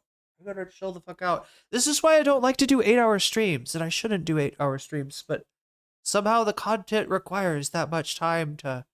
I don't know, Chad. I gotta be more, efficient with my time. That's all it is. I just gotta be more efficient with my time. Or 2012. I don't give a fuck. Why are we having this conversation? Why are we talking about him? And so, we really had Hasan derangement syndrome hit a peak recently because on the Bulwark, the network, the Bulwark, we had Tim Miller, who, to his credit, he came out and I think he had the proper take. He was basically saying, like, why the fuck are we talking about Hasan? There's an illegal war of aggression going on, and Donald Trump's a psychopath. He's demented. He's going to basically drag us all to hell. Like, he's destroyed the country completely. He's working on destroying the world. Let's grow up here and move the fuck on. Let's not talk about Hasan. So Tim Miller comes out and says that. Well, you have a right-wing Democrat, a diet MAGA Democrat, as I call them, Sarah Longwell. She was one of the founders of the Bulwark, I believe, and she was mad at Tim Miller, and she goes, well, we got to have this conversation on air because I don't agree with you. What followed was just one of the most frustrating conversations I think I've ever seen. So let me show you a little snippet here. Here's what she said. It's like, what? We're picking this fight with him now? I'm just like, I could think of 1,000 other things I would rather Democrats pick fights about now. Like, why him right now? Because he's making their life harder. It is people like Hasan They're making their life harder. Hold on. People like Hasan are making Democrats who want to take a stand against this war, right? And who want to probably take a stand against the way that Trump is just sort of like, doing whatever Bibi tells him. They're trying to figure out how to do it in a way where they don't imperil the safety of Jewish people in this country. They're trying to do it in a way that is, they don't want to be anti-Semitic. And I'll tell you why Hasan is so dangerous is that what it does is it's exactly what Trump does. It's exactly what Nick Fuentes does and Tucker does. It takes maybe legitimate rage about something, and then it gives them an enemy to put it on. It gives them an outgroup to blame for it. And I think you have to be so careful with that so that you're not doing that, which starts with condemning the people who hold the same position as you for reasons that are bad, for reasons that are hostile to Jews. Here's where I disagree. Totally disagree. It starts with... Many doctors, this is bullshit. Yeah, absolutely. It's so...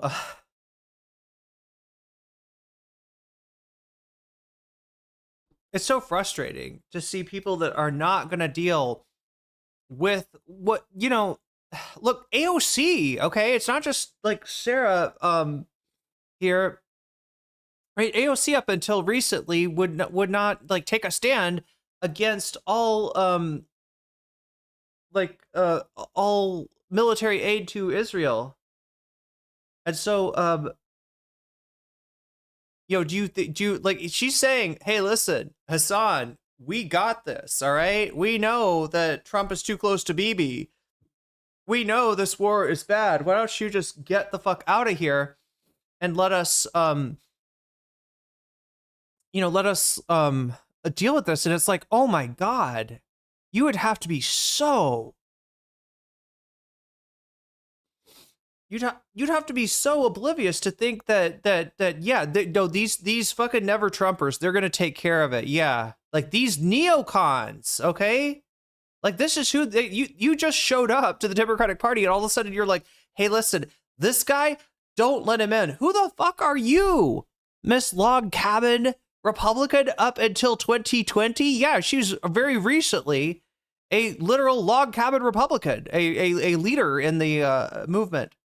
I am gonna go blow my nose I'll be back. Let me put Kyle on. Kyle will entertain you with his dark woke shenanigans. I'm sure that he'll say something while I'm gone that, you know, I'll totally, I won't get the chance to woke scold him for. So, oh well, chat, you know, can't win them all. Condemning the fucking war. Can't woke scold them all. Israel, and condemning Bibi and condemning Trump and being passionate and clear about it. Because then what happens? Then, if you have the credibility then with the voters who were anti-war voters, who were unhappy about the way that they see the bipartisan establishment, and they thought Trump was going to be their savior from this, that there was this some blob in D.C., and no matter which party is in charge, we all get into stupid wars.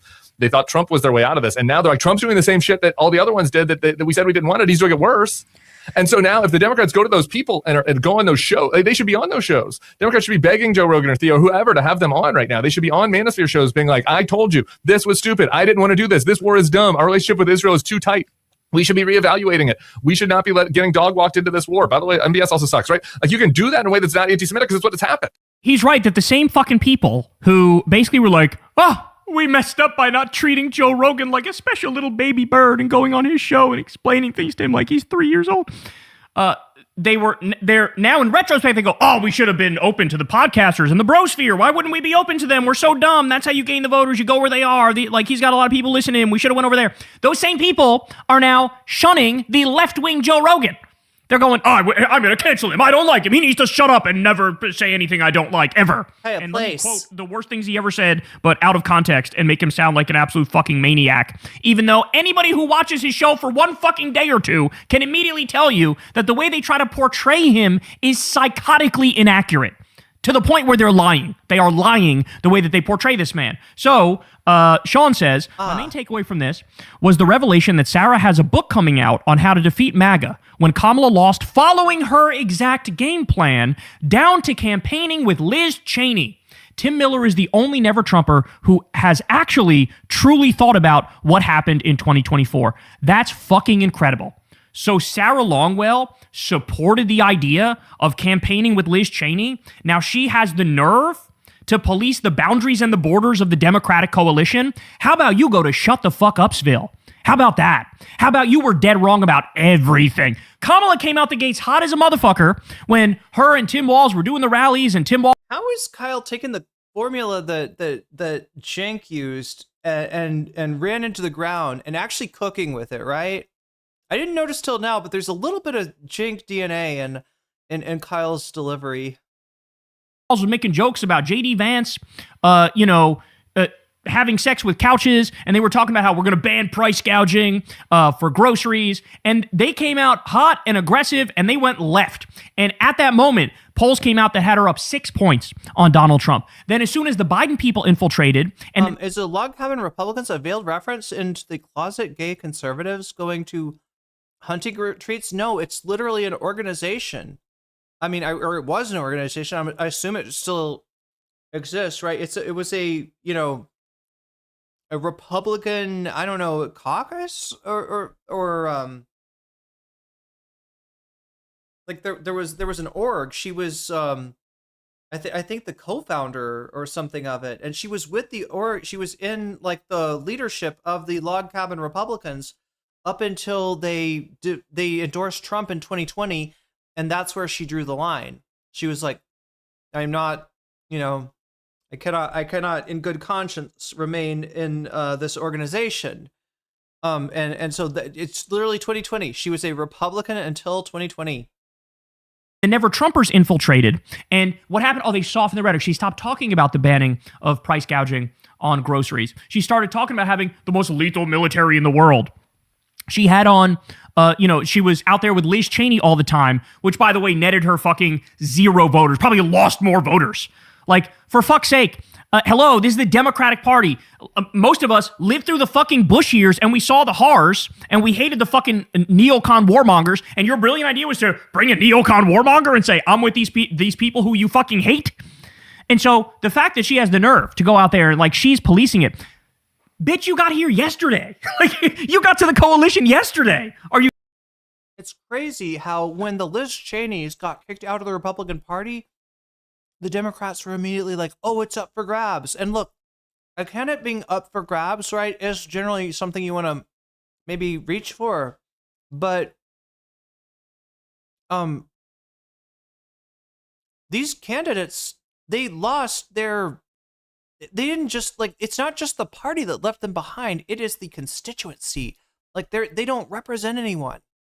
There are politicians, there are media people of this kind of like never Trump philosophy where they are Republican but they don't like Trump, and unfortunately there is not a substantial number of voters that are represented. So these people just got the rug pulled out from under them, and the Democrats are like, oh cool, come on over, you can bring your rug. They don't have their rug. The rug is gone.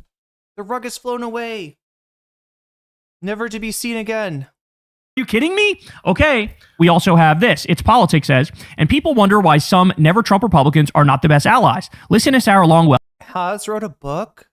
She came yesterday to the Democratic Party, and maybe she doesn't agree with the majority of positions of the base, like Medicare for all, taxing the rich, and decoupling from Israel, but she gets to pick and choose what people are in the tent. Get the fuck out of here. So here's another clip that went viral. Here we go. Should he be in the tent or out of the tent is a question of like, okay, who is this guy? What does he believe? What does he talk about on what is a relatively popular streaming site? And I'll just give you a flavor of some of the Here come the smears. Here come the out of context quotes. Let's get it. Things that pop up from Hasan's critics that I have seen and that I think are quite terrible. So America deserved 9/11, dude.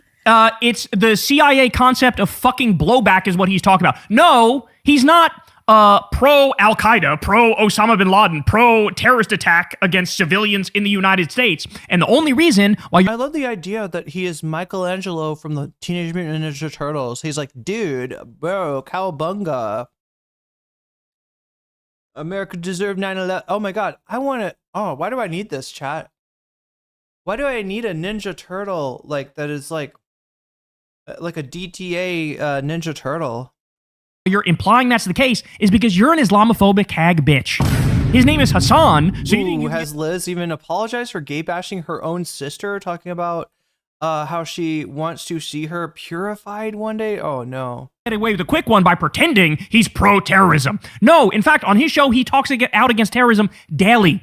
Okay, this is why he covers the genocide in Gaza, where they're murking civilians on a daily basis, because he's anti-terrorism. He doesn't want any harm to be done to any fucking civilians.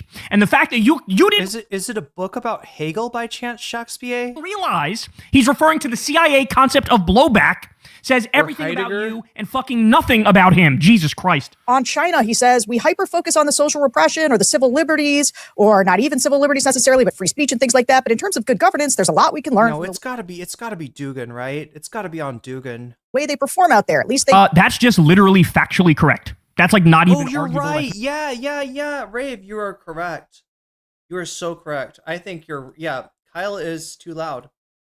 Because remember we boosted earlier, I don't remember what we were watching. We were watching something that was too quiet. I think it was like a Destiny video. So many reasonable critiques of Hasan, but the people only talk about the least reasonable ones. True. It's not even debatable. They have all these fucking beautiful high-speed trains where they built out all of the infrastructure since like 2008 until today. It's a fucking modern marvel of engineering. It's phenomenal. That's the shit he's talking about. Hey, look at the high-speed trains. Look at the state-of-the-art airports. Look at how their mid-level cities now mog the shit out of our fucking top-level cities. That's what he's talking about.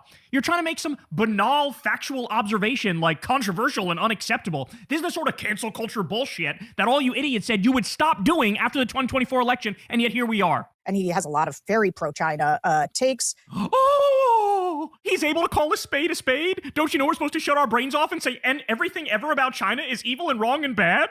There's one that he says was a little bit taken out of context, but he says, doesn't matter if the fucking rapes happened on October 7th. Clemmy Rican says the super sticker I want to add to a video game stream. Okay.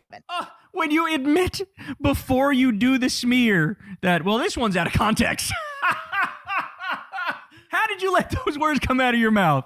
Oh my days. How did you let that escape your mouth? Well, I know this one's like a smear and it's totally out of context, but I'm going to try it anyway. Oh my God. His point was that wouldn't justify a genocide. Even if there were rapes on October 7th, that doesn't then justify carpet bombing baby. And thank you for the super sticker.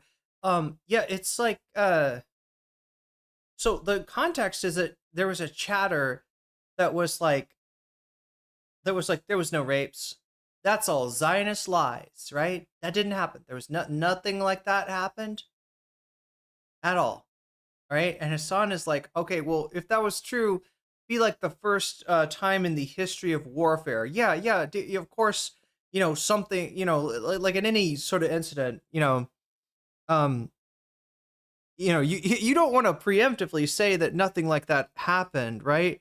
But so what Hasan was telling this chatter was like, look, you don't have to like deny, what is, obvious, not just in that conflict, but in any kind of military conflict. Just because you think that means that it would justify a genocide. It doesn't justify a genocide. That's what he said. I don't care about, like, that's the worst way you could have possibly said it, because it sounds like you don't care about, people getting graped, but he's saying that it does not, it's not a justification, right? So and in general, like, you shouldn't like try to deny facts because they're or like in this case probable facts. At this time, we really didn't know. There were allegations that had, I think, been made that turned out to not out from people that were saying I was victimized, but from people reporting others being victimized that turned out to be false, right?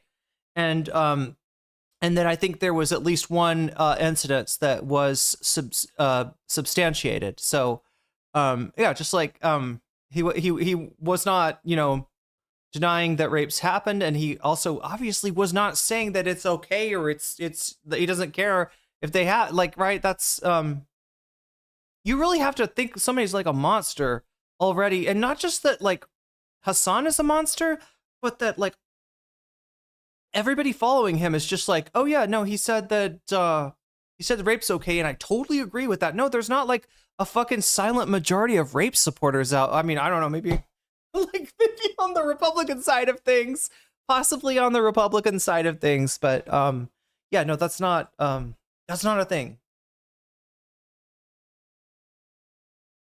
That doesn't justify murdering untold numbers of civilians, shooting people who wave white flags, starving people to death, bombing World Central Kitchen workers and hospitals and schools. Okay, that is the most banal observation I think I've ever heard. Like, who would say, oh, if a bad thing happens here, you're allowed to genocide them back? No, that's not a thing. That was his point. I don't know why, like, again, people, they clip chimp and clip farm and think like, oh, this is going to get him. It's not going to fucking get him. And again, all you have to do, and I'm not even kidding about this, watch one day of Hasan's stream, 2 at most, and you'll walk away going, oh, they've been lying about literally everything about this man the entire time. Like, they're just lying. They're just lying. I know either that, or he'll use his Muslimic magic in order to hypnotize you, and you will become part of the Hasan cult.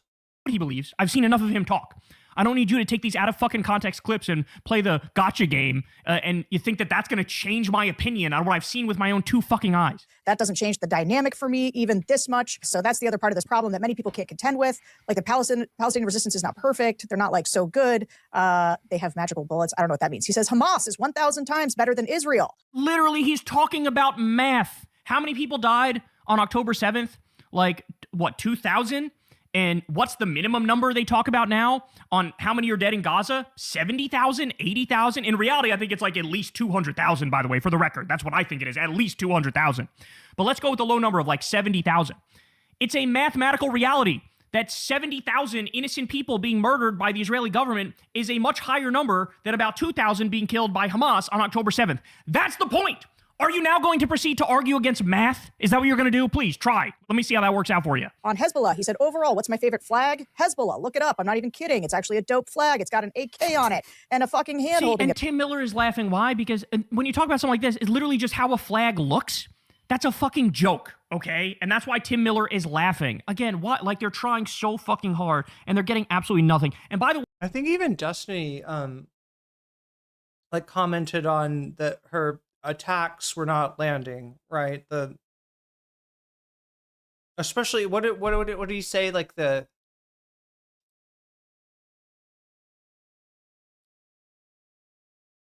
way, don't take Hasan's word for it. There was an article that came out in the Telegraph, which they deleted because it got a little too close to the truth. And in that article, they spoke to Christians in Lebanon who were like, oh yeah, we got no problem with Hezbollah. They protect us from the psychotic Israelis. They thought we're going to go talk to the Christians in Lebanon, and they're all going to say Hezbollah's evil and wrong, and they're bad, and they're terrorists, and they're rapists, and they're this, and they're that. And they were like, oh no, they actually protect us from the Israelis, and they do Christmas celebrations, and they put up a Christmas tree, and they're all very nice to us. Like, again, like, I know that sort of the whole thing about being a right-winger is that you're a fucking idiot and you're incredibly ignorant about the world. But this is really something. You think you're in the Democratic tent and this is how you talk? You think you're in the Democratic tent? Please. On Dan Crenshaw losing an eye in Afghanistan. What the fuck is wrong with this dude? I also dislike Dan Crenshaw, but I would not say this. Didn't he go to war and like literally lose his eye because of some mujahideen, a brave fucking soldier, fucked his eye hole with their dick? All right, y'all. New Kyle rule. You're allowed to say whatever the fuck you want to say to joke about how evil Republican politicians are. There are literally no lines when joking about how evil Republican politicians are. And if you have a problem with it, there's this little thing called free speech that I'm going to introduce you to. And by the way, as you're about to see here, Tim Miller is laughing at this one as well. Because of some mujahideen, a brave fucking soldier, fucked his eye hole with their dick. On Israel being full of inbreds. This is supposed to make people not like she him. really thought that Tim Miller was like with his dick, with their dick. I can't believe he said that. Like fucking, like putting out somebody's eye is one thing, but fucking with the dick. Oh my god, no, we got to get rid of it. He's gonna fuck us all. He's gonna fuck all our eye holes with his dick. We can't allow this to go on. Oh no. Oh no. Like him. Oh my god. This next one too. This is another sad attempt at a guy. You ready? You are left with a country that he seriously can't fucking take it. He's trying to suppress his laughter. Did you see that? Yeah, like we gotta ask has how many holes now, and there's gonna be one extra apparently with it. Oh my god, no. How many holes in Dan Crenshaw? is packed to the fucking gills with the most inbred, uneducated, ultra-nationalist, rabid, Haredi population. On Russia's annexation. Okay, so he's talking about the ultra-Orthodox, right? Now, I did want to say something about I don't know. I don't trust her to be relaying his what he said, correctly, let alone in context. But isn't it the case that the more like secular Israelis tend to be the far right? Don't get me wrong. There's definitely like components of the far right that are, and aren't there like a few already that are kind of like anti-Zionist? I feel like this is not like like as a correlation that people make an assumption about, but I'm not sure if it actually really checks out. Another Kyle rule. Sorry if this one offends. Yeah, I heard that once, and it kind of surprised me. That like a lot of the real like Likudniks are like secular, tech workers in Tel Aviv, for instance. Yeah, why focus on the Haredi population? That's what I'm saying, Shakespeare. That's that's a big reservoir in Israel, and there's not a lot of anti-Zionism in Israel, like all things considered. But yeah, that's where you would be most likely to find it, right? I mean, there's a few leftists as well, but last time I saw like a protest, they were blocked up, I think, because they did not want to be like, they didn't feel safe being identified. I don't know if from the government or from other Israelis, but yeah, like it's hard to be left in in the sense of actually being leftist in Israel. But yeah, I think people make the assumption that the the traditions that they keep are representative of a overall a conservative or far right worldview, and it's just not the case. Yeah, Netanyahu is secular. Yeah. That's what I'm saying. It kind of cuts the other way of what you'd think, right? In terms of who is supporting the far right in Israel. People out there, you are allowed to joke around about how stupid and evil every single fundamentalist religious group is. No, you're not going to push us into the corner. You're not allowed to say that. I will say whatever the fuck I want about fundamentalist Christians and fundamentalist Muslims and fundamentalist Jews. Fundamentalists are fucking weird, dog. They're weird. They're fucked up. They're strange. They dress funny. They smell. There's a whole lot of all the fundamentalists of all the different religions are fucking creepy. You know it. I know it. Everybody knows it. I'm secular, bro. I'm secular. Secular talk. Secular talk. But I'm allowed to have opinions about that. And I'm allowed to joke about that. And that's what Hasan was doing when he was calling them inbred. Okay?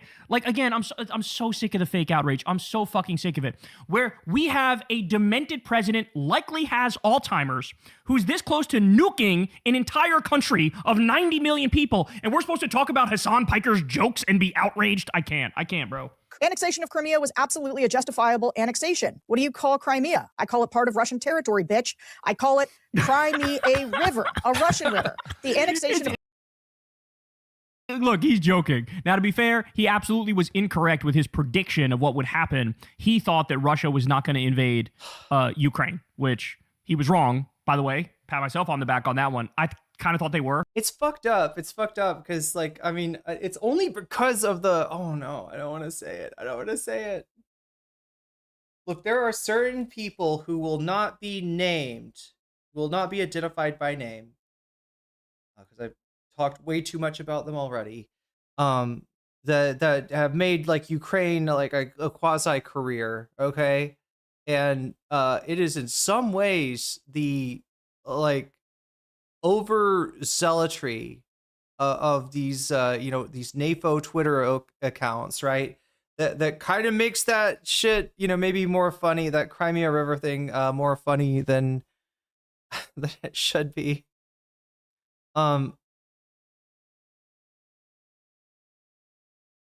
I didn't understand why people were going out on a limb and saying, like, they're not going to invade. Well, then why are they doing the troop buildup on the border, right? So I think he was factually wrong about that. He would admit he was factually wrong about that. But this just sort of sounds like jokes.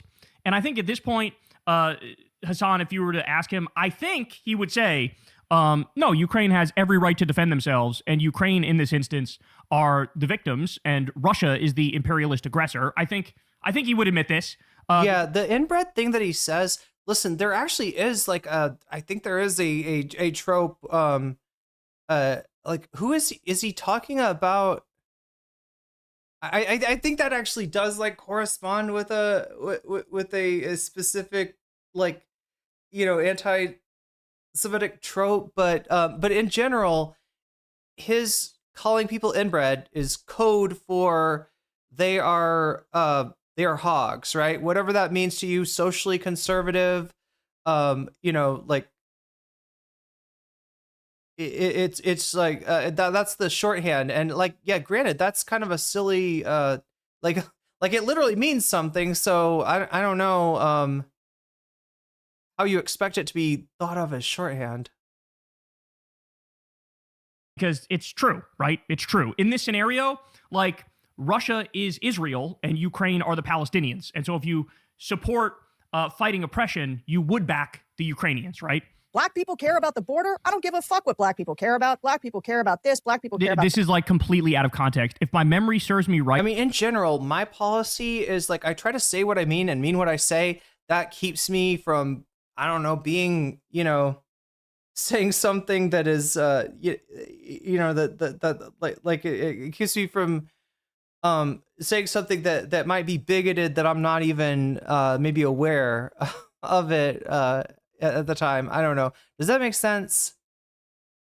Rather than saying, like, you know, if you want to say they're socially conservative and anti-intellectual or whatever, you know, it's trying to be communicated by you know, even insular, I guess, you know, they just say that. I don't know. Right? He was going after black MAGA, being like, oh, I don't care what, because there's some black people who are hard right wingers. That's supposed to like stop me from opposing them. Like, fuck that. I don't care what these black people think of it. That's what he meant. And again, she's trying to frame it like he's racist against all black people. It's just, this is so try hard. That, like, shut the fuck up. That's not how politics work. Oh God. I don't know if this is See, this is actually more complicated. This one, right? Anyway, I don't know how to. And also, Sarah, if you're not gonna like bring up the freaking clips, I mean, if you look, I know that it doesn't look. Probably the reason that she's not bringing on clips is because it looks sophomorish and unprofessional. right, to be like, look at this, look at this, like clip compilation of Hasan Piker. This was him responding to Ethan Klein's content nuke. And right, I mean, but at the same time, you gotta kind of, if you want to make a claim, you almost need to bring up the clips and almost need to let them run a little bit longer, because I'm not going to rank these, but this one's a real doozy. Date rape is better if it happens to rich women.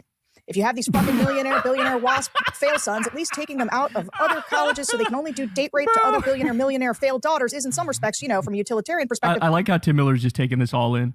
Of course, a little bit better. Okay, Piker told off a listener who condemned the massacre on October 7th, a bloodthirsty, violent pig dog suck my dick. Okay. So I don't know what exactly the motivation was here, where this got started, right? A bunch of centrist groups, Third Way among them. I think the ADL got involved, right? A bunch of groups that just, are going to tend to be pro-Israel, and started, this discussion of is Hasan Piker really an appropriate person for our Democratic candidates to be talking about? And they thought they were going to somehow cancel him or slow his roll or intimidate people out of going on with him. If anything, the opposite has kind of happened. But I just wonder with her in particular, what she thought was going to happen here. Because look, people have pointed out she's got a book coming out. It sounds like a very boring book, How to Eat an Elephant One Bite at a Time. Meaning, how do we take in the Republican Party? How do we get all of the Republicans to become Democrats and win the election is what she's trying to say there. And some people have proposed that maybe, she picked this fight in order to juice the sales, juice the interest. But if anything, it's just not going to go well for her, right? She has already made herself a lol cow. I am sure her replies are not fun to look at right now.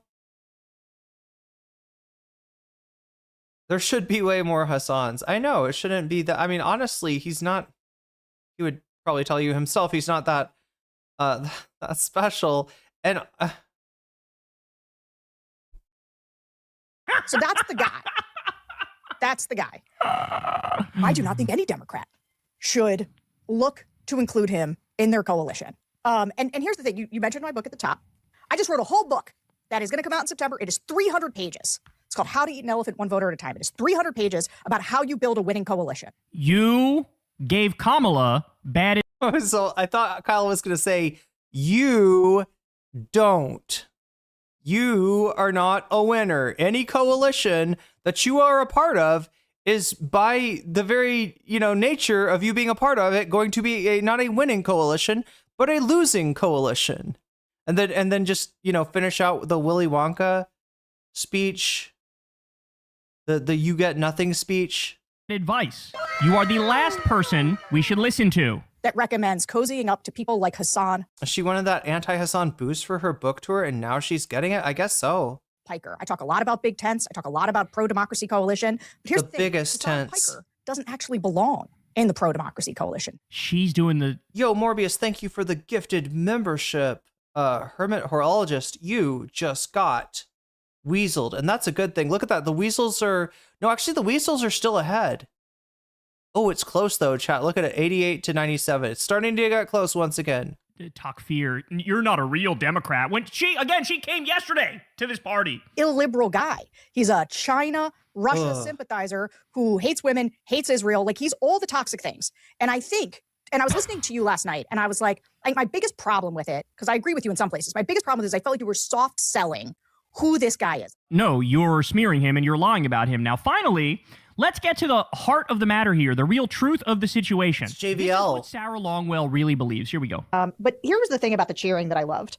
Any JVL fans out there? Speaking of Stonewall, but also... I should point out, this was just before the election, right before the election, okay? So I think it's amazing when you get 75,000 presumably libs on the ellipse, and she's like, we're going to have the most lethal fighting force. And people are like, yeah. So she loves it when Kamala sounds more like a warmonger than Trump. That's what she's describing here. So presumably, it stands to logical deduction. She would hate it if Kamala was out there like, I'm anti-war. We're not going to go to war with Iran. right? I'm We're sorry. not gonna, I'm sorry, chat. keep arming and funding Israel as they do a genocide.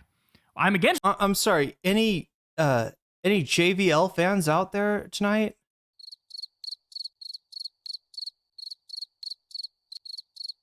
There we go. There's the soundboard. I got no fa, but I got crickets. War.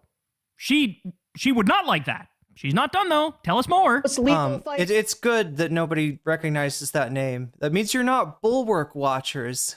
Force, and people are like, yeah, and she's the like, clip I'm talking about is coming up, and we're gonna secure the border, and people are like, yeah. So defeating MAGA by doing MAGA, defeating MAGA by taking their policies and doing them, but like do them more liberally.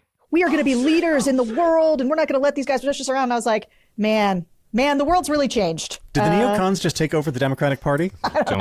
Don't say that. Yeah, don't say it. You said it. Wait, when was this? When did this happen? When did they say this? This is like, I mean, oh, you know, there, like if you listen to Bulwark long enough, you'll hear something like this, right? You thought JVN for a second? Yeah, no, the guy's name, I don't even know what it stands for. I just know they always call him JVL. It reminds me of JF Garepe, whose wife is still missing. After all these years, she's still not, Mrs. JF has not been found. Oh my god, I shouldn't say that. That's a real creepy, unsolved mystery there. That's an actual unsolved mystery. The neocons just take over the Democratic Party. Ha ha ha ha ha, don't say that. You're putting a little too much truth out there about how we want the Democratic Party to be. How we want them to be. Diet MAGA. That's what this is. Diet fucking MAGA. In the same way, it's diet neoconservatism from the George W. Bush era. Okay? So you want the Democrats to be more right wing. That's what you want. Look, man, she's leaning into, I'm going mainstream. And, you know, whenever she does, there's a couple, you know, price gouging or whatever. I'm like, boo. But like. So one of the best parts of Kamala's campaign, when she was up 6 points and she was talking about how she's going to ban price gouging for groceries. She was booing that. Gambit. Pro-war and pro-price gouging. And she's the one who's going to police the borders of the Democratic coalition. Are you fucking kidding? Have you no fucking shame? So as Ryan Grimm points out, quote, whenever Kamala Harris does something like price gouging, I'm like, boo, but also whatever. Sarah Longwell, former Republican political operative, boasting that her faction has made Democrats more hawkish. And the cost of that is to once in a while have to hear something they don't like about corporate price gouging. It is one thing to be pro-price gouging because you are a corporate lobbyist. I understand that. But to try to pitch it as something that makes Democrats more electable is comical. Ladies and gentlemen, this woman is a fucking idiot. You know what happens when Democratic politicians listen to Hasan Piker? Zoran Mamdani happens. That's how, Kyle, that's only in fucking New York and that can't happen anywhere else. We'll see. Okay. All right. So Leah Greenberg, who is one of the co-founders of the organization behind the No Kings protest, she says, personally, I am team #Big Tent, but if we're going to start kicking people out of the party on brand/moral grounds, I would like to nominate, number one, the foreign policy team behind the Gaza genocide, and number two, every Dem former elected/staffer who takes a cushy job with an overtly evil company. That includes fucking Kalshi, that includes AI companies, that includes crypto companies, that includes Wall Street, that includes big oil. Okay? So here's what she's saying. Oh, are we really going to police these, the boundaries and the borders of the Democratic coalition? Well, let's start with the pro-genocide motherfuckers. Let's start with that, okay? And let's start with the corrupt sellouts who take big money from the Epstein class. And she's exactly fucking right. That's who gets kicked the fuck out of the coalition. The people who are diet MAGA Democrats because they just genuinely agree with the right. I'm sorry, but if you're not on the left, you're not with us. We need to have some defining principles and defining policies on what it means to be in this coalition. And from my perspective, you need to be center-left, liberal, leftist, independent, or apolitical. Like, that's it. If you're right of center, sorry, not interested. And the fact of the matter is there are way more of us than there are of them. There are way more people who fit into the coalition I just described than fit into MAGA or any kind of right-wing coalition. And then finally, here's Ro Khanna, and he's asked about this, and I think he does a pretty good job sort of putting into perspective how stupid this entire conversation is. Here we go. You have made several appearances on a show hosted by socialist commentator Hasan Piker. Some of your fellow Democrats, though, have raised alarms about his views. Here are two members of a left-leaning think tank. This is how they put it. They wrote, quote, "No left-wing agitator is more influential and extreme than..." Chat, this shit made it to Meet the Press? I don't know whether to be disappointed or whether to just realize that Meet the Press has sunk so low that they're literally clout chasing some fucking podcaster for clicks. They're literally chasing the Twitter drama of the week. I don't know. I don't know which way it shakes out. Twitch streamer Hasan Piker, he's referred to ultra-Orthodox Jews as inbred, employed anti-Semitic dog whistles. Is Kyle going to stay blonde forever now? Yeah, I think he fought a Highlander battle against Xander Hall, and Xander Hall lost. That's why Xander Hall is so sickly looking, and Xander Hall had to relinquish the blonde hair. Bloodthirsty, violent pig dog against an anti-Hamas viewer of his stream, compared liberal Zionists to liberal Nazis, and said This is so dishonest how they're framing it. Hamas is 1,000 times better than the Israeli state. Now, I can't believe you said pig mathematically dog. speaking, yes, the death numbers, but okay, let's just fucking smear him. Anyway, let's listen to his response. So some of his comments have been taken out of context, but he largely stands... She said pig dog like it's supposed to mean something to us. Nobody's ever told me what it means. Nobody's ever, so other than a German chatter that said, yes, it's a German insult, but it's not a, anti-Semitic dog. It's got nothing to do with Jewish people. Like, by them. Do you have any regrets about appearing on his show? None, and I would go again, but I, of course, condemn those Ethan Klein maintains that it's a dog whistle.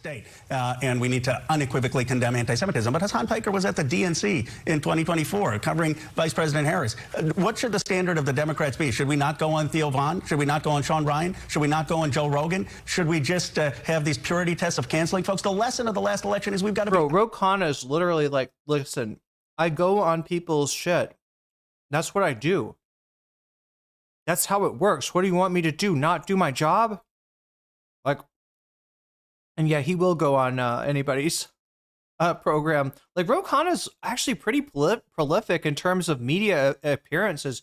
He always has been. He's like one of the more accessible members of Congress, or maybe the one that had a digital media outreach team early on. I don't know what it is, but yeah, he's all over the place. And yeah, Sarah's reminding us he is the the congressman from Silicon Valley. So yeah, I mean, like, he's a mixed bag at best. But what's weird is that the Democrats, like, so often I see him doing something that I'm like, wait, what? I was saying just the other day, why don't the Democrats do that? And here's Ro Khanna. Here's Ro Khanna doing it. So I haven't figured the guy out yet, but he doesn't. It sounds like he's annoyed by the idea that he would have to do this check and see, is this guy okay with the, like, they want a Shinigami eyes, but for, I don't know, centrist liberalism. Out there. We've got to engage. It's a complex, messy, multiracial democracy. I will defend my views, but the people who are saying don't engage will cost us future elections. I think he handled that well. I mean, look, if I was sitting in the chair, I would have taken head on a lot of the lies and smears that were directed at Hasan about how they're just flat out lying about this guy and his beliefs. But I understand that as a politician, he's in a slightly different situation. But I think he handled that well to say, it was 7 minutes ago that all you idiots were saying we're going to go on all the podcasts, we're going to talk to all the people, we're going to try to win over everybody. Now all of a sudden, you're shunning the left flank. So apparently the, outreach to expand the tent only cut to the right. Which meant what? All you idiots are just trying to make the party more right-wing, which has been the fucking problem all along. The further left you go, the more you'll win. And the more you'll actually stand for something from a moral perspective and an ethical perspective, right? The more you'll actually be good people. And by the way, the further left you go, the harder you oppose MAGA. So I'm tired of the diet MAGA bullshit. I'm tired of the Hasan derangement syndrome. And I need everybody to wake up and realize what's going on here. Hey, y'all, do me a favor and like and subscribe. It helps out big time in the algorithm. Click the bell as well for notifications when videos drop, and watch that video on screen right now. You know you want to.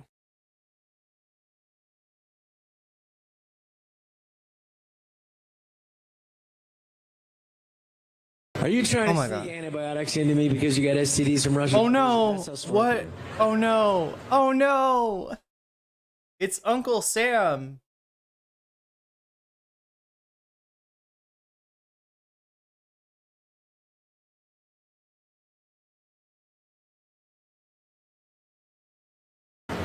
So let me think of what else I can say.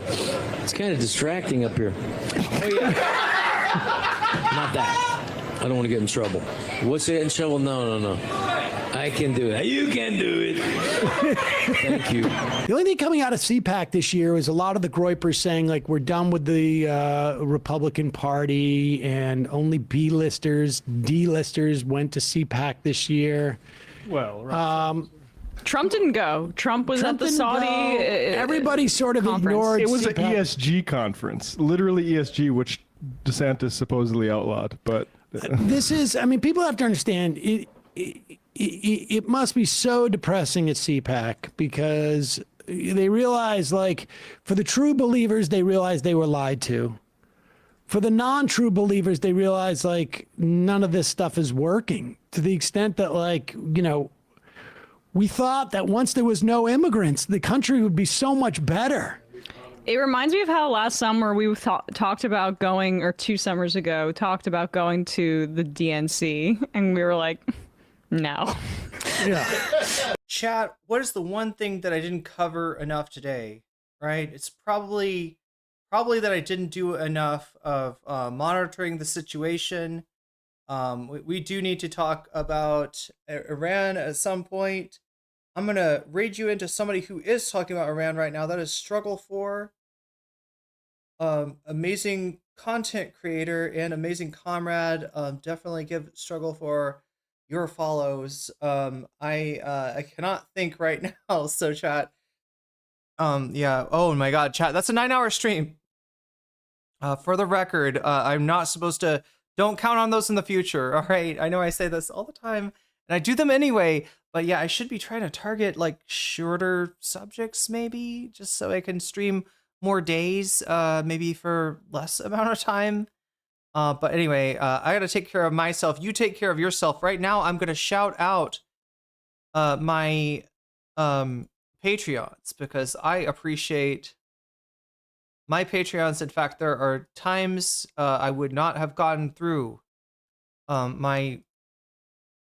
I would not have made it if it was not for the monthly contributions of viewers like you. And if you support me on Patreon at the $5 level or above, I give you a fancy shout out at the beginning and ending of each stream. There go the Twitch. So I can't, I'm trying to do this before rating out, all right? Anyway, shouts out to Neo Pergosh, shouts out to JMB, shouts out to Brian, shouts out to Emily French, shouts out to Big Al, shouts out to Direful, shouts out to Joel Siverud, shouts out to Sarah, shouts out to Izzy Mandia, shouts out to Steven Sayers, shouts out to Animus, shouts out to Infallible Fowl, shouts out to Oral to Ellipsis, shouts out to Nadia Yvette, shouts out to Choki, shouts out to Moe Noape, shouts out to Funky Monkey, shouts out to Temporal Insanity, shouts out to Good for Gabby, shouts out to Jules K, shouts out to Crystal Saphira, and shouts out to Buffy Geek, and a fancy shout out to Rachel K, Omega Star, and Zara Xerix. Also got a shout out somebody who just Mini Doctors with the gifted membership to who? How am I looking? How am I looking? God damn it! I can't. I am so sorry. How am I looking? Your name should not be that hard for me to figure out how to pronounce, but there it is. I've pronounced it.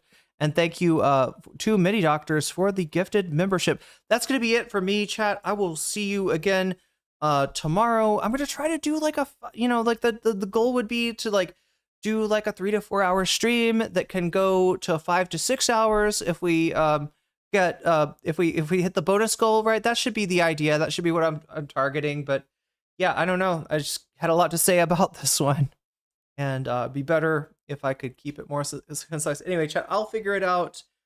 You take care of yourself and each other. Thank you, mods, for taking care of us. Thank you, Thumb Gang, for supporting us in the algorithm and keeping us relevant today. And yeah, I'll be back as soon as I can. Hopefully tomorrow. I seriously, like, the thing is, like, longer streams, it makes it more likely that I need to take a day off afterwards. And I think it would be better if I did at least, like, I don't know, 5 days a week. That's what I should be going for, if not 6 or 7. So much love, everybody. Also, if I'm going to do an 8-hour stream, why not just do like a Hasan, like a playlist of news, and then a couple of drama segments, a couple of like a video essay or two, right? I mean, I don't know. Anyway, I'll figure it out. Got the shout out from Struggle4. Thank you, Struggle4, for shouting us out. And I will see you again tomorrow, chat. Until then, wait, let's put on. Or wait, is it this one? It's this one. Wait, is there music? Oh no. Oh, I can't play the music. But trust me, if you're watching on Twitch, go over there to Struggle4. Struggle4 may be DJing. I can't tell entirely. I just know that since I'm on YouTube, I can't let that go on my stream. But yeah, we're getting a shout out there and having some people come over and follow. So great, awesome. Oh, there was another one. There's another one. Welcome in. All right, I have been No Comment Chick. I'll be back again tomorrow. And until then, have a good day, have a good night, have a good whatever time it is for you. And I'll be back with something new, and I'll have more ideas for you. You'll have things you'll want to talk about. I will too. All right, chat. That's